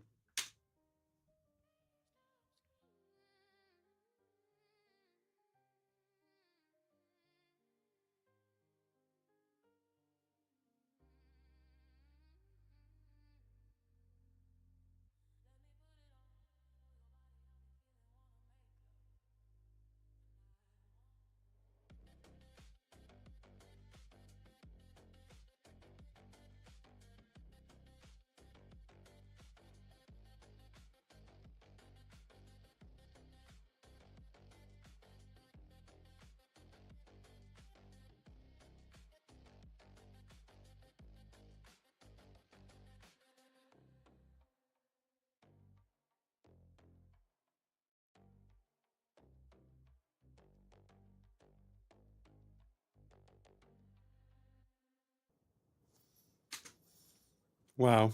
It's really to have a glimpse into that world just makes me realize how much we come from greatness and how the mighty have fallen, you know? The beauty of the architecture, the way people would present themselves, the respect that they had between them. You know, just the fact of dressing properly and you know, holding a good posture, and it's something that is so beautiful to see, and I wish we would live in that era, or at least that era could come back in one way, shape, or form. But just the beauty of the buildings, the details that you could see, and all the so beautiful, so beautiful. Let me know what you guys think down below, and let's keep on rocking. The reason why we use the word flirtation is because noble women in the 1700s used to flirt or wave their fans in a specific way to subtly communicate that they were interested. And if you find a way to cheat the system, you found a loophole, which is what these arrow slits and castles used to be called, which were basically cheat codes for archers because they could stay hidden while shooting arrows. And if a topic is really specific, it's a niche topic, and we call it that because a niche is a hole in the wall that was carved out to hold a specific object like a statue or a relic. And the front panel of a car is called a dashboard, but it's also the name of the wooden board that's attached to the front of a carriage, which basically protected the driver from being pelted by rocks and dirt while the horse was dashing. And bankrupt comes from the Italian word bancarrota, which means broken bench, because Italian merchants used to sell their goods on benches, and banks would literally break these benches if they didn't pay off their debt. If you put off a task, it's on the back burner, and that's because the fire and wood burning stoves was right beneath the front burners, and the heat would dissipate as it traveled to the back, so you just naturally place the slow cooking pots there. And the statues in front of ships were called figureheads, which is why we now call the leaders of a group or a company a figurehead. And we call video recordings footage because a movie's runtime used to be measured in feet. The theater cameras would literally project 1 foot of the film stock in 1 second. Isn't that all your... It's so amazing to see where things come from. One of my recent songs, I say, the etymology, it teach you more than all your recent technologies. And like, that's pretty much it, because we get so far into the application, we forget where things come from. And I love to dive back into the past, and makes me be able to use, you know, the proper word at the proper time and understand what it means and where it comes from. And obviously a lot of these things get diluted, changed. And the name of that song is actually called Inverted. Our world is inverted upside down. So it's like, it's very interesting to see how words change, but also to see how we still use words that have a lot of meaning, but we've lost the meaning, but still use the application. Very interesting. Let me know what you guys think about etymology down below. Is that something you like? Because I would love to share a ton more with you guys. So let me know down below, and let's keep on rocking. Computer screens are blue lit. The reason none of them are red lit, the reason none of them pay attention to circadian biology, is because that original technology was developed in a government program that Bobby Kennedy knows about, and I happen to know about because I went to medical school at LSU. For those of you who've never heard about Operation Paperclip, you think it's all conspiracy theory. So at Tulane Neurology and Tulane Neurosurgery in the 50s and 60s and 70s and 80s, the CIA started a program there where they would do all these crazy things to monkeys. The CIA wanted to see how they could control things utilizing different things like drugs and things like that. Where the neurosurgeons got involved, which is my clade, we would drill tops of the heads off, put wires into the thalamus, put electricity in there, and kind of see what kind of behavioral changes we could have. One of the guys that was in that program was a guy named Professor Delgado. When he saw that we could control the behavior with the wired device, he said, what if we do it wirelessly? So he checked it in monkeys and checked it in bulls, and it turned out you can do it wirelessly with RFID chips and semiconductors. Then the CIA took it to the next level. They said, well, since this is electromagnetic radiation, what if we did it through light through screens? And it turns out you can. And that's the reason why all your computer screens have the frequencies they have. So why is this all important? Well, the person that set this meeting up between me and Bobby is the patent attorney that made sure that Google and Meta have those things so they can control the things that we all do. Where did the original idea come from that started off in MKUltra with the CIA? You're going to be surprised when you hear this. It came from the mafia in Las Vegas. They wanted to build a new city in a desert. They enclosed it all, blacked out the windows, invented slot machines that were blue lit. And they found out that they didn't have to take a gun, stick it in your face to steal your money. Then they even got smarter. They said, let's give people free alcohol while they're doing that. And they found out they got the money quicker. And that's when the CIA got the idea to start this program. That's really how it started. Have you ever read the tiny folded up piece of paper with micro font that you get with your new iPhone? Because if you did, you may be using it differently.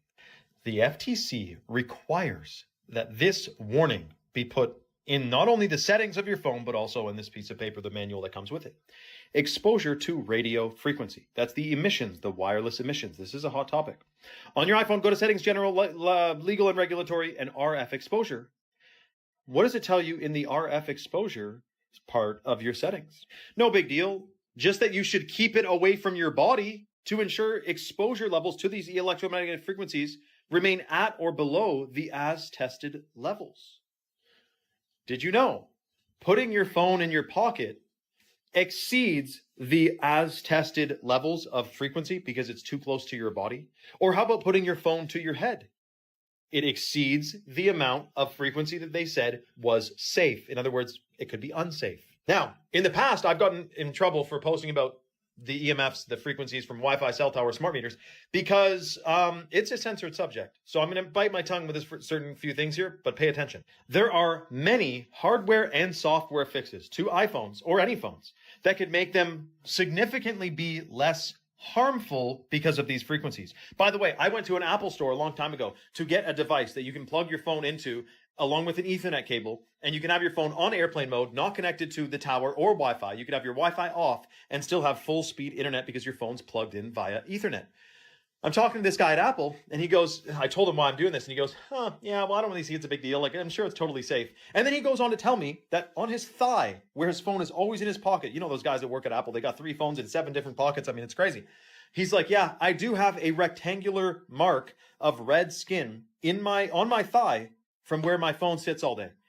Yeah, dude, that's called a rash from radiate. I mean, what do you think? It's EMFs, man, electromagnetic frequencies. It disturbs your cells. Now, it turns out one of the things you can do if you're using Wi-Fi, which I recommend figuring out how to not use it, but if you are using Wi-Fi, have your phone on airplane mode while it's connected to Wi-Fi. Then it's not trying to connect to the tower and the router and reduces the EMFs. Ideally, though, you plug your phone into the internet and have it on completely airplane mode. And obviously, don't put it in your pocket or talk with it directly pressed to your head. Let me know your thoughts in the comments below and follow for more. I mean, it kind of makes sense. You know, you're connected at a distance from a tower that's radiating all these EMFs, so it kind of makes sense that it would be dangerous to have it close to your body. But it makes me think about the older technology. You see, back in the days, we used to use the cord phone, right?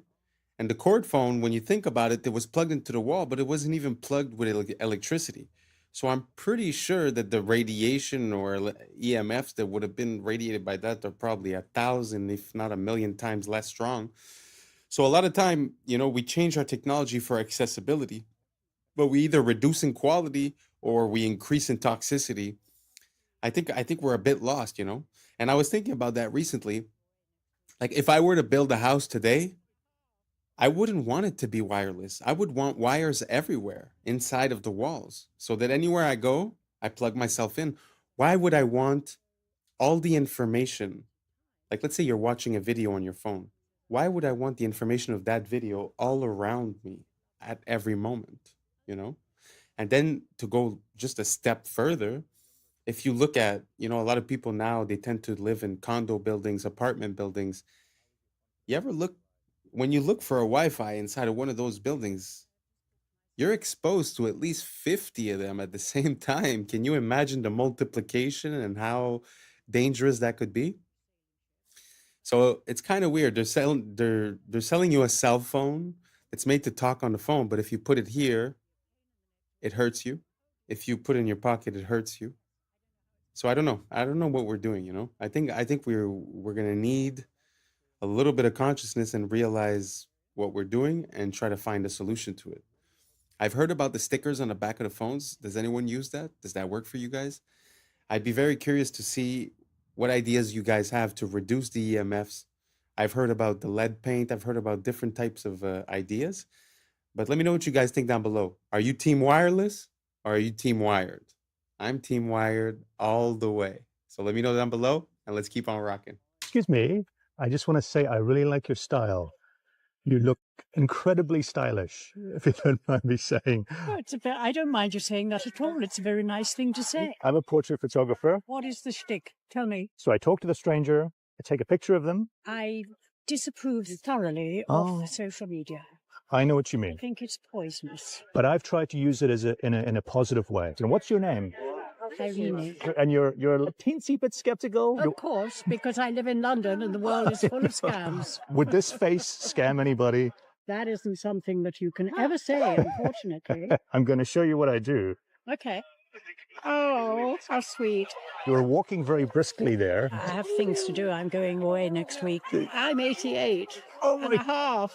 I'm old. You are so sprightly for 88 and a half. Yes, I am. I am sprightly for my age because I make a point of doing a lot of exercise. But also because I know I have limited time, my son says I am frenetic.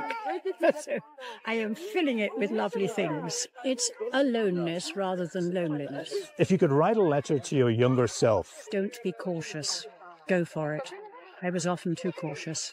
How is your confidence in your life? I am up to a point. For instance, I have just booked myself this holiday. It's called Solos, the company, because they deal with people on their own, on a gullet, which is a Turkish sailing ship. And at first I was fully confident. Now I suddenly am thinking, and it's only a week away, oh my goodness, I'm going to be the oldest person there. I'm going to be a pain in the neck to everybody. And oh dear, oh dear, oh dear. Yes, I don't know how it's going to be on this boat. Getting on and getting off is going to be a problem. Hopefully this has been a nice experience for you, Irene. It's been a different experience through Kensington Gardens. And what are your hopes for the future? Long life. Which I've already had.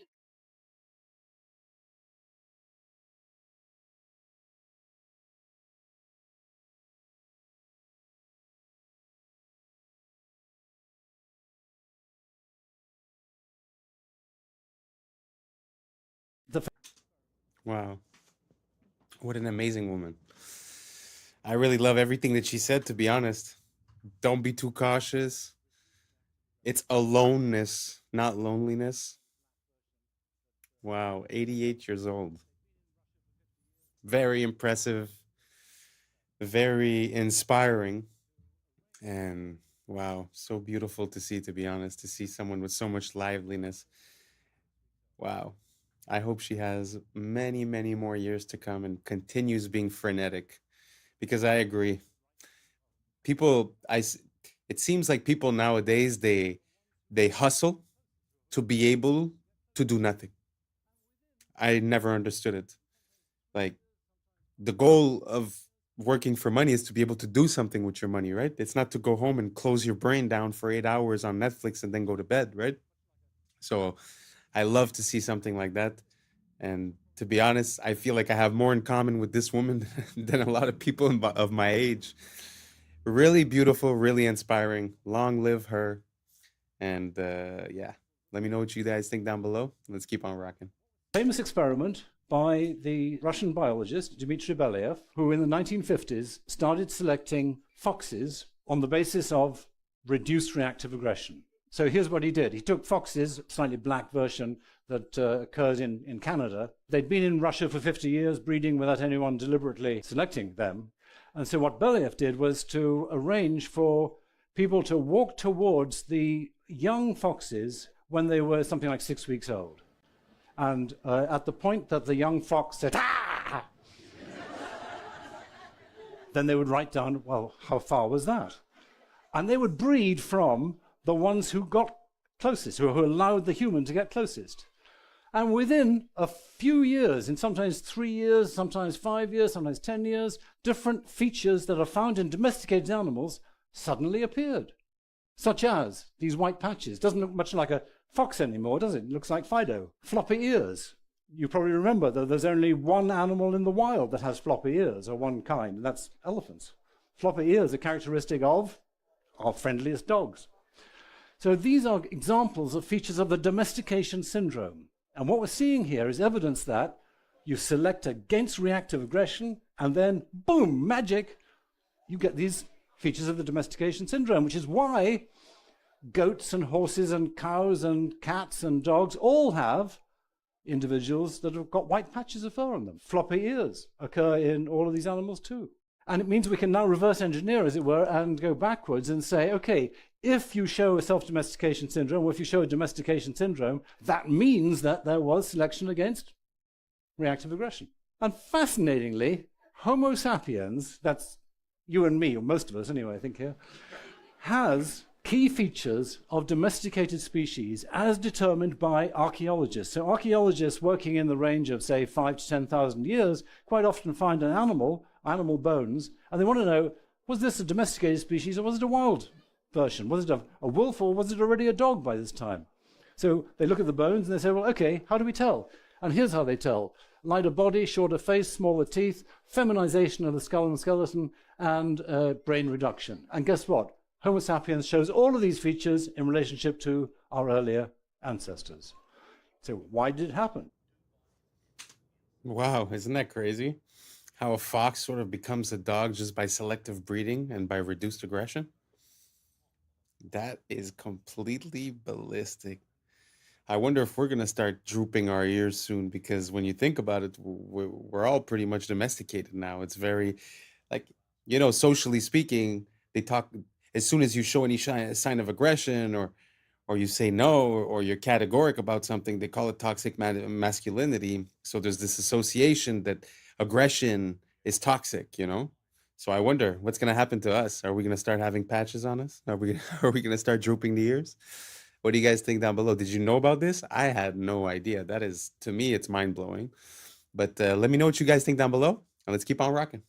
Dubai is absolutely insane. They plan on building this, which is a real Emirates A380 that's being decommissioned, and it's going to be on the top of a 580-meter building, 125 floors.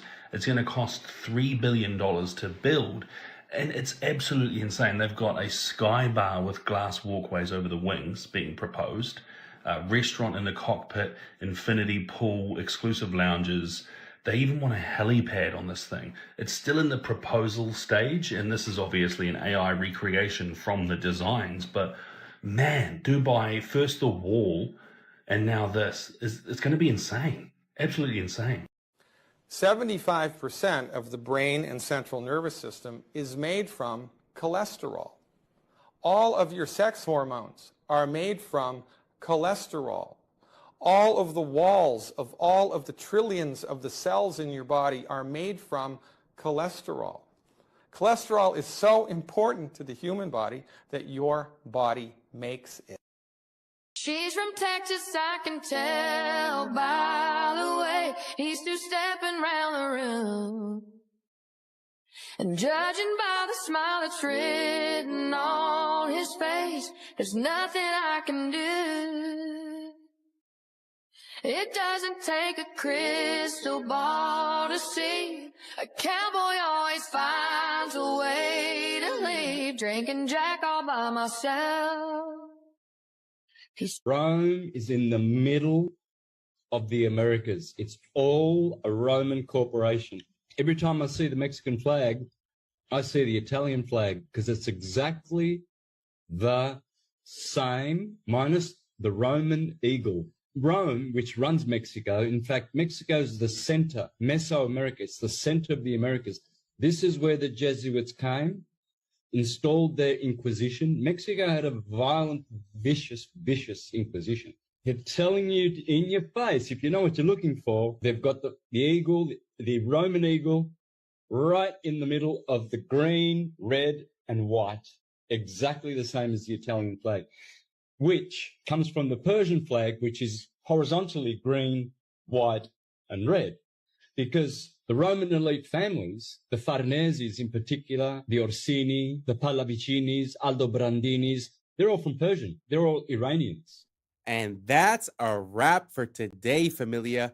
Whether you're tuning in with the sunrise or you're posted up after midnight, I appreciate your time, your energy, your curiosity. And don't forget, this isn't about truth or fiction. This is about perspective. If this sparked a laugh, a thought, a deeper question, then we did our job. So drop your thoughts in the comments, keep the convo alive, like, subscribe, and don't forget to hit that bell if you're riding a wave, because we're just getting started. So until next time, stay grounded, stay weird, stay critical.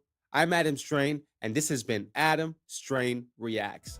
Peace. Know what y'all think, but now it's time for us to link up. Really think we on the brink of making a change from living this strange. Living this strange. Making a change from living this strange. Yeah. The wiggling. Wiggling shows you the depth on a flat screen. This frozen lake ice fishing hole is actually a mat. Wild bonsai tree on a cliff is actually Yeah. moss on a I was sleeping, had to wake up. But can you stop the wiggling? No. What's up, YouTube? Today, we'll be looking at disturbing TikToks that'll make you question reality. So without further ado, welcome to Adam Strain Reacts. Let's get her done. Check this out. McDonald's says, "Hey, DQ, you want to have a sign war?" And then DQ's like, "We would, but we're too busy making ice cream." And then McDonald's replies back, "That's cute. Our ice cream makes itself." And then DQ comes back with, "You mean it actually works? Shocker." McDonald's got to come back again with, "What's a milkman in pantyhose? A Dairy Queen." Ah. And then DQ comes back with, "Why dine with a clown when you can with a queen?" Yeah, that's good. Now, Arvis Bank across the street got to go, "Ice cream machine broken? We have a loan for that." Sounds like a Google ad. And then Sonic, they got to kick in too, and they're like, "We have ice for these burns." And then here comes Domino's with, "Your signs are cheesy, just like our pizza." Okay, this is kind of blowing my mind. This is an experiment that you can either do with yourself or with somebody else. It's very simple. Either ask the person or yourself to sing at the highest pitch you possibly can. Just go like, ah, but do it as high as you think you physically can. Then either ask them or yourself to imitate the highest pitched singer in the world, and that the person will always come in higher than they just did when they thought they were singing it at the highest possible pitch. And this is a technique that apparently works for a lot of things other than singing, but immediately the responses are people saying, "Oh yeah, this totally works." For example, one person said that when they were in choir, the teacher asked them to sing it like you were an opera singer, and that immediately the sound was bigger and better. I bring this up because I once heard somebody tell me that when they're struggling to solve a problem, one thing they do is try to imagine a smarter person and picture what that person would do, and that it usually helps them. That there are invisible barriers to doing certain things, and that you can make those go away by telling yourself that you are imitating someone else. Even if you're asking yourself in some interpersonal situation, what would the world's nicest person do? Or what would the world's most charismatic person do? Although my favorite response is this person saying, when asked how they learned to dance so well, they said they looked at their shadow and moved it like a puppet. When you begin, It's pretty interesting, the idea that if you put yourself in the shoes of someone else, you would perform better than if you believe you're yourself. It sort of brings back to that whole idea of confidence and of manifestation and of believing it first, being able to visualize it and then being able to do it, because you're able to visualize the person that in your mind is the best at that action, because obviously it's a reference. So you've seen that person. So you have a mental cue of how it would look, how it would sound, and then all of a sudden you're able to surpass your own limitations. It's very interesting. I wonder what type of other applications this could work on. If you guys have any ideas on what applications it could work on, write it down below. I'm very curious, and let's keep on rocking. To study history, you begin to realize during the feudal age, when the peasants kind of worked on the land of the feudal kings, they only worked 140 days out of the year. The other 200 days they chilled. So today we work more than the peasants. Most people work more than the peasants used to and have less to show for it. They have no land, they have no house, they have nothing. It's the illusion of slavery. It's the illusion of freedom.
got the Chrysler building. Look at this thing. 2 years to build. 2 years. Come on, 1929, 1928. And in a surprise move, they hoisted that up at the last second to win world's tallest building. Just a little surprise by the architects. Well, listen, help me out here. Besides being Callus's Man of the Year, Grandpa Bill, the source of the stone, which I always say takes these buildings out. Hey, Grandpa Bill, what do you know about African marble? I don't know, they just imported it for the Chrysler building. Really? Donde está Mexico? Grandpa Jeb. What does that mean? I don't speak Spanish. Well, that's where they got the onyx from for the lobby, from Mexico. Georgia? Oh, what do you mean, Georgia? Well, that's where we got the granite from, 1929. Then they snuck the spire on to become world's biggest building. Do you believe these stories? Do you believe this BS? Sound off in the comments if you're smarter than me. Come on, come on. Make it make sense, Grandpa Bill. This is the front. Of course they gotta share the building with them. They always got that indention. Oh, you should have went to architect school, Junior. You would have found out what the indention means. I had the best architect teacher in the world. What did they tell you about these things? Why would they do that? Look how dangerous that is. Come on, man. Make it make sense, Chrysler building. Sound off. Am I wrong? 2 years, under 2 years to be built. Make it make sense, Chrysler building. For all the people that ask, why do I care they lie? This is one of the first liars. J.P. Morgan. Look at this building they built. Billions of dollars. Why do you care about them lying? Because look what they're doing. You don't lie and don't get billion-dollar buildings like this. Come on, J.P. Morgan, make it make sense. Very interesting because, like you said, you know, the timeline of 2 years is kind of crazy. But the aspect that I'd like to highlight in this one is that, like, my family has a industrial supplier company, and basically, sometimes when you order stuff for a project, it gets delayed, or even the basic, you know, the basic wait time normally is from 8 to 16 weeks, depending on where it's from. And now we're talking about 1929. They're talking about granite from here, onyx from here, stones from here. I mean, just the logistics of the ordering, the receiving, and the shipping of all these items just to coordinate with the building. I mean, nowadays would probably take more than 2 years just assembling all of the items that you need. You know, it's an example, but that's without the building, that's without the conception, that's without any problem that you might face during the construction, that's without the fact that there's winter in New York. Yeah, so 2 years for one of the most iconic buildings ever. Not too sure. And if I'm not mistaken, I'm not sure if it's that one or the Empire State that a plane already went into it and was burning for 24 hours and the building is still standing.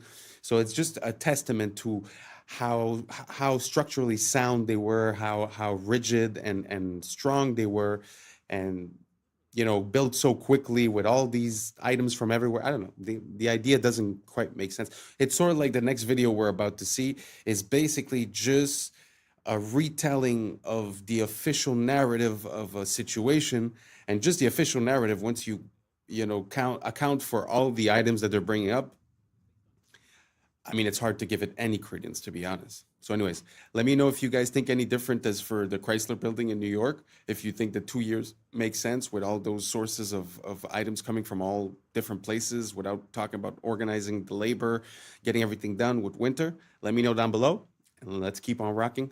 This next piece, not to trigger anyone, it's really just information, and it's one of the most interesting forms of knowledge that I've ever seen, because like I said, it's just a retelling of the official account and it feels like it means something else. Here we go.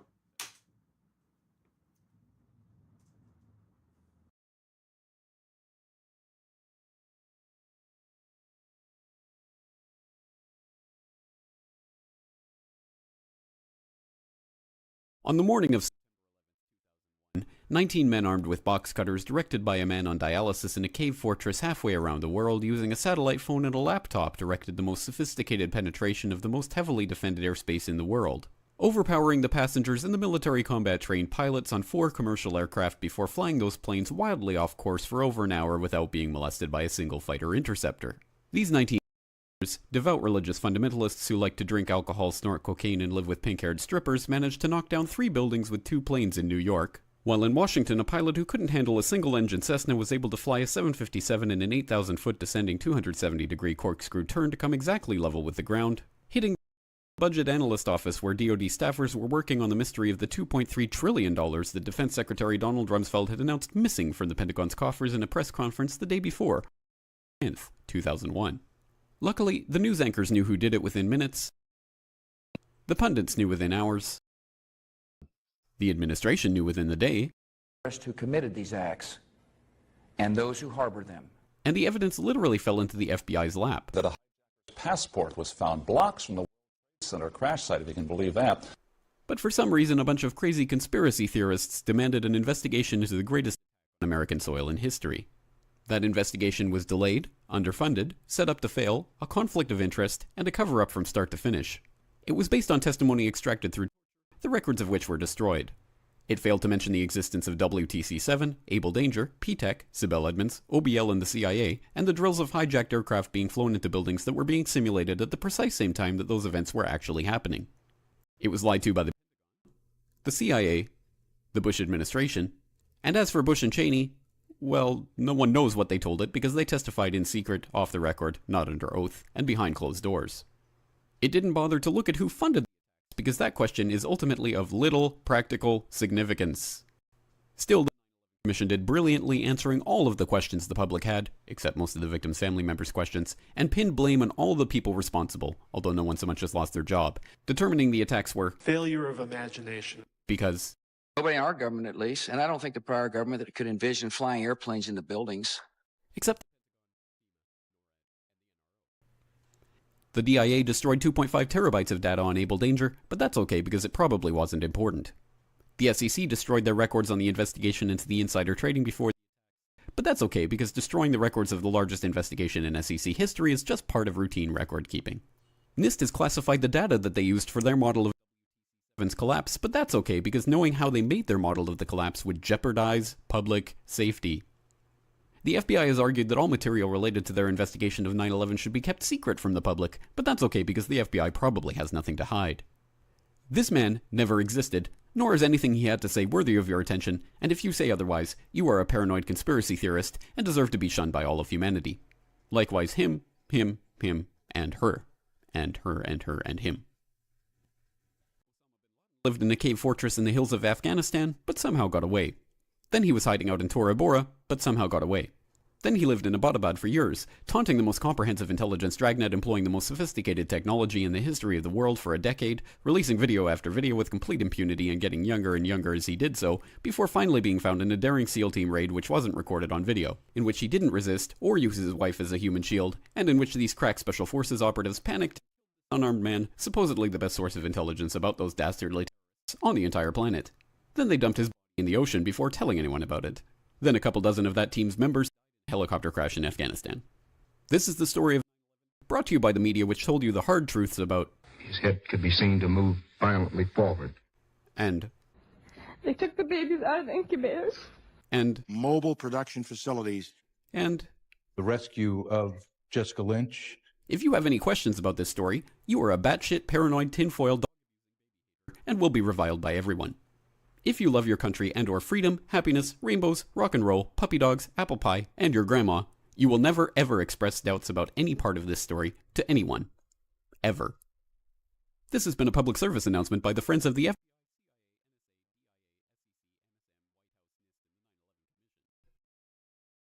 Because ignorance is strength. I'm not going to jump into it because I know it's not an easy topic, but the only thing I'm going to say is that every second of that video has a little link of information, a name, an item, a situation, something that was brought up, and any one of those things is a rabbit hole. It's a very interesting situation. I have no conclusion. I have no opinion. I'm just showing both sides. That's the way I like to operate. So let's keep on rocking. This is a Roman salute. Now, it's clearly the end salute. Wrong. This is an Asperger's syndrome gesture. This trick is called narrative contingency framing. It's a scientific method used by mass media to manipulate you into believing anything as truth. Open your fridge. You didn't freely choose these foods. Someone framed them as superfoods or low carb or raw paleo. So you bought a narrative, not the food. The same goes for your wardrobe. You bought certain clothes because media framed them as old money or quiet luxury or clean girl aesthetic. Look at this sharp ironing crease in my pants. The media framed it as a symbol of old money because that's how rich people's tailors iron their pants. So I bought them believing they would make me look more classy and elegant. This guy is clearly a murderer, but some extremists frame him as the rebel against the system. And if you scroll through certain corners of TikTok, you'll find women framing him as bad boy thirst trap. Even this video might be my attempt to frame myself as a smart guy worth following. But in the end, the ultimate decision of what the frame is should be yours. Because as Elon Musk said, you are the media now.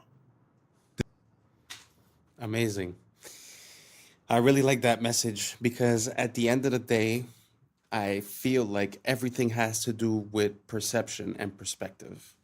So you have a prism of perception through which you analyze things. You could call it glasses. So when you stub your toe in the morning and you say, oh, this is going to be a horrible day and this and that, well, then you will find things that support that thought. And if you wake up and you stub your toe and you say, well, the worst of the day has passed and only better things can happen from now on, well, you're going to notice the better things. It's an example, but it's just perspective changes the whole outlook. So I find it interesting to try to start holding accountable the people sharing us information by knowing what a frame is and by seeing the framing that's given to us. One of my easy ways to detect this is when something, let's say political or whatever, seems to give you an emotional response, suspend your emotion and question why that's happening and who would have incentive to create this emotional response and what is the conclusion of your emotional response. So you doubt yourself, you doubt your own mechanisms, and you also doubt the information coming in and their mechanisms, and you identify the psychological manipulation that has been used. And once we start understanding those, then we could start reprogramming our brain and seeing what's coming in as a signal and decide if we get affected or not, rather than always be in reaction. So I don't know if any of that made any sense to you guys. Let me know down below, and let's keep on rocking. This is not meat jerky. This is not ice. This is not lasagna. But what is it then? This is the raised printing with a ripped off piece on the 50-euro bill. But why the wiggling? Wiggling shows you the depth on a flat screen. How cool is that? Only the camera moves during the photo shoot and the subject stays still. This creates a depth effect known as wiggle stereoscopy. This frozen lake ice fishing hole is actually a mask. This wild bonsai tree on a cliff is actually a moss on a poplar tree. You will never guess this one, I promise. But can you stop the wiggling? No, this is MacroLab 3D after all, not MacroLab 2D. But seriously, watch this with no wiggling. MacroLab 3D is the only place to watch microscopic worlds with depth. No AI, no CGI, all real macro photography. Here is another example of raised printing on a Ukrainian 500 banknote. It is really this high, so you can feel it with your finger. No exaggerations. Maybe slow it down a little? No, slow wiggling lessens the effect strength. See the difference? Wiggling is not for everyone. I agree. However, this is the most accessible stereo format, which you can watch on any display, even with one eye. And by the way, what if I tell you that you can watch it in real 3D without the wiggling? If you have a compatible device, then navigate to the playlist section and choose your favorite side-by-side format. My favorite way to watch is using a VR headset in VR cinema. Would you try it? Wow, that is like mind-blowing. I feel like I just did DMT. How crazy is it to see the micro world, the nano world that's right there in front of you? It's so beautiful. Like this world is like fractals. Things have, a bigger view and a smaller view, and it's so interesting to be there with the smaller view. And this technology of the wiggling, it's actually very interesting because it's true that it does give you the sensation of understanding how the spatial disposition of it is. It's like you understand more what you're looking at in 3D. Really love this technology, and I really like seeing things that we're used to seeing from close and having a complete different perspective on the same item. It completely changes your point of view. If you believe that doctors or scientists or whoever are always on your side, let's say, right? And they give you a recommendation and they tell you drink 6 glasses of milk a day, right? Well, automatically you take it with credibility and you do it because you believe in this whole system, But at the end of the day, what if it's not good and it was for monetary purposes? So it's important for us to be able, this is the best example that I have when it comes to this. Like, if you go to the mechanic and you tell him, fix my car, and you have no idea how it works, yeah, he might overdo it, he might overcharge it. But if you go in and you know how your car works and he tells you, oh, I'm going to do this and do that, and you're like, no, that doesn't make sense because this and because that, he's not going to have that legway. So us being conscious of how things work allow us to manipulate the outcomes and not be taken advantage of when we're delegating towards that system. I don't know if that makes sense. Let's keep on rocking. If you want to go down a bizarre and frankly gruesome rabbit hole, buckle up. This begins with a news story I saw decades ago about a tug-of-war event, one that went very, very wrong. So wrong that 2 men had their arms ripped off. Now, I was actually in college studying journalism when I saw this news story, and I dismissed it as fake because it has all the hallmarks of a fake story. See, lots of these outrageous fake news stories are set on the other side of the world, in this case in Taipei. And they're always very over-the-top and almost cartoonish in how horrific they are. But this is true. And the details are so much crazier than what that headline even implies. You can go look it up on Snopes, but they have photos of the incident, so be prepared. I mean, they have severed limbs on the ground. It happened in 1997. They had a festival where they did a huge tug-of-war, where there's a rope and 2 teams are pulling against each other. Only 1,600 people participated, presumably about 800 on each side.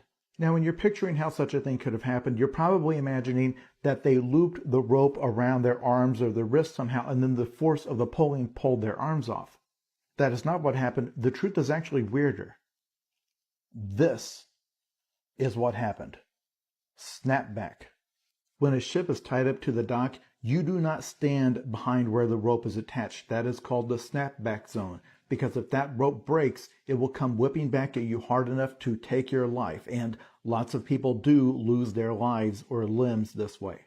So in this tug-of-war contest, they were using rope like this, a 2-inch wide nylon rope. It is estimated that the tug-of-war put about 150,000 pounds of force on the rope, 3 times more than what it could withstand. Within seconds, the rope snapped, and the snapback caused it to whip back and sever 2 men's left arms, as in their arms were lying on the ground. You can go look at it if you want. They were able to reattach them. But the rabbit hole you can go down is all of the history of incredibly gruesome tug-of-war events gone wrong, because that was not an isolated incident. Children have had their fingers severed this way. There is an entire article about the history of tug-of-war fatalities. And it's such a perfect example of something that looks totally innocuous and fun. And you don't realize how much power is stored up in something until the moment it's finally released.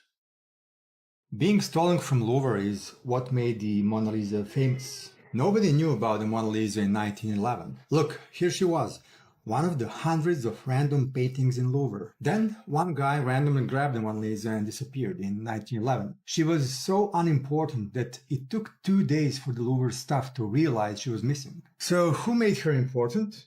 The media, newspapers at the time, invented clickbait headlines to sell more copies. Finest portrait in the world stolen. The world's greatest portrait. And this face was on front pages for 2 years straight. When they finally found her, suddenly everyone wanted to see the finest portrait in the world. In reality, this is just a basic Renaissance selfie. A rich merchant asked Leonardo to paint his wife, and he did it as a quick side hustle to grab some cash. In his notebooks, Leonardo never mentioned Mona Lisa, not even once. And now, people claim her eyes magically follow you around the room, there's a hidden golden ratio in her smile, and other artistic voodoo magic stuff. This is called the mere exposure effect. People think something is valuable just because it's been in the media long enough. Nobody cared about this necklace or tiara a week ago, but now I bet H&M and Zara will launch collections based on it. So this proves that you don't become famous by being beautiful. You become beautiful by being famous. Again, perspective. Isn't it interesting how for us, since we're born, that painting is the most impressive painting in the world just because it's always been. But at the end of the day, things have an origin story. So it's so interesting to see how these things come about. I wonder why it was manipulated that way. Was it to sell more tickets for the Louvre? Did they steal it themselves? I mean, what's the idea behind it? It's very interesting. I just find that, like he was saying earlier, the framing of a story changes everything. And now this one, the exposure. So now understand why you always see the same ads and the same companies and the same thing over and over and over again. Truth is simple. It works. So the more you're exposed to something, the more it becomes a part of your psyche. I mean, we like to think that we're really complicated, but at the end of the day, it feels like these companies, they got us figured out. You know? So maybe we should stop thinking that we're so special and start taking back control of our mechanisms and identify the information coming in and catch it when it's coming in and not just be living in a reactive state. So I don't know if you guys understand the parallel that I'm trying to make, but did you guys know that this is how the Mona Lisa got infamous? I had zero idea. Let me know down below. Let's keep on rocking. With our crash out of the day, we have man versus robot. I mean, first off, what crime did you commit for the cops to be like, you know what, let's send the robot on them? Is it that bad or are you that dumb? They're like, you know what, let's try some new shit. And I think it's because you that dumb, because you decide you gonna pull out a gun. My boy pull out the strap, and I think he tries to shoot the brain of the robot. I mean, son. And he climbs out the window after the robot shoots some tear gas. And then, watch this. He don't make no run for it. He grabbed the cover, and then the robot's like, hold on, excuse me, Sugar Bob Honey Bunch. You're stuck. Gotcha. I can't even lie, though. I feel you with the cover move. I probably would try to do the same thing. Like, all right, there goes his eyes. But that was just a terrible toss. And then, this got to be terrible to be the first dude ever that got caught by a robot. Like, you get into prison or jail, and what happened? How I go down, bro? You was on the run? No, a robot ran over me. What? And in fact, you tried to shoot the robot. Real dickhead activity. I mean, this is egregious work. Felonious decision. And now look at you. On the ground and about to get run over by a robot. Crash out of the day or dickhead of the day, doesn't matter. It's this guy. And that's a wrap for today, familia. Whether you're tuning in with the sunrise or you're posted up after midnight, I appreciate your time, your energy, your curiosity. And don't forget, this isn't about truth or fiction. This is about perspective. If this sparked a laugh, a thought, a deeper question, then we did our job. So drop your thoughts in the comments, keep the convo alive, like, subscribe, and don't forget to hit that bell if you're riding the wave, because we're just getting started. So until next time, stay grounded, stay weird, stay critical. I'm Adam Strain, and this has been Adam Strain Reacts. Peace. But now it's time for us to link up. Really think we on the brink up. Making a change from living this strange. Living this strange. Making a change from living this strange. Yeah. Yeah, yeah, yeah, yeah, yeah. I was sleeping, had to wake up. Why? Every reason I can think of. God, till the day I keep the income. What's up, YouTube? Today, we'll be looking at this disturbing TikToks that'll make you question reality. But before we jump into it, I want to say thank you to each and every one of you that's listening right now. We just hit the 4K subscriber mark, and I am so proud that we could do this together. Thank you so much for being one of the first ones here, and let's just keep on growing. So without further ado, welcome to Adam Strain Reacts. Let's get her done. Okay, so someone sent me this video of King Charles and people fainting in his presence. And at first I thought, people faint. But then I'm like, wait a minute. How many times have people fainted by being in the presence of King Charles? And what is with that? Now, we know about this strange painting and everything. I'm not going to talk too much about that. But all I will say is the age-old explanation for this is that people tend to faint in the presence of demonic or satanic activity. I will say, if you were to just ask someone what kind of vibes this portrait gives off, I don't know that you could say it's love and light. In fact, it looks bloody. And again, we saw what happens when you invert it, duplicate it, and match them up together. What type of coincidence would that be? And what is with the very interesting history of the royal family anyway? And what makes their bloodline enable them, or rather give them the power to rule over others? I'm not sure I'm really buying this whole story. Side note, by the way, we're all familiar with inheritance taxes, where when someone passes in your family, you don't just get all their money. The government gets a big cut. Of course, taxed here, taxed there, and even taxed when you bite it. Well, King Charles is not paying any inheritance tax from the Queen passing because of a law, and they don't want the royal wealth to be salami sliced away. So once again, we have another example of rules for thee, but not for me. How dare you try to get around paying inheritance tax? One advantage with the airship. I put this in because I find that we're so used to talking about secret societies and about governments that I think sometimes we overlook the power of the royal family or the crown. Because if you think back at a few years ago when there was the COVID, when you think about it, the Commonwealth countries were the worst ones, were the ones that were on the front of taking people's rights away. So, Australia, England, Canada. So when you think about it, there's kind of a correlation. So I know that it's not something that's very popular, but I'm going to start looking into a bit more the connections between the royal family and what goes on in the world. Do you guys see a link between the royal family? Do you guys think it's overlooked, or do you guys see a lot of that maybe I don't see it? Let me know down below, and let's keep on rocking. Is the fact that you wouldn't need a runway. They could dock these things, and that's why people start to look at some of these old buildings and some of these towers. Were they meant for docking an airship, and then they would get into the building from the ship? What they try to show you with modern blimps is you have this big old balloon thing, and then you have this tiny little carriage under it. Most of the structure of the blimp is just where gas is at. And then you have like a tiny little cockpit that everyone rides in. But if you see like the diagrams of these old airships, you could move all in and out of there. You could imagine would be like a floating cruise ship.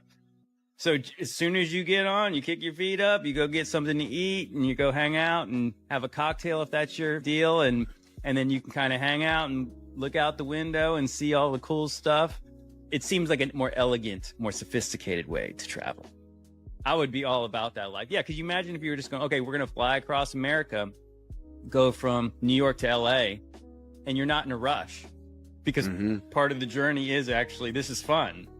Yeah. But traveling's not like that today. But we're the advanced ones. The government of Turkey claims they have found the grave of Noah. This is a normal human thumb bone. Underneath is a giant human thumb bone. This was found right near Mount Ararat in Turkey. People say 1 man and 3 boys could not build a boat that big. Oh, you didn't see those boys. Hey, Bubba, bring me that tree, would you? There's a jawbone in a hotel in Turkey on display right now, 6.5 inches across the TMJs. Any one of you could put your head inside and rattle it back and forth inside the jawbone. The legend in Guam is that giant people built the latte stones there. Who is moving these giant rocks anyway? That's a camel in front of it for scale, folks. In Wasaki, Wisconsin, 100 years ago, giant skeletons were found in a burial mound. One of the skulls was 3 times the size of ordinary humans. In Walkertown, Indiana, 8 giants ranging from 8 to 9 feet long, all wearing heavy copper armor, were found. Through the bungling of the diggers and the disinterest of the museum establishment, the discoveries were scattered and lost. The Smithsonian has been very active in hiding discoveries about giants because it goes against the evolution theory. See, evolution says we started off tiny and we're getting bigger and better and stronger and smarter. This video is going viral out of Florida right now when unknown people are seen spraying something into the water by airboat. And there's other clips of it in the Everglades as well, and people are wondering what the sand dam's going on. Until a man captured a truck that was going to the department or the depot where they fill up these containers on these boats. A truck was carrying some goods, the Florida Fish and Wildlife Conservation. And if you look closely, you see in the back of this truck on the trailer are some boxes. And if you look closely at the boxes, it's Roundup Custom, which is actually called Diquat. It's a form, it's from Roundup. It's the same company. And it's one of the most toxic chemicals known to man. Now, this guy is exposing, that's the one who captured the video. Turns out they're spraying this to try to get rid of an invasive plant. But the problem is that it also literally destroys almost every other creature in the water, right? So we have fish floating up, we have turtles floating up upside down, rotting. It's totally destructive, but of course it's for your safety, it's for conservation. We're not trying to intentionally poison the food, air, and water supply to destroy the natural world, to rebel against the natural world and against who created this world. No, it's for your safety, you fool. Absolutely insane. You have to do a deep dive onto this stuff. It's called Diquat, and they're spraying it all over the place, again, because they want you safe. And if you think otherwise, you might be a conspiracy tinfoil hat nutter. Roundup, the same company who made, well, no big deal, a couple different chemical agents during world wars. Let's just say that. Spread the word. We got to wake people up to this. Otherwise, it's a very unfortunate future where our whole situation is, well, polluted significantly, put it that way. Recently, there's also been many sinkholes that have appeared everywhere. So I don't know if you saw in China, there was a sinkhole, and going back to the hollow earth theory, how in China they found in the sinkhole a forest with trees and species that we would have seen in like 200 years. Oh, yeah. So it opened it up. Exactly. So look, and there's more. So there's one in Detroit. A guy got his car stuck in a fat sinkhole, like one filled with water. He didn't even know it was there. Lower Nazareth, there was one in a farm field, right? New York, and even places like Turkey and wait, how is this not on the news? Is this I don't know. It's not on the news. It's literally on, like, you have to search for it. Damn. So there was a ski resort in Russia that had a big one too. Yeah. And so I have a theory that since there's all these sinkholes, that means there's evidence of cities and tunnels underground, and that they've expanded so much that the land that we're on right now is sinking into those. Oh, and you know why it connects to the aliens? Because those tunnels are for the upcoming alien attack. Like, people have been planning this to exit out. But it's been exposing itself. Like, the world has been exposing itself because they're expanding it way so too like big. The hollow earth theory, how the advanced civilization is under us? Yeah.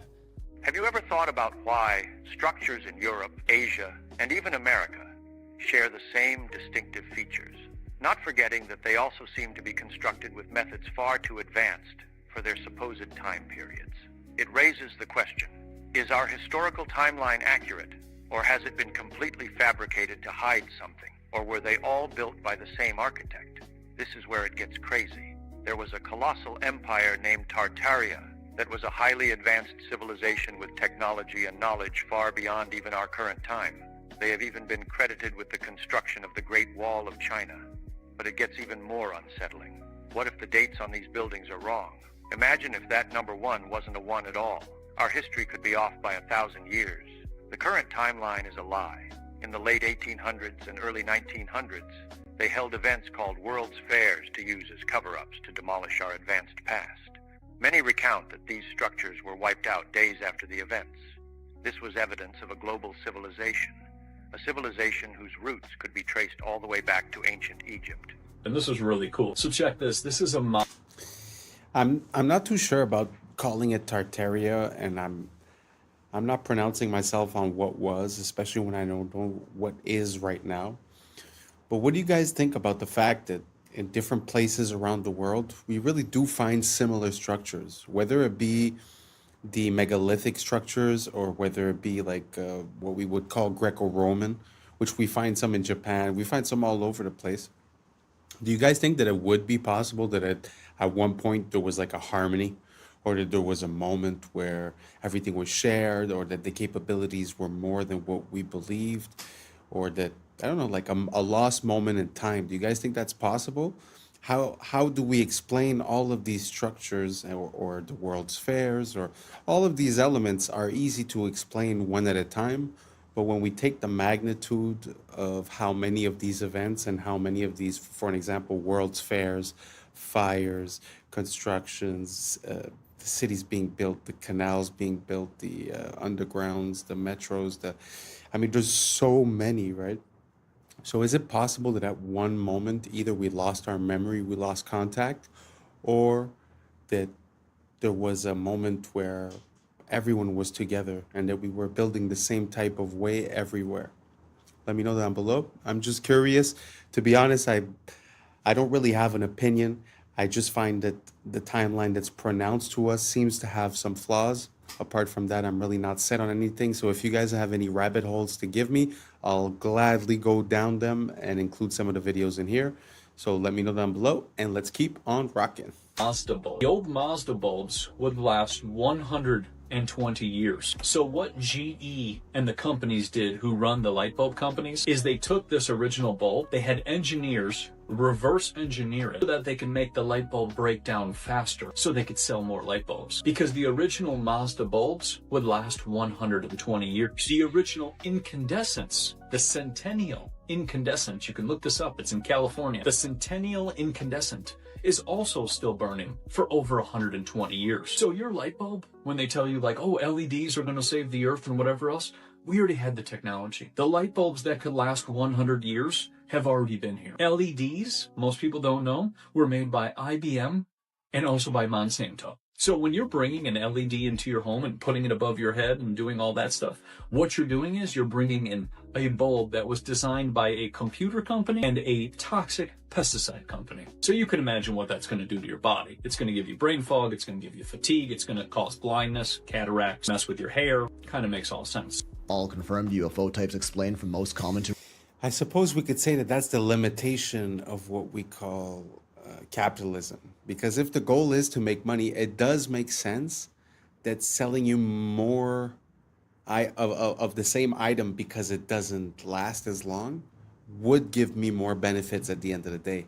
But it's just sad how we lost the pride of making something that works and that's functional and that's unbreakable.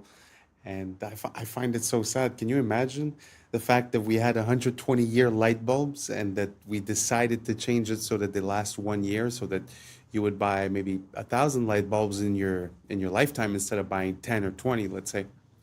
It's a pretty crazy thought. Do you guys think there's any other things that are like that got sort of manipulated so that they last less? If so, let me know down below. Now let's keep on rocking. Rarest. First up, we got the classic saucer UFOs brought to mainstream attention in the 1940s after the infamous Roswell, New Mexico UFO crash. Back when they were actually called UFOs, you know, unidentified flying objects. For decades, this was the signature UFO style that everyone knew and talked about, but was mostly mocked and downplayed until the government kinda told us they're actually real in 2020. Shaped like a disc with smooth edges, oftentimes glowing and occasionally with a dome top. Cigar-shaped UAPs are elongated cylindrical craft, often tapering at the ends. In recent times, the terminology was officially updated to UAPs, unidentified aerial phenomena, which was changed once again to unidentified anomalous phenomena when they realized they could also go underwater, no longer making them aerial. What makes cigar UAPs so interesting is their lack of any visible wings, fins, or other appendages typically found on flying craft, and is what really made us realize how impressive the non-visible propulsion systems that power UAPs really are. These have been popping up in our skies more lately, like those orb-shaped UFOs everyone's been talking about, or spherical UAPs, near perfect spheres, typically on the smaller side, seen flying very fast with erratic movements and no visible propulsion system. Can either appear metallic or sometimes slightly glowing, leading people to believe some of these may even be transdimensional. dimensional, oftentimes spotted around military bases, and have even been noted to merge or split into multiple orbs. Large, silent, and most often black or dark in color, triangle UFOs are usually seen with lights either in front or on their sides. One of the most well-documented mass UFO sightings happened in 1990 over Belgium, where hundreds of civilians and police officers reported countless triangle UFOs in the sky. Chevron or boomerang UFOs are similar to the triangle ones, but have a more pronounced V shape. They also have lights along their supposed wings and have usually been spotted flying at lower altitudes. Egg-shaped are kinda like our sphere UFOs, somewhat elongated but not quite to the extent of a cigar UAP. These are most commonly cited by the military, one of which they famously refer to as the tic-tac UAP, moving extremely fast and erratically, and have been seen to pass through large bodies of water without slowing down, showing off their true capability. Diamond-shaped UAPs are much less common than what we've discussed so far. They typically feature some sort of central light or collection of lights and are often seen rotating, moving, or even morphing in midair. Box-shaped UAPs are sort of like the diamond ones, except feature a more distinct rectangular shape with straight edges and perfect corners. They don't rotate and morph as often as the diamonds, but can occasionally be seen with what appear to be windows and sometimes even glowing. Fireball UAPs are an interesting breed, a rare type of orb, typically orange and violently flickering, giving the appearance of a burning flame. Transcending the notion of being mere objects, the fireball truly is a phenomenon, often seen far away and moving very slowly, occasionally bursting out a pulse or sometimes even appearing green. Speculated to be trans-dimensional, these aren't as common as the rest on most social media platforms. Organic shaped are most notably portrayed by the infamous jellyfish UAP caught on camera in the Middle East. This one looks like a collection of indistinguishable parts, no concrete form and moving slower than the others but at a steady, consistent pace. Has also been noted to go underwater. The organic shaped UAP is among the rarest, with some reports documenting shape-shifting abilities and sudden drops in temperature. What if God is actually... I don't know. I must say that even if I was like Mulder from the X-Files and I would say I want to believe, I have a hard time taking any of that seriously, because how would it be that these beings from another dimension or whatever would be so close to us all the time, but we would just never see them and never come to contact with them? I'm not convinced. I'm really not convinced. So if anyone has any smoking gun proof, please send it to me. Please tag me. Let me know. I'd be very curious to see. But to be honest, until now, everything that's UAP, UFO, I'm having a hard time to go with it. I believe way more in the project with the beams that are blue, that would be used to exert control, you know. But I don't know. You guys let me know down below if you've seen some footage that's convinced you guys, or if you've seen something personally. And yeah, maybe I'll take a look into it and see if I could get convinced. Let's keep on rocking. Water. What do you mean? So, you know how we say God is everything, right? Mm-hmm. Now, if you, in a sense, like everything around us is what? There's water. There's water in the air that we can't see. Yeah. There's water inside you. There's water inside me. Yeah. There's water in every single thing that lives, right? Yeah. Now, when there's a lack of water, if you look at a desert, if you look at a wasteland, right? Yeah. What is there? Usually death. Oh. Death because lack of water. Yeah. And it's very hot. Like, Damn. hell. And now, check this out. In the Bible, Yeah. when Jesus said he was tempted by the devil, where was he? In the desert? In the desert. And he was looking for water. That's just like a religion, but take it Yeah. for what it is. That I just heard that on TikTok. Yeah. So is Dubai where men sell their soul? Nah. No. Because what is around Dubai? Just bare desert. What do desert. the OnlyFans girls do there? They literally sell this. They eat poop, fam. Bro, that's the most selling your soul for some Bugatti. If I would never eat poop in my life, dog. Here's how the elite are scamming you into drinking tap water. Check this out. They selling tap water, y'all. They I are don't know indeed. if nobody told y'all, but they've been selling tap water in the packs of water that we've been buying. Originally discovered because of a town north in Michigan having to fight Nestle for stealing its local water, it has now been revealed that over 64% of bottled water in the U.S. is tap water. Two brands most of notably it. stood out for contamination: Walmart Sam Choice and Giant Foods Acadia. Other brands found to have tap water include Dasani, Aquafina, Nestle Pure Life, Kirkland, Propel, They are scamming us. Essentia, Life Water, And they know Squirt it. Water. And for my own protection, allegedly. People are just finding out why they definitely should not be making their bed when they first wake up. I am sure by your parents since you were young you've all been told the first thing you need to do is make your bed in the morning. But actually that is one of the worst things you can possibly do. When you've been in bed all night, it's not the cleanest place in the world by the morning, of course. It's going to be filled with bacteria, sweat, and just everything that you've kind of sweated off in the night. Now your bed is basically just infected with a load of bacteria that attracts these guys, dust mites. And yes, unfortunately, there are probably thousands of these in your bed right now. Now, these guys like warm, dark, sweaty, dirty places. Nice. So when you first get out of bed in the morning, that's when they're going to come crawling because the bacteria is right there for them to scran. If you make your bed when you first wake up, it is freshly dirty and you are literally trapping them exactly where they want to be. Meaning they're going to be living in there and your bed's going to be far worse by the time you go back to bed that night. So the best thing you can actually do is leave your bed messy for a little while, like an hour or so. This will expose the mites to sunlight and warmth, which will basically kill them. Then you can go back and make your bed and it will be perfectly clean for when you go to bed that night.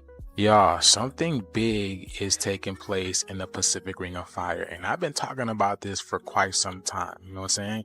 The Pacific Ring of Fire is like the womb of Earth, okay? And now we have all these earthquakes popping off in the Pacific Ring of Fire. Nobody's talking about it. And now we have Mount Luotobi, the volcano, just erupted for the umpteenth time this year.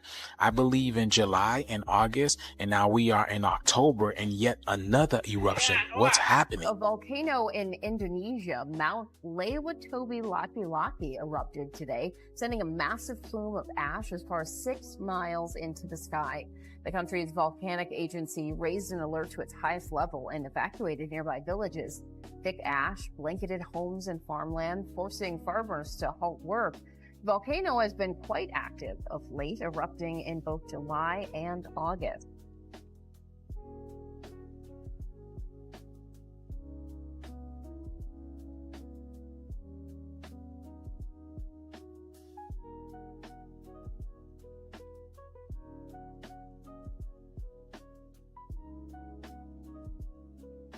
Okay, this video is going viral right now on Twitter because people can't believe the words coming out of this guy's freaking mouth. This is the godfather of AI, getting a Nobel Peace Prize, but issuing a shocking warning about AI. Some of this doesn't even make sense. Listen to this. Your Majesties, Your Royal Highnesses, Excellencies, dear laureates, ladies and gentlemen. This year, the Nobel Committees in Physics and Chemistry have recognized the dramatic progress being made in a new form of artificial intelligence that uses artificial neural networks to learn how to solve difficult computational problems. This new form of AI excels at modeling human intuition rather than human reasoning, and it will enable us to create highly intelligent and knowledgeable assistants who will increase productivity in almost all industries.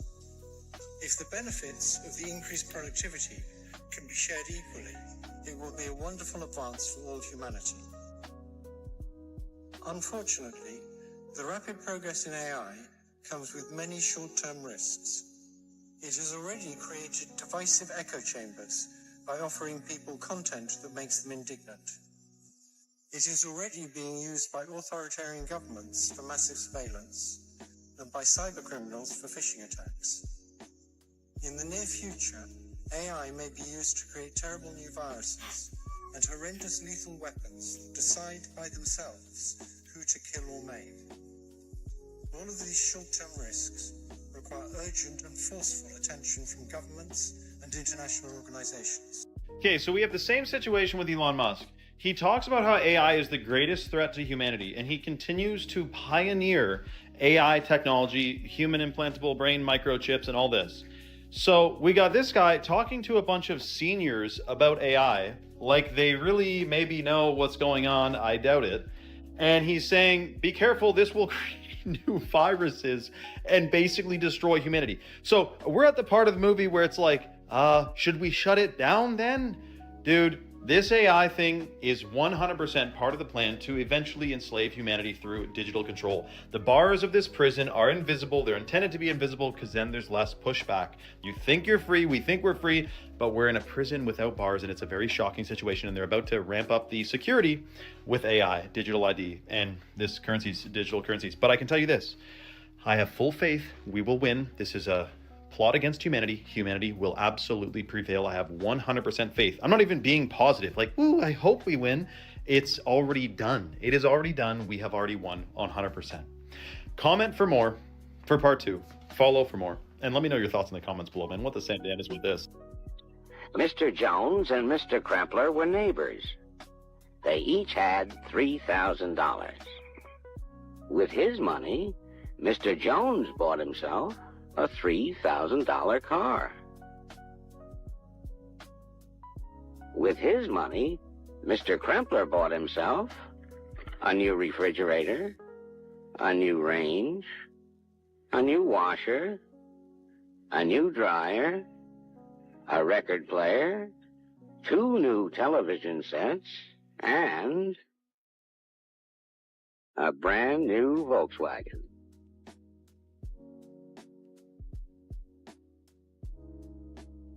Now Mr. Jones is faced with that age-old problem, keeping up with the Kremplers. Have you been down the lead paint rabbit hole? Isn't that crazy? To imagine how much you could do with a few $1,000s back in the days. I know they were paid less, I understand, but I still feel like it's not proportional, you know? And when you compare a house that was like maybe $10,000 less than 100 years ago, and that now we're talking about $650,000, I don't think it's proportional. I think they had it better off back in the days when it comes to the comparison between the buying power and the capability of having like a house and a car and this and that. Because even when you think about it, all the sitcoms from the 90s, well, not all of them, but most of them, or like The Simpsons and stuff like that, the father and the mother, most often not, didn't have that high paying jobs. Often the mother would stay at home and the husband was doing a trivial job, but somehow, you know, he was I don't know, worked at a factory or worked as a mailman or some stuff like that. And somehow would still have a house, you know, a family, have a car. I feel like nowadays it's just not like that anymore. It's not like you could work at McDonald's and have a family and everything's fine and you're going to have a house. No, you're going to be paying for rent. You know, it's going to be way different. Do you guys think times have changed, that the value of money has changed and our buying power has changed as well? Or do you guys think that it's more or less the same? It's just proportional? Let me know down below and let's keep on rocking. I think we're close to the end on this one. Because it may have been banned for a completely different reason than many think. Did they really ban lead paint because it was toxic? Or because it blocked their signals? Think about it. For decades, every home was coated in lead paint. Thick, durable, insulating. Then suddenly, governments worldwide decided it was dangerous. But here's what they don't tell you. Lead is a natural shield against radiation and electromagnetic frequencies. In other words, radio waves can't penetrate it. Before the ban, your walls literally acted like armor. No TV signals, no radio frequencies, no wireless anything could pass through. And then, right as wireless communication exploded, radio, television, early radar, the health panic began. Convenient timing, right? They told us it was about safety, but the studies linking lead paint to poisoning? Most came from industrial smelting, not house paint. The numbers never added up. But what did add up was control. Because once the lead came off the walls, the signals went in. Every home became a receiver. Every person became a node in a connected network. Was lead paint banned to protect you or to make sure they could finally reach inside your home? Okay, so the crazy part about this, by the way, is we had Xfinity, a Wi-Fi company, has a new feature called Wi-Fi Motion.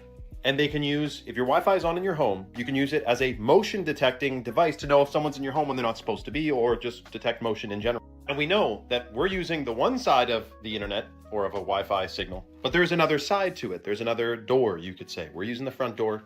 There's a back door to it. And I'm talking the same way with frequencies from cell towers as well. We're talking about a sophisticated surveillance system that is wireless, that can see everything that's going on. Now, what would happen, do you think, if they were spraying on us in the sky nano sensors that interacted with the frequencies? Picture a hologram, a desk, you got a big desk and it's a hologram of a real-time battle. Think of Star Wars when they're watching the battlefield on a hologram, seeing it in real time. Let's just say that was based on something that you can do if you have a bajillion sensors and frequencies blanketing the area. It's surveillance, dude. You know what? It kind of makes sense, you know, with all the signals that we're sending from the Wi-Fi to the sonar, the AM, the FM, all the military frequencies, the CB, the radios. I think we're oversaturated. So, you know what? Like sometimes I think to myself, like, man, I wish it wasn't wireless. I wish everything I had did have a wire in one way, you know? And I wish I did paint my house with something like lead paint so that I would protect myself. Because at one point, if everyone's signal is passing through you, especially if you live like in a condo or an apartment complex, I mean, you open up your Wi-Fi and you see that your phone is being hit by 40, 50 different signals at the same time. And that's just what you know about. So I don't know. Makes me think of like a microwave or something. Do you guys think the same thing? Do you guys think that maybe we should go back towards wired instead of wireless and try to cut out the frequencies as much as we can? Let me know down below if that's been something that's been part of your awakening. And this is the end of it. Thank you so much for being here. And that's a wrap for today, familia. Whether you're tuning in with the sunrise or you're posted up after midnight, I appreciate your time, your energy, your curiosity. And don't forget, this isn't about truth or fiction. This is about perspective. If this sparked a thought, a laugh, a deeper question, then we did our job. Drop your thoughts in the comments. Keep the convo alive. Like, subscribe, and don't forget to hit that bell if you're riding a wave, because we're just getting started.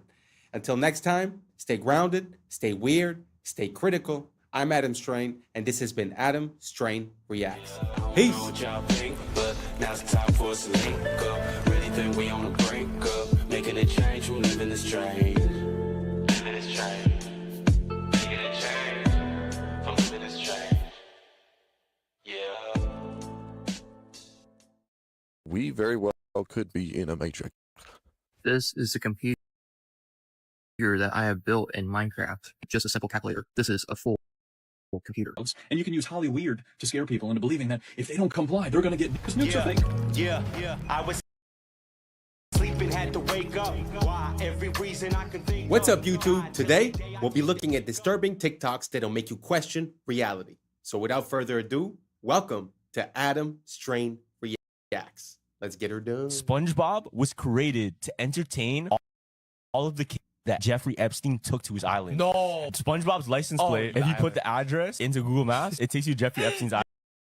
No. St. James. Yo, no, it's actually real. Oh, dead ass. Yeah, like, oh my goodness, fam. That's like, it'll take you to Jeffrey Epstein's island, fam. Not SpongeBob. And then think about it. Who lives in a manor under the sea? Are you ready, kids? That's the first thing they say. Are you ready, kids? Aye, Captain! I can't hear you. Aye, Captain!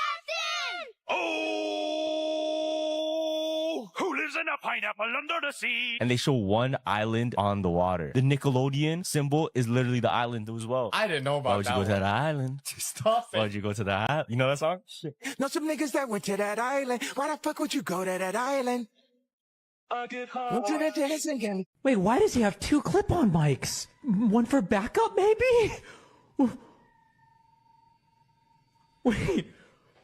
One for backup, maybe? Wait, here's a picture of him. Look at the background pictures.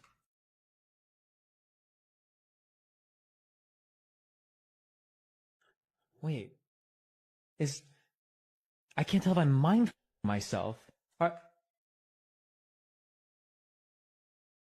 Maybe it's just low resolution?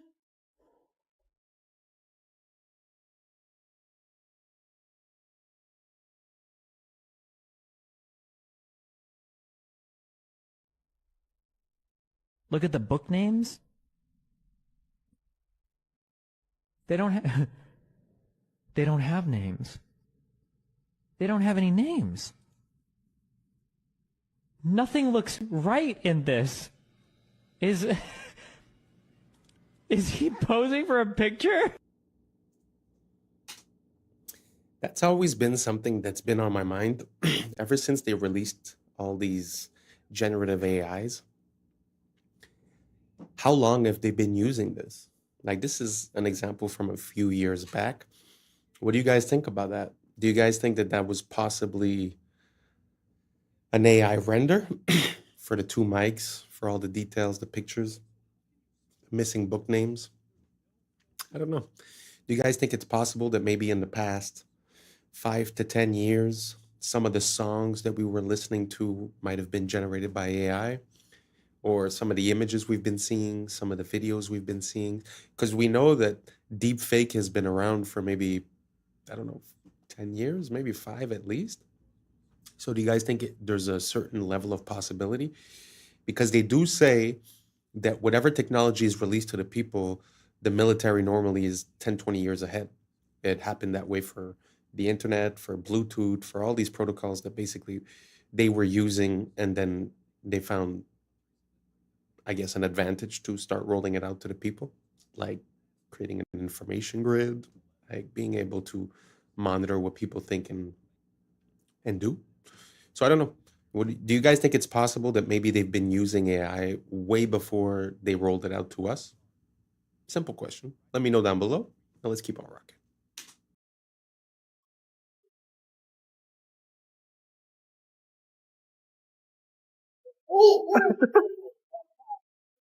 They would stage TNT right there, big TMT demonstrations to scare the people into believing in nukes. It's funny because when you look up an atom, go to Google and look up an atom. Look up the photo of an atom. Oh, wait, there isn't a photo. So how can you split the atom if there's no photo of the atom? Well, you can make up things. You can draw pictures of mushroom clouds, and you can use Hollyweird to scare people into believing that if they don't comply, they're going to get nuked. Because nukes are fake. You didn't know that all that stuff you saw on television was all made by Hollyweird? That's what it is. All fake. And let me just show you a little picture right here. Nukes were so fake that what happened was when nukes were going off, buildings were still standing. That's what it is. See that right there? Let me just zoom right in there. Buildings were still perfectly standing, and all the trees were all perfectly still there. Japan was with napalm and mustard gas. That's what they did. There were no nukes. Nukes is just so that they can invade different countries and then bring their banking. That's what the nuke is. You know, they're always talking about those weapons of mass destruction. Remember that? 9/11, we got to invade those 7 countries and then bring our bank. That's the nuke. If the very interesting. I've went down that rabbit hole. And if you look at just the official story of how we came along to create rockets, it was through JPL, Jet Propulsion Laboratory, or Jack Parsons. There's a show called, I think it's Strange Angel, that shows you, a Hollywood adaptation of that story. So it's openly admitted that he was part of a, let's say, a Satanist cult type of thing. And there's a story that says when they were making the tests for these bombs, they were basically doing a ritual. I think it was called Babylon Rising. I'm not exactly sure what the name was, but I think that's what it was. And they had this metal thing that they put underneath, and they thought that with the radiation, maybe they could. The idea is to create a homunculus, which is a very old, ancient idea that comes from the Hebrew tradition of basically simulating the way God gave life to Adam, which was through earth, and then he put breath inside of him. So the idea is to sort of do the same type of thing and create I don't know if it would be a human, but to create life out of earth, and in this case, breath would be radiation, right? And also, if you look at, for an example, the classic pictures that we have of the usage of nukes is Hiroshima. Is it Hiroshima? I think so.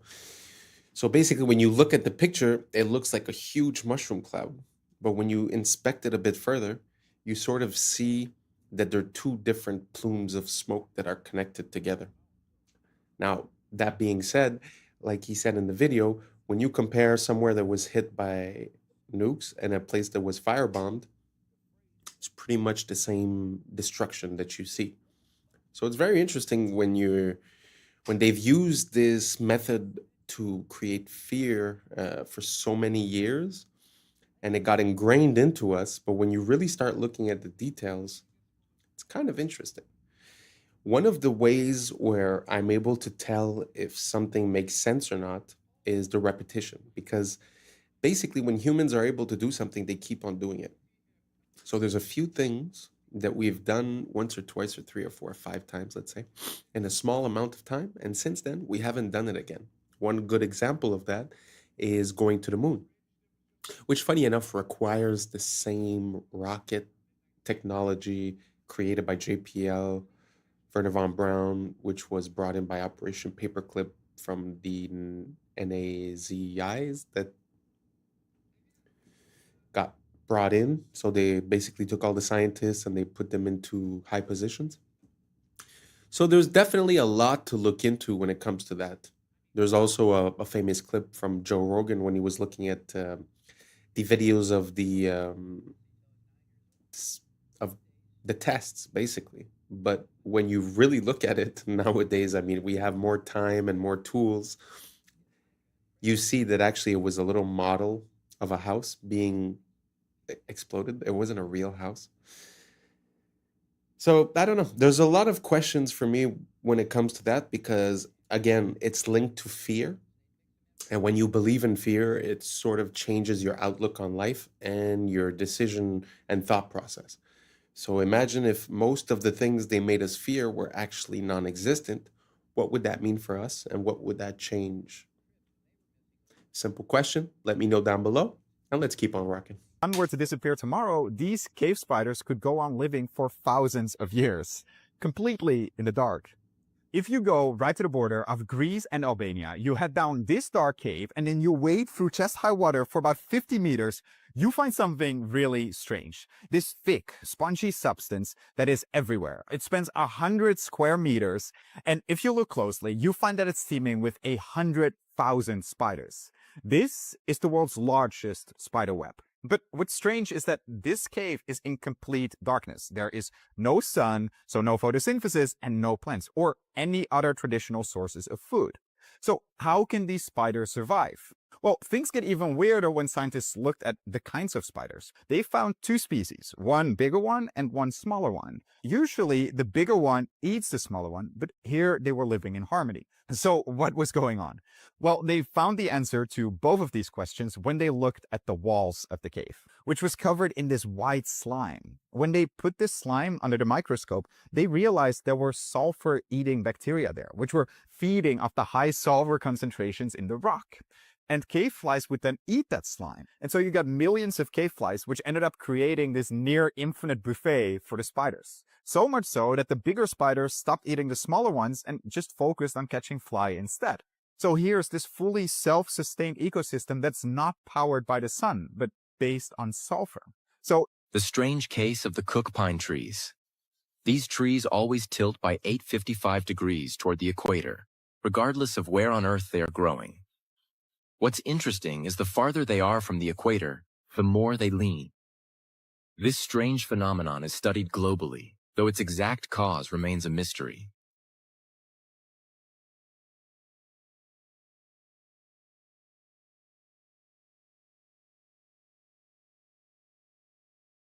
Let me see. This drink say point of view of a mountain goat. All right. Damn. Ain't even put the seatbelt on. Them trains moving like shit. We need to change the phrase to mountain goat power, not yo. What the fuck? Yo, what type of suspension do this nigga ankles got? Ain't no fucking way. Ain't no way. Wow. I don't know if that's real or not. To be honest, I'm questioning it because it's just so impressive. But man, incredible. What do you guys think? Real or not? Let me know down below. Oh, hey, did you hear about the found in Las Vegas full of and if you're wondering if this happened before, yes, it has. They found one in California, also owned by Chinese nationalists. Nice. Wouldn't it be crazy if authorities say the lab claimed to be selling test kits, but was allegedly reselling counterfeit diagnostic kits from China with no immediate... Yeah, okay. They had a fridge that was just marked. Imagine going to that for a midnight snack. Whoops. They had at least 20 potentially infected identified at the site, including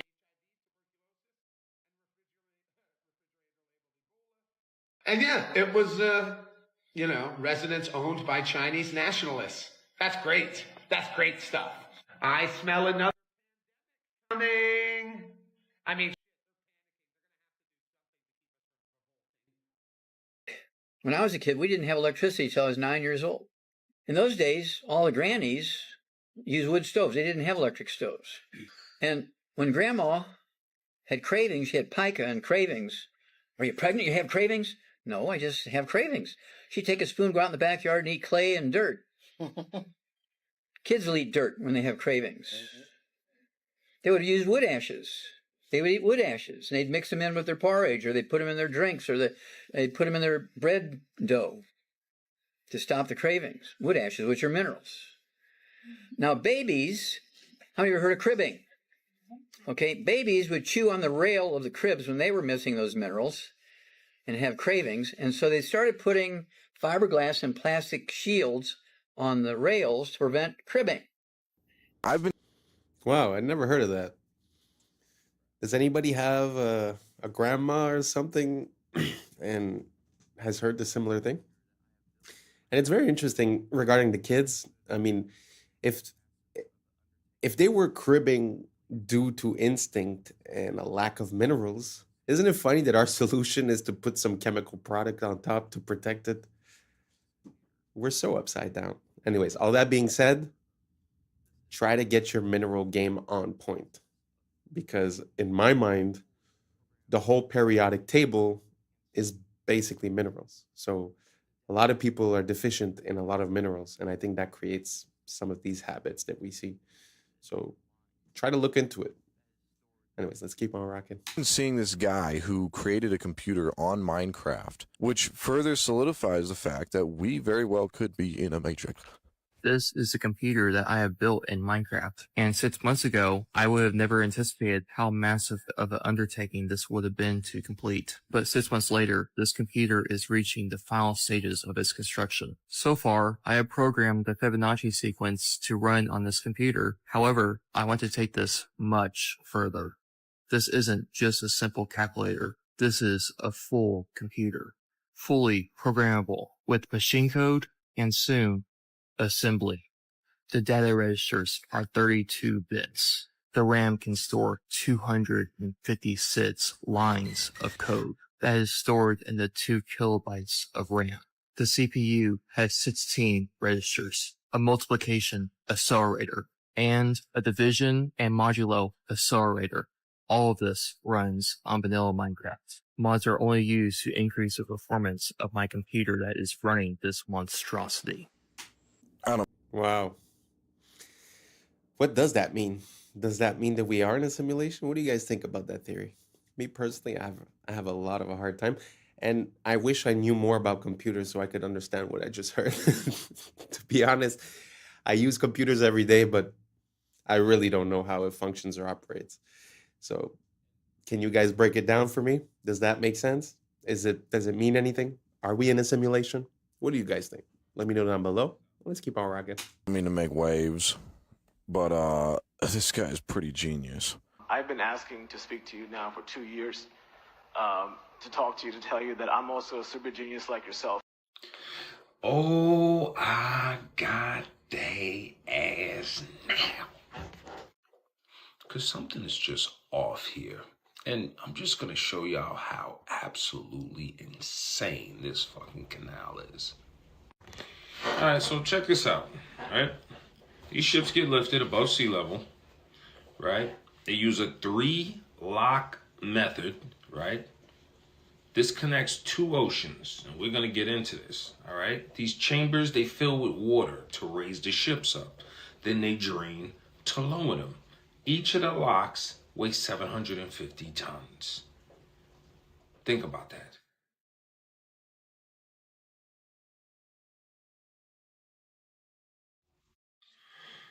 Panama Canal officially opened in 1914. 1914.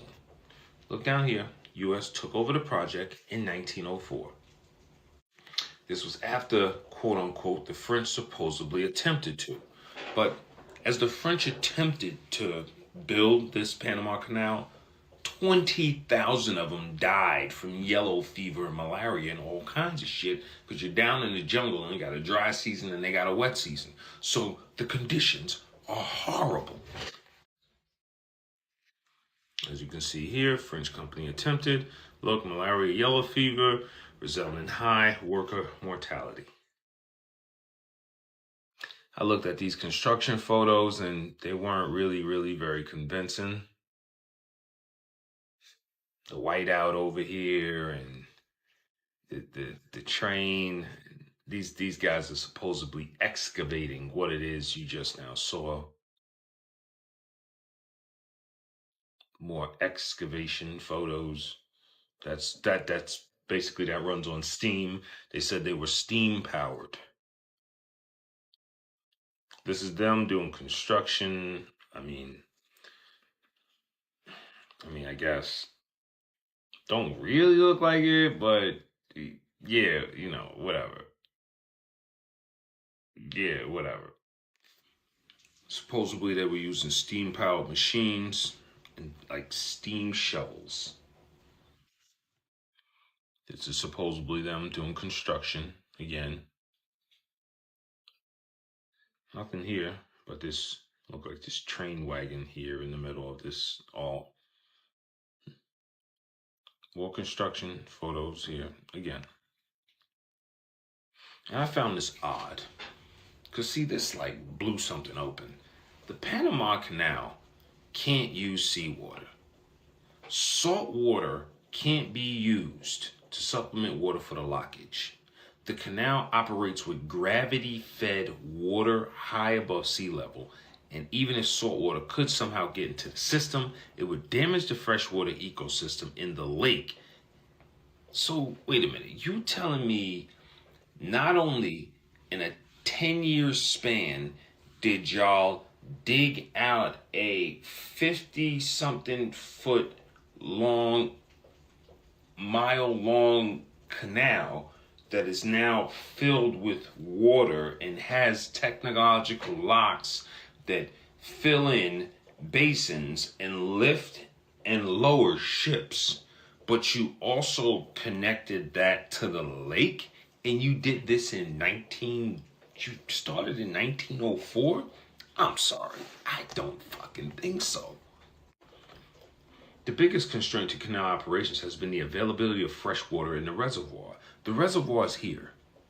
That's Lake Juala. And basically, they use this lake, fresh water, to basically lower and raise ships here on these locks. But how did you know to connect this across and use lake water for locks? Like, I'm sorry, in 1904? That's the lake they get it from. Artificial lake in Panama, created by the Mandam Lang, serves as a crucial reservoir for the Panama Canal, providing water for lock operations, hydroelectric power. In 1904, y'all was just, we gonna just build this canal tied to a hydroelectric power system that is tied into the lake of the land, because we're gonna build a dam that, come on, man. When did y'all even build the dam? There it is, Mandan Dam. And then here is a Ala Juala Lake. So that is dammed up. The canal is all the way down here, okay? And I'm about to show y'all how this works and how this runs, which is just absolutely wild. There is absolutely no way. I mean, just think about everything that's going on here. You got a lake dammed up here to feed a reservoir down here, which can't use the water from the Atlantic or the Pacific. So the canal is actually designed specifically to use fresh water. Where do you think this fresh water is coming from? Yeah, I know where it's coming from. Let's take a peek. Think about this. 1904. These people are building a canal. Look at this. Look at this ship. Look at the size of these locks. These are 750 tons, these locks. 750 tons. Look at this. It's going to fill out with water. Watch. Builds up, raises it up, puts it on a whole new level. What? Raises it up. Raises it up. Only using fresh water. Look. From the lake. Look, and goes across the lake. It's going across the lake. It gets to the other side, lowers it. Look. What? Pete, look. Y'all did this in 1904. 750-ton locks using the water from the lake to move ships across from an... I'm pretty sure y'all see my issue here.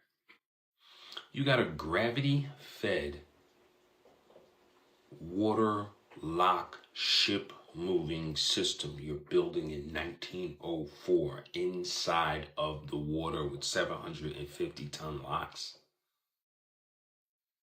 This is 50 miles long right here. You designed all of this in 1904 using the water from the lake? Look, it requires 52 million gallons of fresh water per ship. I'm pretty sure y'all probably thought it was using ocean water. Y'all ain't know it was using fresh water. Where you get fresh water from? You get it from trees. This is a tree that was cut down, and that's why water is just pumping out of here endlessly. As you can see, nothing is feeding this. It's just a body of water that's feeding the canal. And this is the main source of water for the people of Panama. This source of water right here is basically an ancient tree. This is tree water that is still being pumped out. That's where the fresh water is coming from. Fresh water, man-made, Gatun Lake, fed by Jacques River to operate its locks lifting. Gatun Lake, the primary source, an artificial freshwater lake created by damming the Jagris River. Look, fresh water, again, fed by rivers and rainforests, allowing ships to be... Rivers and rainforests, ancient tree. And just to show you what that looks like, you see how that's number 2, 3, 4, 5, 6, 7, 8, 9, 10? Boom, that's what the gradient looks like as you go across. See? And done. First, there's about 40 miles of rough terrain between them. And then there's the added bonus that the Pacific Ocean has a higher sea level than the Atlantic. So how do you go about connecting two oceans that sit at different heights? Well, you see this specialized system of locks and gates? It basically functions as an elevator, where the changing water level raises and lowers vessels at will. The gates are as tall as a 7-story building. They weigh an average of 690 tons, and they are open or closed by a hydraulic system in less than 2 minutes. Downright elegant in its design, the canal... They ain't build this, but when the mind's blind, the eyes... Wow. So much wrong with that somehow. Okay, where to start? Not only was that a crazy building technique project, right? But even before starting the canal, you needed to have that lake. That lake needed a dam to be created. And then later on, he was saying it's also connected to another lake, which that lake also is artificial, that needed a dam to be created. So now we're 2 dams away, and that's without even talking about the locks, and it's gravity fed. So there's no pumping whatsoever. And I have a question as towards those hydraulic locks. Like, how is hydraulics from 1904 closing a 700 ton door in less than 2 minutes. I don't know, man. There's really something beyond our capabilities. Although I must say that one of the secrets, I think, in this whole process is that to be able to show us some construction pictures, they revealed to us that they were using steam in a high capacity. Now, whether they built it or not, whole other question. Whether they built the dam or not, whole other question. But I think that's what's missing. You know, I feel like the same way they tried to take away the Zeppelins and the airships because they were presenting us with different technologies like the plane and the car and the combustion. I feel like it's the same thing going on there. That basically we have a hard time to envision how we built these buildings and these town halls and all these things. But what if it's because they were using a technology that we don't even know about? Because I've seen some stuff about in the, I don't know if it was the 1800s or the end of the 1700s, but that they were using these steam operated like self-carving machines. So basically they had a machine where they would put the block and then it would just pass and carve out until they had, like, let's say a pillar. So they would set it up so it would make a pillar so they could bring rock after rock after rock and get the same pillar getting done. But this is something that I find we don't see much about.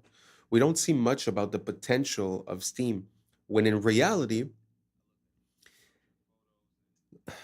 like, this blows my mind, but basically steam is what we use to do most of our energy production. So there's places that they don't use hydroelectricity, that they use refineries and basically the gas or the dirty gas out of there to boil water, which is the same exact technique in a way, the result, as the nuclear power plants. So basically a nuclear power plant is just a glorified water boiler. And through the pressure and the steam from the boiling, then they're able to canal it through turbines or whatever and get it activated. So basically, still today, we're running on steam. So steam seems to be like one of the most abundant resources, obviously, because it runs on water, but also one of the most powerful. And we're still using it today. So I find that that's a little secret. Now, coming back to the Panama Canal, I have no idea how that was done in 1904. To be honest, the size of that project and even just the idea and the application and the doors and the hydraulics and the artificial and the gravity powered, man. So let me know what you guys think down below. Do you have any more building pictures or any more plans or any more regarding the Panama Canal or any other canal? Because there's also other canals, the Suez, even smaller canals. Sometimes when you look at the time frame and you look at the way that they built it, it's hard to believe, it's hard to understand. So let me know what you guys think down below. And thank you so much for walking with us. We've reached the end. And that's a wrap for today, familia. Whether you're tuning in with the sunrise or you're posted up after midnight, I appreciate your time, your energy, your curiosity. And don't forget, this isn't about truth or fiction. This is about perspective. If this sparked a thought, a laugh, a deeper question, then we did our job. So drop your thoughts in the comments, keep the convo alive, like, subscribe, and hit that bell if you're riding a wave, because we're just getting started. Until next time, stay grounded, stay weird, stay critical. I'm Adam Strain, and this has been Adam Strain Reacts. Peace! Now's the time for us to link up. Really think we on the brink up. Making a change, we're living this change. Living this change. Making a change. I'm living this change. Yeah. Along the edge of their shell, segments of their shell. 13 moons, 28 days on turtle shells. They've spent over $21 trillion on underground systems and cities, funded through 2 decades of unaccounted federal spending. That the system itself is corrupt, yet the standard human still believes in playing well within the means of the system. What's up, YouTube? Today, we'll be looking at disturbing videos that'll make you question reality. So without further ado, welcome to Adam Strain Reacts. Let's get her I done. want to tell you guys about the wildest fact about elephant seals, and it doesn't have anything to do with their size, although, look at this. This is a real image, by the way. Hang on, let me, okay. But that's not even close to the craziest thing about them. So cetaceans like whales and dolphins, and then also sea lions, when they're in the water, do something called unihemispheric sleep, meaning that half of their brain is sleeping at the same time. But seals are like humans, and they do bilateral sleep, so they sleep the whole brain at the same time. And a study in April of 2023 showed that they will actually do this while diving. And elephant seals are diving deep. We're talking like on the level of where sperm whales are at. But I think one of the coolest things is this animation that shows how that sleep is taking place. So when they start the dive, they're obviously actively swimming. They start to sort of doze off here. When they finally hit REM sleep, they flip over and get into a spiral. Relatable. Anyway, they are spinning out for minutes at a time in a deep REM sleep until they hit the bottom down here at a depth of like 250 meters. Then they hunt all the way to the surface. Anyways, that is the coolest thing about elephant seals. Wow. Recently in one of the past videos I showed, I don't remember the name of it, the fly bird or something like that. Basically, it was a bird that would land only once every 10 months or something, so it was able to sleep, to eat, to mate in the air. And I guess this is the as above, so below. This is underwater. Isn't it crazy how nature is made? Like, this animal could sleep while he's swimming, and I don't know. Amazing. Let me know what you guys think down below, and let's keep on rocking.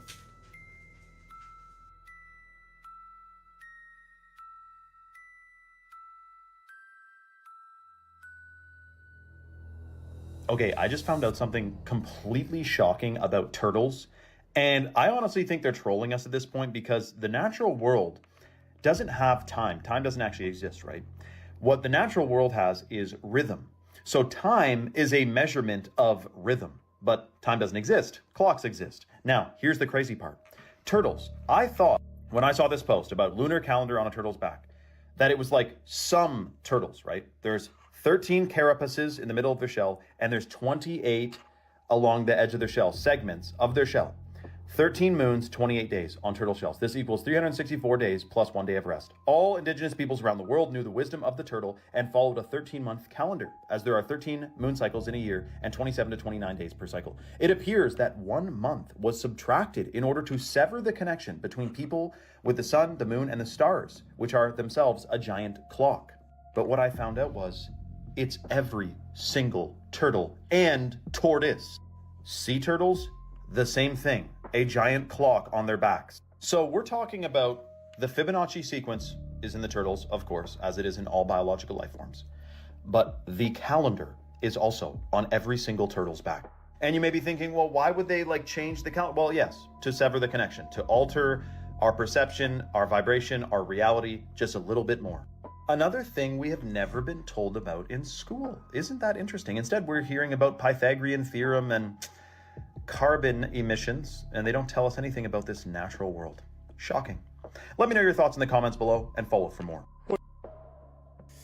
Sometimes it feels like we try to create our own interpretation of nature and of reality, but it seems like every X number of years, some of us wake up and we start realizing that nature has been screaming at us the whole time what the answer was. Can you imagine how time and chronology would have been encoded within these animals, and then after that to claim that all of the evolution of these animals is random due to the Big Bang? And how can you consolidate the encoding of this information within their physical appearance? I don't know. To me, it amazes me. I love this world, and I love learning more about it, and hopefully you guys do too. Let me know down below, and let's keep on rocking. You're absolutely right, Judge. You know, what we have to look at is the president is the chief executive officer of this corporation called the United States of America.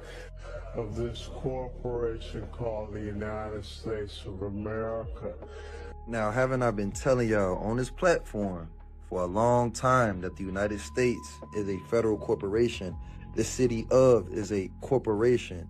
The state of is a corporation. Anything of is a corporation. Anything in all caps is a corporation. Under Title 28 U.S.C. 3002, Section 15, A, B, and C, the United States means a federal corporation, an agency, department, commission, board, or any other entity of the United States or an instrumentality of the United States. So you guys remember when we were in school and we used to pledge to allegiance. And obviously they make changes to these things over time because they rewrote history, his story. Let's go ahead and go with the 1954. I pledge allegiance to the flag of the United States of America and to the republic for which it stands, one nation, under God, indivisible, with liberty and justice for all. But it says, I pledge allegiance to the flag of the United States of America and to the republic. That's two forms of government. I showed y'all on the $10 bill where the president has his back towards the republic. Remember, I pledge allegiance to the United States of America and to the republic. So he's got his back to the republic, which is we the people. And he's facing the Federal Reserve, the United States. He's facing the United States. And the United States is what? A corporation. The United... Well, you're absolutely right, Judge. You know, what we have to look at is the president is the chief executive officer of this corporation called the United States of America. Of this corporation called the United States of America. Now, haven't I been telling y'all on this platform for a long time that the United States is a federal corporation? The city of is a corporation. The state of is a corporation. Anything of is a corporation. Anything... Wow. What's the difference between the country, the republic, and the corporation? It's very interesting to look into it. I don't know if you guys noticed, but he had the Morocco flag. If I'm not mistaken, it was the Morocco flag that was there. It's very interesting to look at the history of the United States and Morocco, because Morocco was the first empire to acknowledge the United States as a country. So I wonder what the deal is with those two countries. If anyone knows, please let me know down below, because I've been looking into it, but there's a lot of different information, so I haven't presented it yet. But if you guys have any information, please let me know down below. Thank you so much, and let's keep on rocking. But yeah, this leads into another thing that I want to talk about, which is we've talked about it a couple times, but like underground cities. Yeah. This lady, the Tucker Carlson interview. Yes. I don't know what this is. This is nuts. Okay. Former Bush administration official Catherine Fitz. She was just on Tucker Carlson's podcast. Cool. And she did this really deep dive. She said it took 2 years to find all these connections with somebody else. I forget who it was. But basically, they uncovered of what they know of are all these major underground cities that the U.S. has been building since 1988. Pardon? Dude, what? With a total of what they found, paper trail, they've spent over $21 trillion on underground systems and cities, funded through 2 decades of unaccounted federal spending, money that vanished from the ledgers of the Department of Defense and the Department of Housing and Urban Development between 1988 and 2015. Well, it's happening. All this money is disappearing. They can't account for it. And she says, for sure, with what they know, is that there are 170 underground cities under the entirety of the U.S. and in the ocean. In 1984, George Orwell wrote, "It was always the women, and above all, the young ones, who were the most bigoted adherents of the party, the swallowers of slogans, the amateur spies and nosers out of unorthodoxy." He wasn't being misogynistic, he was making a psychological observation. In his view, women, particularly in their role as caregivers and moral enforcers, tend to prioritize safety and compassion over risk and freedom. And that instinct, while natural, is easily weaponized by totalitarian systems. When conformity is marketed as compassion and control is rebranded as care, the state taps into the feminine psyche to enforce ideological obedience. Now consider this. Men will do almost anything to attract a mate, so when the state captures women through propaganda, redefining tyranny as empathy and compliance as virtue, men follow, especially those who can't compete in the traditional dating market. They feminize themselves and trade strength for submission. This is what evolutionary biologists call the sneaky f***er strategy, low-status males mimicking feminine traits or moral positions in hopes of reproductive access. And while all of this unfolds, families disintegrate. Single motherhood, a top predictor of poverty and social dysfunction, becomes the norm. Children from single-parent homes are far less likely to climb the economic ladder, and who steps in as provider and protector? Not the father, the state. But here's the kicker. The state is funded disproportionately by men, so rather than supporting the women they married and raised children with directly, men subsidize the state, which in turn provides for women through social programs. Why? Because women have been propagandized to see every relationship as a power dynamic, except one with the state, which is ironically the centralization of raw power. They've been told that to rely on a man is weakness, but to rely on a bureaucracy is empowerment. This is not progress, this is dependency with a new face. And both men and women are suffering. The childless middle-aged woman and the incel are two sides of the same broken culture. A woman without her own child often directs her maternal instinct towards abstract causes, infantilizing minorities under the guise of social justice. What we are witnessing from psychologically unwell men and women is Nietzsche's concept of resentiment, envy dressed up as morality. The strong became evil, the weak became good, strength became tyranny. We now live in a pathologically soft society that sides even with those who harm it, where punishing crime feels unfair and victimhood is the highest virtue. Nietzsche called them the tarantulas, those who preach justice but act from bitterness. They don't want to uplift the weak, they want to drag down the strong. Orwell saw them too. Quote, "Most middle-aged socialists, while theoretically pining for a classless society, cling like glue to their miserable fragments of social prestige." That was pretty interesting. I mean, when you think about it, back in the days, you know, if you had the woman staying at home and the man working, you could say in a way that only half of the people were involved in politics and whatever the state was telling them. So you always had a part of the family unit that was the kids and the mother that were outside of that. And then the women started feeling like empowerment would be joining the workforce. But when you think about it from a monetary incentive, what better plan could you have than to have 2 salaries per household that you could tax, right? So it just feels like a long trap that's also having a lot of negative repercussions, like he said, you know, regarding the psychology and the way that men are reacting to it, and the way that we're identifying strength as evil and weakness as virtue, and also victimhood. Very interesting. It feels like these guys were talking about, you know, the psychology of a long time ago, but it really applies spot on to today. And I feel like that's a hint that the second we cracked the code of the human mind, it was used against us. And now we're seeing through this long process of maybe 100 and something years, we're able to see how, when, and why they've done the things that they've done and where it's brought us. Very interesting to look at it from a macro perspective. Let me know what you guys think down below. Do you agree, disagree? What do you guys think about it? And let's keep on rocking. Just chose to listen to the warnings that everyone ignored. When Steve Jobs came out and said, "I will never give my children an iPad. You should never give your children an iPad. They will mess them up more than anything you know." When he physically said that, do not give your children an iPad, I chose to believe that a little bit. When Microsoft's executive, Pierre Laurent, then followed that up by saying, "There is a war for the eyeballs of children and no one has done a long-term study into the impact of brains that these things are going to have. Don't give them to your kids." Like right from the off, the red flag was there for me. This wasn't Jordan with his schizo thoughts. This was me looking at the execs of Microsoft and Apple. Like one of them said he would willingly take hand-to-hand combat than give his child an iPad. These people in Silicon Valley put their children in an entire different education system. Steiner Waldorf education, where there's no electronic devices until 12. Because the brain physically cannot comprehend this amount of flashing lights and dopamine. Like, it can't. And then people say, "Oh yeah, but your kids are going to be less good on technology." No, they're not.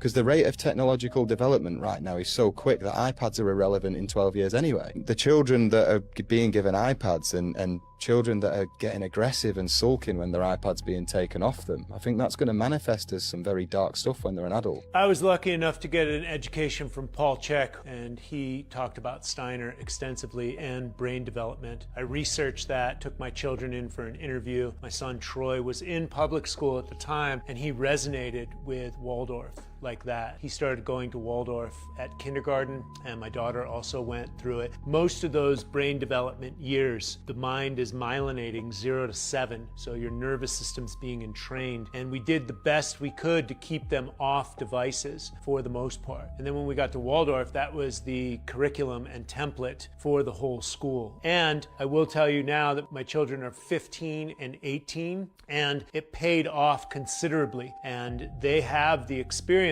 where their brain developed, the imagination centers of the brain developed, and they didn't have stress with too much testing in public school, etc. My children are balanced, attentive, intelligent. They know how to use their imagination, their problem-solving skills. My son sees the effect of what this technology and devices are doing to the consciousness of his fellow student body. If you'd like a better reference of what's going on with these devices and dumbing down humanity, I recommend you watch Idiocracy, a 2006 documentary that was made by Mike Judge, and have a great day. Wow, that was pretty good. That movie, by the way, is epic. Idiocracy, amazing. If you guys have the opportunity, please do watch it. As for the children with the iPads, I mean, you know, the creators told you themselves. That makes me think of Cardi B and Beyonce that wouldn't let the children listen to their own music and dance the way that, you know, they were dancing. But also, to come back, at one point he said from 0 to 7 the brain is like myelinated. I don't know what that means exactly, but I'm supposing what it means is that there's no capability for processing. Really, everything is absorbed like a sponge. And that's why the Jesuits say, give me the child, and at 7 years old I will show you the man. And I think it's because of that processing. So not having devices and being the generator of ideas rather than the receiver of ideas for that period of time makes so much sense to me. Let me know what you guys think down below. Do you think that it's a tool and that it's very useful for kids to be on iPads at 5-7 years old? Or do you guys think that we should wait, like the Waldorf schools, until they're 12, until the neural pathways are different, or this or that? Let me know what you guys think down below, and let's keep on rocking. Wouldn't it be crazy if Hitler sent a secret Nazi Navy expedition to Antarctica during World War II in search of like the Holy Grail or aliens or something? Wouldn't it also be crazy if the U.S. responded by sending their own secret expedition to Antarctica during World War II, known as Operation High Jump? And wouldn't it also be crazy if back in 2018 a fitness app accidentally revealed secret underground bases deep within Antarctica? And I mean, wouldn't it be crazy if there were secret pyramids in Antarctica? Those certainly look to have very similar layouts, don't they? And then there's this picture as well. That certainly looks like a pyramid. Wouldn't it be crazy that after it was revealed there appears to be some sort of secret tunnel cave leading to who knows what, Hollow Earth maybe? Google went and edited out that cave.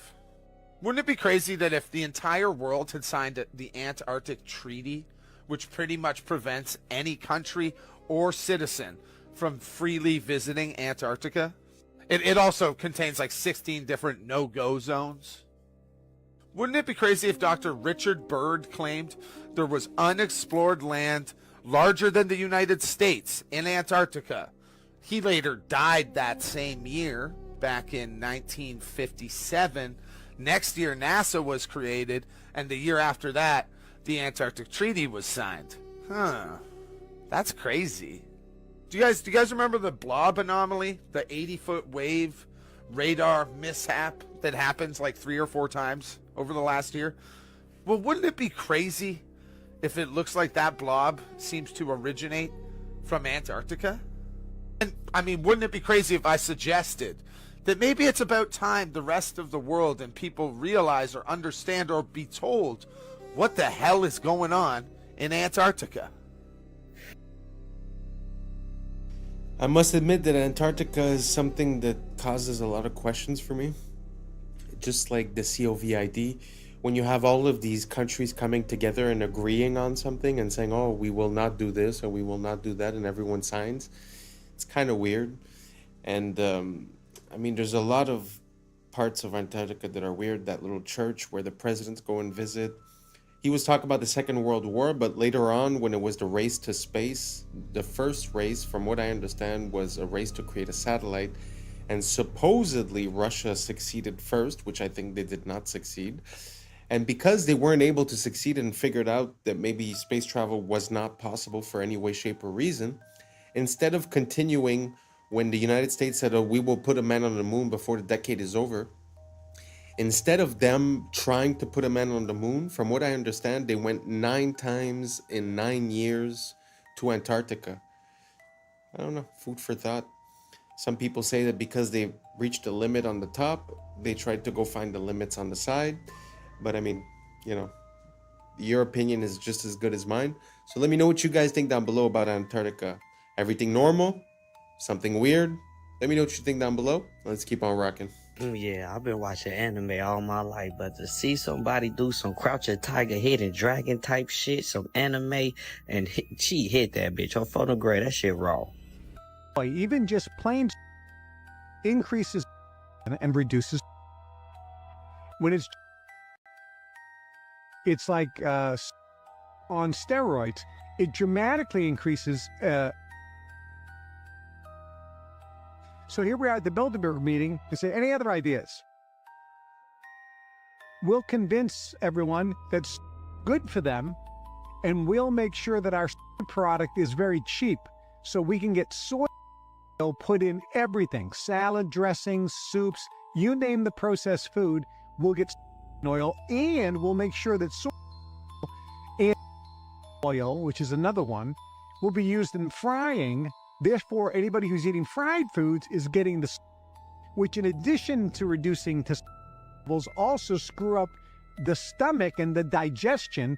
It'll give people gas and bloating, and this just will reduce their drive and initiative and make them more docile. They use to give to rats and animals to study because it makes them allergic. It makes them allergic to any protein you give. If you give a monkey eggs, it will immediately become allergic to eggs. So they can study egg allergies. They do the same thing with nuts in animals and rats. Yet they're putting this in and not imagining what if my baby has some peanut butter in their belly when they got this. Just train their immune system to say allergy from here on out. These are the things that we're looking at. Never been tested. The safety. Everything we know is in animal studies, and it tells us this stuff is incredibly for human beings, and we're 10 times the rate of an oral study into a day one. It's absolute madness. To be honest, ever since I've been young, I've always wondered why certain people are allergic to things, and when I looked into it, I was never satisfied with the answer. It seemed like it was more guesswork than anything else. This is actually one of the best theories that I've ever heard regarding it, that it would be like a trauma to the system, that the system would associate to that food or that thing, and then afterward would create a reaction of protection whenever that food was introduced. Very interesting. I'm not saying it's true. I'm just saying it's one of the best theories, because when you look at it, it's like it became more and more common, people being more and more allergic to things, but I never quite understood why, how. And even when you go to the doctor, it's not like it's a blood test. They literally put the things on you and they see if you have a reaction to it. So it's like, it's guesswork. It's pure guesswork. So it doesn't seem like we have a grasp on what the concept is. So this is actually, you know, one of the best theories I've heard. Do you guys have another one? Let me know down below. You know, maybe I'm just ignorant, but I'd like to know a bit more about this subject. So don't hesitate to write it down below or send me the video. And let's keep on rocking. Play fair in a game where others cheat. Machiavelli. How many of you are playing fair in a game that the system has already rigged against you, honey butter? It's called moral entrapment. When you draw a false standard of morality around someone, knowing they will inevitably cross it, and then you gasp in shock when they do. Machiavelli taught us if your opponent cheats, the entire structure of the game has been rearranged subconsciously. It is your job to notice this rearrangement, and instead of calling it out, to play by these new rules. You can commit tax fraud. In the Middle Ages, you would have these Catholic bishops, who would sell these things called indulgences. An indulgence limits your time in hell in the afterlife. If you can use fear and guilt against a human and they're susceptible to it, then you own their mind. The irony is many bishops and priests in the Middle Ages weren't even bishops and priests. They were buying their way into power. So many people were convicted of heresy for no reason other than to socially humiliate them and to teach them that they should be tithing to the church. And if you were a heretic, you were socially outcasted, persecuted, or beheaded. But the irony is, as Machiavelli mentioned, that the system itself is corrupt, yet the standard human still believes in playing well within the means of the system. Mr. Beast, Bill Gates, Leonardo DiCaprio, my pet fish, what do they all have in common? The moral brag. The moral brag is a key part of moral entrapment in the West. Having humans who act like they are morally superior creates a gold rush for moral attention. So false morality becomes a currency. This is why so many people film themselves helping the homeless. They are trying to gain unseen social credit. One would ask, where then lies the real morality of long ago, and does it even exist? And I would say it lies beyond the bishops, the fake celebrities, and the fake philanthropists, and inside your very body where God lives. Genuine morality, therefore, is witnessed by the source of all creation and has to be something that you come to terms with yourself, with the Creator. God or source sees all moral obstruction, because what Machiavelli didn't mention is this: when something as sacred as morality is used the wrong way, there will be consequences. Do you agree? Let me know below, love. Machiavelli. Like I say, it feels like the minority are the ones yelling the loudest. So on the platforms, it seems like that's the only voice heard. But I think that's because most of the people are just good people with moral decency. And even if they get cheated on, even if the system doesn't follow the rules, because they believe that that's right, they keep on following the rules. And I think that's why we get the lower hand. So what she's saying kind of makes sense, where if you see that the rules have changed, you must now operate by those new rules. Kind of makes sense, which would be how revolutions are born in a way, when you realize that the social contract has changed, so your behavior must change until the social contract becomes acceptable for all sides, a normal business transaction. But basically, the point that I'm making is that I think 90% of us are just good people, don't want problems, want to take care of our family, and I think they use that against us. Let me know what you guys think down below. And that's a wrap for today, familia. Whether you're tuning in with the sunrise or you're posted up after midnight, I appreciate your time, your energy, your curiosity. And don't forget, this isn't about truth or fiction. This is about perspective. If this sparked a thought, a laugh, a deeper question, then we did our job. So drop your thoughts in the comments, keep the convo alive, like, subscribe, and don't forget to hit that bell if you're riding a wave, because we're just getting started. So until next time, stay grounded, stay weird, stay critical. I'm Adam Strain, and this has been Adam Strain Reacts. Peace! Now's the time for us to link up. Really think we on the brink up. Making a change from living this strange. Living this change. Making a change from living this change. Yeah. To see if I get the same result. From my Abu Dhabi building that was built 15-story in 12 days. The most evil organizations in the world today are the international.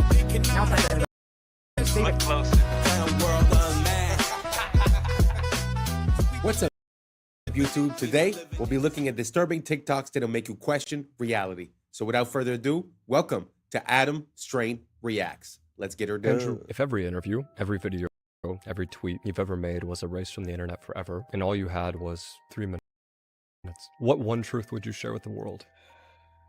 Truthfully, amongst all the shit I've seen and all the shit I know, I've only ever pushed one message, and it's the message that I've come to because I believe that since the dawn of time, every single generation has believed the world is ending. We can't pretend that we don't feel like the world is currently ending, because we do. But we can't believe that the people in World War II didn't feel like the world was ending, or the people in the Napoleonic Wars didn't feel like the world was ending. Imagine being in Rome in 2000 BC. Imagine when the barbarians bust through the gates of Rome for the first time. The world is over. The world is ending. The world will never recover. But the world limps forward, and new empires are built, and everything seems to come back, and then it's all destroyed again, and then it comes back. It's the circle of life. So every single generation has believed the world is ending. And it seems that in my simplification of all of these hyper complicated historical events, the only thing that's ever resisted enslavement or built a society worth living in has been bands of brothers, of good men who stick together, who are brave. The reason I push masculinity is not because I'm trying to be the world's biggest tough guy. It's because I actually believe it is the resistance to the enslavement. I think that a bunch of men who say, we're not afraid of you, we don't believe you, make me scared. You can't. I don't care what you say I should do. I don't want to do it. That's only ever been the resistance that's ever existed. It's always been that way.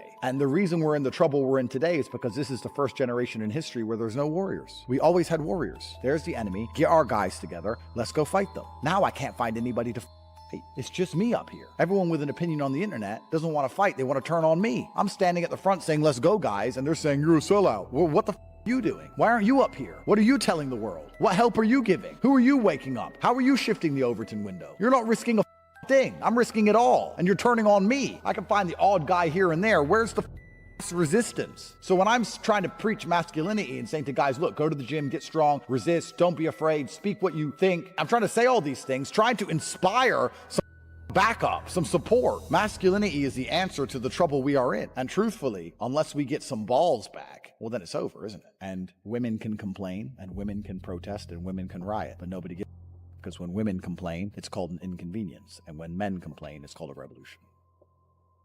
Well, everyone, this has been your guest, Andrew Tate. This is the Jack Neal Podcast.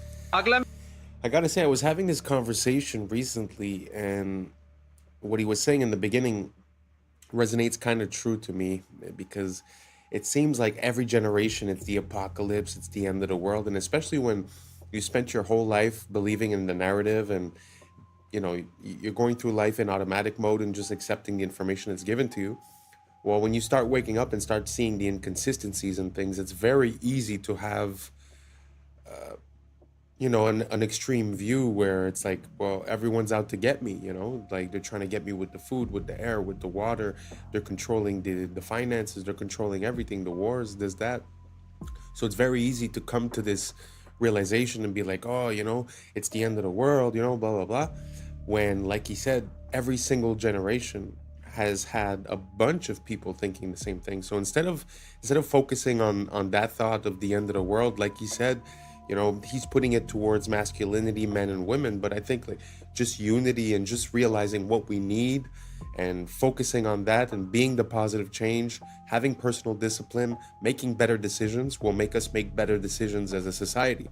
So basically all I'm saying is that it seems like we're a bit fatalist. Like every single generation thinks it's the end when it obviously isn't.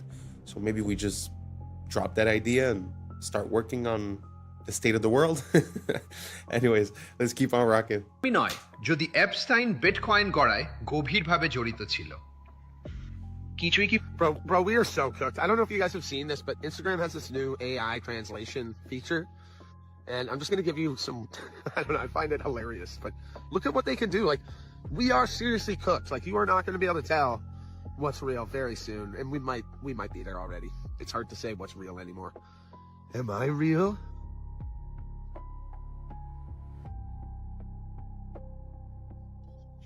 Here's me talking in different languages. পবিত্র নয় coin nada es sagrado. ¿Queda algo que no haya sido tocado por estos sinvergüenzas? No, es la respuesta. Así que cuando Coinbase solo valía 400 మిలియన్లు ఉన్నప్పుడు Epstein అందులో $3 million పెట్టాడు. ఇది Epstein files లో ఉంది. నాకైతే ఇప్పుడు There's a school in Switzerland called Le Rosy, where billionaires and kings send their children. Their classrooms overlook Lake Geneva. In winter, the whole school moves to Gstaad, their private ski resort. Physical education? Skiing the Alps. They don't learn the rules there. They learn how to write them. Their classes are power, diplomacy, and silence. They're taught how to walk into a room and own it, how to speak less and be listened to more. They're not tested on grades. They're tested on presence, confidence, and connection. Because La Rosie doesn't prepare you for a career. It prepares you for control.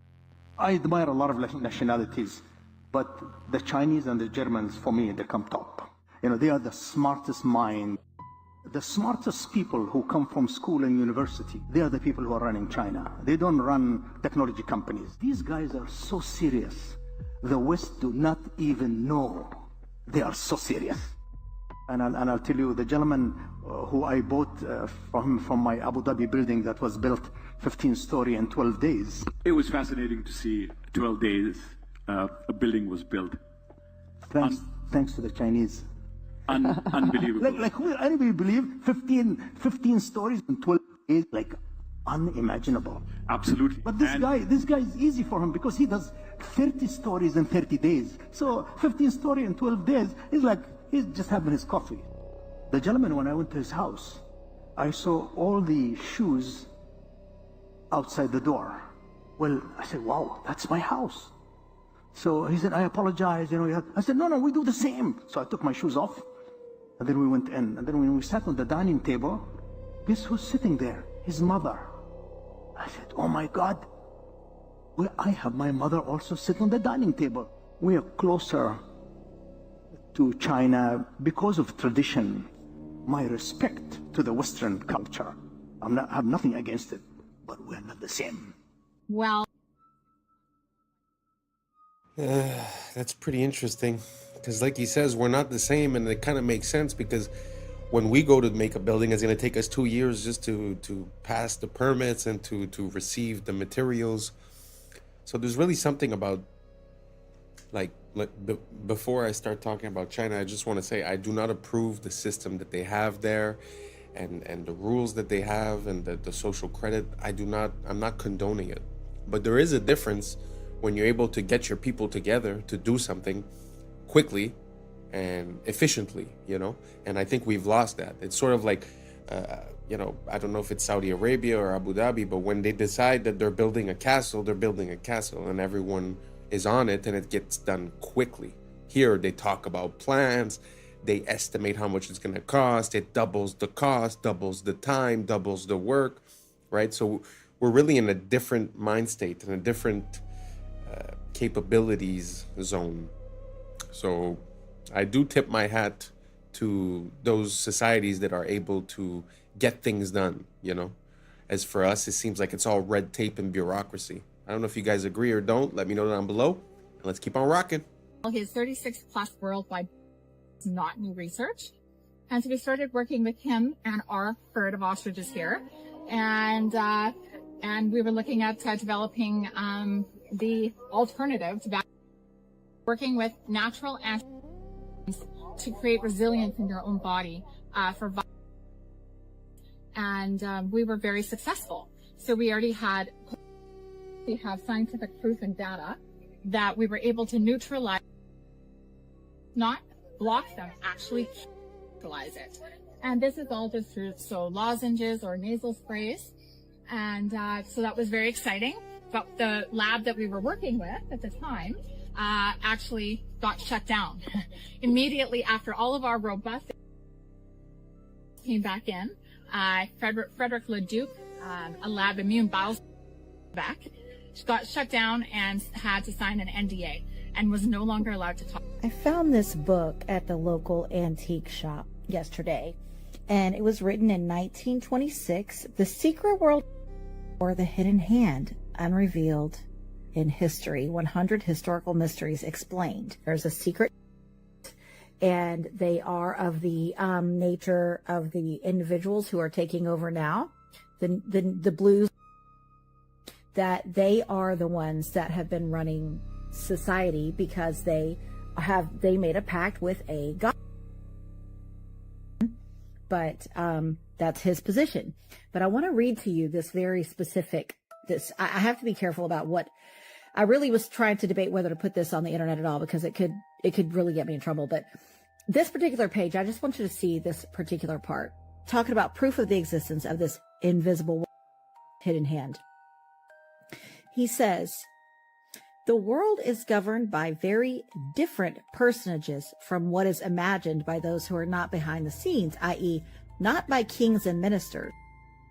Said not others, but different, which means not the kings, ministers, or other similar men, but absolutely different, possibly even of a different.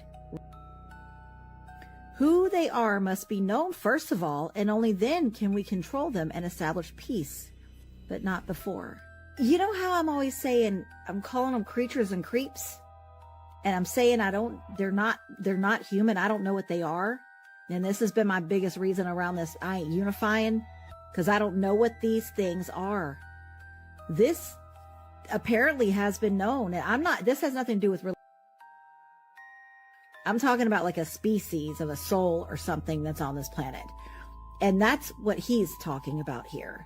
Bismarck, the Iron Chancellor, perceived the existence of invisible forces, but could not or did not wish to formulate them, and called them imponderabilia, powers which no one could fathom. In 180 seconds.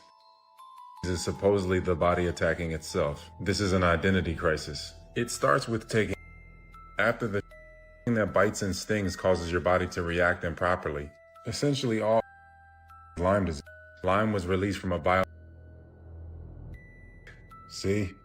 The rest of the world knows Lyme as Borrelia. They are not the same. It is a or abomination. These are all spirit programs. Programs kick in as autocorrectors where will is lost. When these spirit programs are blended and tacked on to vectors that bite and sting, they spread into the human system. Lyme is a spirochete like syphilis, thus it can be transferred through the mouth and sex, and it hides in the Dr. Judy Mikovits said that it's just the new Lyme. Many claim that the delivery system. They are structured the same. This chimeric spirit program creates a biofilm matrix within you to act like a middleman between you and your body. It was released the same year as Lyme, and Fauci was the head of that program. These programs demand more energy than you would actually need. Programs don't want to kill, and they will go dormant if they have to. Cells are just cells that follow the orders of the program. Many people are chimeras. At least 8% of the collective is personified. Gog and Magog are a chimeric clan. Esau bred with Canaanites. Esau's part Canaanite grandson crossbred with Japheth, aka Chittim. Chittim is part of Gog and Magog, the Chimera clan. This is who took over Europe and the world. These are essentially personified free radicals. They are highly reactive. There has been a collective genetic forced integration with the so there is a collective identity crisis. The steals resources and causes your cells to themselves. That is why self-harm is widespread. Codes are being deleted through mutation or silenced. But the collective is reaching a rejection point like a bad organ donation. Everything is being homogenized and stagnating. This always leads to collapse. The environment has to be balanced. When it's not, it's like a cartel that has eliminated all its competition. The chimeric clan is part animal. That's why these so-called are zoonotic. The body is a natural hyperbaric chamber, and the breath is the key to ending the identity crisis. The breath is the spirit. Spiritual immunity brings physical immunity. The breath aligns your true identity and maintains your terrain. The breath will show you which programs need to be updated or deleted. Only a small remnant will endure the coming rejection phase. Don't waste time with people you can't homestead with or make a network of homesteads with. Some sleeper cells will hide in the remnant, so it's important that we make the strongest remnant we can make. It starts with the breath. The true breath signature or algorithm restores the true identity. Okay, this is absolutely insane. Did you know that Austrian researchers put students in classrooms made of conventional materials, steel, cement walls, etc., and they put students in classrooms with wooden furniture, wooden rooms, natural materials. They measured their heartbeats, okay? And the students in the synthetic, let's call it, classroom with the unnatural materials had on average 8,600 extra heartbeats per day per student on average. Why? It's the difference between real materials and synthetics. They have a different frequency, which apparently they found that your body registers plastic, laminate, and vinyl as a low-grade stressor, even when it looks like wood or marble. So you know, remember those fake desks we had that looked like wooden desks, but it wasn't. That was like a plastic, and it's unfortunate. I mean, what does that do to your body in 10 years when you're in school you're in kindergarten, then grade school, then high school, and it's all synthetic materials. Now, not to mention, this study was done before artificial lights, like they just had light bulbs. Now we have compact fluorescent and LEDs, not to mention all of the Wi-Fi routers that are in schools now. Like every 20 feet down the hall, there's a freaking Wi-Fi router hanging on the ceiling. That is something else to be discussed. Now, when it comes to our homes, especially if you're building a new home, I mean, dude, you can really make it an organic eco house with some easy, hacks. But what if we're at home surrounded by unnatural materials as well? Then what are we doing? Are we shortening our lifespan by being surrounded by plastic? I mean, think about it. Drywall, Chinese drywall is in pretty much all of our homes. It's toxic dust. It's toxic to breathe in, and it's mold, like it can get moldy. Whereas a hemp house or a cob house or a stone house, there's different houses that are mold resistant, namely hemp. I mean, hemp is basically a tank couldn't drive through. I mean, hemp is extremely durable, mold resistant, fire resistant, and it actually blocks EMFs. Like if you're in a house that's made of hempcrete, and you're down the hall and there's 2 rooms between you and the Wi-Fi router, you're not going to get cell service. Like that's one of the things people say when they have a hemp house is they don't get very good cell reception, which is good because you don't need cell reception on your brain stem every freaking day. But is that study shocking or what? Frequency, energy, frequency, and vibration. Nikola Tesla knew all about it. Let me know your thoughts in the comments below and follow for more. Very interesting. I haven't seen the study that he's referring to, but imagine if just the objects that surround you, like if we take for granted what he's saying, the objects around you have an effect on your body and its function. Now imagine the air, imagine the food, imagine the water, the drink. Because he's saying when you substitute wood for plastic, let's say, but what happens when you substitute, a real compound from a plant to a synthetic version, right? So, yeah, and like he's saying, you have it at school, you have it at home, you have it at work, you have it in your car. So at the end of the day, are we outside of our element? Are we performing less than optimal? Not only by food, but also by just the materials that we use to build the stuff around us. Such a interesting thought to have. I'm going to look into it a bit more. Let me know what you guys think down below, and let's keep on rocking. What's the difference between the debt and the debt that African nations own? Because the U.S. debt doesn't keep the U.S. from being one of the leading powers of the world, but then African nations can't make it because of that debt that is strangling them. What makes African and third world debt different from the American debt? Number one, going to pay its debt. It doesn't have to. Its debts are in its own currency. We can simply print it. The African debt is not in its currency. The African debt is in dollars. Africa has to earn the U.S. dollars, and the only way it can earn the U.S. dollars is not to be for growing its own food and becoming independent and doing something that the does not like. The principle underlying the foundation of the World Bank is that no country should grow its own food. Africa and the third world should only grow export crops. In order to have an oversupply of cocoa and other tropical raw materials to keep down the price, they must buy their grain from the or Europe, so that if they do something that we don't like, we can do what tried to do to China in the 60s. We can sanction them. We can say, we're going to starve you. We're going to not export any grain to you. So owing their foreign debt in dollars means that they have to somehow sell something they want, not what they want. I think the most evil organizations in the world today are the international. Now it's time for everybody's favorite food to microwave, the grape. And you know what? Let me go ahead and cut it almost in half, just to make sure, it heats nice and evenly, like this. And yeet.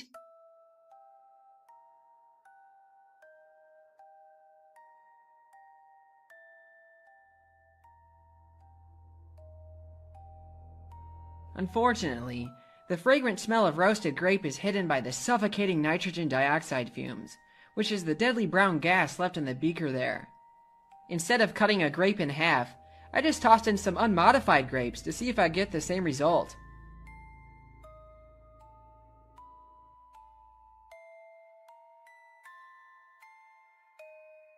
Yep, grapes are haunted. Let's see if the microwave can melt magnesium ribbon, or at least see what kind of plasma it'll make.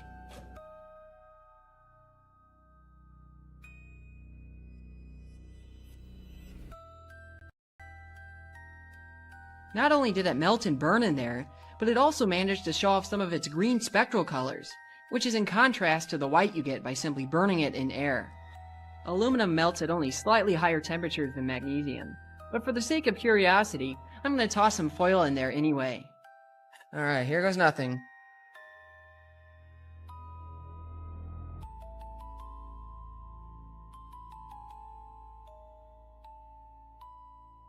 Now that is like an arc furnace. Oh my goodness. Now it's time for something more challenging. Copper needs to be very hot before it melts, so let's see how it holds up in the microwave.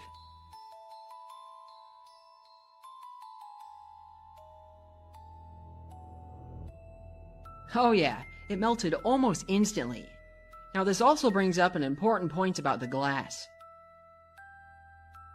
It's actually astonishing how well these Pyrex beakers have held up to the plasma. The same cannot be said about this Pyrex bakeware. The difference is that the beakers are made from borosilicate glass, which has very low thermal expansion.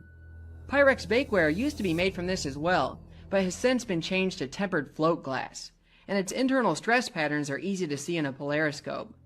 This change is unfortunate for home science, but it does make for less dangerous breaks in the kitchen, as it tends to explode into tiny bits as opposed to razor shards.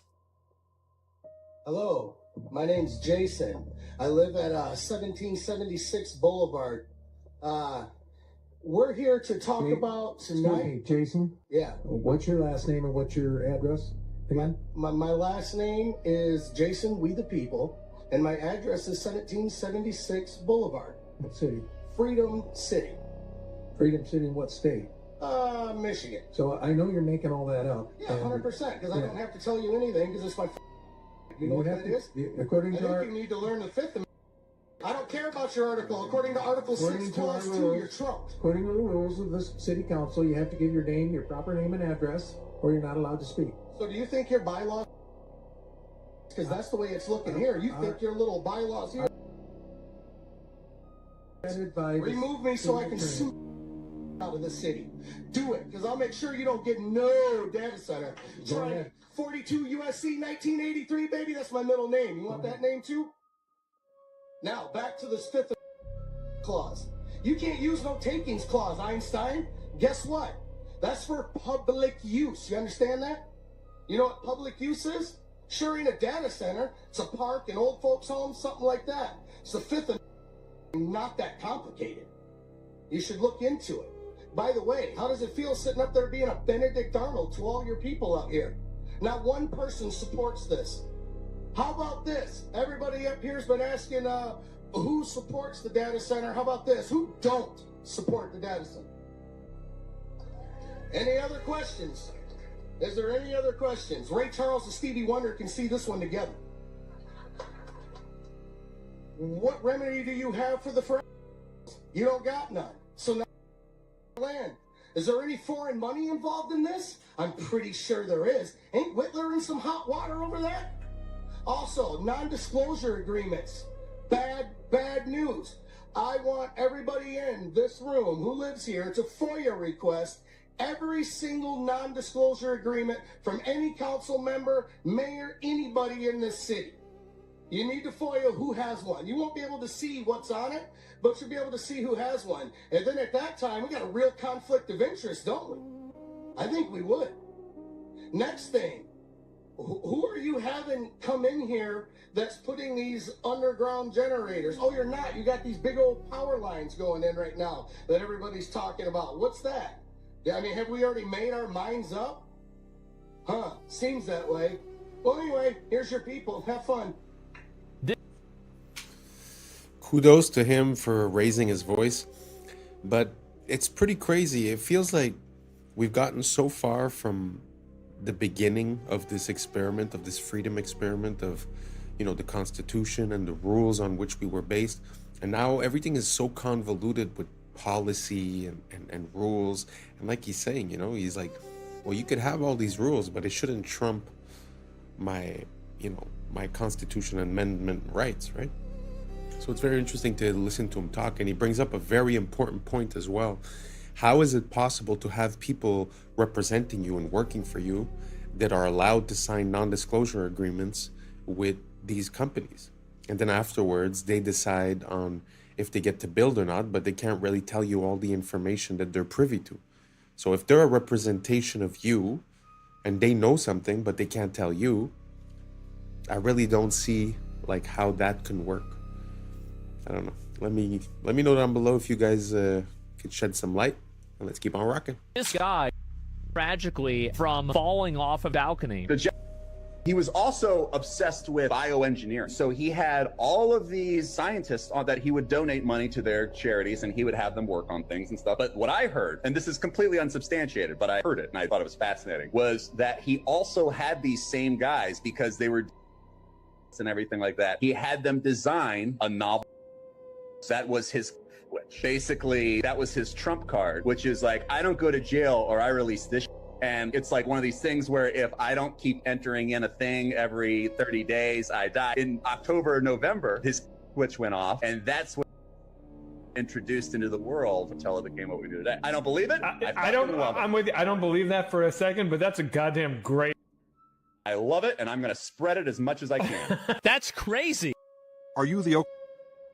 Maybe one of the benefits of me talking to you today is that you'll see that maybe not everything is true that you've heard about me. Of April 19th, 1995, a decorated Gulf War combat a truck bomb that he didn't build and a rider truck that he didn't rent with the help of a passenger who didn't exist. Having just gotten away with soil to date, the Fort Bragg trained Special Forces sheep drip dropout blended in with the crowd by making his getaway in a car without a license plate and was immediately pulled over.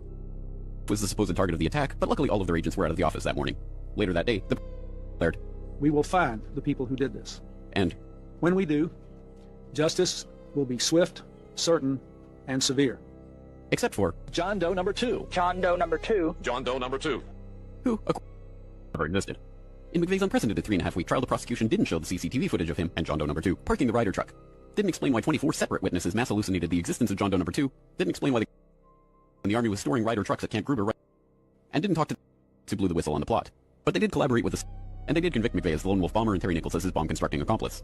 Still, a bunch of crazy conspiracy theorists, including 300, insist on talking about facts and evidence and refuse to simply believe what they've been told a million times by people in tailored suits with well-coiffed hair. They quote the blower and the inventor of the neutron bomb who point out the physical impossibility that the truck bomb did the damage to the building, but that doesn't matter because if there were that day, we would have heard about them. The second found and diffused. I think he said another bomb. The Justice Department that a second has been found. They then found a third which was also larger than the first. And I see another. So apparently they're going to try to get out that.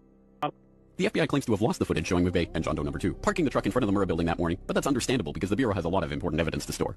Terry Nichols insists involved in the plot, but thankfully a judge has saved us the trouble of listening to him by preventing lawyers from deposing him.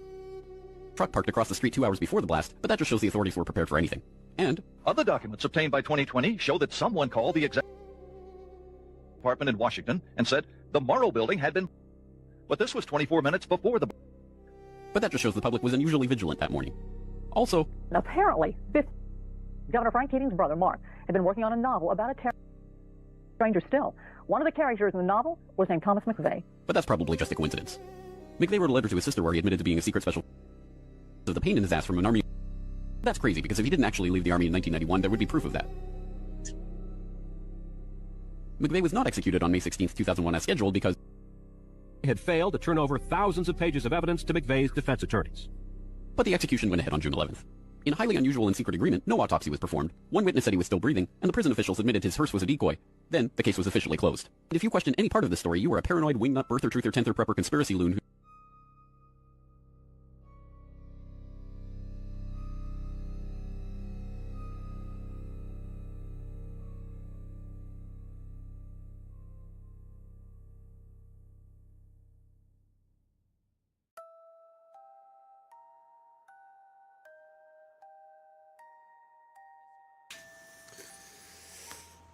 It just seems sometimes, especially when you look at these major events, that the more you look closely, the more inconsistencies you can find. And I don't know, it's just very interesting. I wonder if it's just pattern recognition or if there's really something going on. Let me know what you guys think down below. I also want to refer you to the person who made that video.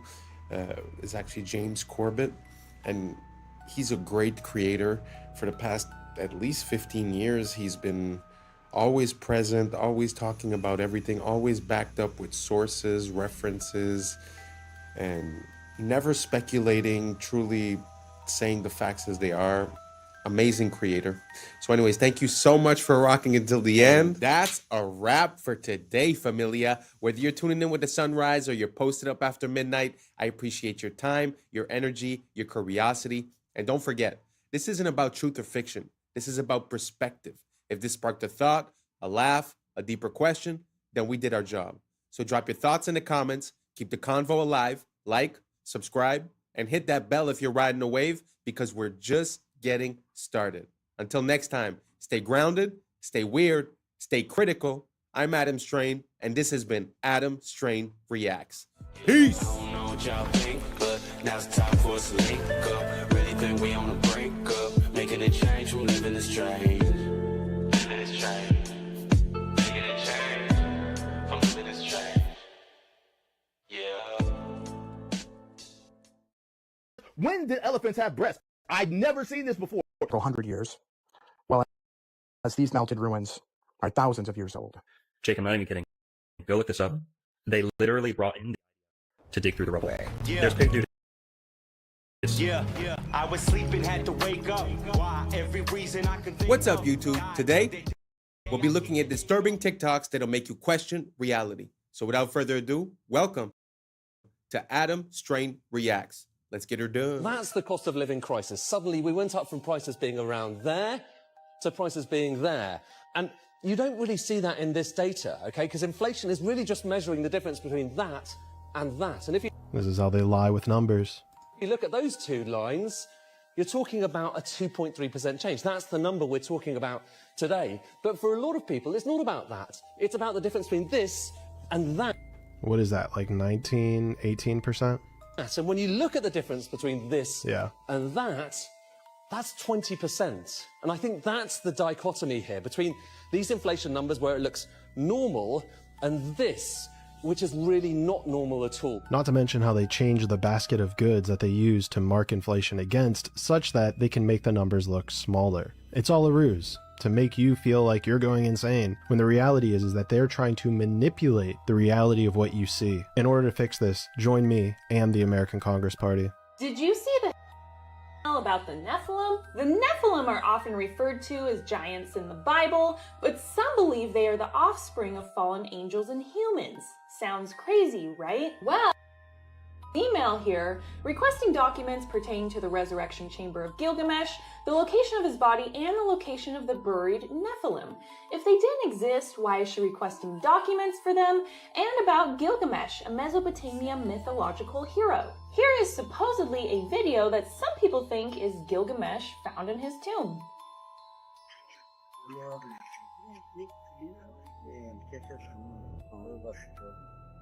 Now, who is to say whether this video is real or not, but with how weird reality actually is, I'm not going to immediately doubt it. We live in a very scripted and twisted reality, and truth is hidden if you're not in the club.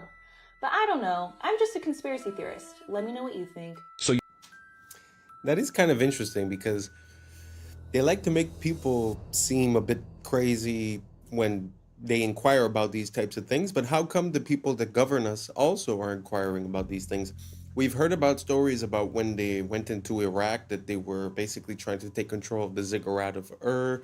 We've heard about a lot of things, and one of the first, stops when they go into a new place often seems to be the museums and the ancient artifacts. And that kind of reminds me of the times of the Nazis when they used to do the same thing. They were on like a mission to find occult teachings and occult practices and relics and stuff like that. So again, very interesting question that she raises. How come these people that lead us are sort of talking and looking for these things as if they believe in it? Let me know what you guys think down below. If you guys have any supporting information, let me know. I love to look into this type of thing. So let's keep on rocking. You watched the Hunger Games and you sided with the Resistance. You watched Star Wars and you sided with the Resistance. You watched The Matrix and you understood and sided with the Resistance. When it's fiction, you understand and you side with the Resistance. Yet when it's happening to you in real life, right now, in the news, in the world, right now, you refuse to see it when it's the reality that you are living in. Would you like a free water? Yeah, I'll take the free water. Here you go. What company is this? It's called Free Water. It's free because we put ads on the packaging. Free? Is it crappy water? No, it's the best water. It's natural spring water. Other people buy similar water for a couple bucks. We give it away for free, and we also donate 10 cents per water to charity. Charity? Which charity? Right now we're donating to Well Aware. They build water wells in Africa, and they have 100% guarantee on the work. How much does this cost? To advertise? To advertise. Or drink it? Both. Well, drink it, it's free. You don't owe us any money. To advertise, about $1 of water total for all of it on those boxes. Okay. How do I contact you for advertising? The website is freewater.io. Go to the advertiser page. Do you have a card? The water's a card. Oh, all right. Yeah, Well, scan that QR code. Sweet, I'll take it. Have a great... I mean, I'm not trying to make everyone jump on the same idea, but man, that was pretty revolutionary, no? Water is the one thing that everyone needs. You're giving it out for free, and it's the advertising, and it's also, you know, the business card. So I don't know. I found that super interesting. If you guys have any ideas like that, let me know, because I feel like that is the future of marketing. People are just so tired of being blasted left and right with all these ads that no one really cares about. That something like this, I think, could go a long way. I just found it was an interesting idea. I wanted to share it with you guys. Let's keep on rocking. This video is going viral on Twitter right now, but not for the reason you might think. This is a professional of this skyscraper somewhere in the United States. The problem is, many people notice a similarity to it in regards to something that happened. Here we have a lesser known angle. That one didn't get hit. They said it was from fires. But the fires in Hong Kong, 7 towers caught fire. They burned for almost 48 hours. And none of them collapsed to their own footprint. Now, officially, it happened to happen, man. A fire can weaken the structure. Don't worry about what architects and engineers say, but fires apparently can cause it to drop just like that. For the first time, though, in recorded history. Now, I would have expected something bigger to come from this, now that it's been. But seemingly, many people are still sleeping. Again, the Hong Kong towers, almost 2 days on fire, still standing. Let me know your thoughts in the comments below and follow for more. There has been many different resets since the Great Flood, or the Flood of Noah.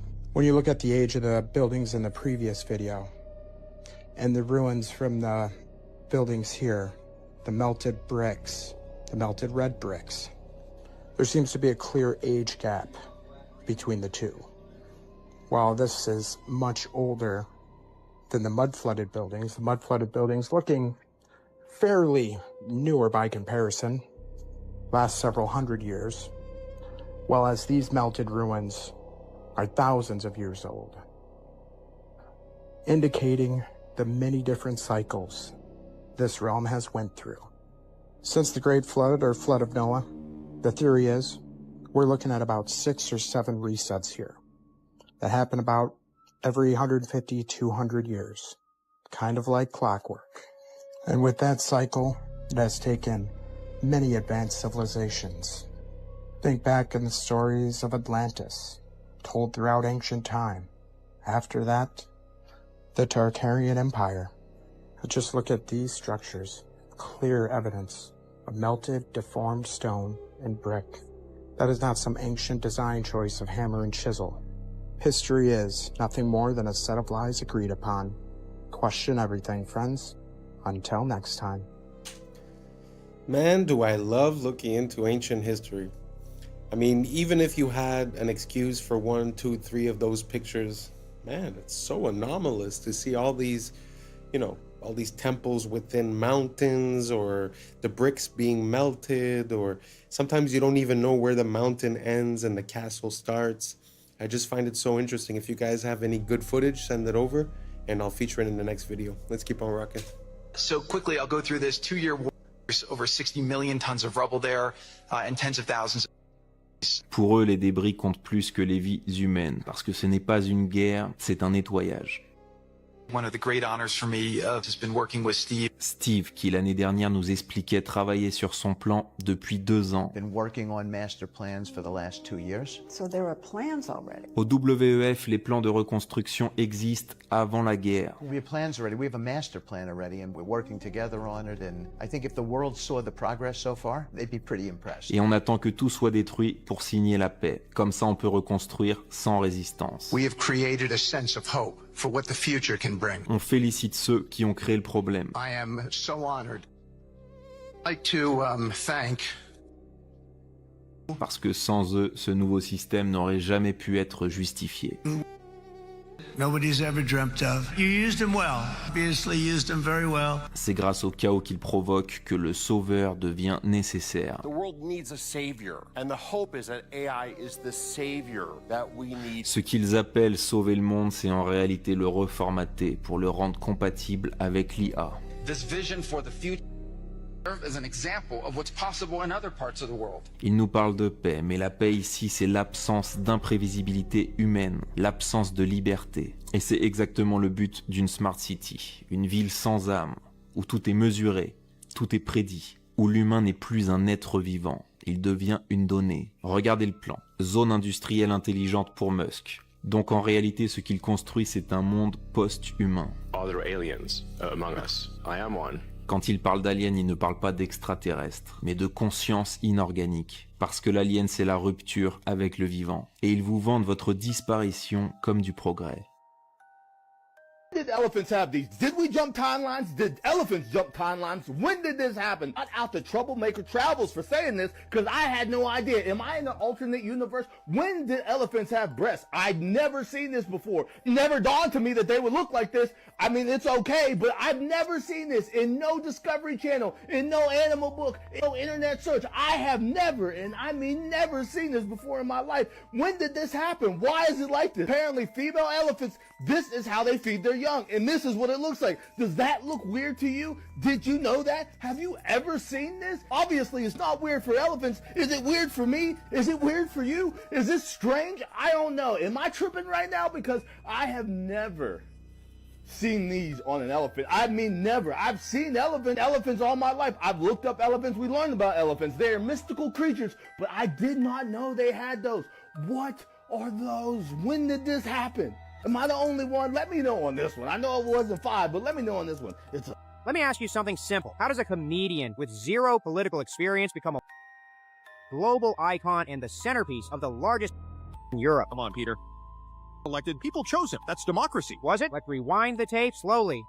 Wasn't a politician. No manifesto, no party background, no governing experience. He was an actor and comedian. Then comes the TV show Servant of the People. In the show, plays a regular guy who exposes corruption, goes viral, gets drafted by the public, becomes president. That's just fiction. Coincidence. Except the show was financed and broadcast by one of you oligarch, prime-time slots, endless promotion, crossovers with news. The show didn't just entertain, it trained the audience. 1 year after the show peaks, registers a political party, same name as the show. Then he announces his real candidacy and still wins 73% of the vote. That's overwhelming support, though. Or overwhelming narrative control. And NGOs had already spent over $5 billion in Ukraine since 2014. The advisors embedded, NGO pipelines, media consulting. So what do you get? A leader with no independent base, no political past, no faction loyalty, perfectly dependent. But the invaded, what choice did he have? Isn't... Not so fast, Brian. By 2014, Western Baku in the capital. 8 years of shelling in the eastern region, over 14,000 before 2022. The peace agreements were signed to end the fighting, but were never fully implemented. So, or did the Ukraine was already ranked as one of the most corrupt countries in Europe before didn't fix that. It centralized it. Now look at the cost. Roughly 1/3 of the population displaced, millions gone. Most won't return, making it a demographic collapse. Is this your idle who let it all happen? And after the dust settles, debt, foreign ownership claims, resource concessions. So you're saying a managed territory, a dependency, a proxy battlefield paid for by lives, loans, and future resources. So ask yourself, did a comedian accidentally stumble into history, or was a character tested on TV, scaled through media, and deployed at the right moment? That's unsettling. That's the point. If a man can play a TV and then become one in real life, maybe the most dangerous thing isn't propaganda. It's the story some were trained to believe.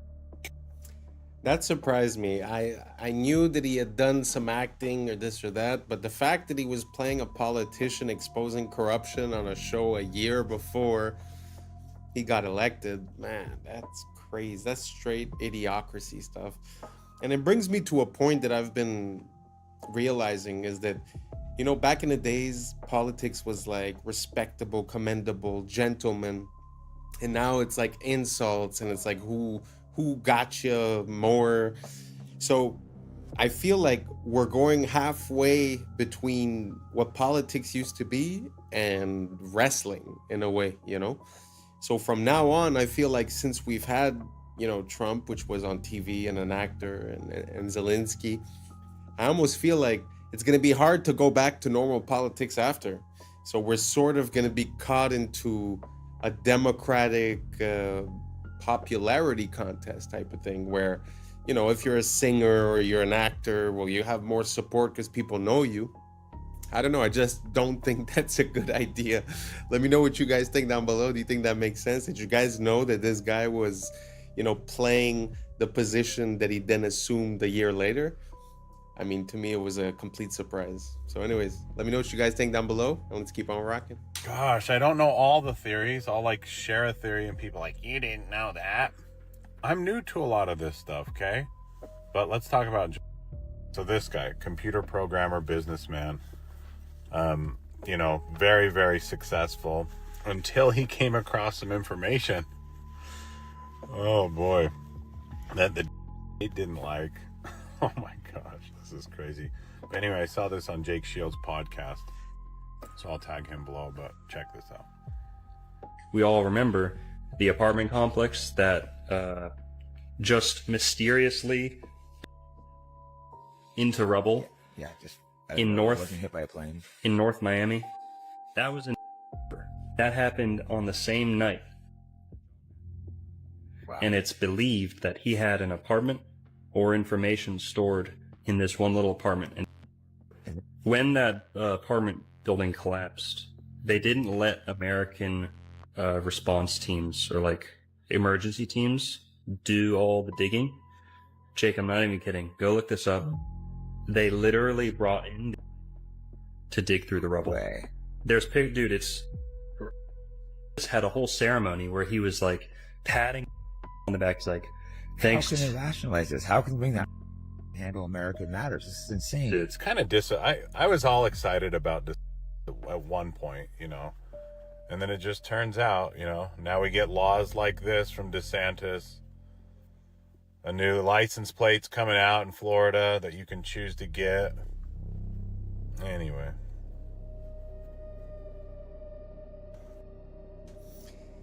Wow.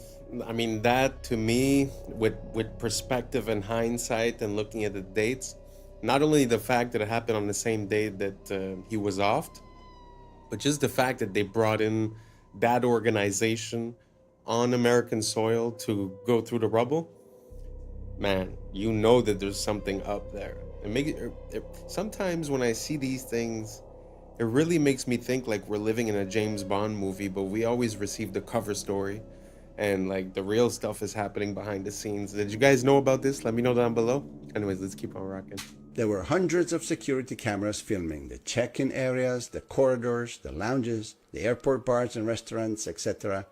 The question is, how many time-stamped images do we have that show us the presence of the at any of the departing airports? More than 100? Only one? Not at all? About 30 different images. The answer is none at all. We don't have a single time-stamped image showing us even one of them. at the airports on the morning of. The only thing we were shown is a sequence depicting at the Washington airport. But this sequence does not have a timestamp, and it was filmed with a regular camera, not a security camera. So, for as far as we know, those images could have been filmed anytime. Maybe during a dry run were made to make under whatever circumstance. And then we were shown this image depicting going through a security check. This picture is, but this is not the Boston airport. This is the Portland, Maine airport, as clearly shown in the timestamp that says 5:45 in the morning. This is the infamous connecting flight to Boston, not the flight to LA that was.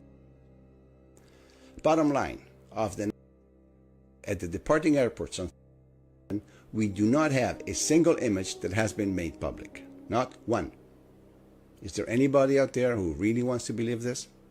You want to know why is now everywhere? It's not some random gotcha. It's a playbook move, used by power for centuries. You don't fix a dying system, you burn its reputation to ash on purpose. You drown the masses in filth until the old world itself makes them sick. That's the whole show. First they spoon feed you shocking truth. Then the media blitz. Every headline a nail in the coffin. Politicians, celebs, old money, all dragged through the mud. It's about breaking the audience. But isn't that good? Like, if everyone's a crook, at least now we know, right? Shouldn't sunlight disinfect a room? No, kid. Sunlight's just the setup. When all trust is exhausted, the demand for something new becomes inevitable. That's when they roll out solutions. Incorruptible AI judges, new digital money, total transparency. All wrapped up in words like safety, fairness, and reset. People want that. They're sick of scandals, tired of hidden dirt. We have the tech now. Why not let machines run things? At least then, no more old creeps making backroom deals. You ever wonder why every leak just happens at the perfect moment? Drop right as the world economy wobbles, currencies crack, debts explode. It's called engineered timing, not coincidence. While everyone's busy binge-watching elite scandals, behind the curtain they're resetting the board. Old assets erased, debts written off, digital currencies quietly rolled out. The filth you see on your phone is the moral excuse for the next system. Look, the old world was corrupt, but this time it'll be pure. Trust us. They want you to beg for a leash. But isn't it good to wipe the slate clean? If everyone's guilty, doesn't it make sense to start from zero? At least now it's transparent? Transparent? You mean like a glass cell. That's the transparency you're signing up for. Every transaction logged, every move tracked. All under the pretext of protecting you from them. But now you're monitored, analyzed, managed. Remember this, in history, every total control started by exposing the last one. Scandal, outrage, necessary, reset. Then the new rules.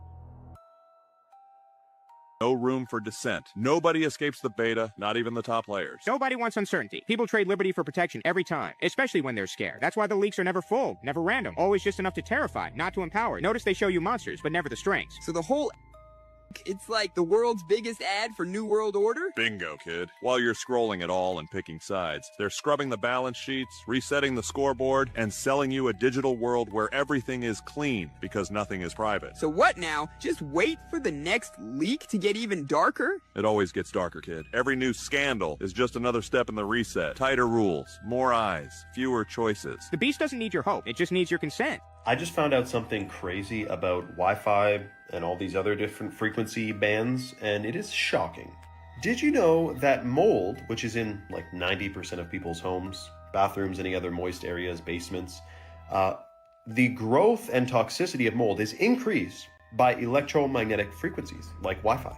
So if you didn't know, mold is one of the, especially black mold, and there's green mold too, are some of the most toxic things that people are exposed to in their homes. And indoor air quality can be like 1,000 times worse than outdoor air quality, even if you're living in a big city with lots of vehicles and freaking dryer vents pumping out those synthetic fragrances, etc. But so now it's a perfect toxic concoction because Wi-Fi increases the mold growth and can actually be strengthened by it.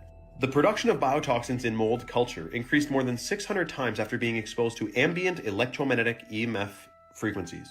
And this guy says, is this good or bad? Interesting that Wi-Fi, which many people are wondering if there are any potential hazards with concerning the human body and electromagnetic field, combined with mold, which is also toxic, it's a perfect concoction. The crazy thing about that is that I also seen another video where when the plants were exposed to the Wi-Fi, the growth was stunted and it was slower for the plant to grow. So not only does it stop good plants from growing, it also enables toxic molds to reproduce quicker. Man, I had no idea. Do you guys know anything about Wi-Fi that we should know about? Let me know down below. And thanks for reaching the end. And that's a wrap for today, familia. Whether you're tuning in with the sunrise or you're posted up after midnight, I appreciate your time, your energy, and your curiosity. And don't forget, this isn't about truth or fiction. This is about perspective.